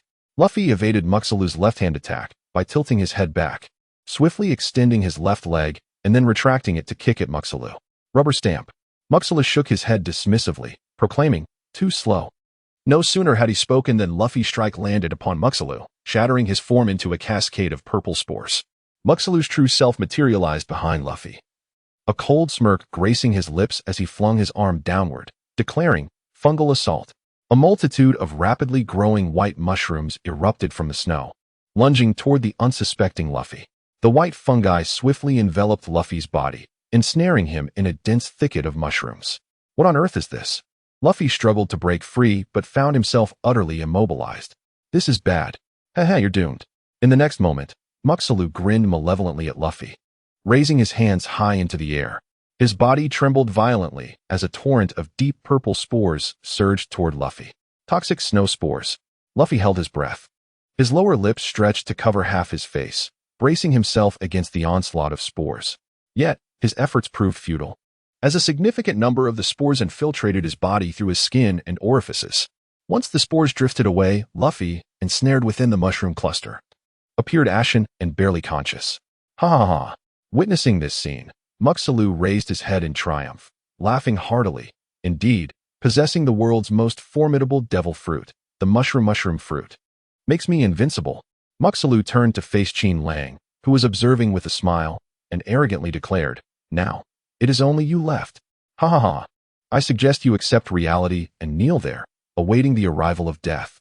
So fierce. I'm truly terrified." With a beaming smile, Qin Lang extended his hand and beckoned towards Muxalu, saying, "Come here." "What? You insolent fool, are you underestimating me? Watch as I use a rotating drill to sever your head." Muxalu seethed with rage, feeling belittled by Qin Lang's demeanor. He spun his left arm rapidly, preparing to charge forward. "Wait, my friend. This seemingly harmless young man is not to be trifled with." Wapol hastily interjected, placing himself in front of Muxalu. Muxalu, infuriated, bellowed, "You scoundrel! I've told you not to call me brother. Come now, in such a critical moment, set aside your childish tantrums," Wapol replied, with a genuine concern for Muxalu. After all, during their youth, Muxalu had, out of sheer boredom, launched a deadly spore bomb that could take a decade to form into the sky, aiming to annihilate the entire populace of the Drum Kingdom, deeply traumatizing young Wapol. Fortunately, a strong wind that day dispersed the toxic spores before they could spread widely. But still, many suffered dire consequences, despite the previous king's apologies to the public upon his return from a world conference. The royal family's reputation had been irreparably tarnished in the eyes of the citizens. Thus, to heal the injured populace, the Drum Kingdom devoted itself to medicine, ultimately becoming renowned for its healthcare. Muxalu's vicious nature left the former king with no choice but to send him to the Kingdom of Fire, where the relentless heat could temper Muxalu's powers derived from his fruit, restraining his reckless behavior. Yet, in Wapol's eyes, Muxalu was a hero, capable of contemplating the mass extermination of an entire nation.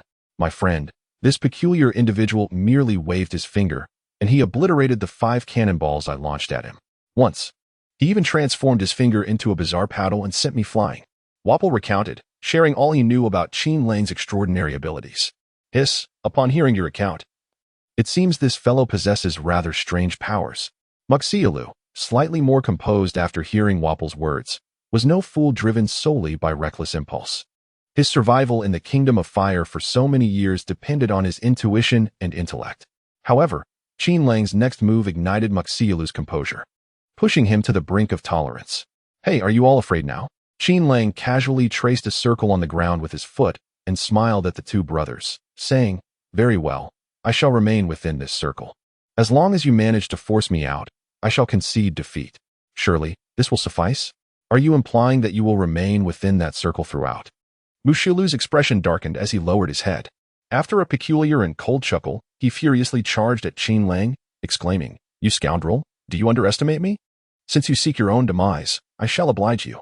In an instant, Muxalu vanished from sight, reappearing above Qin Lang in a favorable position. With both hands, he unleashed a barrage of violet missiles, declaring, "Parasitic missiles." Upon contact with Qin Lang's body, the spore-formed missiles detonated instantaneously, erupting in a flurry of sharp, needle-like mycelium that surged towards every surrounding area. Qin Lang's body was instantly enveloped by the armor of armed color, as sharp, needle-like fungal tendrils incessantly struck against him, severing into numerous segments that fell to the ground. Once pierced by these parasitic filaments, they would desperately burrow into the bloodstream, multiplying within the host's body. Ultimately, they would drain every last drop of blood from their victim. As the host withered, the fungi would burst forth, rapidly growing into blood-red mushrooms that emitted an enticing aroma, luring nearby creatures to feast upon them. The moment any creature made contact with the mushrooms, they would explode once more, releasing a multitude of sharp tendrils, repeating the grim cycle. Indeed, This adversary proved to be quite formidable. Muxielu, having anticipated the ineffectiveness of the parasitic missiles, remained undaunted. He inhaled deeply, drawing a vast amount of air into his slender frame, which swelled in the air to a size greater than that of a vapor. Above the skies of Qin Lang, the corpulent Muxielu directed his mouth toward the ground below and intoned, "Mushroom tornado." A kaleidoscope of fungal spores erupted from his lips, intertwining and consuming one another in midair, swiftly coalescing into a vibrant, spiraling tornado of mycelium. This riotous whirlwind expanded rapidly, growing from less than a meter to several dozen meters in stature. The colossal mushroom tornado descended upon the earth, sweeping up the surrounding snow and hurtling directly towards Qin Lang. In the fierce collision of the mushroom tornado, the area where Qin Lang once stood was obliterated. Vast plumes of snow sent soaring into the atmosphere. When the dust settled, the site of Qin Lang had transformed into a magnificent, colorful mountain of mushrooms. Countless large and small mushrooms flourished there, with larger mushrooms housing smaller ones, and the smaller ones hosting yet smaller varieties. Mushrooms, as far as the eye could see, were all that remained. Muxielu reveled in his triumph, surveying the mushroom mountain with a sardonic smile, disdainfully proclaiming, "To think he dared to stand still and invite my attack. How arrogantly ignorant of the might of my mushroom fruit. This time, you are doomed." Wapol, brimming with pride, gazed at the motionless mushroom mountain and lauded Muxielu. "Brother, you are truly remarkable. You've dispatched that peculiar pale face in an instant." Muxielu shot Wapol an irritated glance. "Wretch, I've told you not to call me brother." Suddenly, a cheerful voice emanated from the center of the mushroom mountain. "Not bad, not bad. This fruit is indeed splendid. From now on, I shall never fret over the lack of fresh vegetables at sea." The two brothers, once filled with self-satisfaction, abruptly froze, akin to chicks caught by the throat, exchanging bewildered glances. "Brother, he is still alive? Impossible. Absolutely impossible." Bang! In the next instant, a plume of white smoke burst forth from the heart of the mushroom mountain, and as the smoke thickened, the entire edifice ignited in a fierce blaze. Upon witnessing the flames, the previously self-satisfied Muxielu was instantly struck with terror, his earlier confidence evaporating. He cowered behind Wapol, fearfully pointing at the fire with his pink hair askew, exclaiming, "Fire! It's fire! Quickly, someone extinguish it! Fire! Brother, do not fear. I shall extinguish the flames at once." Wapol hastily activated his firefighter mode. He began to gulp down the surrounding snow while using his hands, shaped like fire extinguisher nozzles, to spray a torrent of snow water onto the blazing mushroom mountain. Once the flames were quelled, Wapol and his pirate crew discovered that amidst the fragrant, smoke-emitting mushroom mountain, a circular patch of snow remained untouched. Standing defiantly in the center of the snowy expanse, Qin Lang sat comfortably with his legs crossed, holding several beautifully roasted matsutake mushrooms that exuded an enticing aroma. He lifted his gaze to the astonished brothers and, with a beaming smile, said, "The flavor of these grilled matsutake is truly delightful. Would you care to sample them? Indeed, the taste is quite aromatic. It would be even more exquisite with a hint of meat added." Qin Lang devoured all the grilled matsutake mushrooms in his possession, patted his backside, and rose from the ground. He concluded that Nami and Chopper would likely delight in such delicacies, while Luffy probably did not favor foods that lacked substantial satiety. Speaking of Luffy, Qin Lang cast a casual glance at him, still ensnared amidst the pile of mushrooms, his complexion gradually returning to its normal hue. Qin Lang, with a mischievous grin, exclaimed loudly, "Whose meat is this? If no one is going to eat it, just throw it away." Amidst the pile of mushrooms, Luffy, with his pallid grayish-white skin, abruptly opened his eyes and, with sunken cheeks, hoarsely shouted towards Qin Lang, "Meat? Where's the meat? Oh dear, it has been snatched away by a beautiful swordswoman." Qin Lang emerged from the snowy expanse with a smile, covering hundreds of meters in a single stride and standing before Luffy. "Let us first indulge in a bite." Qin Lang casually stuffed a piece of matsutake mushroom into Luffy's mouth. With his other hand, he gently glided over Luffy's body, extracting all the toxins from within him. Before one's very eyes, Luffy's skin transformed from a decrepit grayish hue to a vibrant, healthy copper tone. MMM, Luffy chewed eagerly on the matsutake, exclaiming with excitement, "Qin Lang, is this meat? It's so delicious. Is there more? I'm so hungry. We'll discuss the matter of meat later. First, I must deal with these two calamities. Qin Lang struck Luffy on the head, and then turned his gaze towards Wapol and the Musho brothers. These two siblings were stealthily retreating along the mountain path, cleverly concealed by the pirate soldiers, hoping to slip away unnoticed by Qin Lang. Huh, where do you think you're going? Wapol begrudgingly turned back, his face contorted with anger. How infuriating. Even while I tread so carefully, you still manage to detect me. You despicable scoundrel, employing such a vile tactic as setting fire. Just like that long-nosed fellow. Musho's expression was tinged with fear as he looked at Qin Lang, perplexed by the mysterious ability that had unleashed the flames. This individual was utterly bizarre. The brothers exchanged anxious glances, recognizing the palpable unease reflected in each other's eyes. They had encountered formidable adversaries before, but never had they faced someone like Qin Lang, who could effortlessly dismantle their meticulously prepared attacks. Wapol grit his teeth and turned to Musho. Brother, we have no choice but to resort to that move now. Musho inhaled deeply and resolutely replied, Then let us proceed. I am prepared. Wapol then fixed his cold gaze upon Qin Lang and sneered, You have forced my hand. So brace yourself for the terror that is about to descend. Swallow, swallow, great factory. Brothers unite. Wapol's mouth gaped wide as he swallowed his comrade Musho, who had been with his eyes closed. He then proceeded to consume a cannon from behind him. Luffy's eyes widened in horror as he exclaimed, He actually swallowed his own companion.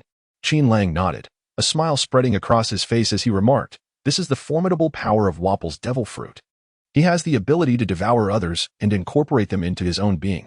The individual who is absorbed gains the combined abilities and strength of both. Humph. It seems you have heard of my powers. Wapol continued to chew voraciously, and mere seconds later, his body began to swell and grow, becoming robust and muscular. His hair transitioned from purple to a vivid pink, and his visage gradually morphed to resemble that of Mjuru. Wapol's hands transformed into two small cannon barrels, while a colossal cannon emerged from his head, aimed skyward. His form sprouted various mushroom-like appendages, including a mushroom tail. On Wapol's abdomen, an odd mushroom-shaped clock ticked away, with a mushroom pointer slowly moving, currently indicating the numeral 8. Ahaha, I have now become the invincible trinity, Mjuru, Wapol, and Cannon. The towering Wapol, now over 5 meters tall, looked down disdainfully at Qin Lang and Luffy, casually kicking aside the pirate soldiers who obstructed his path. He tilted his disproportionately small face upward and bellowed with thunderous laughter. You are doomed. You have successfully enraged me, and I intend to annihilate all the irredeemable citizens of this nation. Then I shall establish a realm that answers solely to my command. Suddenly, Wapol struck his own head forcefully, berating himself, Fool, it is us. With a moment of clarity, he nodded. Oh, right, brother. It is a nation that listens only to us. He struck his head again, exclaiming, Idiot. Do not call me brother. We are one and the same. Wapol, feeling aggrieved, muttered to himself, Brother, our target is those two little imps over there. Cease the quarrels. His expression grew grave as he declared, Very well. It is decided. We shall eliminate them first. Then we will unleash spore bombs to obliterate those who isolate us, those who harbor hatred for us, those lowly citizens who disrespect us. As long as our world government recognizes us as kings, we shall have as many of such subjects as we desire. Ding. The mushroom pointer now indicated 7. In a flash, Wapol vanished from sight, leaping into the air above Qin Lang and Luffy, a steel cannon aimed menacingly at them. Close-range cannon fire. Qin Lang and Luffy swiftly evaded Wapol's formidable punch. Oh, Luffy exclaimed, clutching his straw hat as he gazed at Wapol's imposing figure, marveling, how impressive. Such a massive body can move with such speed. With a beaming smile, Qin Lang remarked, The power attained through this fusion has indeed granted you a remarkable enhancement. You have seamlessly merged Vabali's ironclad physique with Mushalu's swiftness. Could it be that this is the very reason Blackbeard covets such abilities? Before Qin Lang could finish his words, Vabali swiftly positioned himself before Qin Lang, aiming the twin cannons in his hands at him, and bellowed, Double cannon barrage. Qin Lang seemed unable to evade in time, struck directly by the cannonballs. Yet, upon contacting his skin, the projectiles inexplicably glided off, bizarrely reflecting back towards Wapol. What? How could this happen? Wapol's eyes widened in disbelief as he watched the cannonballs explode upon his own body. Boom. The explosion resounded violently against Wapol, emanating a thunderous roar. With the transformation of the slip fruit into its modified second form, the returner, Qin Lang could disregard all thrown objects, returning them to their source. Moreover, with the absence of friction, the velocity of these objects would be augmented. Wapol had never anticipated such an outcome, as he was flung backwards by the force of the explosion. Although the blast occurred at close range, the damage was trivial. For Wapol, who regularly consumed iron to fortify his physique, it was inconsequential. He swiftly rose from the ground, feeling the pain coursing through his body, and angrily exclaimed, "You bastard! What is your ability? It said that one can only consume one devil fruit? Why do I sense that this fellow possesses more than one capability?" Crack. The pointer on Wapol's chest shifted downwards again, now indicating 5. His bloodshot eyes glared hatefully at Qin Lang. "Damn you! Why do you always stand against me? Always making me suffer at your hands? I shall make you understand that there is nothing in this world we cannot achieve." Wapol's hands transformed back into human hands, sprouting an abundance of vibrant, blood-red poisonous mushrooms, forming a toxic mushroom gauntlet. With a mighty punch, Wapol struck the ground. Before even making contact, the noxious spores released a gas that melted the snow beneath, eroding a large crater in the earth. Luffy gasped in astonishment. What a formidable poison! Wapol raised his hands, adorned with the toxic gauntlets, and proclaimed with pride, "Prepare to meet your doom." Wait. Qin Lang suddenly regarded Wapol's face with curiosity and inquired, "What is that on your face?" "On my face?" Wapol, puzzled, reached to touch his own visage. "What is it?" "Ah." Wapol writhed in agony upon the ground, exclaiming, "I must ensure your demise." Luffy, with his eyes wide open, observed the giant Wapol rolling on the ground and burst into hearty laughter. "Ha! Qin Lang. He is so foolish."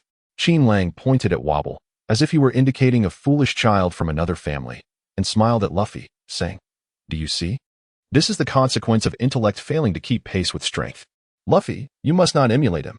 To wield the power capable of annihilating the world with a child's mindset would spell disaster for all parties involved." Luffy puffed out his chest with unwavering confidence. "Not at all, Qin Lang. I am undoubtedly much smarter than he is. When I was a child, everyone always praised my intelligence." Qin Lang pondered for a moment, then asked, What were Dayton's exact words?"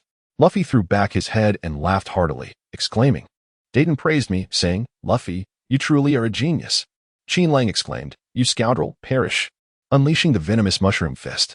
Valpor had already regained his composure, his face resembling a landscape marred by a dog-esque gnawing, as he furiously swung his fist towards the dazed Qin Lang. Ah, how true the words of Nadandan were. Qin Lang could not help but chuckle, casually unleashing a punch imbued with armed color Haki, which collided with Wapol's toxic mushroom boxing gloves. The sound of impact echoed, and the poisonous gloves disintegrated beneath Qin Lang's might. Moreover, a tremendous rotational force surged upward through Wapol's arm, relentlessly tearing apart any fabric and metal in its path. "What on earth is this?" Wapol exclaimed in panic, frantically swatting at his arms, yet unable to halt the spreading force. Before long, as this swirling energy coursed through his entire being, Wapol found himself completely unclothed, transformed into a colossal, naked figure. Ding! The only remnant of his attire was a clock on his chest, its mushroom-shaped hands pointing to 3. "How infuriating! I stand here in utter nakedness," he lamented, shamefully covering his body with his hands in the snow. His voice had turned shrill. "Just wait. The spore bomb that has been accumulating power within me for over a decade is about to reach its full potency. Soon, I shall annihilate all of you." Inside the castle, Qin Lang and Luffy were in peril. Chopper, transformed, sprinted desperately towards the castle's exit. Usopp, still recovering from illness, lay pale upon Chopper's back. Groaning in pain, Chopper, "Slow down. My head is spinning." Sanji, accompanying them, reassured, "Don't worry, dear meat doctor," with Qin Lang and Luffy around. "That pirate king and his crew are hardly a threat." "Who is this dear meat doctor?" "You foolish human," Chopper retorted, still uneasy. "But Dalton said there are those among them who nearly destroyed this kingdom 20 years ago. If he unleashes that deadly bomb again, the entire nation could face annihilation." Sanji took a puff from his cigarette, scoffing, "Those who can only win through ambush could never contend with Qin Lang. In a direct confrontation, Luffy would defeat him as well." Chopper glared at Sanji's cigarette, urgency in his tone. "Sanji, you're not completely recovered. Smoking will hinder your healing." Sanji waved the cigarette dismissively. "Apologies, dear meat doctor, but forbidding me from smoking would adversely affect my recovery." As the trio approached the castle, they beheld a massive, naked man boasting to Qin Lang. Ha ha ha, you foolish beings. The lethal spores that have been gestating within me for over a decade are fully charged. You shall await your demise in pain and despair. Behind Wapol, the enormous cannon had begun to glow red, emitting billowing clouds of white smoke, a clear sign of impending cannon fire. No, we cannot allow him to unleash that bomb. As Chopper dashed out of the castle, his eyes widened in shock, the words of Dr. Kureha echoing vividly in his mind. Chopper, if Mjolnir releases the toxic spore bomb, most people here will perish. And those who barely survive are likely to undergo mutations or deformities. You must prevent him from firing that cannon. With resolve, Chopper discarded Usopp from his back and transformed, his powerful deer legs propelling him forcefully towards Wapol. Jump enhancement. Wapol noticed Chopper leaping towards him, and with a cold smirk, he aimed the cannon barrels in his hands at Chopper, firing 2 cannonballs, taunting, "Do you think you can stop me? It's too late. No one can prevent the launch of the spore bomb." Chopper, caught off guard, was struck by the cannonballs, tumbling in the snow amidst plumes of black smoke, landing before Qin Lang and Luffy. Why? Chopper lifted his head, looking at Qin Lang and Luffy in confusion. Why do you just stand by and watch him fire the cannon without intervening? Are you all right, reindeer? Luffy helped Chopper up, grinning as he replied. Qin Lang said we should let him fire the bomb. Only then can we completely eliminate his threat to this nation. Hee, although I didn't quite understand. Chopper, feeling wronged, turned to Qin Lang. Why? Qin Lang offered no explanation, merely smiling at the maniacally laughing Wapol. As the pointer on Wapol's chest dial pointed to 8, the entire clock face shimmered with a red glow. Wapol felt the toxic gas bomb within him, eagerly awaiting release. All right, finally ready. He looked at Qin Lang and the others with a sinister grin, declaring, "Ha ha ha, perish in flames. The annihilation spore bomb is launching." A massive cannon at the back of Wapol erupted with flames, propelling a colossal black cannonball into the sky. The people surrounding the castle simultaneously gazed upwards at the projectile. Quick, put on your gas masks. The pirate soldiers, following their usual protocol, donned the prepared gas masks. Gas masks. Wapol turned around, pointing at them, laughing mockingly. Foolish fools. Do you think that this ordinary gas mask can shield you from the deadly spores my kingdom has cultivated for a decade? You worthless wretches, perish. Wapol-sama. We, the pirate soldiers, were aghast. They had never imagined that their loyalty to Wapol would place them on his list for reckoning. Chopper, in his human form, widened his eyes in anger and urgency, spinning around. Oh no, the cannonball has been launched. I need to hurry and inform Dr. Kureha, so she can prepare to save the patients. Yet Luffy grabbed him, chuckling. Don't worry, Qin Lang has already taken action. What? Chopper turned in astonishment, only to find that Qin Lang, who had just been by his side, had vanished without a trace. Sanji, with a cigarette in hand, gazed indifferently at the shell soaring ever higher into the sky. Fear not, Doctor of Reindeer Meat. Within our ranks, there exists more than one monster. Usopp stood listlessly to the side, his voice a mere whisper. Qin Lang, please bring this to a close. I feel I am in dire need of a proper respite. In the air, the shell reached its zenith. The fuse extinguished, and the spore bomb detonated with a resounding boom. A vast cloud of deep purple dust erupted into the atmosphere. Yet, before it could disperse, it was engulfed and enveloped by the ominous black fog above. Fog prison. Qin Lang, unbeknownst to him, had long since transformed into an enveloping shroud of darkness. He inhaled all the toxic spores that lingered in the air, absorbing them into his elemental form of black smoke. Once he had gathered all the spores within him, the dark mist swiftly descended, coalescing into a humanoid shape, reconstituting into Qin Lang. Qin Lang belched contentedly. He rubbed his distended belly, feeling an unusual pain surging within him, and chuckled. I've indulged too much. The after effects are rather intense. What? After years of accumulating spore bombs, you devoured them all? Below him, Wapol gaped, his jaw dropping with a resounding thud. You ate them all? Chopper mirrored Wapol's astonishment, his own jaw hitting the ground with a similar thud. Wait, Qin Lang, why are you turning purple? Chopper suddenly noticed that Qin Lang's skin was rapidly changing hue, transforming him into a small figure of violet. They say you shouldn't eat recklessly. Hurry, spit it out. Chopper's eyes widened as he frantically called out, Doctor! Where's the doctor? We need a doctor here. Hey! Usopp looked on in bemusement at Chopper's panic, quipping, Aren't you the doctor? Chopper covered his chubby little face, realizing, Oh right, I am the doctor. Qin Lang, let me examine you. Just as he attempted to rush over to assess Qin Lang's condition, he was gently sidestepped. Chopper, do not touch me. At that moment, Qin Lang's visage was indeed alarming. He was entirely enveloped in purple, resembling a small yam. I'm fine, just a bit of discomfort. He reassured. Qin Lang felt an excruciating pain coursing through his body, his face contorted in agony. Damn it. How could he swallow all the deadly spores by himself? Observing Qin Lang's pained expression, Wapol gritted his teeth with malicious glee.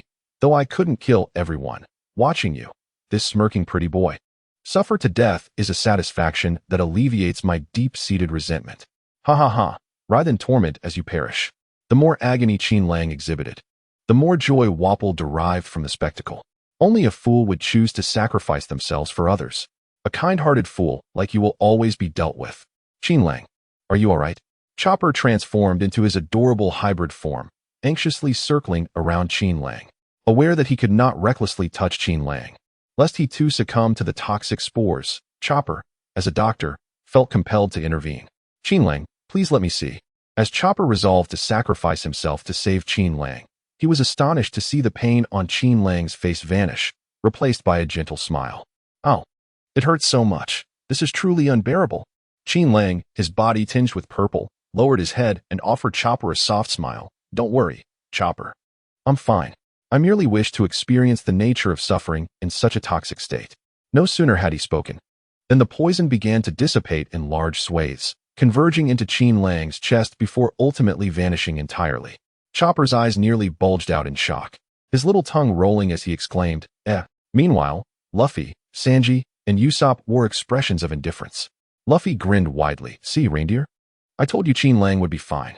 Sanji cleared his throat lightly. Qin Lang's morbid curiosity is truly baffling.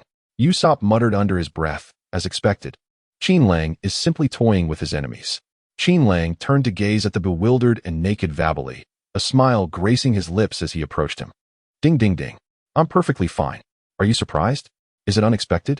As the diminutive Qin Lang drew nearer, the towering figure of Wapol, standing over 5 meters tall, was genuinely frightened, losing his balance and collapsing to the ground. What do you intend to do? Please, don't come any closer. Wapol, in his nakedness, awkwardly crossed his legs and instinctively scooted backward on the ground. We are the kings of this realm, the sole rulers recognized by the world government. Should you dare to harm us, the world government's navy will not let you go unpunished. We have dealings with the admirals of the navy. If you kill me, it will surely incite the admirals to seek vengeance on your behalf. Qin Lang slowly approached him, a smile gracing his lips as he repeated, by killing you, will it summon the naval admiral? Had he succumbed to fear? Walpole's eyes sparkled, as if he had rediscovered his confidence. Indeed, we, the kings, never utter falsehoods. Walpole feigned intimidation towards Qin Lang, sneering, as long as I am slain, 2 naval admirals shall arrive in the kingdom of Maggot Drum, pursuing you relentlessly to the ends of the earth. Qin Lang gently applauded, exclaiming, that is truly splendid. Initially, I had no intention of ending your life. However, your assertion that my act of killing you would summon an admiral of the navy compels me to reluctantly reconsider and choose to eliminate you. Vapor's eyes widened in disbelief as he stammered, wait, do you fully comprehend what you are saying? He felt bewildered by Qin Lang's reaction. Shouldn't an admiral of the navy be perceived as an unequivocal predator towards pirates, akin to a cat with a mouse? Why would a pirate desire the presence of an admiral before him? You lunatic. Vapor trembled, quickly inching towards the precipice. Large chunks of snow cascaded below as the howling wind surged up from the depths of the cliff. The ominous specter of death lingered in the air. We cannot retreat any further. Vapor swallowed hard, gazing at the sheer drop behind him. He believed that should he fall, he would surely be reduced to a mere pulp. Turning back to face the steadily approaching Qin Lang, he gulped again and attempted to deceive him, saying, wait. This is all a misunderstanding. In truth, we do not wish to take a life. We are good people. Qin Lang's footsteps remained unceasing as he slowly advanced, a smile gracing his lips as he inquired, oh? Is that so? Esteemed pirate lord, everything is negotiable. Wapol prostrated himself on the ground, humbly submitting before Qin Lang.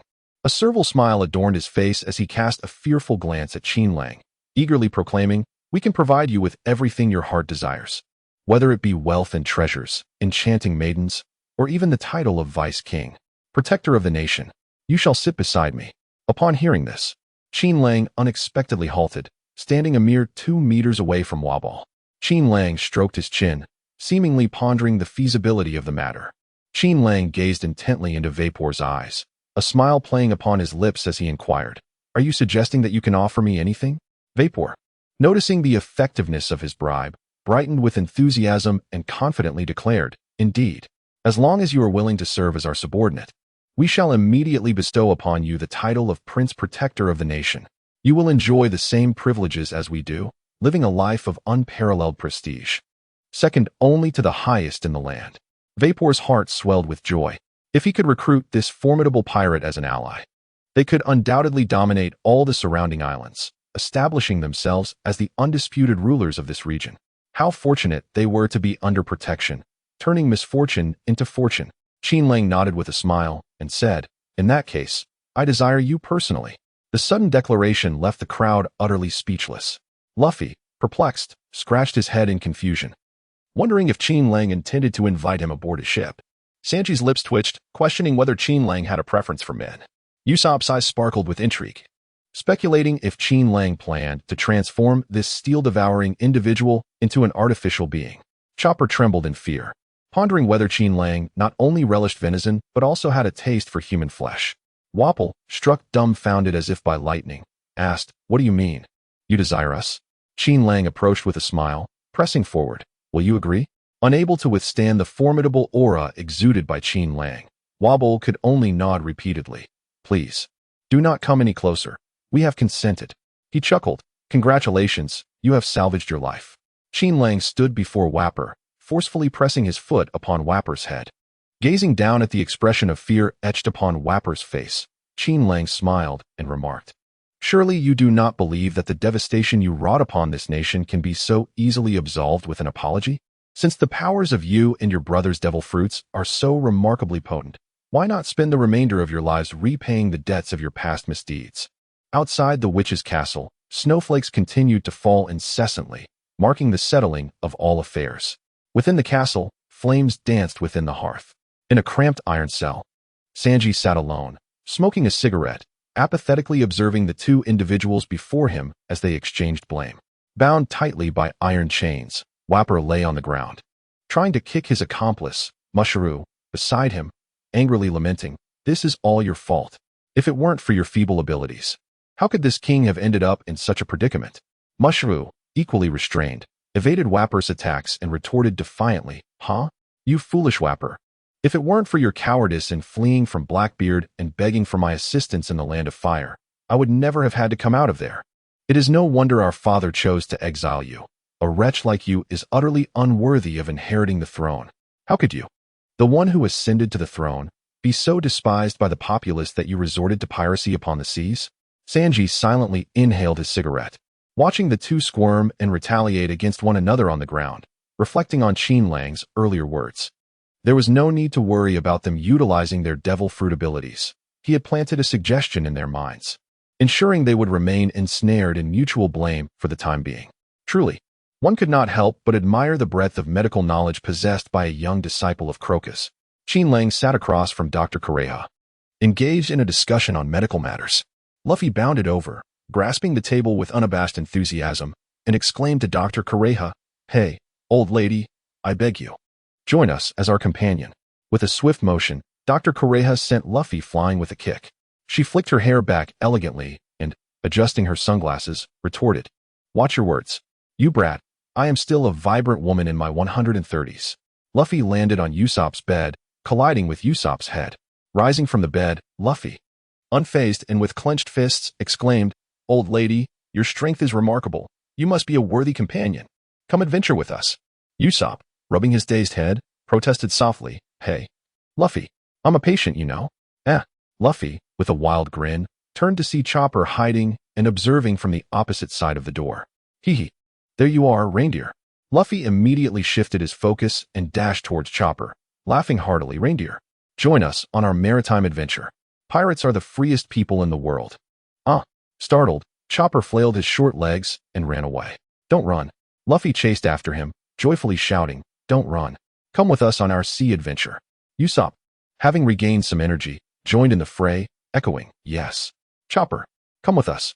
Let us sail the seas and become the bravest warriors together. What a raucous bunch they were. Dr. Correa turned back to the smiling Qin Lang and said softly, Dr. Qin, is he indeed Monkey D? Luffy? That means he is also a bearer of the will of D. Qin Lang lifted the cup of milk tea before him, blowing away the steam, and said nonchalantly, the will of D? It seems that Dr. Kaliva is quite knowledgeable. Dr. Kaleha raised the bottle and took a sip before replying with a chuckle, ah. I once knew someone whose name also bore the letter D. He was a rather unruly pirate. Let me take a guess. Qin Lang held the cup with both hands, smiling as he gazed at Dr. Correa. The Pirate King, Gold. Roger. Dr. Correa neither denied nor confirmed this. She simply stared at the roaring fire in the hearth and sighed. What a pity, we shall never see that intriguing fellow again. Qin Lang nodded, expressing his regret as he said, it is a pity to have been born at the wrong time. How wonderful it would have been to catch a glimpse of the Pirate King. He was indeed the former Pirate King. Just imagine the wealth of legendary golden tales I could have gleaned from his very presence. Dr. Correa, unaware of Qin Lang's ulterior motives, assumed it was merely admiration for the former Pirate King. She crossed her legs and sighed, remarking, he would surely have appreciated a junior like you, for he never regarded himself as a great figure. Oh, by the way, Gulewa, I believe you will find this useful. Qin Lang placed a key upon the table, sliding it towards Dr. Correa. This is the key to the armory at the summit of the castle, which I casually acquired from Wapol. Dr. Correa picked up the key, a hint of amusement gracing her features as she remarked, it seems that Dr. Qin is already aware of Chopper's origins. Qin Lang nodded, acknowledging his awareness of Chopper's experiences, and thus he fully comprehended the profound influence that Dr. Hiluluk had on Chopper. Dr. Correa raised her head to take a sip of her drink, gazing at Qin Lang with a hint of surprise. A doctor? She mused. It is astonishing that a physician of your remarkable prowess would recognize that inept practitioner of rudimentary medicine as a doctor. Qin Lang's expression turned gravely serious. Ordinary physicians tend to the corporeal, while extraordinary physicians tend to the soul. Although Dr. Hiluluk is merely a third-rate doctor specializing in physical injuries, he is undeniably a first-rate physician when it comes to healing the heart. A first-rate doctor skilled in mending the inner self? Dr. Correa let out a wry smile, lowering her head as she recalled that incessantly talkative fellow. If that mediocre Dr. Hiluluk were to hear such lofty praise bestowed upon him by someone considered a first-rate physician, he would surely revel in boasting before me. Qin Lang retracted his serious demeanor and smiled, saying, Dr. Hiluluk truly merits such an accolade, for he has never ceased his efforts to heal this nation. While others remain lost in despair, he continues to endeavor to restore hope to the hearts of the people and alleviate their suffering. Dr. Correa gazed intently at Qin Lang and suddenly remarked, Chopper is not suited to accompany you as the ship's doctor. The world of pirates is far too brutal for him. Qin Lang nodded, acknowledging the truth. I understand. Choba is exceedingly kind. Yet, kindness alone has never resolved any issue, be it the salvation of a patient's life or the preservation of a nation's prosperity. Dr. Kaleha nodded in agreement, sighing softly, Dr. Qin, you are well aware of this fact, yet I perceive no hint of resignation in your gaze. Qin Lang smiled warmly as he gazed intently at the doctor, who, despite being over 130 years old, still prided himself on his youthful vitality. He said, Chopper is exceptionally kind and easily wounded, but does that truly matter? Must one only undertake a role if they are deemed suitable? Our captain, Luffy, has never been the archetypal leader. He lacks composure, intelligence, and steadiness. Yet, we all wholeheartedly acknowledge him as our captain. Qin Lang paused briefly before continuing. Our navigator is a beautiful girl who is utterly devoted to wealth. Her nautical knowledge has been steadily advancing, guiding us forward. Although her skills are fraught with peril in this ruthless pirate world, where danger lurks at every corner, we still regard her as the finest navigator. Is she not a striking young lady? Dr. Correa glanced back at Nami, who lay asleep on the bed. We have a swordsman aboard, a master of the three-sword style, who is an undeniably reliable combatant. Had I not fortuitously boarded this vessel, he would undoubtedly have assumed the role of first mate. Although I have just learned of his poisoning and subsequent fall into the water, I harbor no concerns for his safety. He is the type of warrior who could carve his way out of even the depths of hell with his 3 blades. My only doubt lies in whether he can find his way back to the port. Qin Lang seldom speaks of his companions, revealing that he has never underestimated us. Nami, Having secretly opened her eyes, cautiously glanced at the two engaged in conversation. They seemed oblivious to her feigned slumber and eavesdropping. Qin Lang and Dr. Kureha exchanged knowing glances. Both had long sensed from her breathing that Nami was awake, yet neither chose to expose her little ruse. Our sniper is a rather timid fellow, harboring profound fears of anyone stronger than himself. He would readily abandon his dignity to ensure his safety, even at the cost of his own pride. Yet, in the face of danger to his comrades, this timid soul displays extraordinary courage, willing to sacrifice his life to protect his companions. He would rather face death than allow his friends to suffer, defending their dreams with his own demise. Dr. Kureha pondered, "Are you referring to that long-nosed fellow?" She recalled the previous surgery on the long-nosed man, who, despite his more severe injuries, insisted that the diagnosis be given to the curly-haired boy first. The long-nosed man, clutching his arm and weeping, lamented, "If Sanji hadn't come to save me, he wouldn't have lost to that mushroom-wielding foe. He was injured for my sake. How could I allow myself to be treated before him?" Eventually, Dr. Kureha grew exasperated and knocked the long-nosed man unconscious, allowing her to continue her treatment. Qin Lang placed the empty cup of milk tea on the table and chuckled. "The chef aboard our ship is quite an extraordinary fellow. With the exceptional medical skills of Dr. Kaliwa, I trust you have already discerned something, haven't you?" Dr. Kalea nodded, uncertainly replying, "That man with the curled eyebrows possesses an astonishing resilience. His body must have undergone some form of enhancement, I presume. I was once consulted by someone regarding this matter, who wished to invite me to join their endeavor, but I declined." Nami listened in silent astonishment. "Sanji has been modified?" Qin Lang clasped his hands together, resting against the back of the chair, and calmly stated, "The chef aboard our vessel is merely a touch more lascivious than the average person. However, he has never engaged in any inappropriate behavior towards any woman. His upbringing has profoundly influenced the trajectory of his early life, drawing him into darkness. Yet, he has not succumbed to it. Instead, he has transformed himself into a beacon of light amidst the shadows, striving to illuminate the path for others who have wandered into the abyss." Dr. Kureha gazed at Qin Lang and grinned. "Everyone else on your ship has shared their thoughts. So what about you, Dr. Qin?"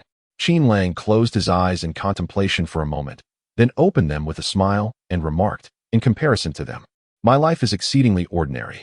Growing up in a commonplace family, devoid of grand aspirations or remarkable abilities, fate intervened and allowed me to meet them.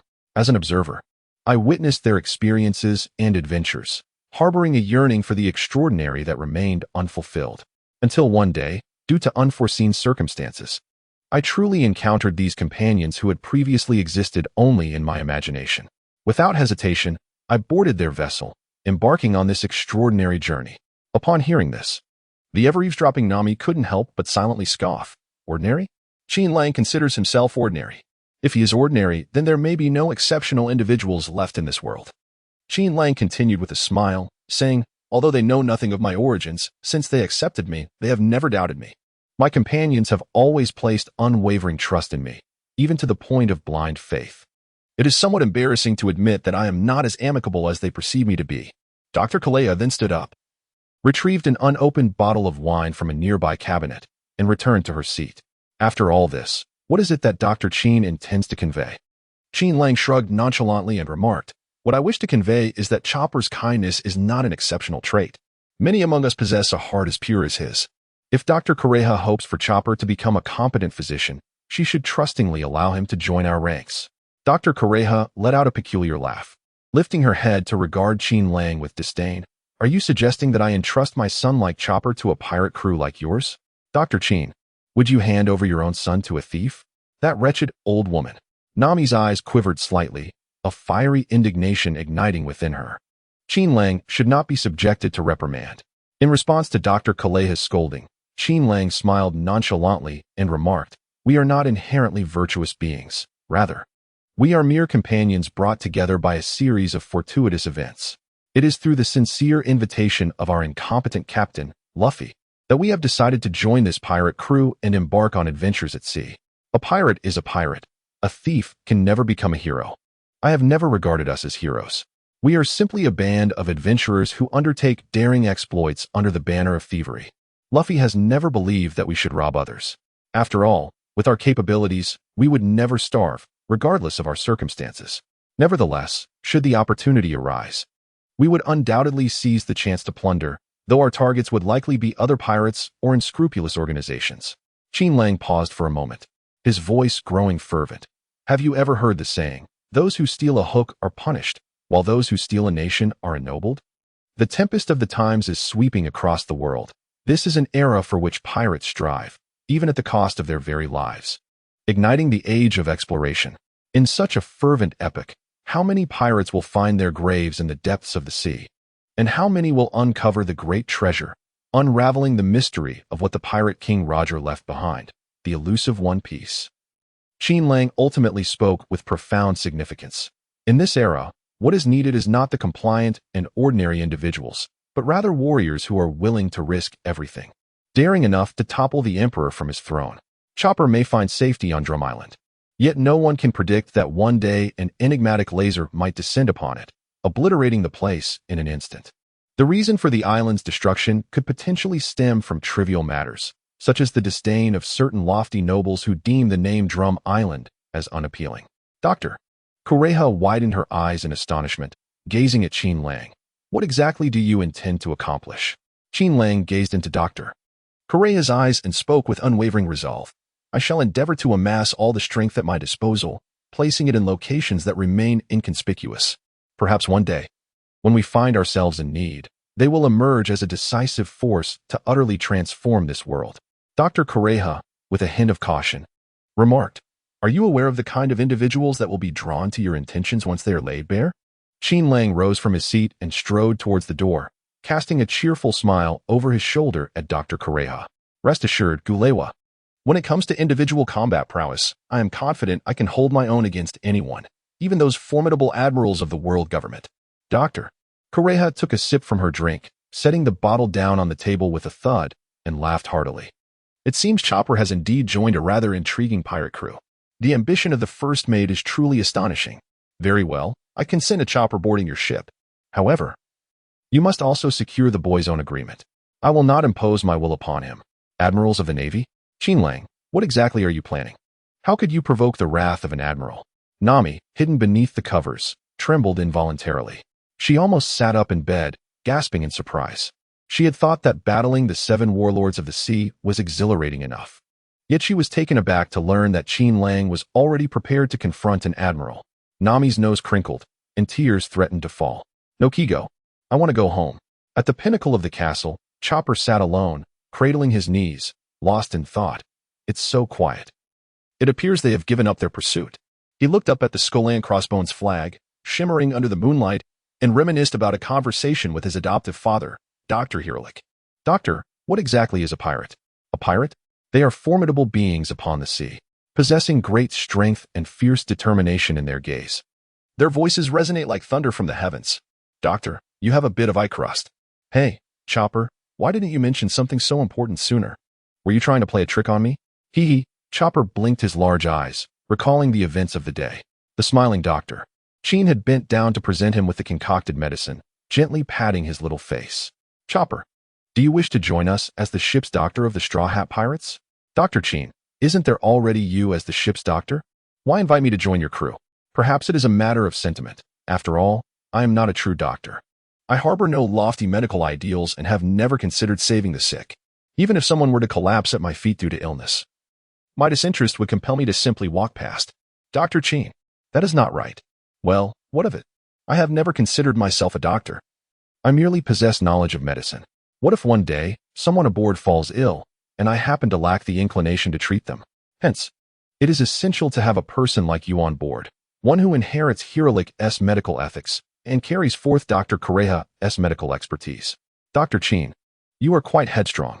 Chopper once again recalled the expression on Dr. Qin's face as he spoke, unable to suppress his musings. Dr. Qin is truly quite capricious. With his exceptional medical skills, should he not be dutifully attending to his patients? Reindeer, join us. Let us embark on an adventure upon the sea. Chopper recalled the 2 rascals who had just pursued him. They cheerfully proclaimed themselves as pirates. Hey, Reindeer, being a pirate is such fun. We can sing, we can dance, we can embark on grand adventures. Is it true that all pirates seek thrilling escapades, just as the doctor did in the past? Doctor? Who is that? Regardless, Being a pirate undoubtedly means embracing grand adventures. Pirates wager their very lives for such pursuits. They encounter remarkable individuals along the way. The doctor has spoken of such things before. After a prolonged wait, the raucous sounds of the two mischief-makers faded away. Chopper hung his head, a tinge of disappointment in his voice as he murmured, "There is no more commotion. It seems they have given up." The flag fluttered in the air, producing a rustling sound. Chopper glanced up and fancied he saw the doctor grinning widely at him, saying, "You should venture out to sea. Chopper, out on the ocean. You will realize how trivial your worries truly are." Chopper shook his head, casting aside his errant thoughts, and spoke softly to himself. "Doctor, this is fine as it is. No one is bothering me. I am merely a monster, yet I still dare to dream of leaving this place." A monster? That term sounds so familiar. Suddenly, a voice echoed from behind Chopper. Huh. He was utterly unprepared, flailing his arms in panic, nearly toppling from the rooftop. Fortunately, he managed to grasp the ledge and avoided a disastrous fall. "Who is it?" Chopper cautiously turned around, only to find Qin Lang had silently appeared on the rooftop, smiling down at him. "Dr. Qin." Qin Lang approached Choba and took a seat beside him. "I am merely wandering about. Do not mind me, Choba. Just pretend I am not here." "Oh," Choba replied timidly, blinking his eyes cautiously as he subtly shifted away, increasing the distance between himself and Qin Lang. Qin Lang remained silent, simply gazing at the full moon in the sky. Upon noticing Qin Lang's silence, Choba too quietly contemplated the moon, a sense of perplexity stirring within him. What does Dr. Qin truly seek from me? For several minutes, Qin Lang remained silent. Xiao Ba tilted his little head, discreetly observing Qin Lang. Why has Dr. Qin come to find me? Does he intend to persuade me to join their pirate crew? The scene in which Qin Lang defeated the formidable fusion of Wapol and Mushroom left an indelible impression on Chopper. It was only at that moment that Chopper began to grasp the true meaning behind what the doctor had previously said about pirates being exceptionally powerful individuals. Mushroom had the capability to easily vanquish the villain Dalton, who had consumed the ox fruit and transformed into a wild bull, while Wapol could even devour cannonballs. Chopper had once engaged with Dalton, and even under the latter's restraint, he was utterly no match for him. Yet, Qin Lang effortlessly overcame the combined might of these two adversaries. Chopper recognized that Qin Lang was indeed a remarkably strong pirate. However, he found it perplexing that he could discern no trace of a powerful aura emanating from the ever-smiling Dr. Qin. In the animal kingdom, the strength of a creature is often discernible from its exterior. Chopper, it seemed, was still influenced by his animal instincts, judging the might of others based on their appearances. "Hey, reindeer, let's become pirates together. I won't give up." Suddenly, a resounding shout from below shattered the peculiar silence between them. "Huh," Chopper exclaimed in surprise, lowering his head to gaze at the small dark figures beneath the castle. One of those figures was bouncing about energetically. "No way, he is still looking for me." Chopper's heart raced with anxiety. Luffy was nothing if not persistent. He would certainly not give up easily. Qin Lang's voice resonated from the side. Choba turned to Qin Lang and discovered him gazing at him with a cheerful smile. Qin Lang gazed at Chopper and said, "Go down and provide an answer to Luffy, whether it be to join the pirate crew or not." "All right." Chopper hesitated for a moment before nodding and preparing to leap down to a lower section of the castle. However, he heard Qin Lang's voice, laced with a smile. "Chopper, I too am often referred to as a monster by my foes. The words that follow are insights shared among monsters. To be called a monster by one's enemies is an honor. To protect your comrades. What does it matter if you become a monster? When your friends call you a monster, it is a commendation, a testament to their deep respect for you. As for being labeled a monster by those insignificant to you, why should it concern you?" Chopper was momentarily stunned, then turned back to Qin Lang, gratitude shining in his eyes as he nodded vigorously. "Thank you, Monster Doctor." As he watched Chopper descend layer by layer from the rooftop, Qin Lang lifted his gaze to the moon, wearing a radiant smile. More comrades were joining them. When Chopper appeared before Luffy, the latter raised his hand and laughed heartily. "Hey, Chopper, do you want to become a pirate with us?" Chopper lowered his head, his voice trembling. "I am truly grateful for your invitation, but I am a reindeer. I have antlers, hooves, and a blue nose." Luffy gazed calmly at Chopper. Chopper then lifted his head and shouted, "Though I long to be a pirate, I am not a companion of humans. I am a monster. A creature like me cannot be your comrade." Nami stood at the castle entrance, silently observing Chopper, who trembled and fought back tears. Sanji clutched his still aching waist, silently smoking. Usopp gritted his teeth, his hands clenched tightly. Witnessing this scene, Chopper's voice quivered even more as he said, "I am deeply thankful for your invitation. I wish to stay here. Perhaps we shall meet again. If you miss me, you can come here." "Stop being so tedious." Luffy's roar interrupted Chopper's words. "Come with us." Nami, Sanji, and Usopp simultaneously shouted, "Exactly, come with us." Chopper stood there, his eyes shimmering with unshed tears, biting his lip tightly, trembling and unable to speak. "Chopper, see, your comrades do not care whether you are a monster." From behind, a warm hand rested gently on Chopper's hat, accompanied by a cheerful voice. "So, Chopper, come with us." Qin Lang. Chopper looked up at the smiling Qin Lang and, unable to hold back any longer, burst into tears. Sobbing, Chopper flung himself into Qin Lang's embrace, weeping uncontrollably. The sorrow of past exclusion and unrecognized pain has now been unleashed in this moment. Chopper's tears soaked Qin Lang's attire, staining the garment that had never before been sullied by an enemy. In the warmth of Qin Lang's embrace, Chopper finally experienced the profound feeling of companionship. It was a sensation so delightful. Gurgle, gurgle, gurgle. Dalton lay alone within the confines of his room, listening to the pirate soldiers outside, whom he had inspired to change their ways and prepare for a new beginning, busily pushing cannons outward. Dalton had been struck by several arrows and had inhaled the toxic spores of Mashuru, causing his heart to falter multiple times. Fortunately, the resilience of the bulbul fruit in its wild buffalo form was remarkably potent, allowing Dalton to survive what had once seemed a brush with death. How should he deal with Wapol? Dalton pondered the course of action he ought to take. Regardless of Wapol's tyrannical and absurd behavior, he remained the legitimate king of the Drum Kingdom, the sole leader recognized by the world government. Should the world government learn that Wapol had been defeated by the citizens and pirates of his own kingdom, they would undoubtedly dispatch the Navy to investigate. If the Navy were to arrive, Wapol and Mashuru would likely be set free. There was no possibility of reform for these two, with the Navy's assistance. They would once again impose a stifling rule over the people of this island. As such thoughts arose in Dalton's mind, a flicker of murderous intent began to surface. "Kill them." A voice stirred within him, inciting his thoughts. "What, do you intend to kill them?" Suddenly, a light laugh from the windowsill jolted Dalton from his murderous reverie. "Who?" Dalton sprang from his bed, seizing the weapon beside him and aiming it at the window. In the moonlight, Qin Lang sat on the windowsill, a smile gracing his face as he looked at him. Qin Lang scrutinized Dalton with admiration, remarking, Indeed, indeed. You truly embody the capabilities of a Zoan-type devil fruit user. Your physical resilience and restorative abilities far surpass those of other devil fruit wielders. The characteristics of a Zoan-type devil fruit user are particularly pronounced. Their tough skin and robust physique render them remarkably durable. They are well suited for those who may lack intelligence, yet possess great courage and combat prowess. Upon recognizing Qin Lang, Dalton gradually exhaled in relief and said, "It is you. I was unaware that the esteemed pirate had come here to summon me. Is there a matter you wish to discuss?" Qin Lang smiled knowingly at Dalton, reassuring him. "Do not worry. I harbor no interest in this nation." Dalton's heart raced with surprise. He had just contemplated whether this formidable pirate might entertain some notions regarding the kingdom of Magnet, only to find that his thoughts had been perceived by the other. Could it be that he possesses such insight? "Ah, you are indeed correct in your conjecture. I can see through your thoughts." Qin Lang's words directly validated Dalton's conjecture. Qin Lang gazed at the perplexed Dalton with a cheerful smile and remarked, "Do not be anxious. I am not a paragon of virtue.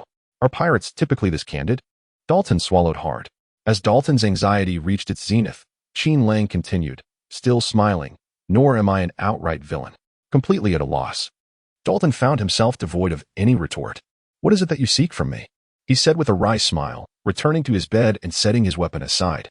His unease palpable as he added, "This nation possesses little wealth to offer your pirate crew." Qin Lang extended a finger, playfully waving it in front of Dalton, and said with a smile, "Do not worry. I merely wish to discuss a matter with you." Dalton, perplexed, inquired, "What is it that you wish to convey, my lord?" "Please, speak freely. I shall do my utmost to assist in any way I can." Qin Lang smiled. "It's quite simple. All I desire is you." A few minutes later, Dalton was drenched in cold sweat, his entire body affected. Throughout the nobleman's narrative, he found himself forgetting to breathe multiple times, nearly suffocating in the process. "You cannot be jesting with me, can you? That is the heavenly dragon." Dalton dared not continue. He gazed at the smiling Qin Lang with a mixture of fear and reverence. In just a brief conversation, Dalton came to a profound realization. He had grossly underestimated the individual before him. The ambitions of his counterpart surpassed anything he could have imagined. This was far beyond mere wealth and treasures. Qin Lang smiled gently as he gazed at Dalton. "Do I seem to be jesting?" he inquired. "However, what you have just articulated is truly astonishing." Dalton found it inconceivable that if the world government and the naval forces were to learn of the matters he had just disclosed, the repercussions for this nation would be dire. It was likely that even the legendary Demon Slaughter Order could descend upon this island. "Mr. Dalton, do you comprehend my perspective?" Qin Lang gazed at the rigid Dalton with a smile. Dalton, with a wry smile, replied, "I understand. To be honest, I feel somewhat guilty. I believe you hold me in too high regard. In the grand scheme of your plans, I fear my contribution will be rather insignificant. Moreover, are you not concerned that I might divulge everything?" Qin Lang descended from the windowsill and approached Dalton, gently patting him on the shoulder with a smile. "Relax," he said. "Since I have the courage to confide in you, I am not concerned about your discretion. Moreover, I grant you the privilege of choice. You will only recall these matters when I require your assistance." After a prolonged moment of hesitation, Dalton finally nodded with difficulty. "I agree to join your ranks." Qin Lang nodded in satisfaction and gently snapped his fingers. "Do not worry, you will not be exposed. I shall conceal the matters we discussed tonight deep within your heart, and none shall ever know." Dalton lowered his head, gradually succumbing to slumber. Within the castle, chaos erupted. Dr. Correa, cease your axe throwing." Chopper, drenched in sweat, fled in a panic as Dr. Correa hurled an array of weapons towards him. "Humph, you think you can join the pirates? I shall not allow your escape." "Chopper, stop right there. What is happening?" A bewildered pirate soldier gazed at the unfolding scene. It was only when an unfortunate soul narrowly avoided a flying spear aimed at his vital points that they scrambled to find cover. "Quick, hide. Instantly." A cacophony filled the castle, bringing a hint of humanity to its long-standing silence. "Oh, how impressive Qin Lang is." Outside the castle, the Straw Hat Pirates were busy building a snowman, and the giant chopper snowman crafted by Qin Lang drew cheers and praises from Luffy and Usopp. Hearing the tumult from within, Sanji curiously peered into the castle. "What is going on? It is quite noisy in there." Nami, dissatisfied, remarked, "Such insensitivity. Why cannot they allow the master and apprentice a few quiet moments on their farewell night?" "I'm sorry, Dr. Correa. I merely wish to see the world." Chopper, dragging a sled from the storage room, evaded a spear that sailed past him and transformed into his beast form, racing towards the castle entrance with all his might. "Come back, Chopper. What do you think someone like you could accomplish at sea?" Behind him, Dr. Correa hurled her remaining weapons, shaking her last meteor hammer in hand. She pursued the ever-distant Chopper, indignantly exclaiming, "Are you to live in delusion like some quack?" Chopper, not looking back, shouted excitedly, "No. The doctor's research to save this country has been completed. He told me so himself. It is wonderful, Chopper. My research has succeeded." He charged towards his companions, urging, "Hurry aboard. Dr. Correa is coming." "Coming?" Usopp glanced back in confusion, only to see a meteor hammer spiraling toward him. He recoiled just in time to narrowly avoid disaster. "Run. The old lady has gone mad." The crowd hastily boarded Chopper's sled. Chopper, pulling them along, leaped onto the swaying cable car line nestled between several mountains, racing towards another towering peak. Dalton, who had already forgotten his conversation with Qin Lang, stood behind Dr. Correa. He gazed at the somewhat melancholic Dr. Correa and sighed. "Is this truly the best way to part?" Dr. Correa remained silent for a long while, wiping the snowflakes from the corners of her eyes. "I despise tearful farewells," she declared, turning with poise to address the pirate soldiers who were ready. "Are you prepared, lads? Fire." The numerous cannons, which had long been pushed outside the castle, all aimed skyward and then unleashed a volley, sending peculiar powdery projectiles into the air. The pink powder mingled with the falling snowflakes, transforming into delicate pink snowflakes that drifted gently down. The thunderous cannon fire resonated even to the distant Qin Lang and his companions. The sled gradually came to a stop. "Look at the snowflakes," Nami exclaimed joyfully, cupping her hands around the falling pink snowflakes. "Pink snowflakes. They resemble cherry blossoms. How beautiful." Qin Lang gently caught a pink snowflake in his hand, chuckling softly. "Is this a farewell amidst the dancing cherry blossoms?" This is the foolish doctor's notion. Using snow that resembles cherry blossoms to soothe the human spirit, healing the collective psyche of a nation. Dr. Correa, in her human animal form, gazed sorrowfully at the snowflakes descending beside her, her eyes drifting back to the towering peak behind her, which resembled a colossal cherry tree, weeping like a child. When do you think a person truly dies? Is it when a bullet pierces their chest? No. Is it when they succumb to an incurable illness? No. Is it when they ingest a poisonous mushroom soup? Still no. A person truly dies when they are forgotten by the world. Even if I am no longer here, my dream shall be realized. The ailing hearts of the people will surely find salvation. I have truly lived a wonderful life. Thank you, Chopper. Your loving adoptive father, Dr. Hilialik. As the cherry blossoms gently fell, the surroundings appeared dreamlike. Watching the flurrying blossoms, Dr. Kureha had already shed tears. She gazed at the vast sea beneath the night sky and murmured, "If you wish to be a pirate, then go forth." "You foolish son, Chopper," Dalton observed Dr. Kureha standing alone at the edge of the cliff, choosing not to disturb the elderly mother. 20 doctors, once nurtured under Wapol's care, respectfully surrounded him. Having already regarded him as the new king of this land, Dalton looked up at the pirate flag adorned with cherry blossoms fluttering over the castle, saying, "Hilialik, your son has set sail, joining a formidable pirate crew. Rest assured, your spirit shall be inherited by us." Suddenly, a guard hurriedly rushed up from below the mountain, breathless. "Mr. Dalton, here is a newspaper from a few days ago that was delayed for some reason and hasn't reached the island until now. Look at these 2 bounty notices." Dalton took the 2 bounty notices and was met with 2 familiar faces. Vice Captain of the Straw Hat Pirates, the fruit thief Qin Lang, bounty, 100 million berries. Captain of the Straw Hat Pirates, Monkey D, Luffy, bounty, 30 million berries. The surrounding doctors gasped in astonishment upon seeing the bounties. Goodness! The total bounty for the Straw Hat Pirates has reached an astounding 130 million berries. How impressive! They were compelled to remain at sea with Wapol for several months, serving as the ship's doctor for the Iron White pirate crew, during which they encountered numerous pirates. The might of the Iron White pirate crew was almost overwhelming against all the pirates they faced. Wapol would devour the unfortunate pirates' vessels, forcing them to leap into the sea to fend for themselves. They had also encountered formidable foes, including a notorious outlaw with a bounty of 50 million berries and a pirate known as Sea Arrow, who had a bounty of 20 million berries.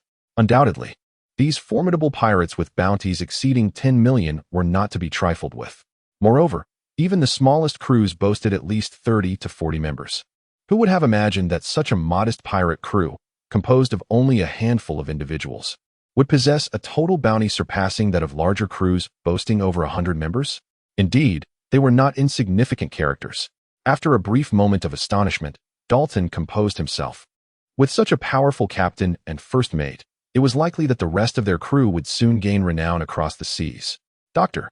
Kureha approached and snatched the wanted poster, glancing at it with a chuckle. "Ah, a first mate with a bounty of 100 million berries and a captain with a bounty of 30 million berries? Quite the notorious rogues. Straw Hat Luffy? I believe I have heard that name before." One of the guards scratched his head in uncertainty. "Right, about a week ago, a mysterious traveler appeared in Wapol town. It was rare for it not to snow that day, and the traveler claimed he was pursuing Blackbeard, who had previously attacked our nation. Upon learning that Blackbeard had already departed, he said that if he encountered a pirate wearing a straw hat named Luffy, to inform him that he would be waiting for him in Alabasta." Dalton pondered for a moment. To dare pursue Blackbeard alone? Such an individual must not be trivial. After a long moment of contemplation, the guard exclaimed excitedly, "That's right. He said his name was Ace." Dalton repeated the name. "Ace? Well, their destination is also Alabasta." Dr. Kureha tossed the wanted poster back to Dalton and sat on the ground, gazing out at the distant sea. Inquiring, "What do you plan to do about Wapol and Mahuru?" Dalton couldn't help but smile with schadenfreude. That pirate lord has already taken care of everything. I believe what he has done is quite fitting for those 2 deserving scoundrels. Dr. Kureha, I shall take you to see. Oh, I am quite curious to witness this. Dr. Kureha followed Dalton to the place in the castle where the 2 had been imprisoned. Upon entering the room, Dr. Kureha was taken aback. "What is this?" In the center of the room stood a towering mechanical box, 2 meters in height, its exterior adorned with a continuously revolving conveyor belt. Pirate soldiers and guards were diligently transporting stones and sand onto the belt, which then conveyed these materials into the box. After a brief interval, the conveyor would return the transformed items, now solid and large bricks, from the rear of the iron box. The persistent efforts of the pirate soldiers and guards resulted in the creation of sturdy bricks, utilized to restore the dilapidated castle. Dalton pointed at the iron box and chuckled. Dr. Kureha, I doubt you can recognize it now, can you? Ha ha ha, this is Wapol. Suddenly, two cunning little eyes appeared atop the iron box, unmistakably reminiscent of Wapol's former gaze. Which, Dalton? These eyes darted back and forth, surveying their surroundings. Within the mechanical confines, a voice echoed with indignation. You wretched peasants! How dare you treat your king in such a manner? Once I escape, I shall not let you off lightly. Is it truly Wapol? Dr. Kureha exclaimed in astonishment, circling the iron box, utterly failing to recognize that this mechanical contraption was once the tyrant Wapol. How marvelous! How is this possible? The transformed Wapol, now a processing machine, bellowed furiously. That accursed pirate! He has stolen my devil fruit powers. How dare he reduce me to a mere machine? Infuriating. I shall seek vengeance once I am free and turn him into a machine as well. Wapol, you are quite noisy. I shall activate silent mode, Dalton remarked, frowning as he approached a nearby control panel and pressed a button adorned with a red cross. In an instant, Wapol's voice vanished, and the machine's operations fell into an eerie quiet. Dr. Kureha's face was etched with disbelief as she turned to Dalton and inquired, Did Dr. Qin create this? Dalton nodded affirmatively. That esteemed pirate explicitly stated that he achieved this through his devil fruit abilities. Wapol has been transformed into a processing machine. As long as materials are conveyed into his mechanical belly via the conveyor belt, chosen products can be manufactured. Observe, the array of options available is quite extensive. Curious, Dr. Kureha leaned closer and discovered numerous selection buttons on the control panel, totaling over 100. To demonstrate for Dr. Kureha, Dalton instructed his aides to place some fabric, fluff, and sand onto the conveyor, selecting a button depicting a toy figure with antlers.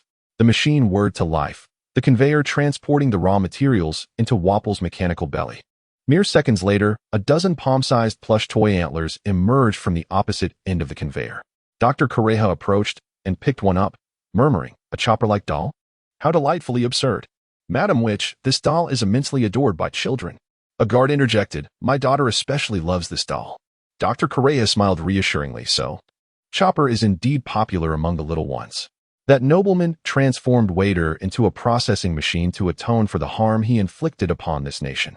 Dalton turned and led Dr. Kureha outside, saying, Mishuru is in another room. As the door swung open, darkness enveloped them. Dalton instructed someone to ignite a torch, revealing the room's condition. In the center stood a massive log reaching up to the ceiling, covered in a dense growth of mushrooms. Atop the log sat a pink wooden head, gazing despondently at the group below, uttering hollowly, Kill me, Dalton. I beg you, in my misery. Dr. Kureha stared in astonishment at Mishuru, now a mere piece of wood. How did he end up like this? She questioned. Dalton shrugged innocently. It was the handiwork of that nobleman. I am unaware of the specifics. Suddenly, Mishuru erupted with agitation, causing the entire wooden stump to tremble as he shouted, A demon. He is a demon. He has turned me into this wretched form. Cursed demon.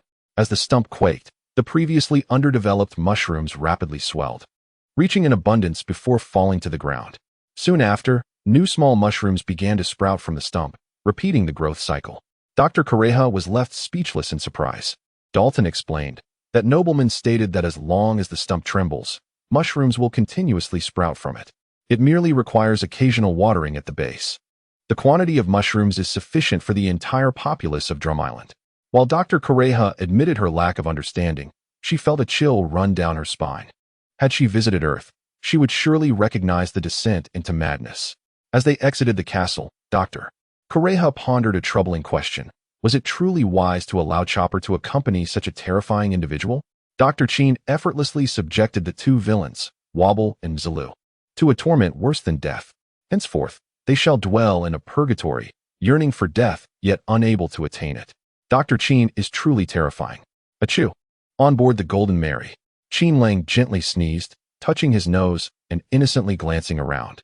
Could it be that yet another beauty is thinking of me? On board the Golden Mary, Chopper sat at the stern, staring vacantly at the pink snowflakes drifting in the moonlight, the diminishing silhouette of Drum Island. I'm leaving now, Dr. Nurse Kureha. My adventure is about to commence. Behind Chopper, a boisterous group of companions was engaged in lively banter.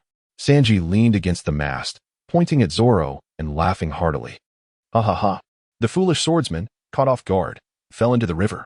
Zoro sat on the deck with his arms crossed, his face a stormy shade, retorting angrily. You imbecile. You were ambushed as well. Sanji scoffed, lifting his chin in disdain. Fool. I was ambushed while rescuing Usopp. Unlike you, who was too oblivious to notice. Zoro gritted his teeth in frustration. We were both ambushed. Do you only know how to make excuses? Usopp, standing nearby, consoled Zoro. At least you didn't get lost. You ultimately found the Mary. Ah, this. Upon hearing this, Zoro cast a guilty glance at Luffy, who was playfully inserting chopsticks into his nose and mouth. Vivi chimed in with a smile. After crawling out of the river, the swordsman went the wrong way. He intended to head to the dock, but ended up climbing a mountain, and while ascending, he encountered an avalanche. Fortunately, the avalanche carried him to town, where he fortuitously met me. Cough, cough. Qin Lang, sipping on milk tea, couldn't help but spray Usopp with it. Usopp, looking dapper, was left speechless. Sanji laughed even harder. Ah ha ha. What sort of foolish person would walk up a mountain in search of a dock? Are you an idiot? Zoro, irritated, pressed down on his sword. Perverted cook, do you want to fight? Sanji sneered. Am I afraid of you? Bring it on. Hey, Sanji, Zoro, look at me. Uffed. Luffy, you're too ridiculous. Wow, Luffy, your face is so ugly. Luffy's comical visage, with two chopsticks protruding from his nostrils, appeared before the two, eliciting hearty laughter from them. Luffy ran over to Qin Lang, shaking his arm. Hey, Qin Lang, come make a funny face with me. A funny face, you say? Qin Lang lowered his head, utilizing the capabilities of the rubber fruit to create an exceedingly amusing face reminiscent of Yao Ming's bewildered expression. He then looked up at Luffy and asked, Is it like this? Uffed. Ha ha. Qin Lang, your face is so comical. Luffy, unable to contain his amusement, forcefully exhaled, sending the chopsticks lodged in his nose flying. He chuckled with glee. Qin Lang's expression is simply delightful. Luffy doubled over in laughter on the deck, slapping it as he roared with mirth.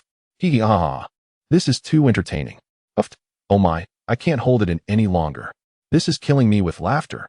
Sanji, Zoro, and Usopp were also unable to resist Qin Lang's antics, joining in the boisterous laughter. I hail from the land of expressions. What sort of ludicrous face could I possibly lack? In a moment of whimsy, Qin Lang momentarily transformed his expression into the iconic visage of a certain character. He lowered his head, scrutinizing the four individuals on the deck who were laughing heartily, and coldly bared his teeth, exclaiming, You're full of it. Bursting with laughter. The group erupted once more, unable to contain their mirth.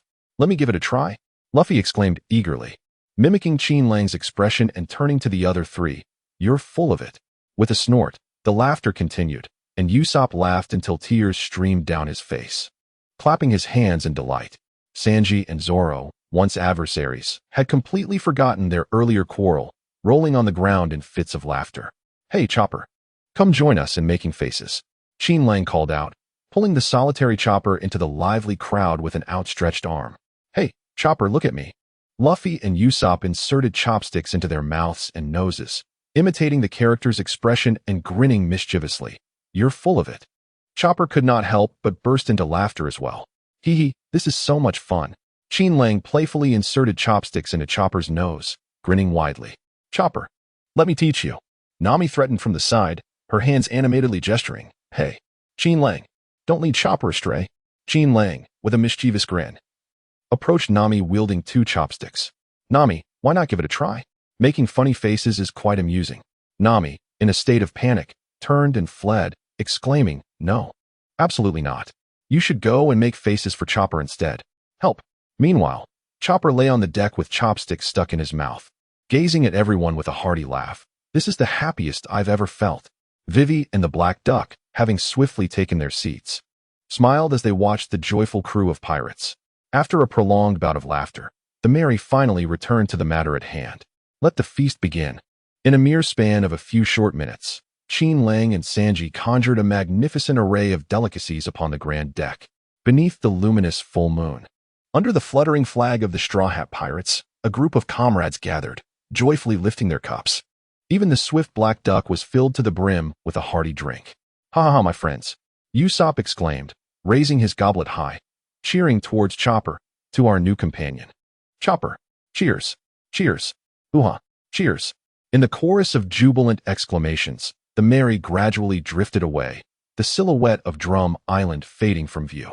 Yet, Chopper found himself devoid of the sorrow that once accompanied his departure from the Drum Kingdom, for he was surrounded by a joyful band of friends. It's my first time drinking. Such a peculiar sensation. Chopper's cheeks flushed a rosy hue as he stood before his companions, his small hands swaying limply, his little body fidgeting shyly. I don't really like you all. I wouldn't say that being with everyone feels wonderful. I clearly said it. The group chuckled affectionately at the adorable little creature, expressing their own bashful delight. Zoro, outrank Sanji. Sanji, Zoro claims you cannot surpass him. Luffy and Usopp watched eagerly as Sanji and Zoro engaged in a drinking challenge. The two mischief makers incited the competitive spirits of Zoro and Sanji, with Zoro fanning the flames on one side and Sanji mocking on the other. Before long, their rivalry was fully ignited. The wooden cups of Zoro and Sanji clashed with a resounding thud. Is that all you can drink, you flamboyant chef? Humph, you think I can't outdrink you, you green-haired swordsman? Both refused to back down, tilting their heads defiantly as they clinked their cups with determination. Nami, is your sister also very beautiful? Of course. But I'm even more beautiful. Nami and Mikey clinked their cups together, laughing merrily as they savored their drinks and indulged in fried mushrooms. The black duck fell over, having been overwhelmed by Qin Lang's generous pouring, now lying unconscious on the ground. One should never judge a duck by its appearance. Qin Lang gazed intently at the tipsy duck, which had just been engaging him in risk-a-banner in its quacking tongue. He began to ponder whether to treat his companions to a dish of drunken duck or some delectable duck delicacies as a side dish. How utterly lacking in sophistication. Qin Lang raised his eyebrows slightly, sensing that a group of sea creatures in the distance seemed to have set their sights on the Mary, rushing towards this direction. You should consider yourselves fortunate, for the provisions aboard the vessel are plentiful. Qin Lang turned his gaze towards that region, his eyes narrowing slightly as he unleashed his conqueror's Haki, casting an imposing threat towards the depths of the sea. Get lost. In an instant, the group of sea beasts appeared to have encountered a divine force, swiftly changing direction and fleeing without a backward glance. Chopper, in a state of intoxication, stumbled and fell into Qin Lang's arms, clutching him tightly as he drifted into a deep slumber. The little fellow, having consumed such a considerable amount of alcohol for the first time, was certain to suffer a headache the following day. Qin Lang playfully pinched Chopper's little face and continued to drink with Usopp. My head feels so dizzy. Why are there two suns? The following day, a group of individuals lay on the deck, lethargic and weary from a night of indulgence. Qin Lang gazed helplessly at his companions sprawled on the ground, exclaiming, "What a troublesome bunch. They clearly cannot handle their drink, yet insist on overindulging." Meanwhile, Nami stood at the bow, invigorated and commanding. Qin Lang, there is a possibility of a violent storm ahead. We must steer clear of it. It was the fourth day since their departure from the Drum Kingdom. Luffy, why is the refrigerator empty? Qin Lang and Sanji each grasped one side of Luffy's face. Qin Lang flicked at Luffy's elongated cheeks and sighed. It seems that even a locked refrigerator is insufficient. It requires electricity as well, for rubber is impervious to electricity.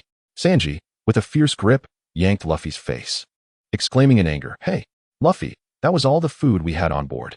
How could you consume it all? What are we supposed to eat next?" Luffy, with his face being tugged, nervously darted his eyes around, insisting, "I didn't sneak a bite." In response, Sanji forcefully kicked Luffy away, retorting, "Liar. Who else could it possibly be?" Nami and Vivi stood before the orchard, where Nami surveyed the three guilty figures nearby and teased, given Luffy's intellect, it would be quite a challenge for him to unlock the refrigerator. He must have had an accomplice. Vivi chuckled softly at the side. Usopp, Chopper, and Black Duck, startled, nearly trembled into the sea, hastily swallowing the remnants of their unfinished meal. After erasing all evidence, the trio finally relaxed. But the cheerful voice that followed nearly caused them to plunge into the ocean. Nami was right. Among the accomplices, there must be one skilled in lock-picking, one assigned to keep watch, and another responsible for transporting the food. Qin Lang wrapped his arms around the shoulders of the three individuals, gazing at them with a cheerful and curious tilt of his head. Who do you think Luffy's accomplices might be? Usopp, the part-time locksmith, swallowed nervously and stammered. Is there anyone else on the ship who can pick locks? Chopper, tasked with lookout duties, stuttered amidst the rain. I wasn't keeping watch. Meanwhile, the swift black duck, responsible for transporting food, trembled in fear and exclaimed, "Gah, I'm innocent. You've certainly learned a thing or two. You even know how to collaborate in stealing snacks. Chopper, don't you dare learn from them." Qin Lang, in a fit of irritation, struck his own head with a fist and declared emphatically, "One of you must catch a decent prey. Failure to do so means we shall dine on rubber stir-fried long noses, complemented by reindeer meat and duck delicacies." The four of them pouted, their spirits dampened as they fished listlessly. Chopper, cradling his head, lamented in a muffled voice, "Woe is me.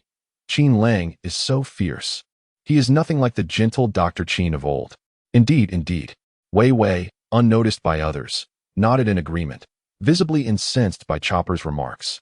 "Hey, look at the sea ahead." Zoro, on watch, pointed toward the mist-shrouded waters and questioned, "That area is engulfed in thick fog. Should we steer clear of it?" Qin Lang and Nami exchanged a glance, instantly comprehending the situation. With a smile, Nami explained, "There is no need for concern. This is a perfectly natural marine phenomenon. Beneath the ocean lies a volcano that is erupting, continuously heating the seawater with its molten gases, resulting in the evaporation of water and the formation of extensive sea vapors." Qin Lang smiled and added, "Perhaps in several thousand or even tens of thousands of years, a new island will rise here. It is a lengthy process, as most islands are formed in this manner." Luffy laughed heartily. "Wow, how marvelous. Qin Lang, I'm hungry. Sanji, I want to eat." Qin Lang extended his hand, from which several magnificent matsutake mushrooms sprouted at a remarkable pace. "Well then, let us indulge in a mushroom feast." Sanji nodded in agreement, accepting the matsutake from Qin Lang's hand and exclaiming, "The quality of these mushrooms appears to be exceptional." The two then proceeded into the kitchen. Qin Lang casually cultivated several other varieties of non-toxic edible mushrooms. Sanji, utilizing the remaining scant meat from the refrigerator, crafted a fresh and rich mushroom soup. Qin Lang was busy roasting matsutake mushrooms, and soon, a delightful aroma filled the entire merry. Luffy, Chopper, and Usopp attempted several times to sneak into the kitchen, only to be effortlessly kicked out by Qin Lang and Sanji without even a glance. What on earth is that? Wow, how revolting. Is he even human? Oh no. He fell into the sea. Suddenly, a cacophony of noise erupted from the deck, catching Sanji's attention. What are these ruffians up to now? It seems unexpected guests have arrived. Qin Lang, having mastered the observation haki, had already foreseen the unfolding events. "I shall step outside for a moment." He leisurely plated the roasted matsutake mushrooms, extinguished the flame, and turned to exit through the door. "Ah, I thought I was doomed," exclaimed a peculiar figure, drenched and adorned with an eccentric makeup style, complete with false eyelashes and two swan wings embellishing their attire, clad in a pink swan ballet costume. Seated cross-legged on the deck, gasping for breath, they displayed an expression of exhilaration, relieved to have narrowly escaped drowning in the sea. Mr. Two, Bon Clay, raised his head, one eye squinting while the other was wide open, gazing at the pirates who were curiously observing him. With a coy demeanor, he expressed, "I am immensely grateful. I owe my life to you, a crew of pirates I have never encountered before. This kindness shall forever remain etched in my memory. Moreover, I seem to detect the enticing aroma of food. Might I trouble you for a cup of hot soup to warm my body?" Zoro retorted with irritation. "We are still hungry ourselves and have no surplus food to offer you." At that moment, the door swung open and Qin Lang emerged, holding a platter of roasted matsutake mushrooms in one hand. The host observed, "The user of the mimic fruit." Realization dawned, the ability to transform one's appearance into that of any individual previously encountered. The host observed, "The master of advanced transgender martial arts." Realization dawned, the perfection of transgender martial arts. The host observed, "The master of exquisite dance techniques." Realization dawned, mastery of dance. The mimic fruit's power was now within reach. Qin Lang approached Mr. Two Phone Kale, placing the plate of matsutake mushrooms on the deck, and with a smile said, "Have some matsutake to warm yourself." "Oh, you are truly wonderful, handsome young man. Allow me to embrace you in gratitude." Mr. Two Phone Kale opened his arms, intending to hug Qin Lang. But Qin Lang deftly sidestepped him. Qin Lang smiled and gently declined, saying, "There is no need for thanks. I have already received my reward." Mr. Two Phone Kale's eyes sparkled, and he winked flirtatiously at Qin Lang, exclaiming, "Oh, young man, your skills are quite impressive. I find myself even more intrigued by you." Qin Lang smiled gently, tilting his head to avoid the seductive glances. I apologize, but I am only interested in women of a more conventional nature. Wei Wei pouted and murmured softly, I don't believe it. Mr. Pirate is simply not interested in me at all. She observed Mr. Tu, Bon Clay beside her, feeling an odd sense of familiarity with his appearance. Mr. Tu quickly devoured the grilled matsutake mushrooms on his plate, exclaiming, the culinary skills of this handsome young man are truly commendable. Amidst this robust cuisine, I have already regained my vitality. Luffy squatted on the deck, covering his face as he looked at Mr. Tu with curiosity and asked, you can't swim either? Mr. Tu candidly confessed to his saviors, indeed. For I have consumed a devil fruit. Usopp's eyes widened in astonishment. What kind of devil fruit did you eat? Allow me to demonstrate for you, my dear saviors. Mr. Tu suddenly reached out and pushed the unsuspecting Luffy, sending him tumbling. This is the power. Zoro, poised to draw his sword against Mr. Tu, was taken aback as he witnessed Mr. Tu transform before him.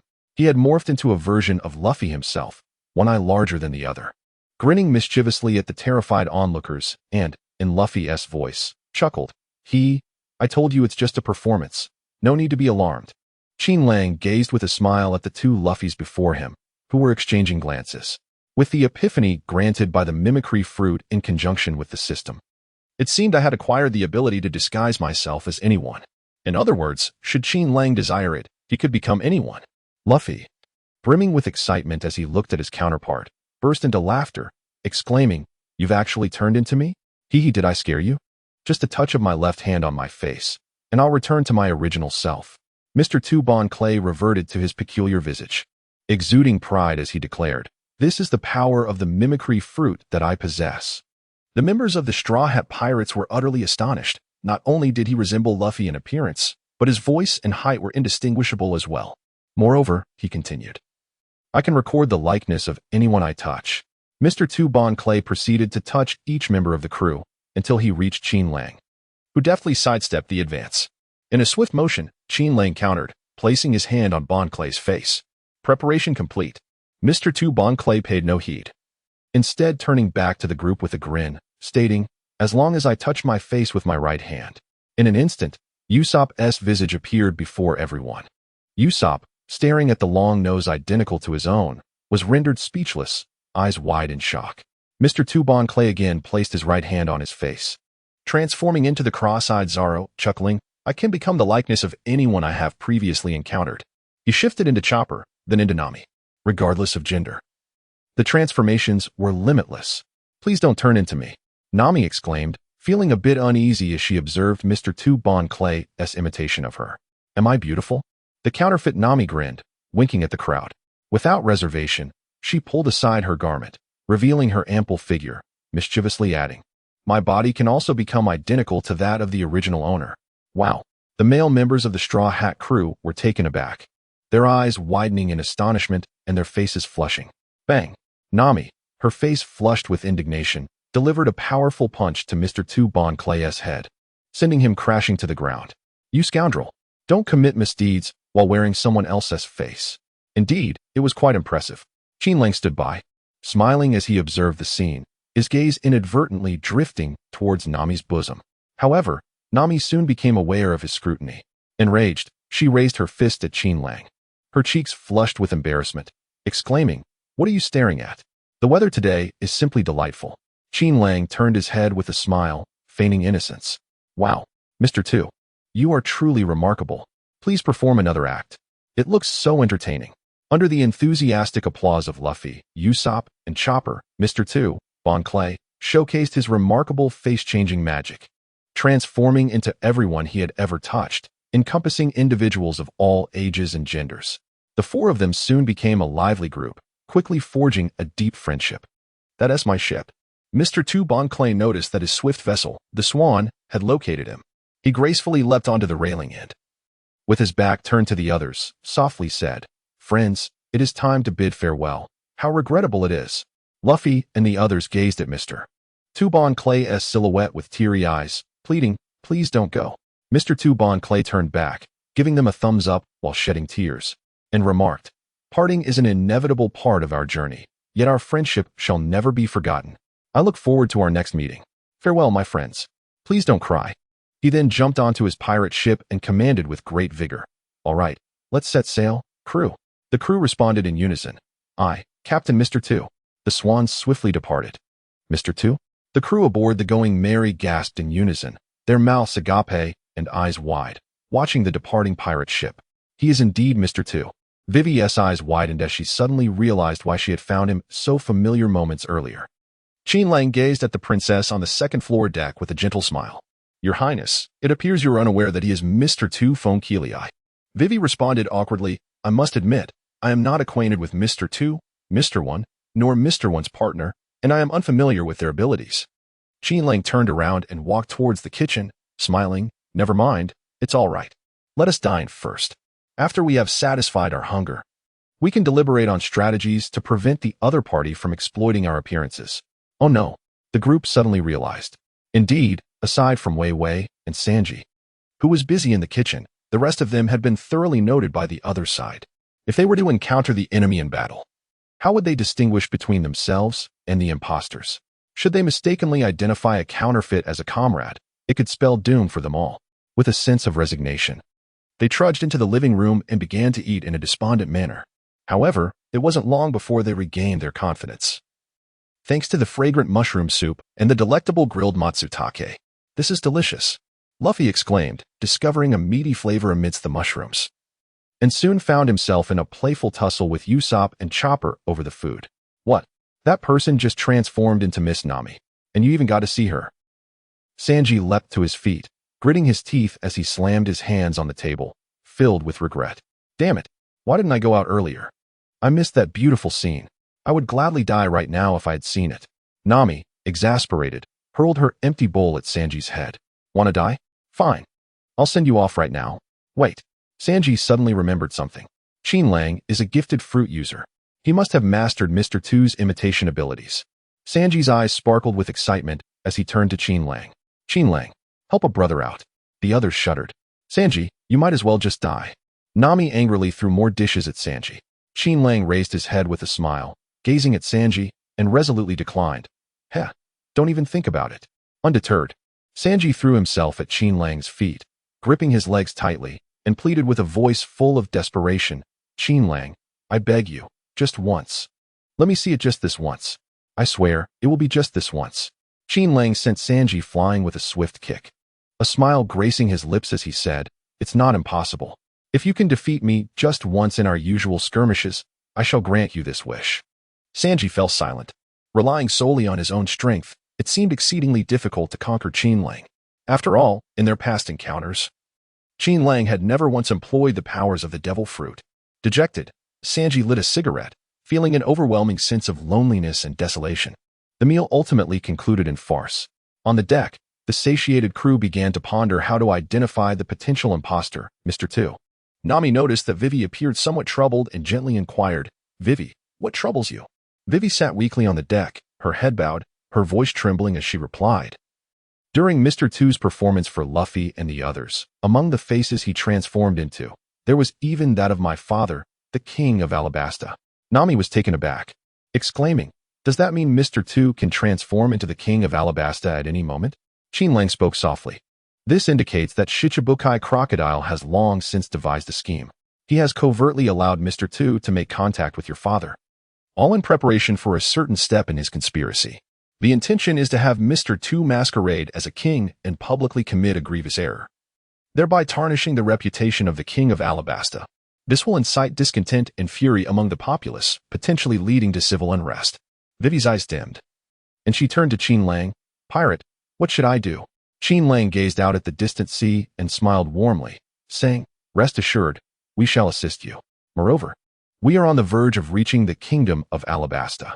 Beneath the surface of the Mary, a shadow approached slowly.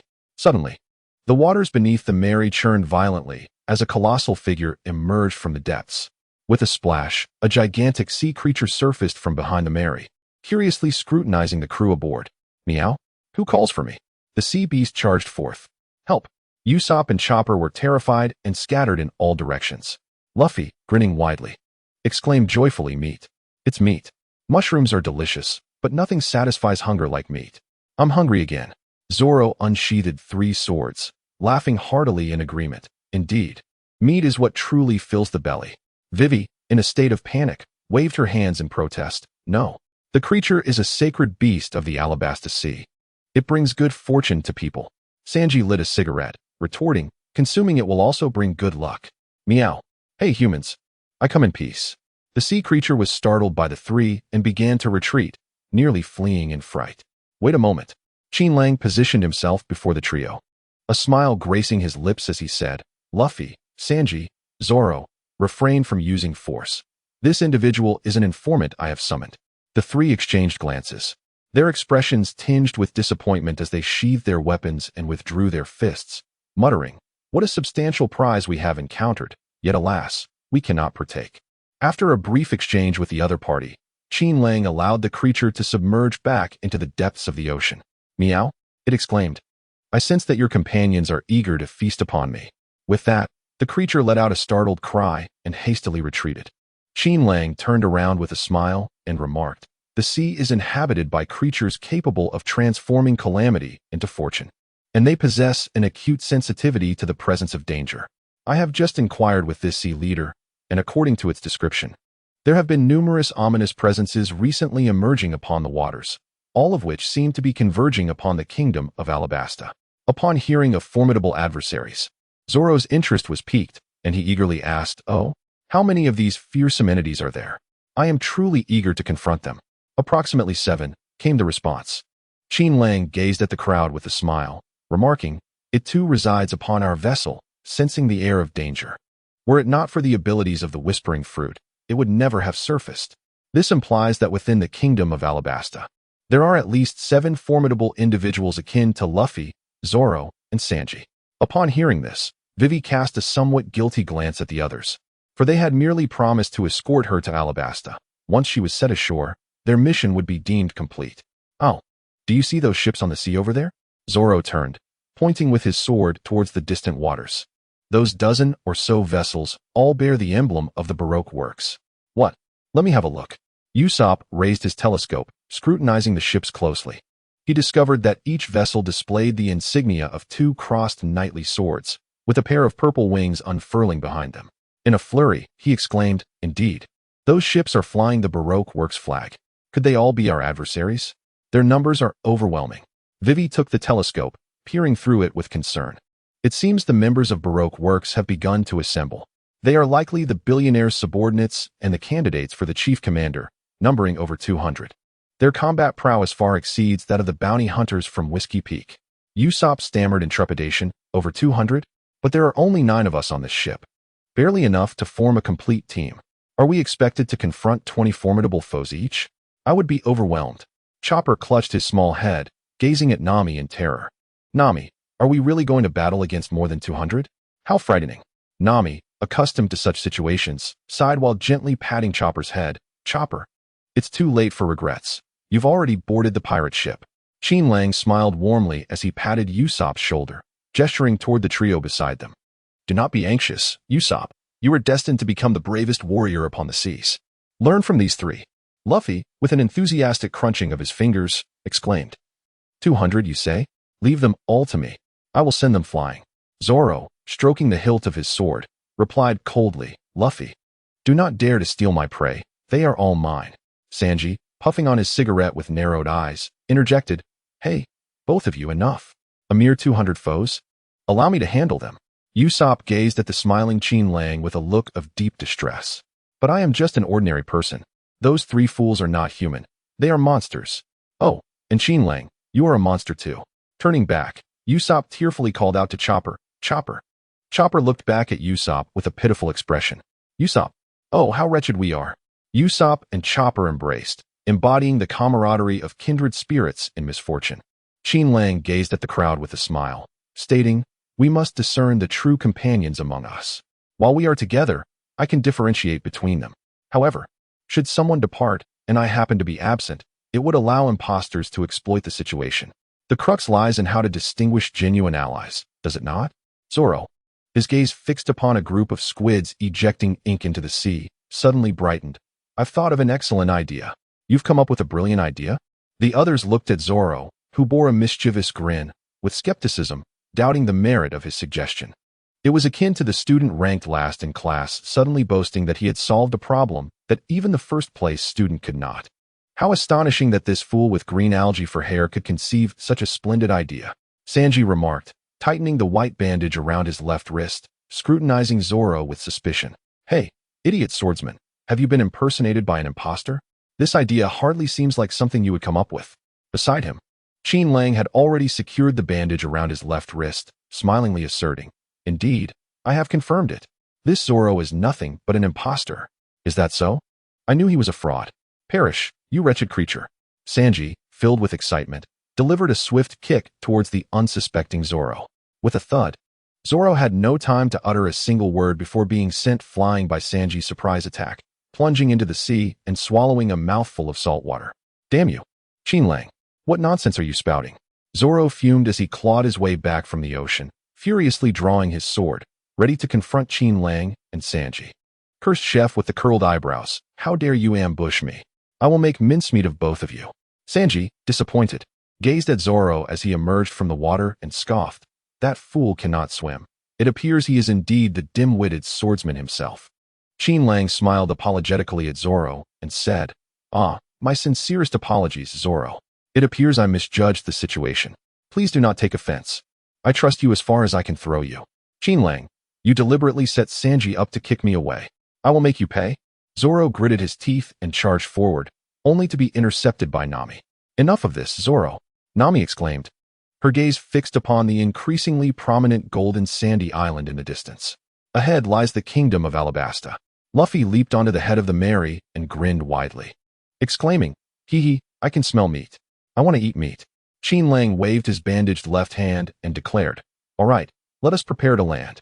The very first task upon our arrival on the island is to verify the insignia. Anyone bearing the mark upon their left arm is our ally. Those without it shall be regarded as foes. Vivi gazed at the group, each adorned with white bandages around their wrists, and a joyful smile graced her face. Thank you, everyone. Luffy, puzzled, turned to Vivi and inquired, Are we not allies? Why are you thanking us? Qin Lang smiled and said, If you truly wish to express your gratitude, please treat us to a sumptuous feast at the palace after we defeat the Baroque works. Luffy exclaimed with excitement, Oh, are we having a banquet? I love it. A banquet, ha ha ha. Vivi lowered her head in gratitude, unwilling for her companions to see the tears glistening in her eyes. Oh, boss. Bring me 5 more plates of this meat.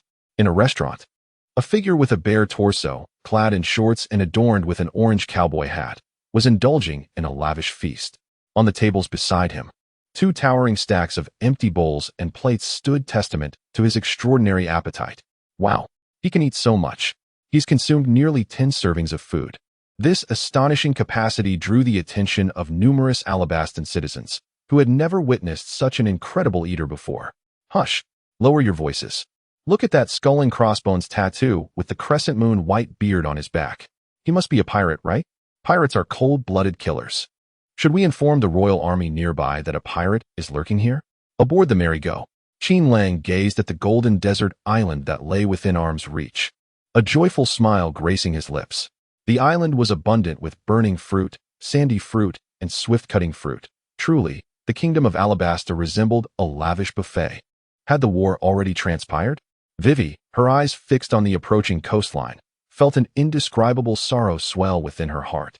She remained uncertain whether her return was timely, or if, in the days that had passed, internal strife had erupted. Perhaps the kingdom had already succumbed to the onslaught of rebels, and her father had met an untimely demise. Alternatively, the rebel forces might have been vanquished by the king's army, leaving countless innocent lives lost. This would only serve to solidify her father's reputation as a tyrant. The princess appeared burdened with thoughts. Was it the anxiety of returning home? Behind her, a cheerful voice interrupted Vivi's turbulent musings. Pirate, sir. Vivi turned to see Qin Lang, who had mysteriously appeared beside her, his eyes devoid of their usual sparkle. I merely fear that I may disappoint everyone's efforts, allowing Crocodile's schemes to succeed. Do not dwell on such thoughts. I shall assist you in extricating yourself from this internal strife. In the midst of Wei Wei's flustered and bashful expression, Qin Lang grasped her hands firmly and brought them together with a decisive motion. A searing pain radiated from the palms of Wei Wei, coursing through her entire being. Ouch! She exclaimed, shaking her delicate hands as she looked at Qin Lang with a hint of grievance, softly biting her lip as she murmured, "Pirate sir, that hurts." "Indeed. It should hurt. Now, are you free from your fanciful thoughts?" Qin Lang released Wei Wei's hand with a mischievous grin, embodying the essence of a scoundrel who had toyed with an innocent maiden. He turned to gaze at the coastline of the kingdom of Alabaston, less than 2 nautical miles away, and remarked with a light chuckle, "Your Highness, what you must focus on now is not the contemplation of the worst possible outcomes, but rather to exert every effort to prevent this war that ought never to have transpired." But Wei Wei began to speak, her words yet to escape her lips. Qin Lang seemed to perceive the doubts within her heart as he spoke.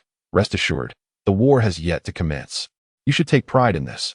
It is precisely because of you and the existence of our pirate crew that Crocodile has chosen to delay his plans.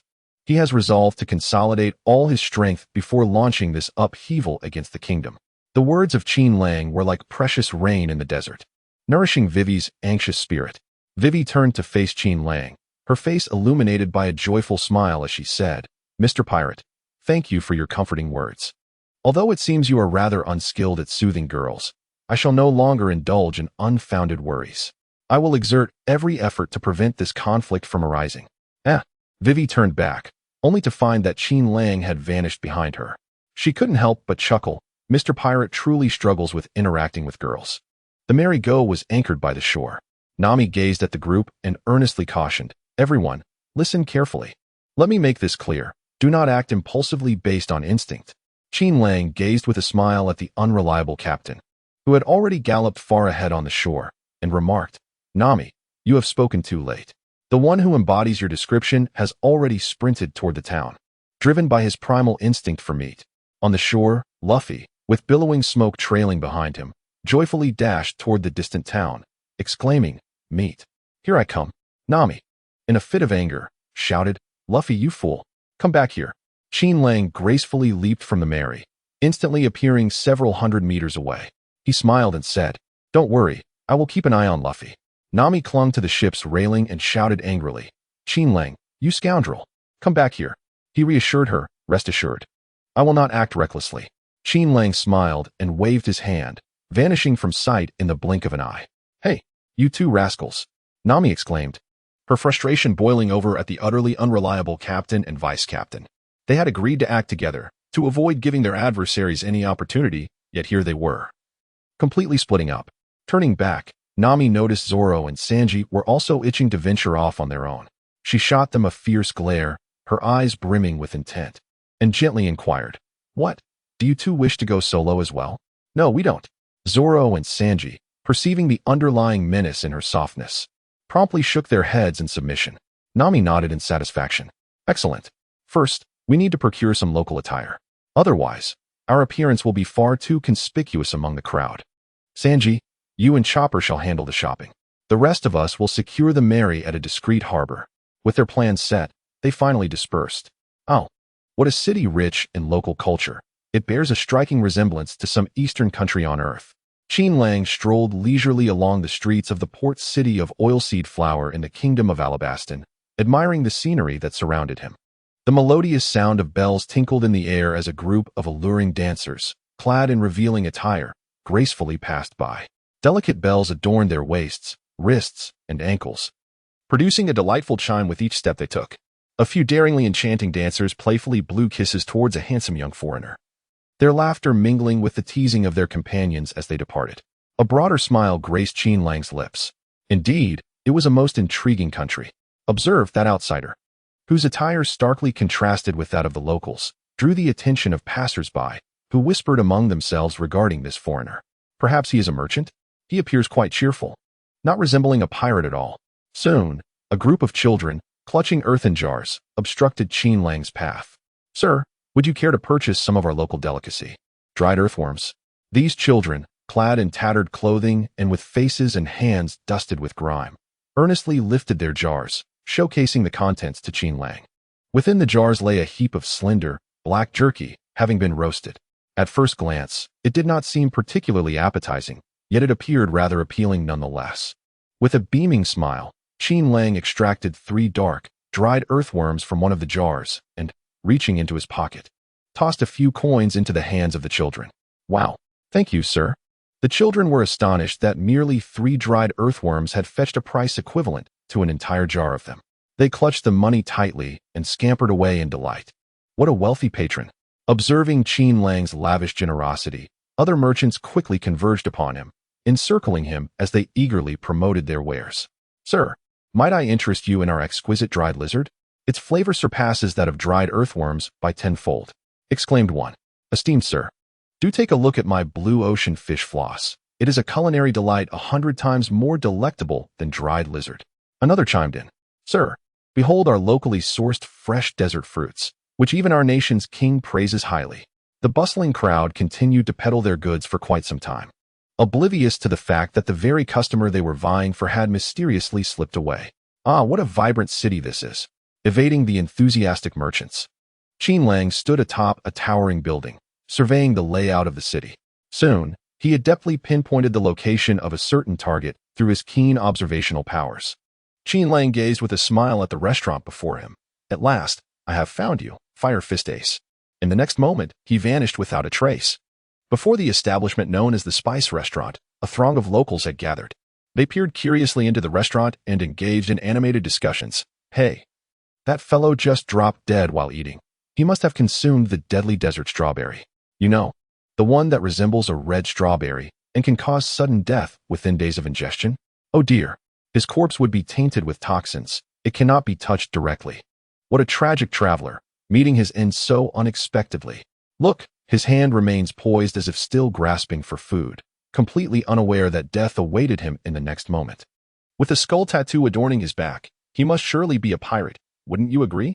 Qin Lang traversed through the crowd, stepping into the restaurant under the gaze of onlookers. He took a seat directly beside the unfortunate individual who had collapsed onto the meal, lifeless. The host discerned, a user of the burning fruit. It became clear, the ability to transform any part of one's body into flames. As another incident unfolded, the local spectators grew exhilarated. Oh, that outsider dares to sit next to the corpse of the suddenly deceased. Poor fellow. Is he unaware that the body is laced with deadly poison?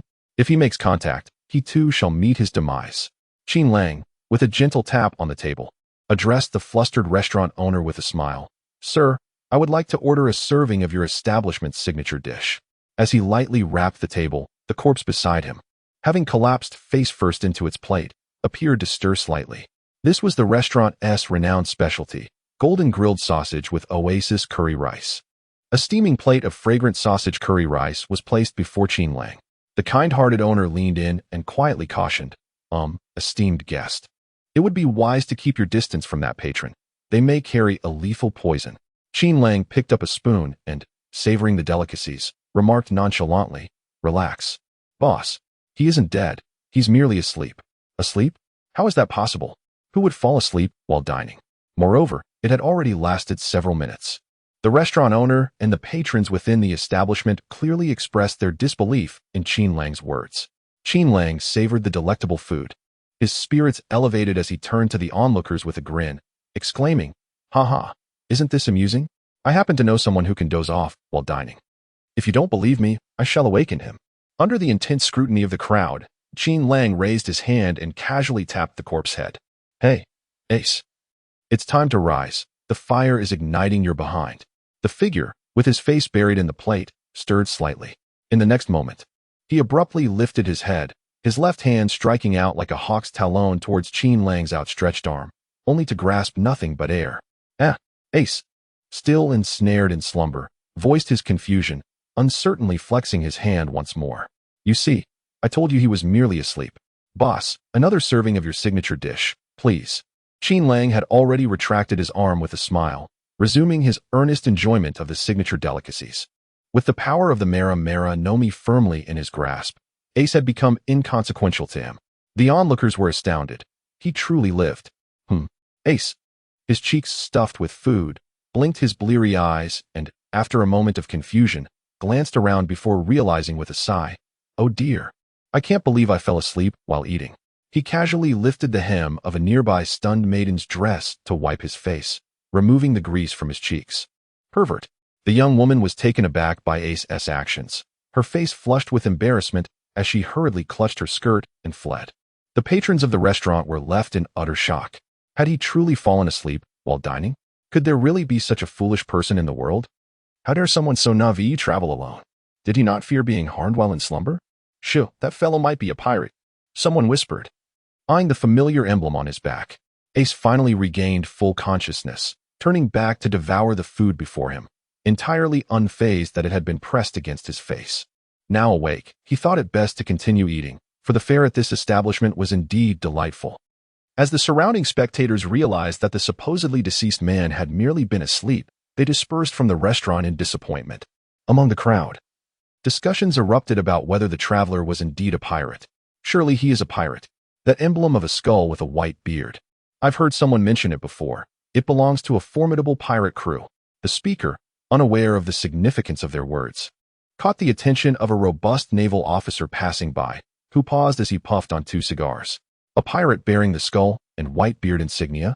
This officer was none other than Smoker, the Marine colonel who had set out to sea due to Qin Lang, now transformed into the Smoke Man after consuming the Moku Moku no Mi. The atmosphere of this nation felt amiss. Was it related to the frequent pirate incursions?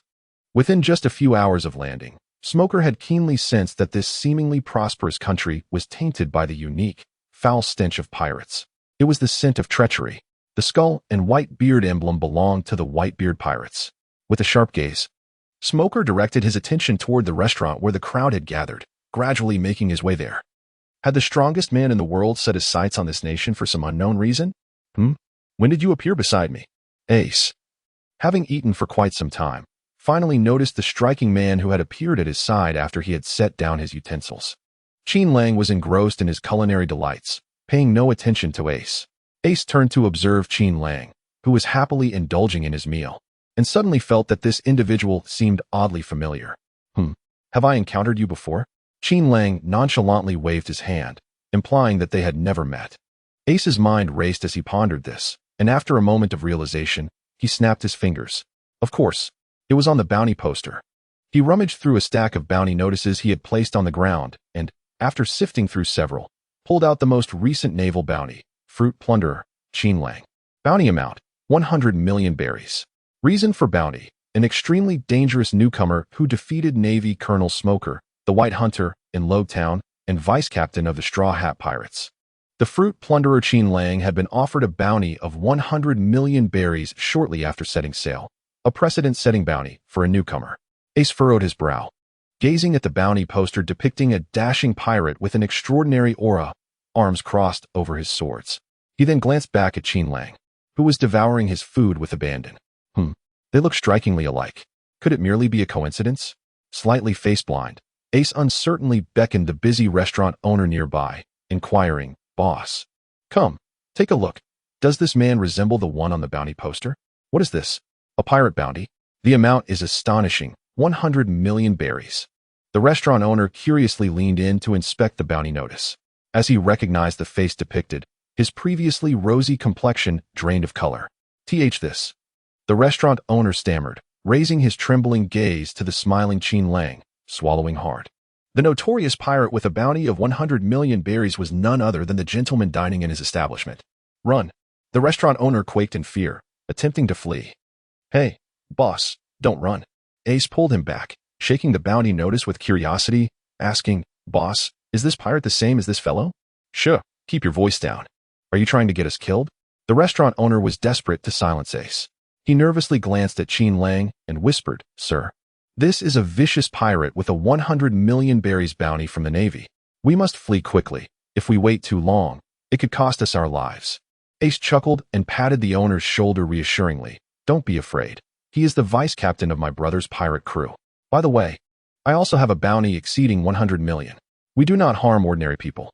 The restaurant owner collapsed to the ground, horrified as he gazed at the burly man before him, freckled and bare-chested, trembling as he pointed towards the drawer. "The money, it's all in the drawer. You can take it all. Do not fear, my friend. The food you prepare is truly delightful." Ace chuckled heartily, turning to his side to flash a grin at Qin Lang and exclaimed, "Greetings, comrade. I am Portgas D. Ace, the captain of the 2nd Division of the Whitebeard Pirates." Before Ace could finish his declaration, a deep, hoarse voice interrupted from the entrance of the restaurant. What brings you here? Ah. Smoker's words ignited a palpable tension within the establishment. The patrons gazed in astonishment at Ace, one of the four emperors, the Whitebeard pirates. The seemingly simple fellow was indeed the captain of the second division of the Whitebeard pirates. The restaurant owner, just rising from the floor, stared blankly at the young man before him, whose dark hair and sun-kissed complexion bore freckles on his cheeks. He found it utterly inconceivable to associate this individual with the illustrious captain of the Whitebeard pirates. Indeed, he had truly arrived. Hearing Smoker's voice, Qin Lang felt no surprise and continued to relish the dwindling morsels in his bowl. Indeed, the aroma of this curry was exquisite.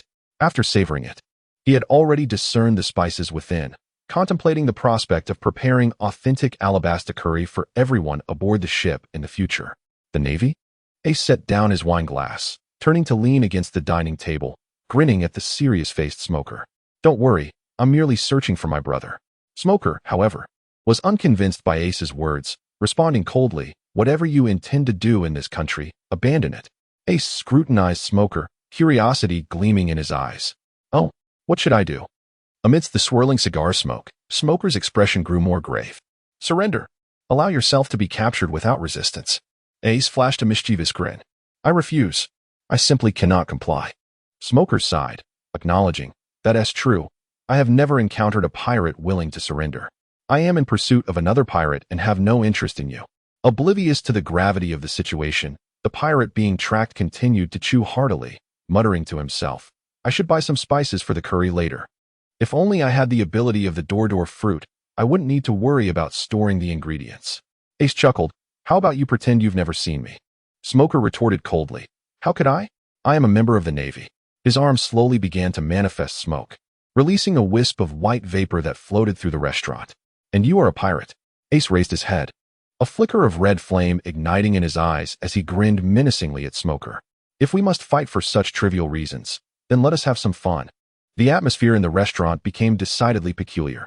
Diners glanced anxiously between the Navy officer blocking the door and the notorious pirate seated at the table, caught in a predicament of wanting to flee yet feeling too intimidated to do so.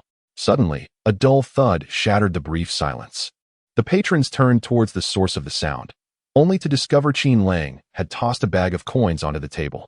Qin Lang wiped his mouth and, with a warm smile, addressed the restaurant owner. Sir, this is our payment for the meal as well as the funds for the establishment's repairs. Smog was taken aback. That voice sounded so familiar. It seemed to resonate in his memories, evoking a certain charm. Thank you, esteemed guest. The restaurant owner, at Qin Lang's gesture, hesitantly reached for the pouch. Upon opening it, he was astounded to find that it was filled entirely with gold coins. In a fluster, the restaurant owner exclaimed, Honored guest. This is simply too much. Moreover, what do you mean by repair costs? Qin Lang shifted his chair slightly to the left, gesturing towards the wall behind the boss with a smile, saying, It's the cost of repairing that wall and the dining table. Smoker, upon hearing the increasingly familiar voice, momentarily froze in surprise. He finally recalled the identity of the voice's owner. With his eyes wide open in anger, Smoker glared at Qin Lang's back and growled, Qin Lang, what are you doing here? Before Smoker could rush forward, a loud shout echoed from the entrance. Rubber, rocket launcher. A shadow swiftly darted in from outside. Luffy, propelled by his own momentum, collided forcefully into Smoker's Haki-infused body, causing the sea stone embedded in Smoker's back to crash hard against him. Smoker, who could have transformed into smoke to evade the blow, instantly reverted to his solid form. Damn it! In the midst of Smoker's astonished exclamation, he barreled into Ace at the dining table. Ace intended to turn into flames to avoid Smoker's charge, only to discover that his elemental transformation ability faltered upon contact with Smoker's body. Huh! Ace exclaimed in surprise, as the two of them tumbled against the wall. With a resounding crash, their collision shattered the wall, propelling them further into the next structure. They continued until they broke through the wall of a third building before finally coming to a halt. Ah, this is definitely a restaurant. Ha ha meat. Luffy exclaimed as he surveyed his surroundings, confirming it was indeed a restaurant, and immediately sat down beside Qin Lang, grasping a fork and knife with both hands. He excitedly shouted at the bewildered restaurant owner, Uncle, I want meat. Meat. The restaurant owner, dazed, looked at the smiling Qin Lang, seeking his opinion. Qin Lang nodded, stating, Prepare ample meat, be it sausages or roasted cuts.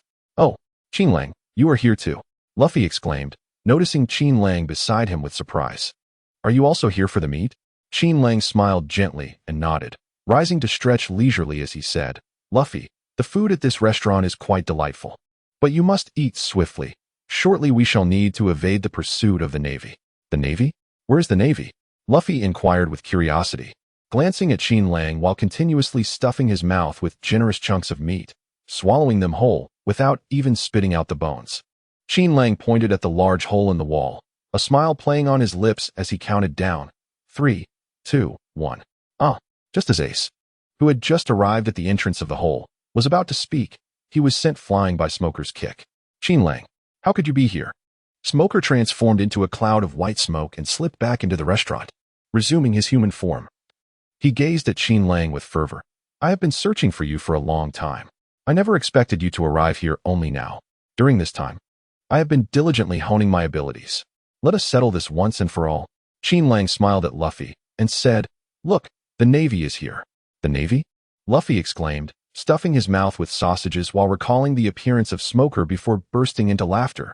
Oh, it's you. The man with the peculiar body who can transform into smoke. You were defeated by Qin Lang. I am Monkey D.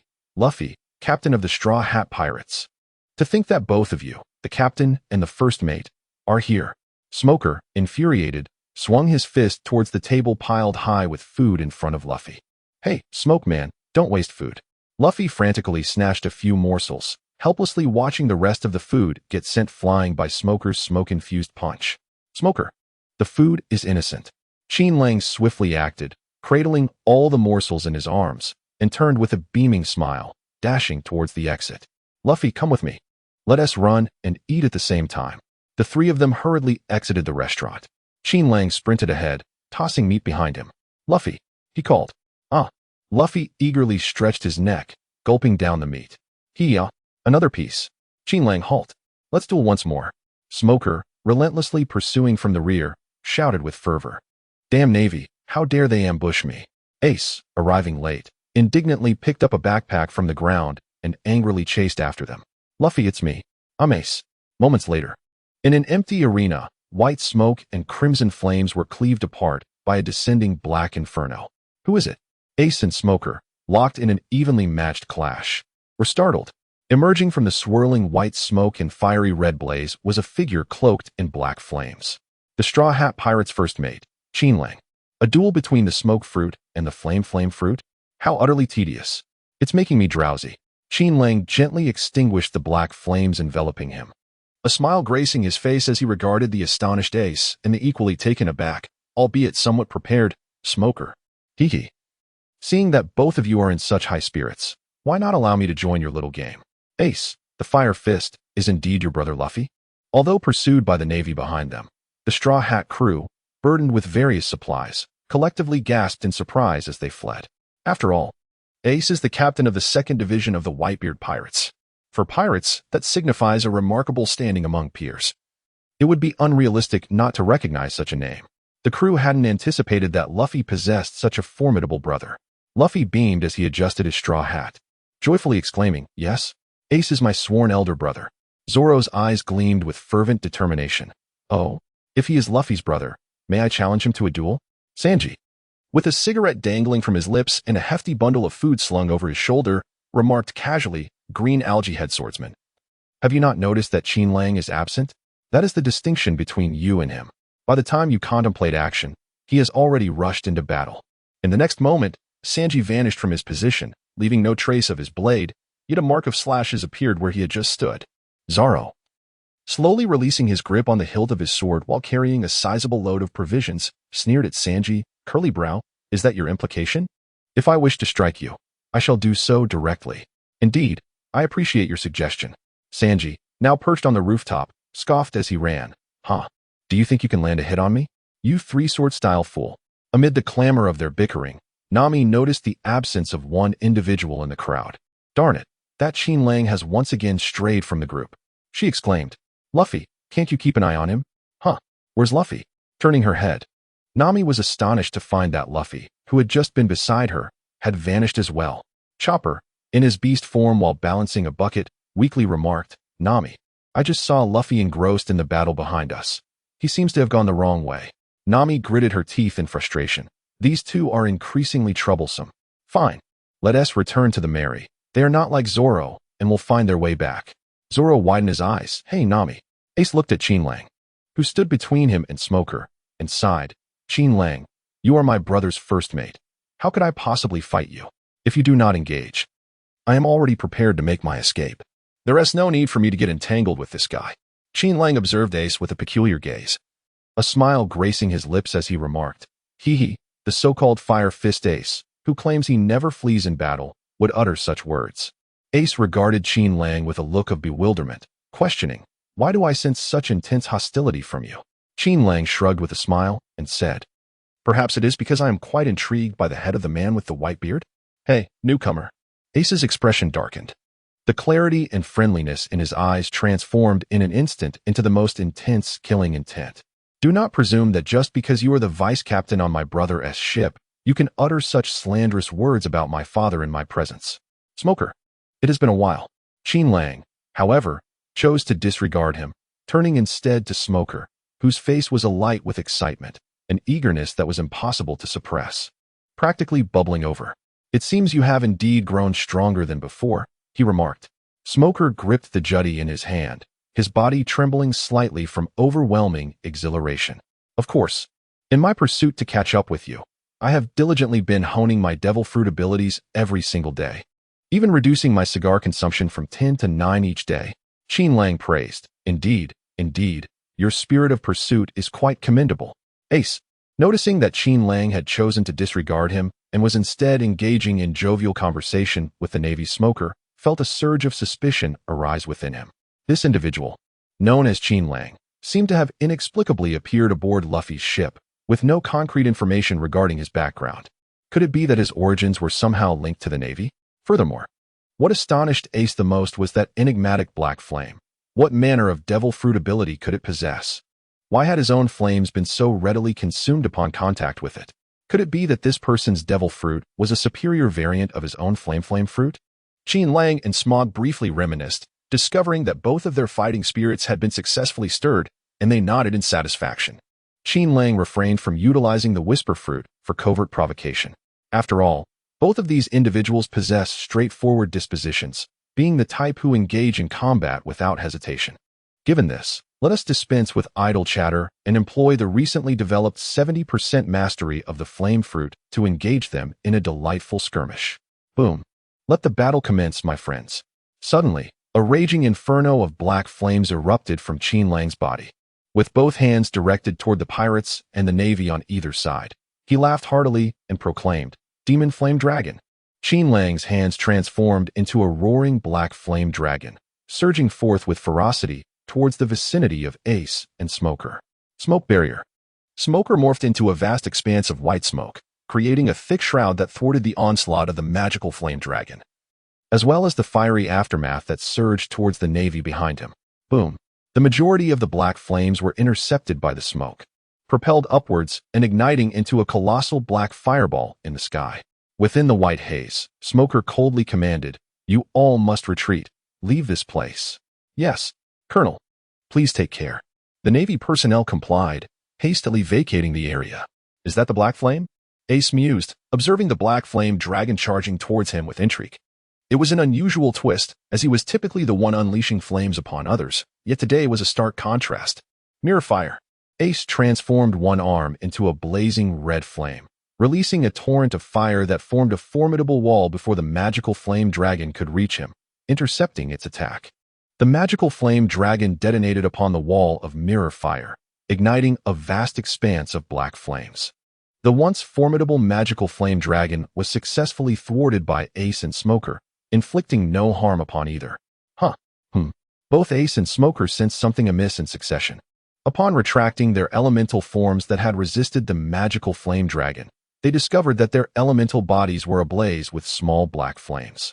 These diminutive black flames caused no injury to their elemental forms. Instead, they steadfastly clung to the surface.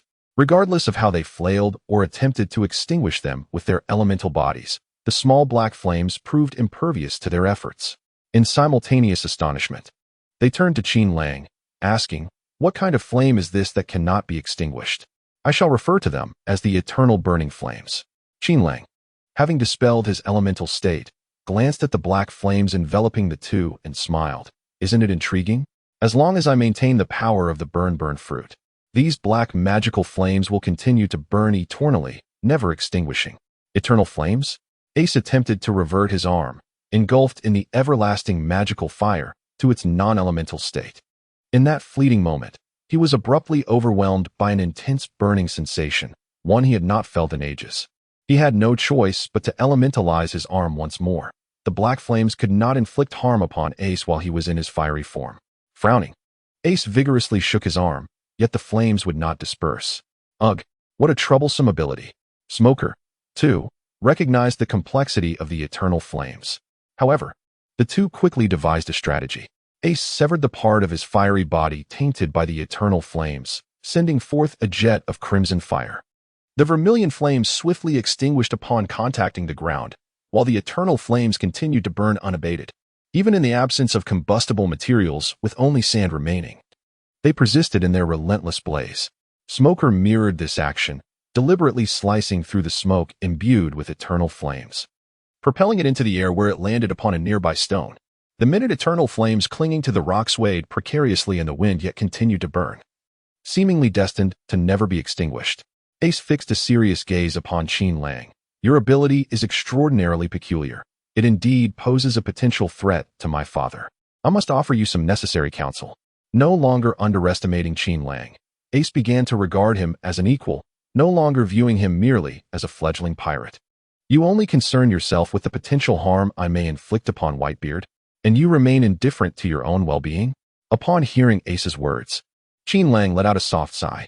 He regarded Ace with sympathy and remarked, "One who cares little for their own life is preoccupied with the lives of others. A person who does not love themselves can, without reservation, extend love to others."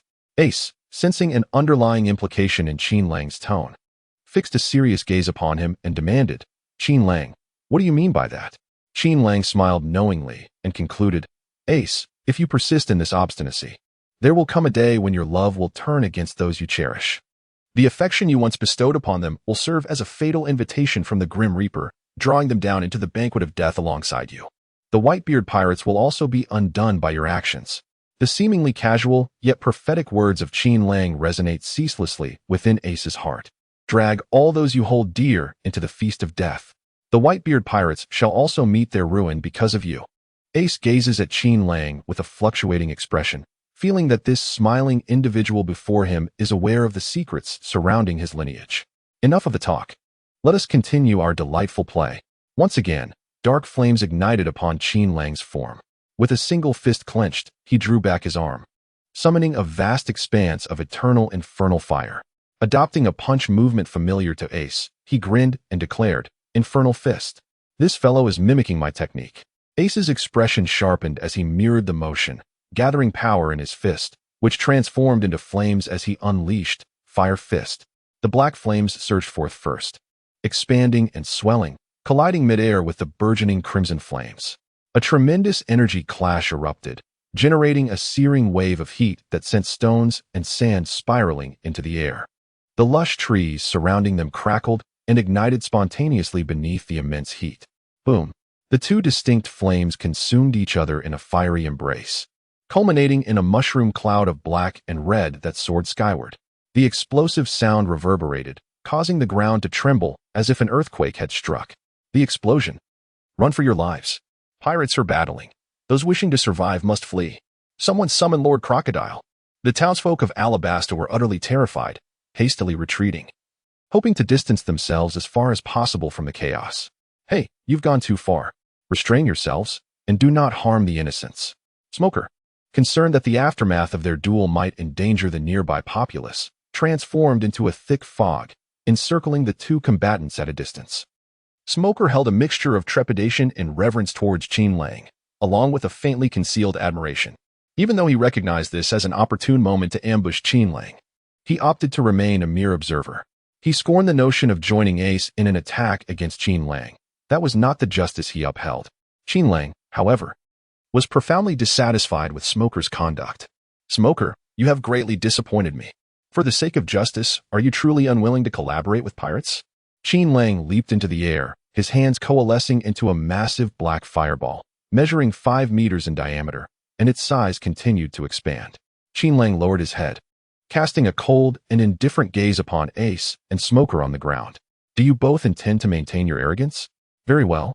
But arrogance is a privilege reserved for the living. The dead have no such entitlement. Both men could distinctly sense the gathering black fireball in Qin Lang's hands, accumulating a terrifying power. Should it be released, the entire town would undoubtedly suffer the consequences. Smoker looked up at Qin Lang, incredulity etched across his face. Qin Lang, are you truly willing to annihilate this innocent town? I misjudged you. Taking a deep breath, Smoker transformed into white smoke. He understood clearly that he must, by all means, intercept this fireball. The notion that someone as brutal and indifferent to human life as he was could hold the position of vice captain aboard Luffy's pirate crew was unfathomable. Ace also fixed his serious gaze on the fireball coalescing in Qin Lang's grasp, crimson flames igniting around him. Having played with fire for years, he was acutely aware that should Qin Lang release this potent black fireball, the explosion would send tremors throughout the town, with the buildings at the epicenter destined for utter destruction. Not to mention the lives of those who had not yet managed to escape. The fireball had to be stopped. Ace had never considered himself warm-hearted, nor did he regard himself as a good man. Yet, perhaps influenced unconsciously by his grandfather, Garp, he possessed a complete worldview that compelled him to instinctively reveal a heroic spirit when witnessing ordinary people facing insurmountable calamities. Consequently, he felt an innate urge to save them. This often led to his comrades in the pirate crew teasing him, dubbing him the naval hero who ended up on the wrong pirate ship. Smoker and Ace exchanged a glance, both taken aback by the resolute expressions reflected in each other's eyes, determined to block the fireball at all costs. This revelation shifted their perceptions of one another. It became evident that not all pirates were despicable and malevolent, and that within the Navy, there existed individuals, like Ace's grandfather, who genuinely protected the common people. Are you both ready? I am about to release it. The black fireball, held aloft by Qin Lang, had expanded to a diameter exceeding 10 meters. He cast a disdainful gaze upon the two individuals beneath him and forcefully hurled the black fireball downwards. Perish, insects! The Great Flame Ring, the Flame Emperor's modified version, the demon flame of the dark abyss, slowly descended, igniting all combustible materials on the ground. As it descended with a languid grace, the earth emitted a mournful wail, cracking open with fissures. The camels and other livestock, bound to their racks and unable to flee, were all scorched into well-done meat. Attack! At the moment the black fireball slipped from Qin Lang's control, the two below simultaneously roared and sprang into action. Smog bellowed. Slow its descent. I will launch it into the sea. Despite having never collaborated before, their synergy was remarkably harmonious. Breathe fire. Ace, relying on his own affinity with the fire element, propelled himself into the air amidst the flames. He caught the descending demon flame of the dark abyss with both hands, rapidly unleashing fire in an attempt to envelop its exterior with a layer of crimson flames. This is futile. The speed of my flame release is inadequate. Ace felt the flames he conjured swiftly absorbed by the pressing demon flame of the dark abyss. His efforts were in vain. Then let it ignite. Ace entirely relinquished any defense. Elementalize. Flames ablaze. He abruptly transformed his entire being into a dense conflagration, unabashedly disregarding the potential for harm, fully enveloping the demon flame of the dark abyss. As the entire entity was encased in Ace's fiery embrace, its descent slowed. Below, Smog had enveloped himself in a thick cloud of white smoke. Taking a deep breath, he exerted himself to manipulate the smoke beyond his limits, forming two colossal hands from the vapor. Smog. Ace, feeling himself being consumed, could not help but shout, "Is it ready? I can barely hold on." Smog inhaled deeply and abruptly opened his eyes, exclaiming, "Clear out." Ace withdrew his flames, swiftly escaping the grasp of the demon flame of the dark abyss. Below, the massive hands formed by Smog began to envelop the demon flame of the dark abyss, gradually sheathed in a faint layer of armament Haki. Though the layer was thin, it was indeed armament Haki. The Haki-infused cloud hands caught the demon flame of the dark abyss. At the moment of contact, Smog's expression hardened, and he shouted, "Help me. It's too heavy. I can't throw it. Coming. Hold on." Without a moment to catch his breath, Ace soared once more towards the hands that Smog had created. A tremendous blaze erupted from the body, with the arms enveloped in the Haki of armament, forcefully pushing upwards. With Ace's assistance, Smoker finally felt capable of casting forth the massive orb of black energy flames. White double hands throw. With an anguished roar, Smoker launched the demon flame dark prison flame emperor into the sky, plummeting towards the distant surface of the sea. The air resonated with a deafening sound reminiscent of a meteor's descent. The demon flame dark prison flame emperor was hurled towards the ocean, where a fleet of vessels marked with the Baroque works insignia pursued the merry go-ahead. What in the heavens is that? No, it's going to strike us. Gods above, is that a meteor falling? The elderly members of Baroque works gazed in terror at the dark, smoke-emitting projectile hurtling toward them. Run! Everyone, jump into the sea. We cannot withstand this. Abandon ship! Abandon ship! Realizing their peril, they fled in panic, leaping into the water. Boom! The dark red flames erupted violently in the ocean, unleashing an astonishing force. The waves surged, creating towering walls of water over 10 meters high that radiated outward. Countless fish and seafood were vaporized. The elderly who had plunged into the sea in an attempt to evade the disaster were reduced to charred remains. In the blink of an eye, dozens of ships were left with only a few charred remnants bobbing in the water. A thick cloud of white smoke enveloped the entire waters of the Alabasta Kingdom, obscuring the events unfolding on the surface. Minutes passed before the white mist formed from the evaporated seawater began to dissipate. Above the surface, a spherical vacuum zone emerged, with water continuously cascading down from either side, gradually submerging the hemispherical void. Had a meteor fallen and claimed their lives? On the merry-go, unharmed, the crew exchanged bewildered glances as they gazed at the swirling, tumultuous sea behind them. Usopp clung to the railing, struggling to suppress his trembling, and with a quivering voice declared, "Ahaha, it was actually I who summoned the meteor." Well, Chopper looked at Usopp with admiration. "Usopp, you're amazing." "Of course. It's just that those minor characters usually don't require my intervention." Usopp, as he spoke, began to believe his own words. Chopper was awestruck, realizing that Usopp was indeed the most formidable person aboard the ship. Usopp, filled with pride, proclaimed, "Naturally." The others looked on in silence at the two jesters. Aside from Chopper, no one believed Usopp's claims. It would be more plausible to say that it was Qin Lang who had summoned the meteor. "Hey, I'm back." In the sky, a cheerful voice resonated. Colonel Smoker, with a cigar clenched between his teeth, sat on a charred rock, his expression grim. The enormous weapon, the 10 hands, was carelessly thrust into the ground beside him. The troubling thought of having allied with Ace to unleash a devastating blow upon Qin Lang weighed heavily on his mind. Was it justifiable to harness the powers of pirates to shield ordinary citizens, or was it an act of injustice? Smoker found his beliefs wavering. Even observing Ace's departure without attempting to intervene, merely watching with a complex expression as Ace transformed into flames and soared away. Suddenly, urgent footsteps echoed behind him. Colonel Smoker. It was his aide, Officer Dasky, who had come to report after confirming the area was secure. Dasky had clearly noticed the ominous black fireball brimming with destructive energy and the violent explosion it had triggered. Upon seeing Smoker unharmed, she sighed in relief. "I'm glad you were safe." Dressed in a simple short-sleeve uniform, she saluted Smoker, delivering a brief report. "I apologize, but due to our unfamiliarity with the town's geography, we were unable to pursue the Straw Hat Boy, Luffy. He and his crew have vanished." "Escaped, has he?" Smoker inhaled deeply and spoke solemnly. "Dasky, what do you believe distinguishes pirates from the Navy?" Dasky, startled, lowered her salute and replied, "Is it not the difference between justice and evil?" Smoker rose slowly, echoing her words. "The distinction between justice and evil?" He turned around, his dark expression startling Dasky. "Colonel Smoker." It was rare for her to witness such a somber demeanor from him. Smoker fixed his gaze upon her, gradually articulating, "Who defines the boundaries of justice and evil? Is it the Navy headquarters, the world government, or the common people?" Dasky was taken aback. She was uncertain of what Smoker had experienced to provoke such a questioning of the Navy. "Do you think I am questioning the Navy headquarters and the world government?" Smoker, as if reading her thoughts, let out a cold chuckle. "I am merely doubting my own judgment. I mistakenly identified that atrocious pirate, who brazenly sought to annihilate innocent civilians in a city, as a noble individual forced into piracy." Dasky tentatively inquired, "Are you referring to the fruit thief, Qin Lang?" After being provoked by Qin Lang, Smoker's rigorous training aboard the ship has not gone unnoticed by Tashigi. Previously, during his time in Rogue Town, Smoker engaged in a variety of training exercises, yet he never reached a state of madness.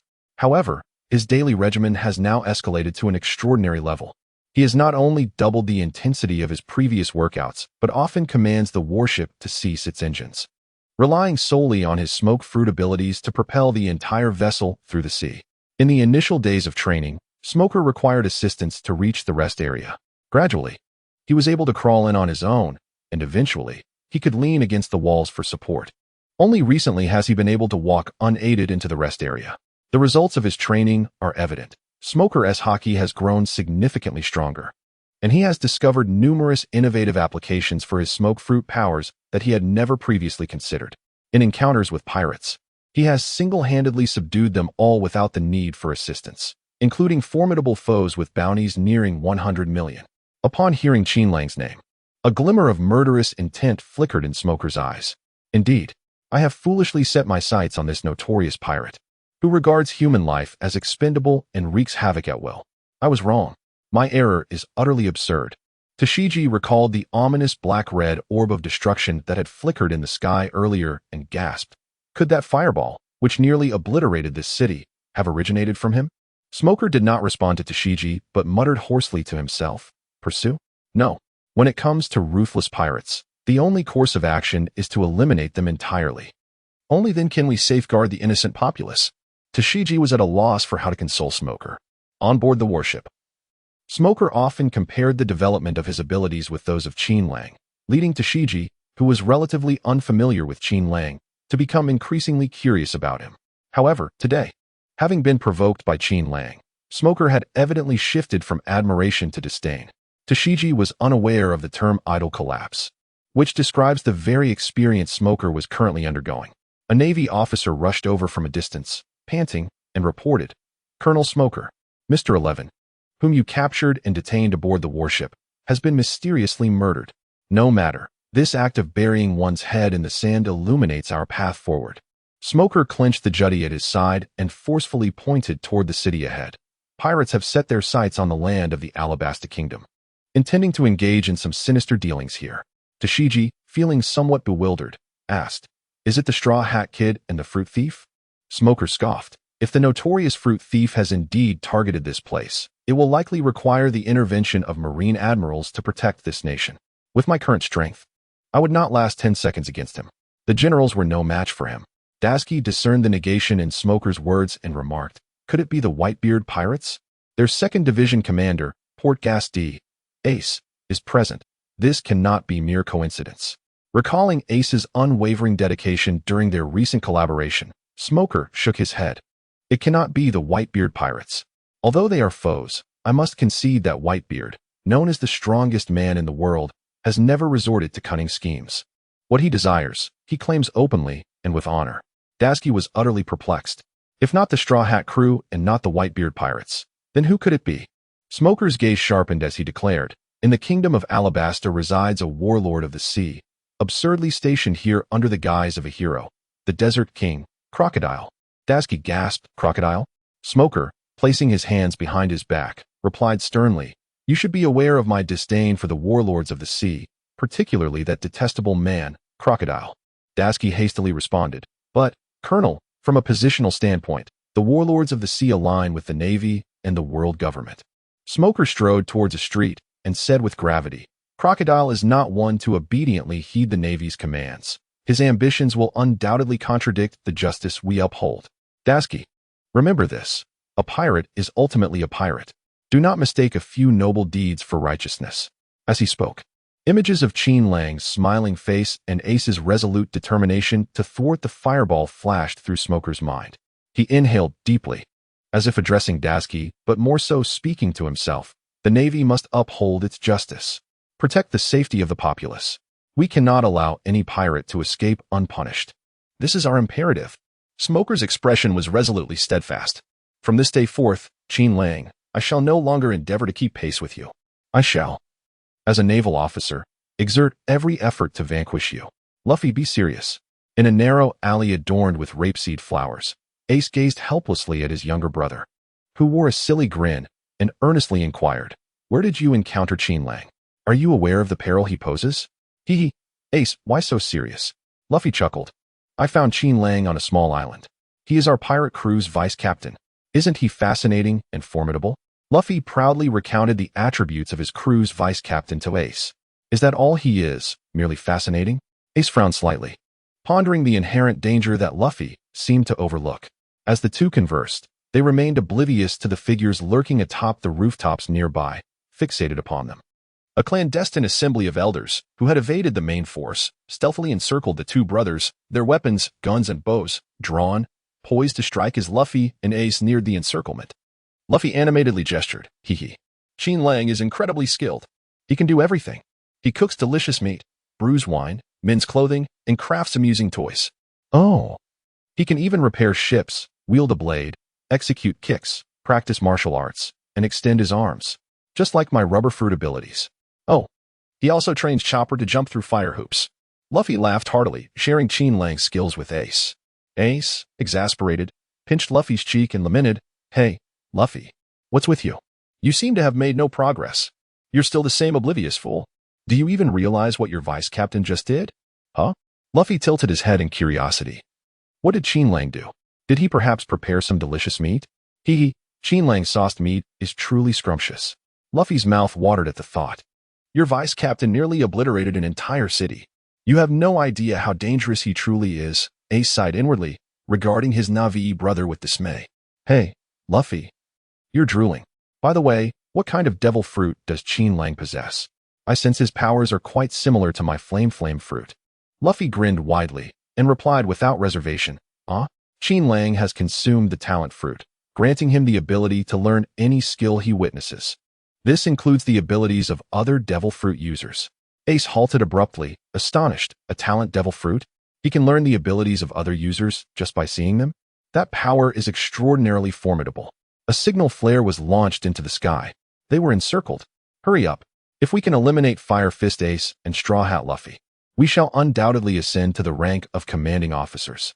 The surrounding billionaires, witnessing the two stepping into the encirclement, let out a thunderous roar and charged forth, unleashing arrows and bullets from their hands. Bang, bang, whoosh, whoosh. A barrage of bullets and arrows rained down upon the two. Hey, you uncouth ruffians. Why must you interrupt our brotherly dialogue? Ace stood his ground, allowing the projectiles to pass through his flame-infused form and strike the walls surrounding them. Wow, how perilous. Meanwhile, Luffy leapt high, grasping a clothesline above, narrowly evading the arrows. As the archers drew their bows, a new volley of bullets was already aimed at Luffy. Puff, puff, puff. Haha, Straw Hat Luffy has been hit. We've taken one down. The bullets found their mark on Luffy, igniting wild enthusiasm among the billionaires. I am a rubber man. Bullets are ineffective against me. Rubber bounce.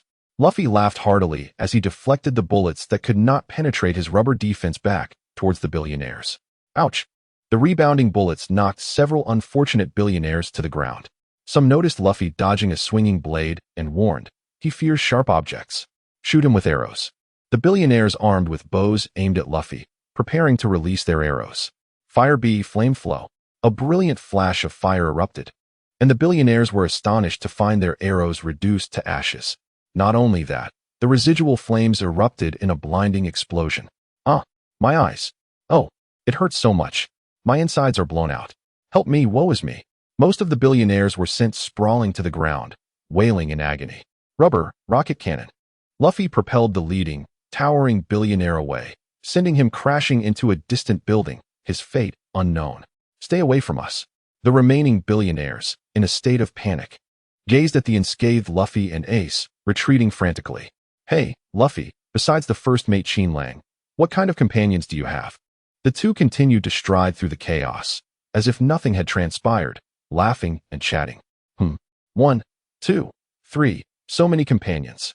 Luffy counted on his fingers, earnestly noting, my friends are all quite formidable.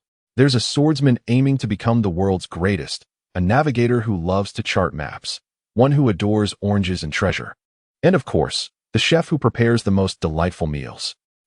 There's also a boastful fellow with an amusing nose, and a deer meat doctor, serving as emergency provisions. Ace grinned, exclaiming, as expected of you. The companions you found are all quite intriguing, with the exception of Qin Lang. He is an exceedingly dangerous individual. Hee hee. Our current companions include an undercover princess and a remarkably swift duck. Everyone is truly fascinating. Ha ha.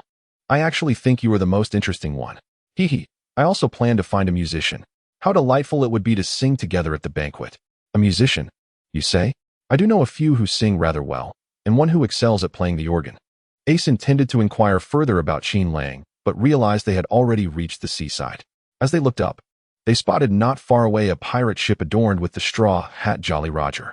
Oh, Ace, that's my pirate ship, the Going Merry, Luffy exclaimed joyfully, extending his arms and swiftly heading towards the ship. In midair, looking at his companions aboard the Merry, Luffy waved and laughed, shouting, "Aha, everyone, I'm back. Luffy, you've finally returned. Hey Luffy, are you alright?" Sanji and Chopper waved to welcome Luffy. Huh, Chopper, belatedly realizing, pointed at the approaching Luffy and asked Sanji in bewilderment. Sanji, is Luffy flying towards us? Damn it, Luffy. Sanji suddenly comprehended, hastily scooping up Chopper in a panic to flee, but it was already too late. Bang. The next moment, the three collided, tumbling onto the deck in a heap. Hee hee. Luffy and Scathe sat up, scratching his head and grinning sheepishly. Sorry about that, Chopper. Sanji. Seated nearby, Qin Lang cradled his beloved milk tea and leisurely remarked, "Everyone, perk up, we have guests arriving." Just as his words fell, a flickering flame gently descended upon the railing behind Luffy. The fire coalesced, revealing Ace's imposing figure within its embrace. Fruit Plunderer, Qin Lang. Ace gazed down at Qin Lang with a stern expression, his eyes brimming with lethal intent, as he coldly inquired, "Were you truly intent on slaughtering the innocent souls of that town?" "Heh, you are overthinking it," Qin Lang replied with a hint of amusement. Qin Lang faced Ace's icy gaze without a hint of fear, a smile gracing his lips as he remarked, "I merely wish to witness the prowess of the second commander of the Whitebeard pirates." The two locked eyes, their stares clashing in the air, as indistinct dark energies swirled around them. Neither was willing to yield even an inch. Boom. A towering blaze erupted upon the ocean's surface. To the left, an eerie black flame blazed, continuing to burn even as it drifted into the sea.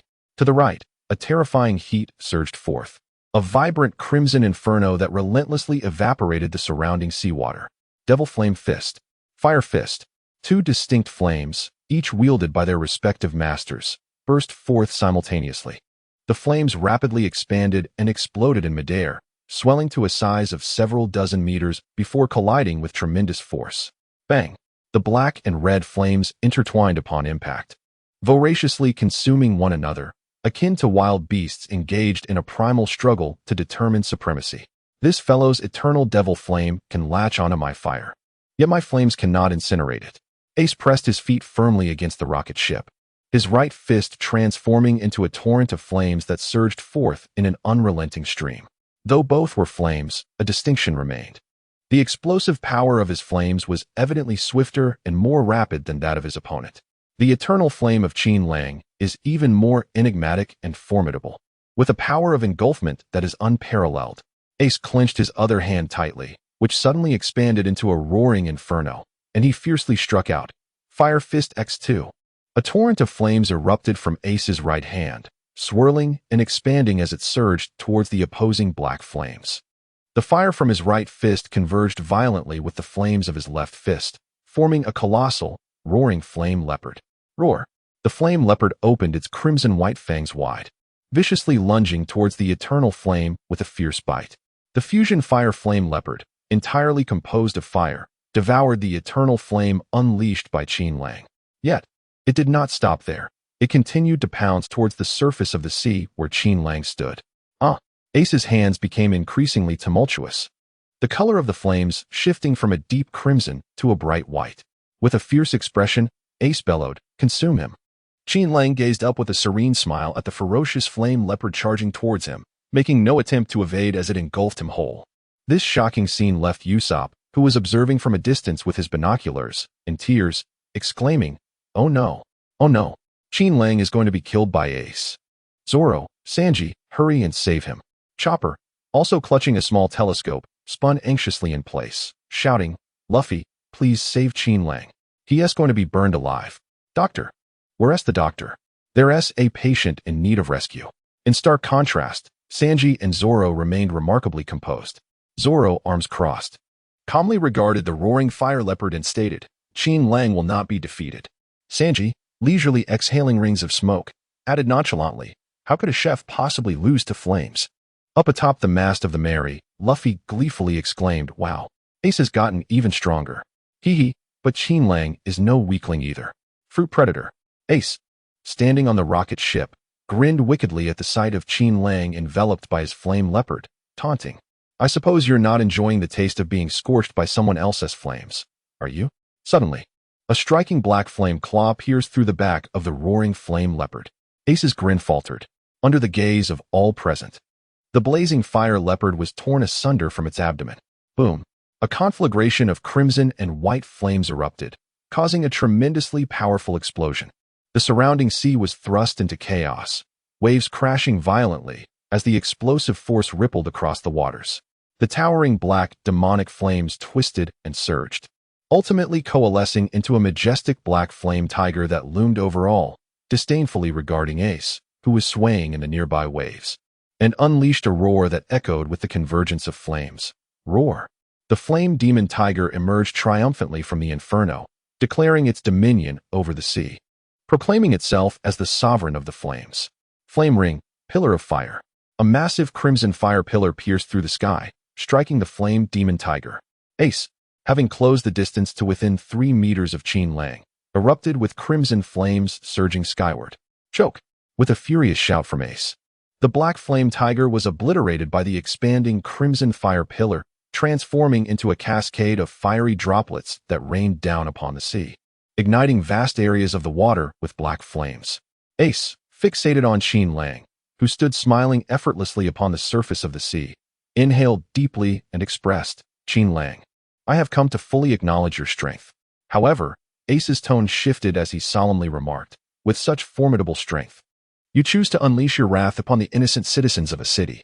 Is this truly the pride you hold as a powerful being?" Qin Lang gently applauded, praising, "Ace, seeing is believing. I never imagined you to be such a person who despises evil. Who would have thought you were the son of the former pirate king, Roger?" Ace's expression hardened, and he spoke through clenched teeth, enunciating each word. "I have but one father, and that is Whitebeard. I shall dedicate myself wholeheartedly to helping him ascend to the throne of the King of the Seas. Besides that, I am no one's son." Qin Lang gazed at Ace, shaking his head in disappointment. "Ace, I have misjudged you. You are someone who cannot even confront your own origins, perpetually seeking ways to evade and deceive yourself." Silence. "Do you think you possess extensive knowledge?" Ace furiously interrupted Qin Lang, conjuring 2 spheres of crimson flames in his hands. Without further ado, he hurled them towards Qin Lang. Whoosh! The 2 spheres of red flames transformed mid-air into crimson spears, hurtling with astonishing speed towards Qin Lang's body. The body of Qin Lang transformed into flames, remaining utterly still to evade the attack. He stood there quietly, gazing calmly at Ace, and remarked with a hint of disdain, "Have you struck at your core? Lost your reason? Silence yourself. Qin Lang, I require no guidance from you.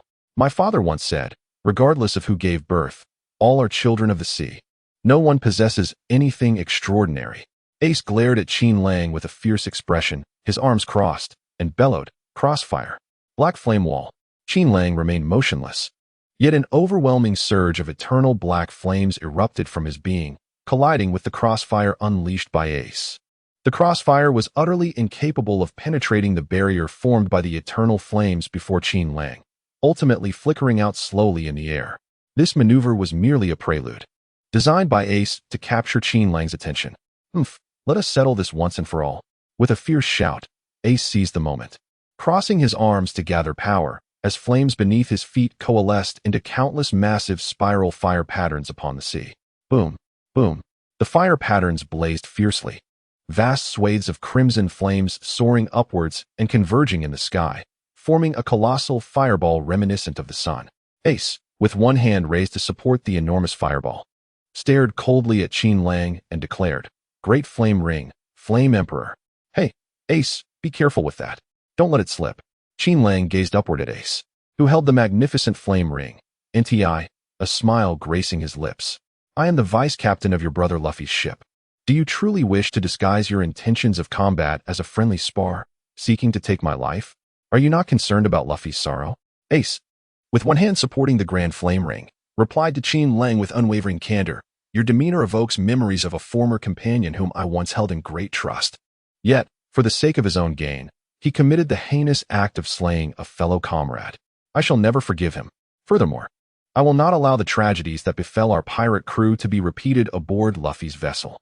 Qin Lang innocently blinked his eyes, declaring, "I have not committed the heinous act of killing Sanji for the sake of the dark fruit, as Teach did." "You actually know about that?" Ace queried, his brow furrowed in astonishment at Qin Lang's awareness of the matter. Pirates kill for money. That is easily comprehensible, and to be killed is a natural consequence. However, you do not act for monetary gain. Instead, you take pleasure in extinguishing lives, showing a blatant disregard for existence itself. All signs indicate that you are a person who harbors ambitions and will not care for the lives of your comrades. I cannot bear the thought of someone like you, with hidden ambitions, being by Luffy's side. I fear that one day you may betray him, leading to the loss of a precious life." As Ace spoke, memories flooded back to him of when he first joined the old man's pirate crew, recalling Sanji, the first to engage him in conversation. "Hey, I am Sanji, the captain of the 4th Division. Since we are to become comrades, let us get along well. Hey, Ace, don't rush your food. No one is competing with you. Today, you are the star of the banquet." When people discovered the scene, Sanji lay on the cold deck, a pool of dried blood beneath him, his body rendered utterly rigid. "Teach, you wretched scoundrel who violated the only rule on the old man's ship by killing a comrade." Unbeknownst to him, Ace's perception of the smiling Qin Lang began to merge with the image of Teach, grinning broadly with his toothless smile. "You have killed your own friend, a brother in arms, fighting side by side for survival." The fury directed at Teach ignited Ace's rationality. "Qin Lang," he bellowed, raising the great flame ring, Flame Emperor, towards Qin Lang. "Do you understand how arduous human life is? Some, even before arriving in this world, have already had others pay with their lives for their sake. I will never allow someone like you, who treats life as a mere game, to continue existing in this world." Qin Lang smiled faintly, his mouth stretching into a boastful grin as he laughed uproariously. "Ah, then come and attempt to slay me, Ace." Beneath Qin Lang, dark flames ignited, as the eternal burning magic fire enveloped the entire sea, swirling towards him. Behind him formed a realm of void, suffused with black flames. As the eternal fire continuously filled Qin Lang's being, causing his physique to swell larger and larger. In mere seconds, he had transformed into a 5-meter-tall fire giant. Ace's expression hardened. Though uncertain of Qin Lang's intentions, he recognized that there was no time to hesitate. In the depths of hell, one must repent. Ace hurled the great flame ring, Flame Emperor, towards Qin Lang's vicinity. The great flame ring, now free from Ace's control, multiplied in the air, descending like fallen suns upon the towering 7-meter-tall black fire giant. "Drink it in." Qin Lang's towering figure strained to embrace the great flame ring, the Emperor of Flames, yet was relentlessly pushed back by the explosive force emanating from it. His feet, planted upon the surface of the sea, began to sink deeper, leaving behind trails of black, searing, everlasting demonic flames. These eternal flames spread through the water, consuming all matter within, including the very sea itself. A copious amount of steam was evaporated by the infernal flames, enveloping the surface in a thick, white mist. This mist was swiftly ignited by the everlasting flames, and in an instant, the entire sea was ablaze, consumed by the spreading inferno. As Qin Lang was compelled to retreat, the flames of the great flame ring were incessantly devoured by the everlasting demonic flames surrounding him, merging with his being and augmenting his stature.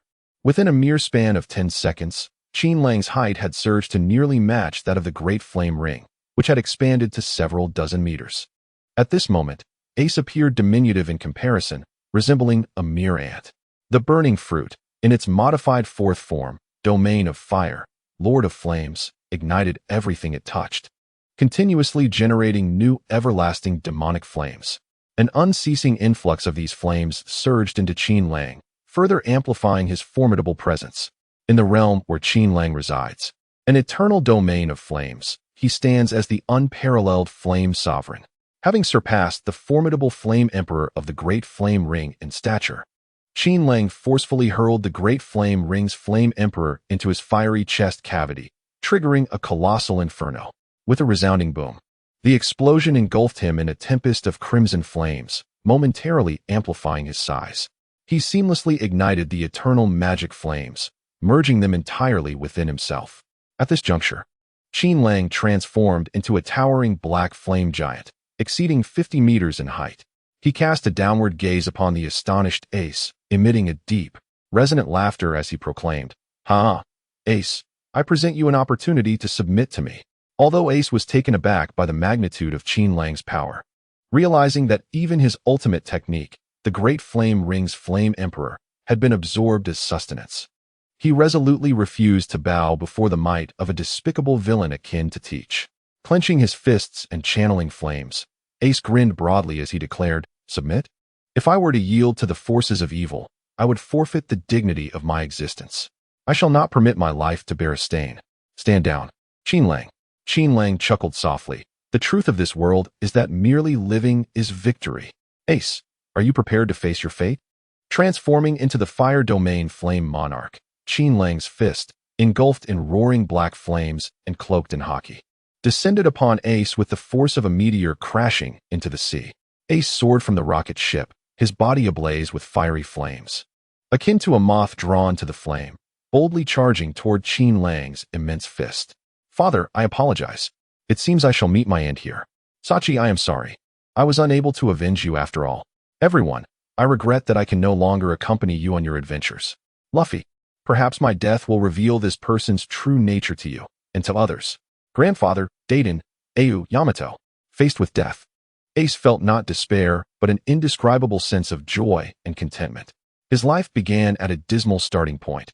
Even before birth, he had caused his mother, Port Gasti Rouge, to sacrifice her life in delaying his arrival to evade the world government's pursuit. Upon learning he was the son of Pirate King Roger, Ace believed he should not have been born. Perhaps his death would bring an end to the world's evils.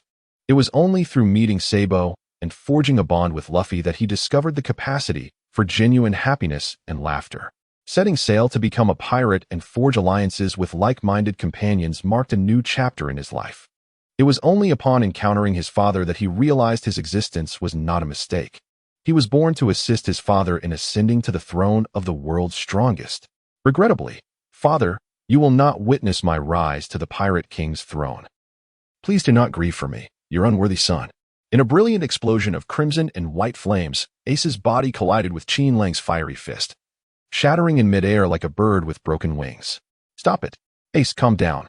Father said this time is an exception. There is no need to pursue Teach. Let go of me. That man is my subordinate. If I abandon him, how can Sachi find peace?" "Ace, enough. This is the only time. I have an ominous premonition.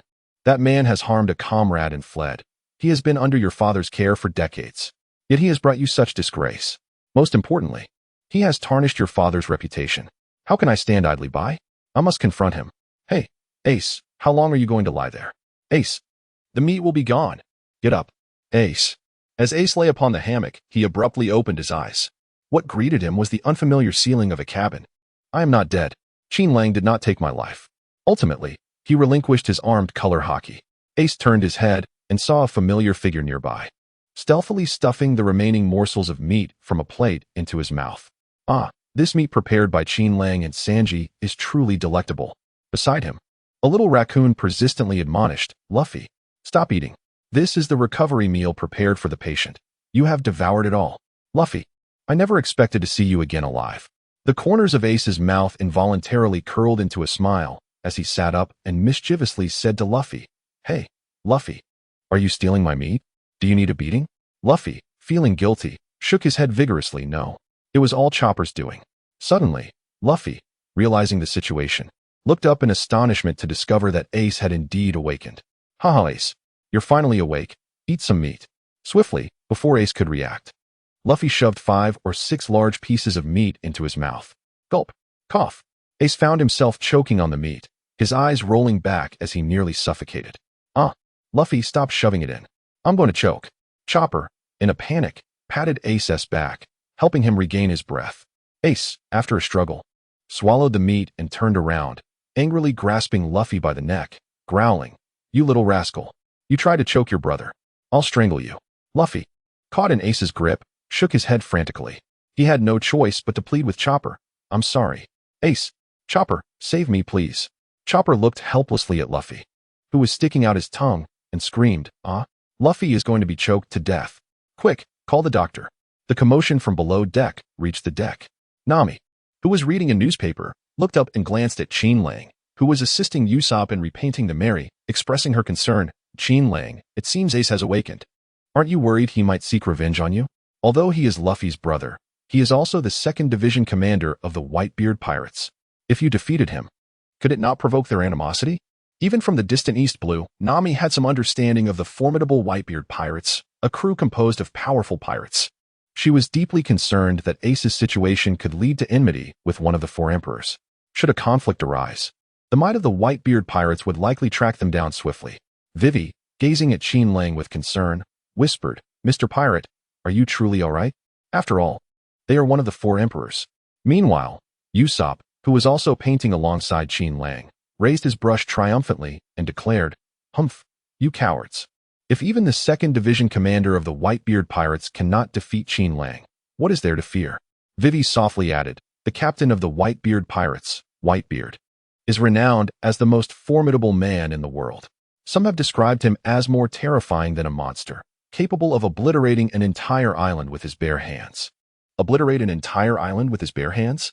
Usopp's nose visibly drooped as he timidly suggested to Qin Lang, "Qin Lang, perhaps we should apologize.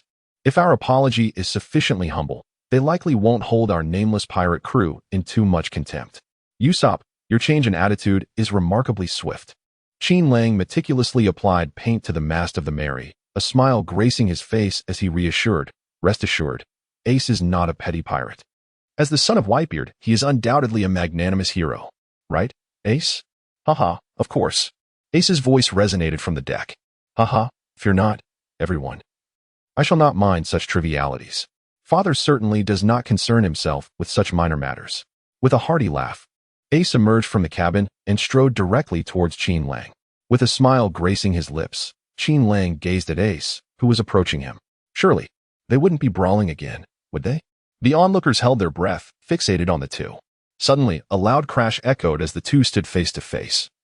Their gazes locked, fists clenched, igniting with flames. The crowd gasped in horror. It was happening again. Sanji's expression hardened as he prepared to intervene. Zoro drew his sword, intent on separating the two. Usopp trembled, facing the mast, pretending he was invisible to others. Chopper spun around in a frenzy of panic. Nami and Vivi cried out in unison, "Please, you two, don't fight anymore." To their surprise, both Qin Lang and Ace extended their blazing fists and merely tapped them together. "Haha, Qin Lang, I must admit, I misjudged you before." Ace withdrew his fist and warmly embraced the slightly shorter Qin Lang, chuckling heartily. "Qin Lang, you are nothing like that scoundrel Teach. Just as Luffy said, you are indeed quite the fascinating fellow." "Ace, you should trust Luffy's judgment," Qin Lang replied. Qin Lang retracted his fist, which was ablaze with the eternal flames of magic, gently extinguishing the fire with a breath. With a cheerful smile, he confessed, however, "I must be candid. Previously, while you, Ace, were momentarily distracted, I exploited the powers of the devil fruit to infiltrate your heart. This led you to redirect a portion of your animosity towards Teach onto me, which is why your hatred for me is so profound." "Ah, so that is the case," Ace responded, a dawning realization washing over him as he rubbed his head in contemplation. "I had just sensed something amiss, wondering why my resentment towards you was so intense. Is this the ability of your innate devil fruit? Can any ability be acquired?" Qin Lang nodded with a smile, explaining, "It is the power of the fruit of talent that enables me to utilize the abilities of the whisper fruit. Most abilities I can learn." Observing that the two had not engaged in conflict, the Straw Hat crew collectively exhaled in relief. "Luffy, did we not agree to keep Qin Lang's abilities a secret?" Nami shot a furtive glare at Luffy. With a cheerful grin, Luffy apologized, Nami, Ace is not an outsider. He is my brother. It's not a big deal if he knows." Suddenly, Ace beamed at Qin Lang and invited, "Hey, Qin Lang, would you like to join our Whitebeard Pirates?" Ace then turned back to Luffy and glanced at the others, laughing heartily. "Luffy, and everyone else, would you like to join us in the Whitebeard Pirates?" Qin Lang, Luffy, Zoro, Sanji, along with Chopper and Nami, simultaneously shook their heads in unison, exclaiming no. Only Usopp, initially nodding in a daze, soon began to frantically shake his head, exclaiming, "Ah, I wish to refuse. Darn it, it seems my neck just slipped out of my control." Ace laughed heartily, saying, "As I suspected, I knew you wouldn't agree. I was merely speaking casually." Qin Lang approached Luffy, playfully grasping the silly captain's face, and with a cheerful smile remarked, "Hey, Ace, it will be Luffy, not Whitebeard. Who becomes the Pirate King?"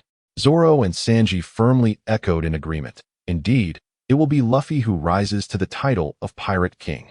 Luffy grinned widely, exclaiming, "Exactly. I am destined to be the man who becomes the Pirate King." Ace, with an unchanging expression, leaped onto the railing of the Going Merry and laughed heartily. "Is that so?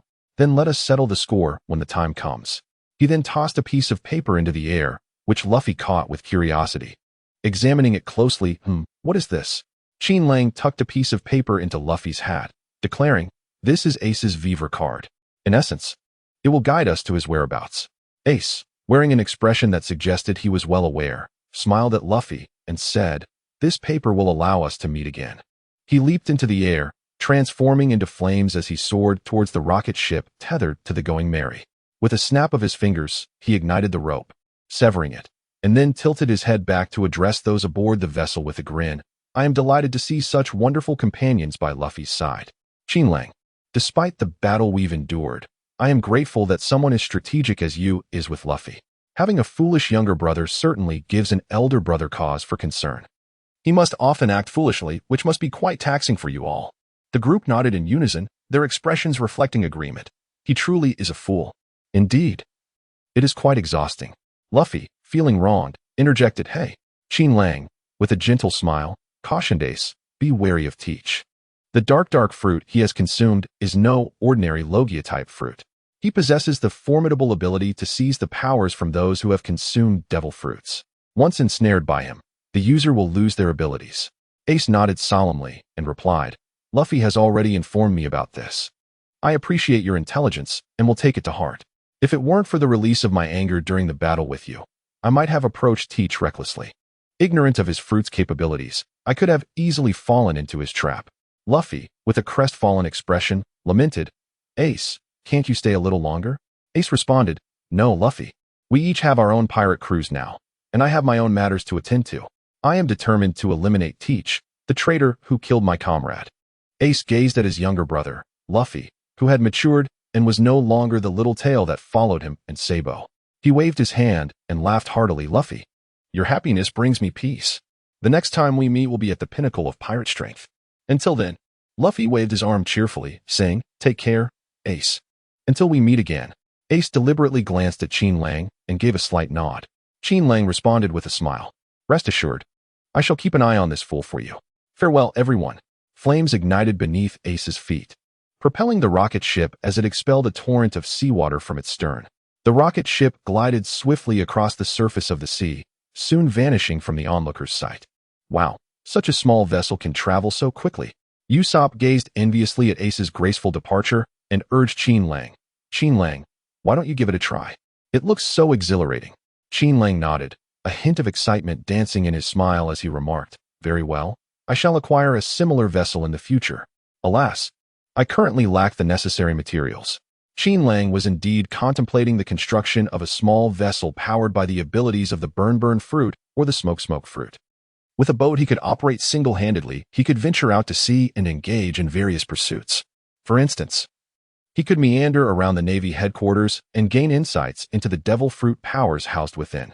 Given Qin Lang's current prowess, bolstered by the whisper fruit and the imitation fruit, he need not fear detection by the personnel at the Navy headquarters. To Qin Lang, the Navy headquarters represented an extravagant feast of opportunities. There resided the current Fleet Admiral Sengoku, wielding the human fruit, mythical beast form, along with Admiral Akainu's magma fruit, Admiral Kizaru's light fruit, Admiral Akiji's ice fruit, and the future Admiral Fujitora's gravity fruit, among others. Furthermore, he could learn from the legendary Navy hero Garp's Fist of Love and the signature techniques of various vice admirals. This would provide him with an epic enhancement of strength before reuniting with Luffy and the crew. Alternatively, on a whim, he could challenge the entire Navy headquarters single-handedly. An unprecedented feat. Qin Lang was in a remarkably good mood, lost in his thoughts. However, The dream of constructing a rocket ship would only come to fruition in the city of Water 7. This city was abundant in the raw materials needed for the creation of the rocket ship, as well as the exceptional skills required for its fabrication. Everyone, we are nearing our destination, Vivi said, gazing at the approaching St. Dora River, her voice tinged with hesitation. What lies ahead is quite arduous. We must trek across a vast desert, traverse the city of Aluma, now transformed into a desert oasis, and reach the rebel stronghold in Jordan. It will then be my task to persuade the rebel leader, Kusha, to reveal the entire truth to him. Luffy, filled with fervor, raised his fist in the air. All right, let us go to Jordan and defeat that rebel leader. Nami, without a word, knocked Luffy to the ground, exasperated. Did you even listen to what Vivi was saying? Nami elaborated. If Vivi's plan unfolds successfully, the already disembarked Karu will reach the Alyabarna Palace and deliver the letter detailing Crocodile's conspiracy to the king.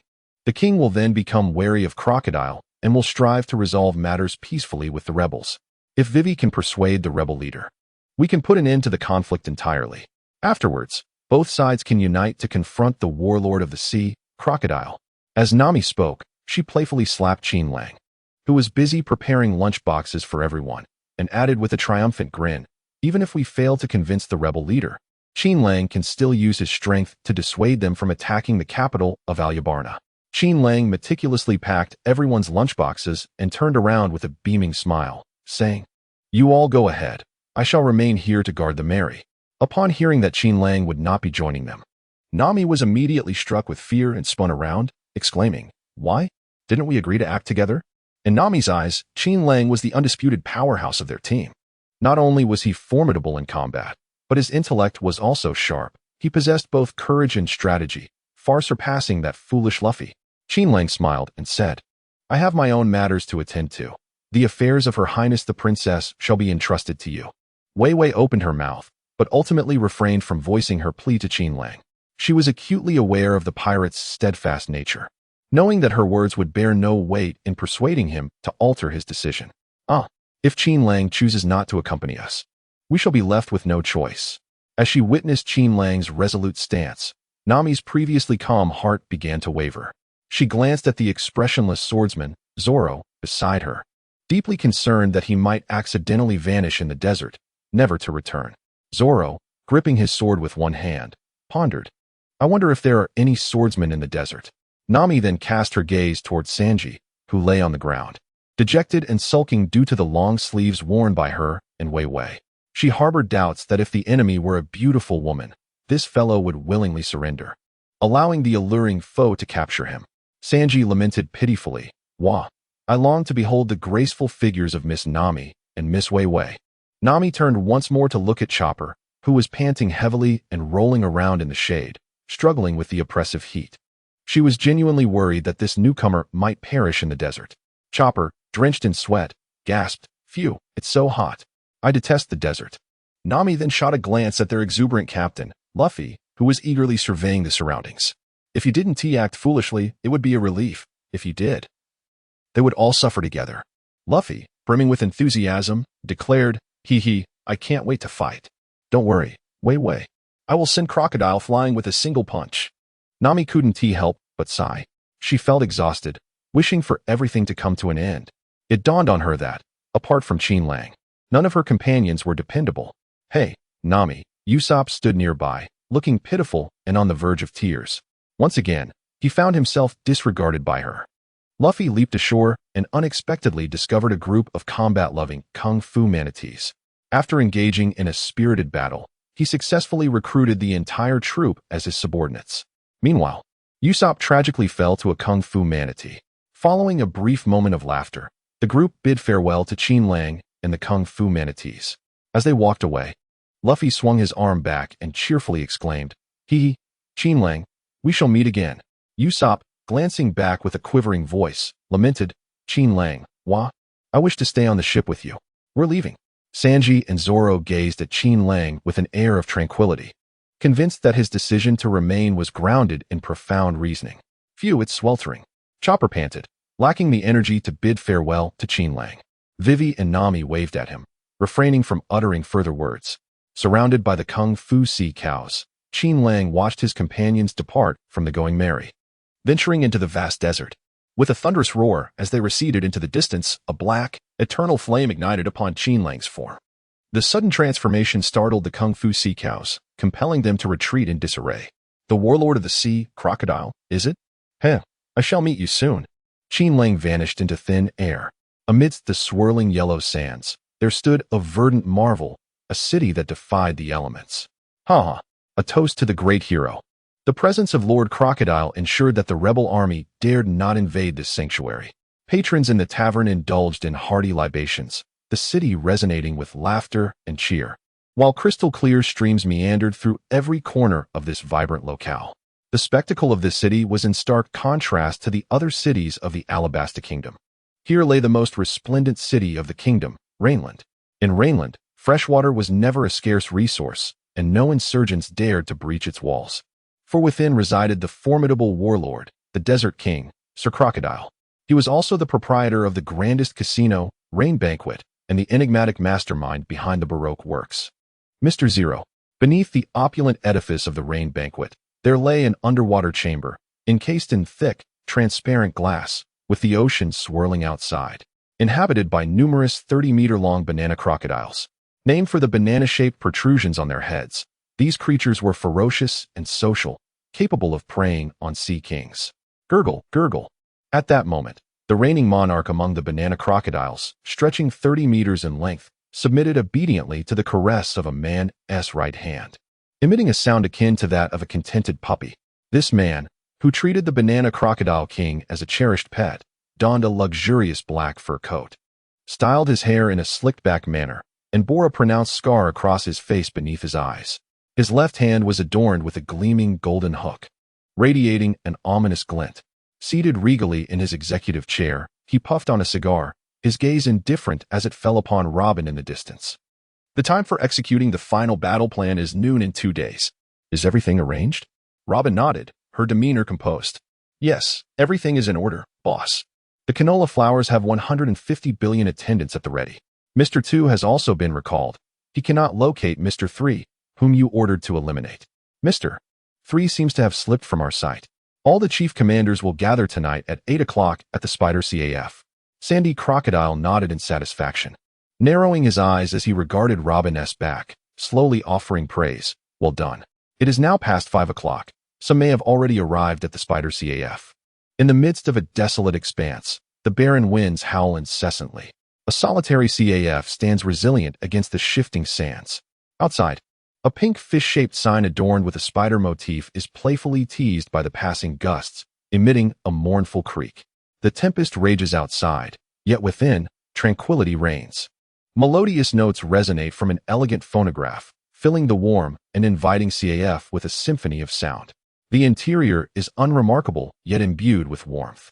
The tables and chairs are meticulously polished, while a transparent cabinet showcases an array of fine tableware and exquisite cups. Nearby, a hot kettle simmers, releasing steam that gently envelopes the room. Behind the bar, the proprietress, Paula, lounges in this serene sanctuary, absorbed in her book. Paula, adorned with a pair of purple-framed glasses and a touch of deep red lipstick, sports her blue hair tied back, with a single lock cascading gracefully down her cheek. Exuding a unique charm, tall and alluring, she wears nothing more than a delicate camisole, revealing a captivating décolletage that invites curious glances and ignites the imagination with visions of enigmatic beauty. Suddenly, the CAF door bursts open with a clatter. The howling wind sees the opportunity to invade the warm haven, startling Paula from her literary reverie. At the threshold, a sharp-voiced middle-aged woman calls out, "I'm here, I'm here. Merry Christmas, Merry Christmas." Paula looks up to see a short, eccentric old woman with a wild red wave of hair, resembling a peculiar monkey, bustling into the CAF. "It's all your fault, Mr. 4. If you weren't so plump and slow, I wouldn't be aching all over." A stout man clad in a green checked shirt lumbers in behind her, burdened by a large, cumbersome weapon slung across his back. He offers a slow apology in response to the old woman's tirade. However, she interrupts impatiently. "Enough? Enough. Come inside quickly. Paula, how have you been?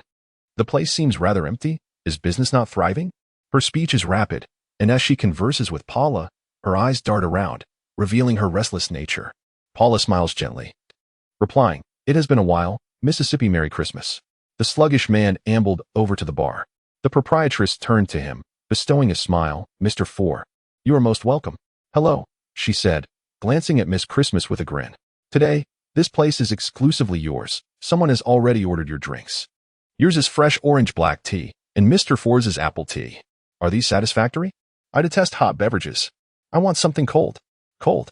Immediately, Miss Christmas exclaimed, pounding the table in urgency. Despite the unreasonable demands of her patron, the proprietress, Bora, remained unfazed, cheerfully responding, Your spirit is quite commendable. How is work treating you? It is a dog-eat-dog world. In this perilous profession where a single misstep could spell doom, I am still alive, so things are proceeding quite smoothly. Fool. Fool. Bora smiled apologetically. Indeed, I see your point. My apologies. Suddenly, an odd chorus echoed from outside. 1, 2, 1, 2, A bizarre voice, brimming with enthusiasm, sang. In this world, there are only men and women, yet the transgender is both man and woman. 1, 2, Long live the path of the transgender. In the next moment, a figure twirled through the doorway, spinning several times before gracefully landing and bowing to the patrons of the CF. Greetings, everyone. Bora gazed at the bowing Mr. 2, Fonkele, and sighed, You fool. Mr. 2, Fonkele, pouted as he bounded to the bar, grinning at Bora. I am not a fool, Bora. I am a dancer. Please, bring me a serving of octopus parfait. Octopus parfait? Ahaha. That is common knowledge. It is my favorite. By the way, you should return to the ship. Don't be lazy, and remember to practice your dance. After dispatching his companions back, Mr. 2 turned to observe Miss Christmas, who was being pampered by Mr. 4. Oh dear, Fat Bear and Plump Old Lady, you two are here as well? Miss Christmas shot him an irritated glare from her position at the table, muttering, Be quiet. You annoying transgender. My back truly hurts. It hurts. Suddenly, the door swung open with a crash. Who is it? The occupants of the room turned in surprise to face the entrance. A man with an extravagant afro, clad in a long trench coat and wearing sunglasses, swaggered in with his hands in his pockets. The wind slammed the door shut behind him. Bora, taken aback by his arrival, exclaimed, Oh, Mr. 5, what brings you here? I did not receive any notification regarding someone treating you to a drink, remarked Mr. 5, gazing at the 4 individuals before him with a nonchalant tone. It is quite normal not to be aware of a last-minute notice. Simultaneously, a prompt echoed in Mr. 5's mind. The host observed, the user of the thorn fruit, realized, the ability to extend thorns from every part of the body. The host observed, the master of advanced assassination techniques, realized, flawless assassination skills. The host observed, the user of the mole fruit, realized, the capability to transform into a mole, burrowing underground to conceal oneself for ambush. The host observed, the master of advanced baseball techniques, realized, impeccable baseball skills. The host observed, the user of the dog fruit in the sausage dog form, realized, the ability to transform into a sausage dog. 3 formidable devil fruit abilities effortlessly acquired. A last-minute notice? How peculiar. The CAF owner, Pola, pondered for a moment before looking up at Mr. 5 with a smile. Apologies, Mr. 5, for not having received any notification. I was unaware of your arrival and did not prepare a beverage in advance. Would you like to drink? Mr. 5 replied calmly. Tea infused with gunpowder, thank you. Pola smiled. As expected, you remain unchanged. Please hold on. Mr. 5 turned and seated himself beside the bar, silently observing the others in the room without uttering a word. Miss Christmas, enjoying a back rub from Mr. 4, exclaimed loudly, Useless. Useless. Keep going, my back still aches. It hurts.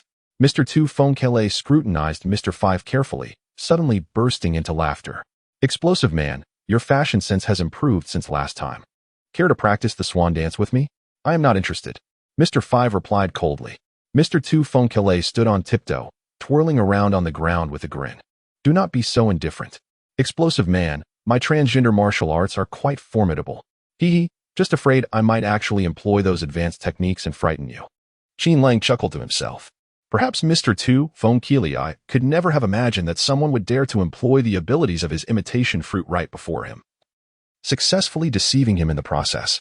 Bora approached, holding a cup of green tea infused with a hint of gunpowder, and handed it to Qin Lang with a smile, saying, Mr. 5, your gunpowder tea is ready.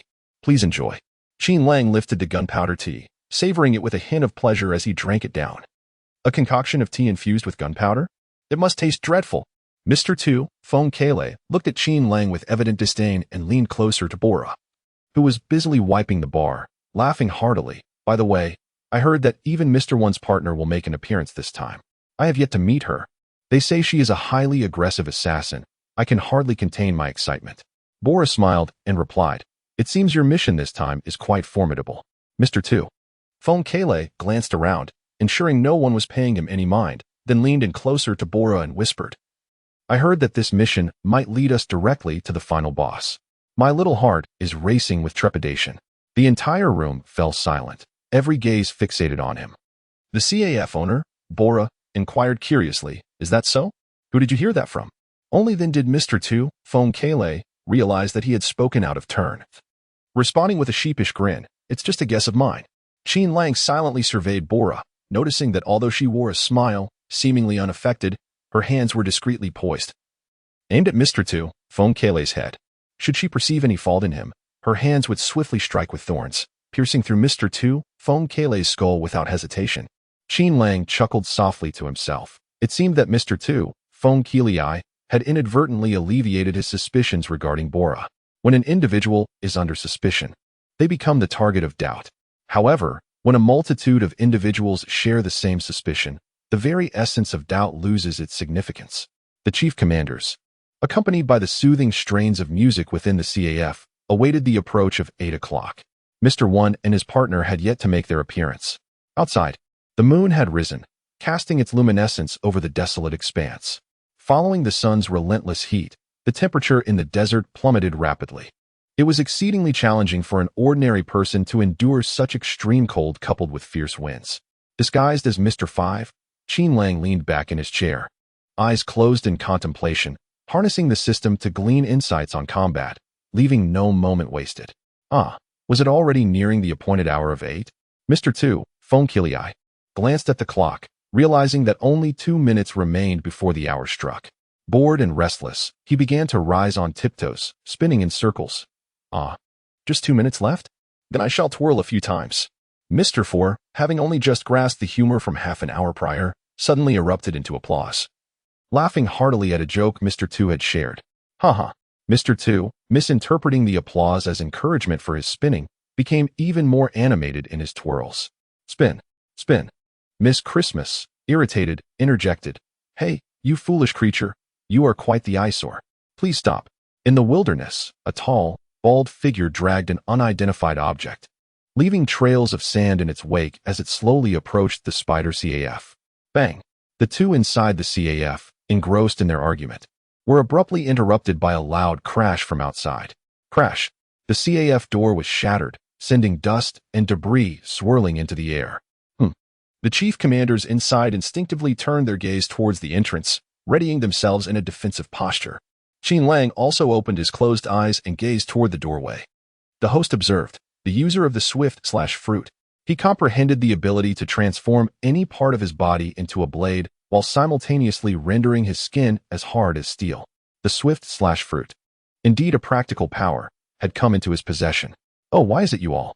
Mr. 2, Bon Clay, was astonished to discover that the object thrown to the shattered shop door was none other than one of his subordinates, who had departed early. The subordinate struggled to lift his head, pointing at the towering bald figure behind him with pain, exclaiming, "It's all because of him." The imposing figure, over 2 meters tall and clad in monk-like attire adorned with the character on his chest, was Mr. 1, with finely arched, connected eyebrows. He furrowed his brow slightly and remarked, "What? So these are the subordinates of a transvestite? I noticed their peculiar behavior in the desert, so I brought them back. Rest assured, I did not take their lives. Transvestite, your trivial sentiments for these weak subordinates are utterly futile." Upon hearing Mr. 1 disparage his subordinates, Mr. 2, Bon Clay, could no longer contain his indignation. He assumed the stance of the transvestite martial arts and kicked toward Mr. 1, shouting, "You bastard! They are my beloved subordinates." Mr. 1 nonchalantly evaded Mr. 2's attack and swung a punch at Bon Clay's chest, only to have it deftly avoided. The two engaged in a brief scuffle, after which Mr. 1 was sent crashing through a wall by Mr. 2's kick. "You death-seeking transvestite!" Mr. 1 seethed, his anger palpable, but was interrupted by the CAF owner, Bora, who stepped in to halt the confrontation. Enough, cease the fighting. Mr. 1 glared at Mr. 2, who was being restrained by Mr. 4, and sneered, "Humph. Had it not been for Miss Double Fingers holding me back, I would certainly have slain you, you deathly transvestite." The others were taken aback. It turned out that Bora, the CAF owner with whom they had been in contact for years, was none other than Mr. 1's mysterious partner, Miss Double Fingers. Bora removed the headscarf from her head, letting her hair cascade down, took off her glasses, and stripped off her tank top. She revealed a sensuous, revealing midriff outfit, donned a fur-collared leather jacket, and her gaze turned sharply piercing. She exuded an aura of formidable prowess, as if transformed into an entirely different person, fixing her gaze upon everyone. She spoke in a low voice. "All right, all the chief commanders we needed have arrived. According to the boss's orders, we must now head to the Dream City, Rainy District, where our elusive boss, whom we have never seen, awaits us." Wait. Mr. 1 suddenly frowned, pointing at Qin Lang, who was observing the spectacle from the sidelines, and said coldly, "Why is a weakling like Mr. 5 here?" Miss Double Fingers shrugged and replied nonchalantly, "I am not certain either." According to Mr. 5, the boss suddenly issued a command for him to gather at Spider CAF at 8 o'clock. However, it is strange that I did not receive any related information on my end. Mr. 1 fixed his gaze on Qin Lang and coldly remarked, "Mr. 5, you, as a feeble individual, are unworthy to act alongside us, let alone accompany us to meet the boss." With his hands transformed into formidable claws, he unhesitatingly lunged towards Qin Lang. Under the watchful gaze of the crowd, Qin Lang clenched his fists and struck out, colliding with the steel claws of Mr. 1. A thunderous explosion erupted, sending dust swirling into the air. To the astonishment of onlookers, Mr. 1 soared into the sky like a rocket, propelled by the force of the impact. The chief commanders were taken aback. Could it be that the weakest among them, Mr. 5, had sent the mightiest, Mr. 1, flying with a single punch? Had the balance of power shifted in this confrontation? Humph. Mr. 1 adjusted his posture mid-air, performing a somersault as he returned. Just as he was about to land, his entire form transformed into glimmering blades of cold light, resembling a meat grinder as he charged toward Mr. 5. Spiral slash. Boom. Explosive fist. Mr. 5 unleashed a powerful blow against the ground, resulting in a devastating explosion. The shockwave halted Mr. 1 in midair. "Get away." Seizing the opportunity presented by this abrupt stop, Mr. 5 delivered a kick to Mr. 1's face. Foot explosion. Once again, Mr. 5's foot erupted with tremendous force, sending Mr. 1 hurtling away. The chief commanders were astonished. In 2 successive clashes, Mr. 1's attacks were effortlessly neutralized by Mr. 5, culminating in Mr. 1 being propelled away once more. Once could be a coincidence, but twice certainly indicated a pattern. Mr. 2, Foam Keelii, gleefully leaped in delight, performing a split in midair while applauding and laughing. "Ha ha. Well done, explosive man. I've long been displeased with that monk's demeanor." Miss Christmas stomped her feet and exclaimed, "This is infuriating. Can you believe Mr. 1 couldn't defeat Mr. 5? What a joke. A total farce." Mr. 4, flailing his arms in alarm, slowly urged, "Stop fighting. Mr. 5's strength is evidently on par with Mr. 1's. So this is why Boss summoned Mr. 5 back on short notice? His power has experienced unprecedented growth, making him nearly equal to Mr. 1. Miss, with realization dawning upon her, pointed at Sarah, as if she had uncovered a profound truth. Long ago, Mr. 5 had encountered Mr. 1 as well. Mr. 1, disapproving of Miss Valentine's self-conceited demeanor as a supposed strong contender while being a weakling, casually destroyed Miss Valentine's small umbrella. Mr. 5, unwilling to accept this affront, intervened but was swiftly defeated by Mr. 1, who, fearing the wrath of their boss should he kill them, spared their lives. "Stop. Do not continue. The boss is still waiting for us." Miss Sarah, the lady of dual hands, believed she had grasped the essence of the matter. As she witnessed Mr. 1 charging once more through the swirling dust towards Mr. 5, she swiftly positioned herself between the two. Her entire form bristled with spiny defenses. In an instant, Miss Sarah expanded dramatically, transforming into a slender sea urchin. Clang! The rigid spikes extending from her body met Mr. 1's steel-bladed arm and Mr. 5's explosive fist simultaneously. This was the power bestowed by the thorn fruit. Miss Sarah, a thorn human, could protrude formidable spikes from her body, capable of piercing even rock with ease. From the fully transformed, unrecognizable sea urchin figure, a voice filled with fury echoed, "Halt." If this continues, we will jeopardize Mr. Zero's mission. And we shall all face dire consequences. Both men, sensing the wrath in Miss Sarah's tone, relented. Humph. They exchanged glances over Miss Sarah, each recognizing the other's defiance. Mr. One resumed his original form, retrieving his backpack from the ground, brushing off the dust with an air of indifference. No wonder you dare to appear so brazenly before me. Your strength has evidently increased.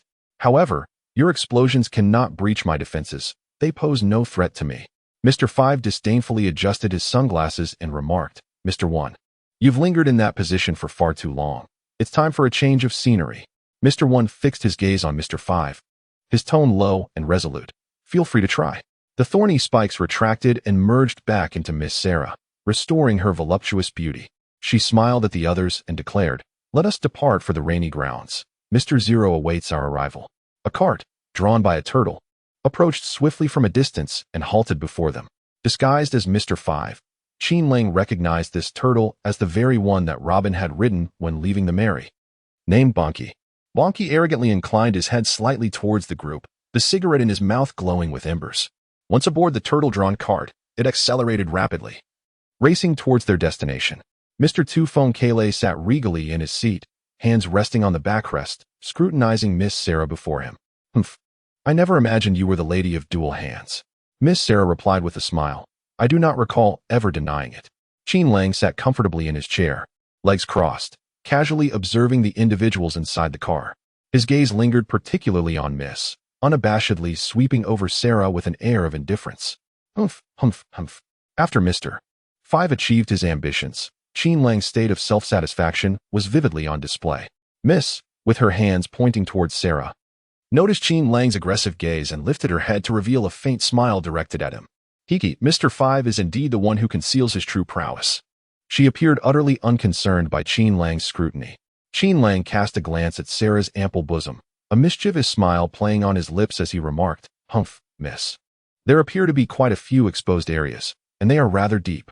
Miss Christmas, with a disdainful glance at Qin Lang, dared not speak too loudly and muttered softly, Lecher. Lecher. Under the pretense of acting, Qin Lang meticulously scrutinized Sarah's figure before contentedly withdrawing his gaze. Indeed, it appeared that his acting skills were quite commendable, leaving no room for doubt among any onlookers. Consequently, the notion of utilizing his imitation fruit abilities to meander around the Navy headquarters or to stroll through the holy land of Mary Joa seemed entirely feasible. Qin Lang had not anticipated that after utilizing the abilities of the mimic fruit, the celestial insight system would still allow him to harness the powers of other devil fruits without being regarded as using two abilities simultaneously. This was likely related to the passive effect following the use of the mimic fruit. After all, skin changing and cheating are two entirely different matters. In the hidden chamber beneath the Rain Banquet Casino in the City of Miracles, a man sat in the boss's chair, his expression dark and indifferent. Humph, he remarked. I never expected that the majority of the billionaires we had arranged to be in the rapeseed field would be crushed to death by the meteors that fell from the sky. Have the replacements been arranged? Miss All Sunday, Robin, nodded affirmatively. Rest assured, the replacements have been organized and the orders have been issued. The chief commanders will also arrive here by tomorrow morning. The man's grim demeanor softened slightly as he muttered to himself. Aside from that sudden appearance of the pirate crew and the princess, everything else seems to be proceeding quite smoothly. The Straw Hat Pirates? Robin recalled the peculiar pirate crew, especially the two captains, one who appeared blissfully naive and utterly clueless, and the other who wore a smile that seemed friendly yet concealed a profound mystery. The fruit plunderer, Qin Lang. It was said that when those hundreds of billionaires were obliterated by the falling meteors, he had engaged in battle amidst the rapeseed fields with Port Gasti, Ace, and the White Hunter Smoker. Was there a connection to be found here? Robin chose not to disclose this information to Crocodile, deliberately keeping it secret. A vague suspicion lingered in Robin's mind. Perhaps that seemingly troublesome man had already set his sights on Crocodile. In the desert, a creature concealed in the shadows prepared to ambush a passing venomous scorpion. With a clatter, a massive carriage thundered past, capturing the scorpion's attention. Unbeknownst to it, a figure launched itself from the cover of darkness without hesitation. Meow? When the scorpion finally realized its predicament, it was already too late. Its lethal tail had been severed by the sand, leaving it to struggle helplessly within its maw. The sand emerged victorious. savoring the succulent morsel and indulging in a satisfying feast. Meanwhile, Luffy and his companions, after enduring a series of unforeseen events, losing their way, battling dust storms, and being deceived into giving up their supplies, finally reached the city of Yuba. However, to their dismay, they discovered that the once vibrant oasis city had long been swallowed by the desert, reduced to a desolate wasteland. From the last remaining rebel leader, Kush's father, who stubbornly stayed behind to search for water, they learned that the rebels had retreated to another city, Kateria. After a brief rest in Yuba, the group set forth once more. On the following morning, with the sand-filtered water prepared by Kush's father, they resumed their journey. Vivi suggested they head towards Kateria again, but Luffy firmly rejected her proposal. This led to a confrontation between them, as Luffy believed that Vivi's attempts to save a country so thoroughly buried by the desert and incited by treachery were unrealistic. Pinned to the ground by Vivi, Luffy shouted defiantly, "Vivi, with just your life at stake, you cannot possibly win against that wicked warlord and his nefarious crew." Vivi, with wide eyes filled with anguish, cried out, "Then what am I to wager? The pirates have abandoned me. I stand no chance against them." Luffy retorted, "At the very least, we must stake our lives together. We are companions." Vivi sat there, stunned and weeping. Luffy believed that the only way to achieve a perfect resolution was to confront the mastermind behind their troubles, the warlord Crocodile, in the miraculous city of Rainbase. This, he thought, was the best means to prevent the rebels from attacking the kingdom. Luffy gazed earnestly at Vivi, stating, "Persuasion will not resolve our issues. Only strength can quell this conflict. Qin Lang has already discerned the flaws in your plan, which is why he did not accompany us. Do you truly think Qin Lang has given up on you, remaining behind on the Mary? I believe he has already reached Rainbase, awaiting our arrival." Luffy's words astonished everyone present. Nami gasped, "Qin Lang isn't on the Mary?" Sanji pondered, "So that's how it is." Zoro remarked nonchalantly, "He ventured alone into the enemy's stronghold?" Indeed, Qin Lang was that kind of reckless individual. Usopp exclaimed in shock, "Did Qin Lang go seeking the warlord by himself? What if he encounters danger?" Chopper sat there, bewildered.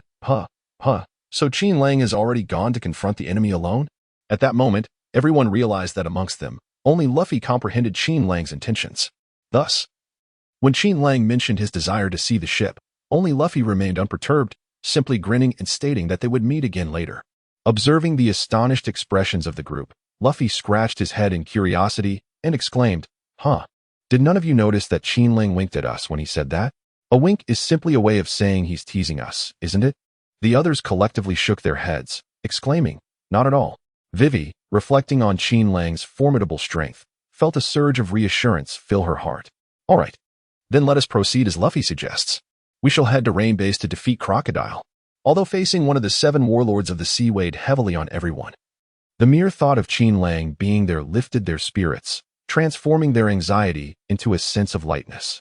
Qin Lang has indeed triumphed over the formidable Fire Fist Ace, who is of the same caliber as the 7 warlords of the sea. Surely, Crocodile poses no challenge. On the following day, at 8 in the morning, in the Rain City of Miracles, in the hidden chamber beneath the Rain Banquet, 6 individuals, having finished their lunch, sat neatly in the spacious room. The expressions of the chief commanders varied, each anxiously awaiting the emergence of their elusive leader, Mr. Zero. However, as time passed, no one appeared. After enduring an hour of waiting, the commanders could no longer contain their impatience. "How infuriating! I have grown tired of waiting." Mr. 2, Bon Clay exclaimed, his fingers rhythmically tapping on the table as he vented his dissatisfaction. "How much longer must we wait? I feel like dancing. Watch me, everyone, as I perform." With that, Mr. 2 sprang atop the table, twirling in an exuberant display. Mr. 4 clapped his hands in delight, laughing heartily, while the others looked on at Mr. 2's antics with varying thoughts. Miss held her hands to her ample bosom, exclaiming, "Mr. 2, do be quiet. If the boss sees you like this, he will be angry." Miss Christmas scoffed at the ballet dancer on the table, forcefully striking the surface. "Indeed, quiet down. Fool. Humph."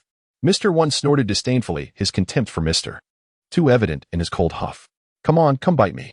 Qin Lang, disguised as Mr. 5, leisurely strolled around the room, occasionally teasing the banana crocodiles outside the glass. Reveling in their futile attempts to escape their predicament, there was a certain joy in toying with these foolish creatures. Hee hee. A melodious laughter echoed from the staircase of the high building. It seems the camaraderie among you is rather lacking. Miss All Sunday, Robin, gracefully descended the stairs, casting a bemused glance at the gathering. But then again, there is no need for too much familiarity, as you are not exactly like-minded companions. Mr. 1, recognizing Robin from a previous encounter, clarified her identity to the others. Miss All Sunday, partner of Mr. Zero, vice president of the Baroque Works. As Robin reached the bottom of the stairs, she offered a faint smile. Thank you for your hard work, everyone. You have successfully arrived in this city where so many dream of instant wealth, the fabled Rain City. Hey, beautiful, enough with the pleasantries. Get to the point. Mr. 5 interrupted rudely, reclining in his chair with his legs propped on the table. Strange, I did not issue any orders for him to partake in this clandestine mission. Upon seeing Mr. 5, Robin was momentarily taken aback, but quickly regained her composure. She scrutinized Mr. 5 and remarked with a smile, "It seems Mr. 5 is not fond of excessive introductions." Mr. 5 scoffed. "Humph, if you were to continue, would you regale me with tales of events from a century past? Let us refrain from such tedious matters. Indeed, it is you." Upon hearing the mention of 100 years of history, Robin's eyes sparkled with recognition as she cast a deep glance at Mr. 5. In her heart, she had already confirmed the identity of the man before her, who donned Mr. 5's guise, the fruit plunderer, Qin Lang. She had suspected that this perilous man might have set his sights on Shacklock Doll. Yet she had never anticipated that Qin Lang would directly target the enemy's stronghold. Though this man was formidable, he was also exceedingly reckless. Today, nearly all the principal forces of the Baroque Works were gathered here. Even a naval admiral would likely find himself at a disadvantage in this situation. Robin sighed inwardly, feeling helpless about Qin Lang's audacious actions. With a smile, she said, "Before we delve into the main topic, allow me to introduce you to the boss you have yet to meet. Until now, I have been directing you on his behalf, but that is no longer necessary." The chief commanders perked up, their hearts racing. They were finally about to meet the elusive figure who had remained in the shadows, the mysterious boss, Mr. Zero. Humph. For the timing has come, and my objectives are near fruition. The empty chair of the boss, seemingly devoid of presence, began to rotate towards the assembly. A man clad in a black fur coat, cigar in mouth, had taken his seat there without anyone noticing. He surveyed the expressions of the gathered crowd with an air of authority, revealing a grin reminiscent of a crocodile. "Ladies and gentlemen, the ultimate operation of Baroque Works is named Utopia." Ugh, crocodile. The chief commanders gasped, staring in shock at the man hailed as a hero by the Alabasta Kingdom. The warlord, Crocodile. "You are our clandestine boss." In the midst of their astonishment, Crocodile furrowed his brow and, gazing at the composed Mr. 5 in the distance, questioned, "Strange, I do not recall ever inviting you to this final banquet, Mr. 5. Mr. 5 lounged back in his chair, feet propped on the table, lazily regarding the puzzled Crocodile across from him with a smile. "Me? I merely came to observe. Consider me invisible." "Invisible? Mr. 5, are you speaking to me?" Crocodile's expression darkened. He coldly scrutinized the impudent Mr. 5 and remarked in a low voice, "It appears you have failed to fulfill the task I entrusted to you. The princess has escaped from Cactus Island, and you, along with Miss Valentine's Day, Mr. 3, and Miss Golden Week, are all unaccounted for. Do you have any explanation?" The chief commanders were taken aback, realizing that Mr. Zero had not issued any orders to Mr. 5. Mr. 5 had acted independently.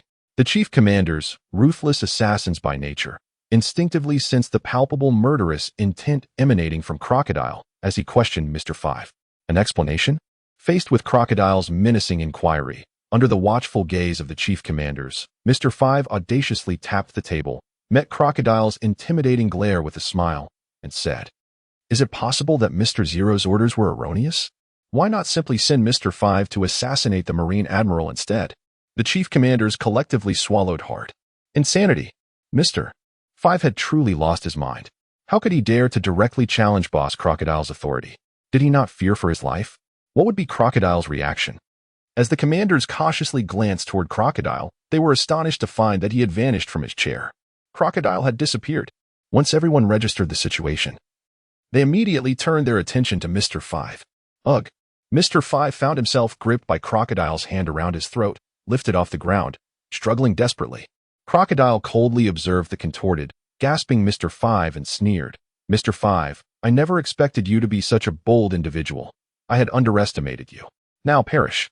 In the gaze of all present, Mr. Five, held in Crocodile's grasp, visibly withered, his body gradually disintegrating into grains of sand, scattering across the floor.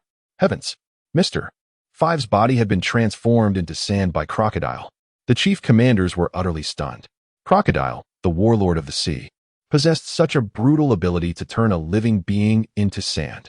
No, something was amiss. Soon, one of the commanders came to a realization. They could clearly see an expression of incredulity mirrored on Crocodile's face. Ha ha ha, Crocodile, your expression is simply delightful. Suddenly, a gentle laughter emanated from the chair that Crocodile had previously occupied. What is this? Are you surprised? Is it possible that someone has wielded the power of the sand fruit before you? Crocodile abruptly turned around, glaring fiercely at the chair that rightfully belonged to him. Who? The chief commanders, equally astonished, cast their gazes in that direction. Who is it? Someone had managed to infiltrate their midst, unnoticed. Even under the watchful eyes of these assassin killers. Hee. Seated languidly in the pristine white chair was a man, clad in immaculate white. Resting his chin on one hand with a sly smile directed at the assembly. Do not be alarmed, esteemed members of the Baroque works. I am not a benevolent individual. It's you. Upon recognizing the man's visage, Crocodile's expression darkened. How could this man possibly be here? Squinting at the figure before him, Crocodile spoke slowly. Vice captain of the Straw Hat Pirates. The bounty of 100 million berries placed upon the fruit thief, Qin Lang. How did you find your way here? 100 million berries? The chief commanders gasped in disbelief. This bounty had indeed reached the level of a notorious pirate. Qin Lang gazed at the principal members of the Baroque works with a smile and declared, I have come to escort you all to the afterlife. Crocodile retorted coldly. Kill him. In an instant, with a swift motion, everyone vanished from the scene except for Mr. Four. In that fleeting moment, Qin Lang, seated in the boss's chair, found himself encircled by the chief commanders of Baroque works, sustaining multiple fatal injuries. A gleaming handblade was thrust into Qin Lang's head, the manifestation of Mr. One swift slicing fruit ability. The hand, transformed into a blade, decisively penetrated Qin Lang's temple. Handblade slash. Concerned that this fatal strike might not suffice to extinguish Qin Lang's life, Mr. One deliberately twisted the blade within Qin Lang's head, attempting to shatter his brain matter. Boom. From the side, Mr. Two, Foam Keeley, delivered a kick to Qin Lang's neck, seemingly breaking it in one blow. The technique, demon and human fist, elegant swan dance. Though Fang's face was etched with shock and reluctance, he executed the kick without hesitation, embodying the essence of a true assassin. Stab. Directly ahead, miss. With fingers transformed into thorny spikes, pierced Qin Lang's abdomen. Thorn finger. She regarded the man worth 100 million berries with a cold, greedy glint in her eyes. Boom. Behind the boss's chair, Crocodile's iron hook penetrated the backrest, forcefully embedding itself in Qin Lang's spine. Oof, audacious rookie. Snap. Beneath Qin Lang's chair, Miss Christmas, the burrowing mole woman, had severed his ankle with her sharp claws.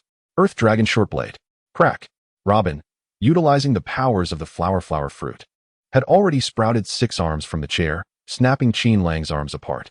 6 round flower, twisted pastry.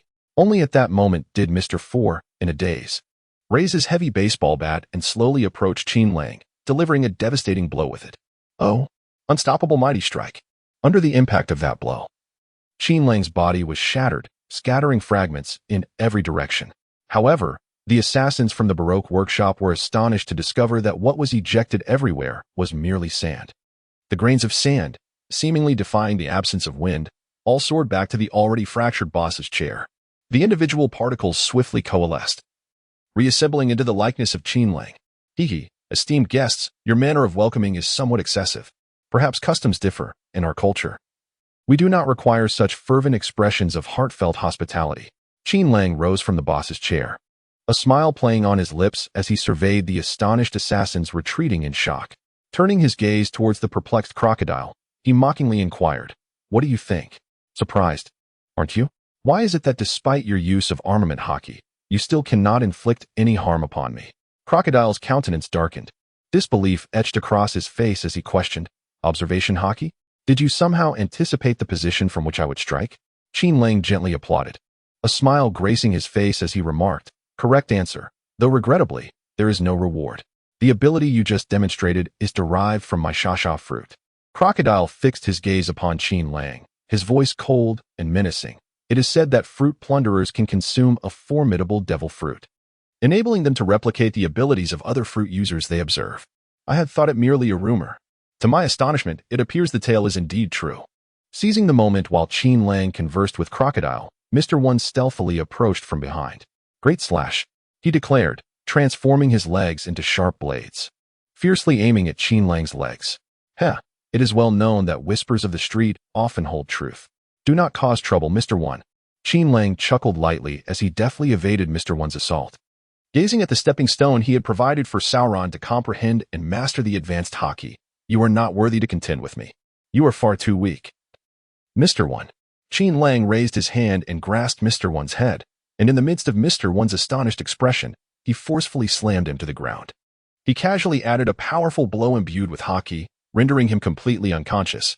Tiny insects fluttered around, not biting but certainly causing considerable annoyance. Qin Lang casually trod upon Mr. One, his gaze sweeping across the astonished chief commanders. With a smile that belied the gravity of the situation, he addressed them, "Gentlemen, please remain silent. I have matters to discuss with your boss." "Hush, do not disturb us." A palpable aura of intimidation radiated from the corners of Qin Lang's eyes, enveloping the other commanders. "Obey, or perish." A chilling whisper coursed through the minds of the chief commanders. "Move, and you shall die." The specter of death flickered in their thoughts, conjuring images of their own demise. In these visions, a mere twitch would result in their heads being severed with blinding swiftness, or their bodies cleaved in twain. Limbs would be severed, collapsing to the ground, as their forms shattered into fragments. Their bodies would ignite spontaneously, consumed by black flames until reduced to charred remnants. Upon escaping, grotesque mushrooms would sprout from their flesh, forcing them to writhe in agony as their life essence was entirely siphoned away. After a fleeting moment of disorientation brought on by this morbid reverie, they regained their composure. Yet, before they could rejoice in their continued existence, Qin Lang's smiling gaze swept over them, rendering their bodies rigid with trepidation. Assassins are not warriors. They do not possess such reckless bravery. Their creed lies in lurking in the shadows, seizing the unprepared and the weak. Under the subtle pressure of Qin Lang's conqueror's Haki, the chief commanders stood frozen, paralyzed by fear. Witnessing Qin Lang's ability to subdue his carefully selected assassins merely through sheer presence, Crocodile's cigar gleamed as he murmured, "Conqueror's Haki." His eyes widened in astonishment as he fixated on Qin Lang, his voice hoarse as he exclaimed, "I never imagined you possessed such unparalleled royal qualities." Qin Lang could distinctly perceive the underlying acidity in Crocodile's tone. Qin Lang gazed at Crocodile with a smile, remarking, "It appears you have once served under Whitebeard and experienced the might of Conqueror's Haki. Is that the reason for your defeat?" The corners of Crocodile's mouth twitched as he coldly replied, "Humph, as a rookie pirate, you seem to know quite a bit." Crocodile was consumed with jealousy towards this newcomer pirate. The fruit's ability was remarkably potent, allowing him to simulate the powers of other devil fruit users. Moreover, he possessed the rare and innate gift of Conqueror's Haki, an ability not attainable through mere training, but rather a natural endowment that ordinary individuals could never hope to comprehend. With narrowed eyes, Crocodile scrutinized the seemingly unassuming rookie before him and coldly inquired, "Fruit thief, disguised as Mr. Five to meet me, what is your true intention? Do you merely wish to thwart my ambition to consume this nation? To prevent your conquest of this nation? How dreadfully mundane." Under Crocodile's watchful gaze, Qin Lang turned and approached the glass, teasing the banana crocodile within, revealing Crocodile's secret. "Crocodile, your elaborate schemes to seize control of this country are merely to uncover the whereabouts of one of the ancient weapons known by the name God, the ancient weapon Pluton. Are they not? You are aware that the information regarding Pluton is concealed within this nation. How infuriating. How could you possibly know?" Crocodile's expression hardened as he turned, glaring menacingly at Robin beside him. "Did you learn of this plan's ultimate goal from this cunning woman?" Robin had also been within the intimidating aura of Qin Lang's conqueror's Haki, paralyzed by the fear of death. As Crocodile's fierce gaze fell upon her, she trembled and vigorously shook her head, signaling her disassociation from the matter. Qin Lang tapped on the glass, producing a muffled sound that captured Crocodile's attention. Qin Lang turned around with a smile, saying, "Hee, Crocodile. It is not the behavior of a formidable leader to be enraged and blame others simply because they have unveiled one's ultimate intentions." Crocodile let out a cold snort, biting down on his cigar as he replied in a deep voice, "Speak plainly. What is your true aim? If your objective is also the ancient weapon Pluto, we could join forces. Qin Lang shook his head dismissively and replied, the ancient weapon, the underworld king? Such things hold no allure for me. If you desire it, it is yours. Upon hearing Qin Lang's utter disinterest in the ancient weapon, Crocodile's expression faltered slightly, and he gazed at Qin Lang in astonishment, questioning. You have no interest in the underworld king? Then what brings you here to meet me? Qin Lang gazed at Crocodile with a mischievous smile. Akin to a lecherous man fixating on a stunning beauty, I desire you.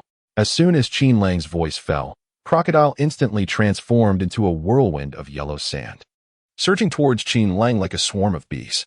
Bang! In the moment Qin Lang was struck by the swirling sands, he too transformed into a tempest of yellow dust, merging with Crocodile's elemental sandstorm.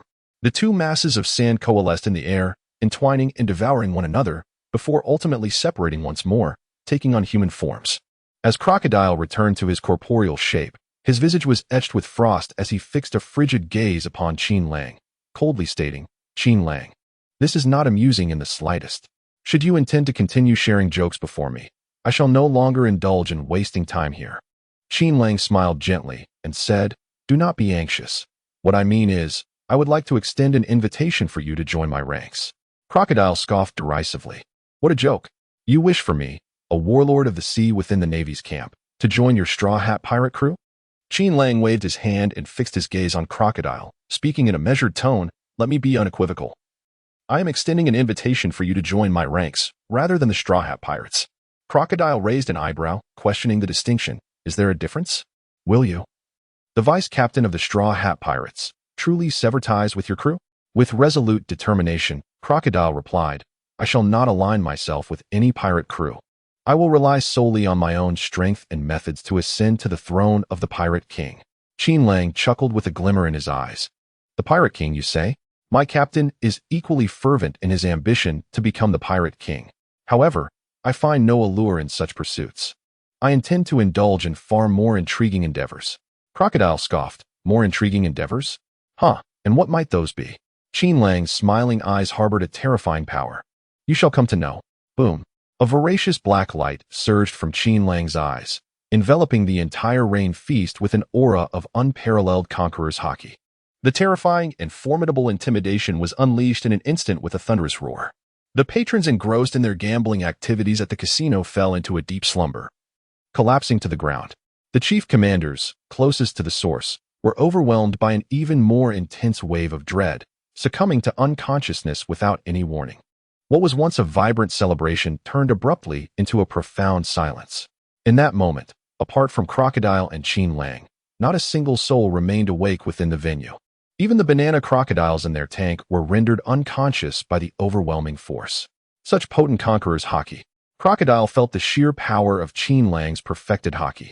He gazed at Qin Lang with a mix of vigilance and astonishment, drawing a sharp breath. It rivaled that of Whitebeard's. Crocodile had not anticipated that this newly emerged pirate, fresh from the seas, possessed a level of combat prowess comparable to that of the legendary Whitebeard.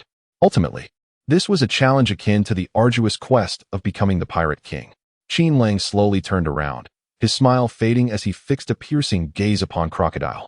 With an air of indifference, he declared, for instance, utterly reducing the holy land of Mariawa, the stronghold of the celestial dragons who wield the privileges of the world government, to mere ruins. Crocodile stood there, utterly dumbfounded, as his cigar slipped from his fingers and fell to the ground. Destroy the sanctum of the celestial dragons? Had he lost his mind? Qin Lang's voice was frigid as he reiterated, I shall ask once more. Do you wish to join me? Cold sweat began to bead on Crocodile's forehead, drop by drop. You cannot be serious, he muttered, his brows furrowed as he scrutinized the impassive expression of Qin Lang, attempting to glean some insight from his aloof demeanor. Yet, there was nothing of value to discern from Qin Lang's countenance. The only sentiment he felt was an undeniable aura of lethal intent. A lunatic. The man before him was undoubtedly insane. Were it not for this madman's unfathomable power, Crocodile would have turned on his heel and departed. He envisioned the complete annihilation of Mariehua, the stronghold of the celestial dragons who governed the world government, leaving it in utter ruins. The words of Qin Lang resonated in Crocodile's heart like a thunderclap. He had never encountered a madman like Qin Lang, who unabashedly declared his intent to massacre the celestial dragons. Among the factions Crocodile had witnessed, only the Revolutionary Army, led by Dragon, claimed to oppose the tyranny of the celestial dragons, advocating for the overthrow of their unequal dominion over the world government. When Crocodile had dealings with the Revolutionary Army, they had sought to recruit him, but he had disdainfully rebuffed their advances. Understanding the global dynamics, Crocodile did not perceive the Revolutionary Army as a credible threat to the world government. In his eyes, they were merely rats scurrying in the shadows, destined for annihilation upon exposure. Their strength was utterly insufficient to contend with the celestial dragons, who ruled the world and dominated all seas. Yet, this madman before him boldly invited him to join his ranks, his earnest demeanor suggesting an ominous intent to eliminate him should he refuse. At that moment, the lunatic continued to speak nonchalantly. It's merely hunting celestial dragons. There's nothing particularly difficult about it. Are you, with bloodstained hands, afraid of killing? Fear not. It's simply the quintessential duty of a pirate. Upon hearing this, Crocodile inhaled deeply, striving to suppress his racing heart. Where on earth had this madman emerged from? Did he not comprehend the implications of attempting to exterminate the celestial dragons and raising Mariewa? Such an act would mean waging war against the entire world.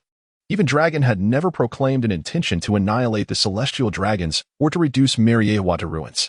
This was an unabashed declaration of war. If the celestial dragons learned of an organization intent on hunting them, the world government would mobilize all its forces, and Cypherpole would dispatch every agent to uncover the organization's whereabouts. Upon discovery, they would unleash the full might of the Navy, admirals, vice-admirals, and all warships to obliterate this organization with overwhelming force. This was madness.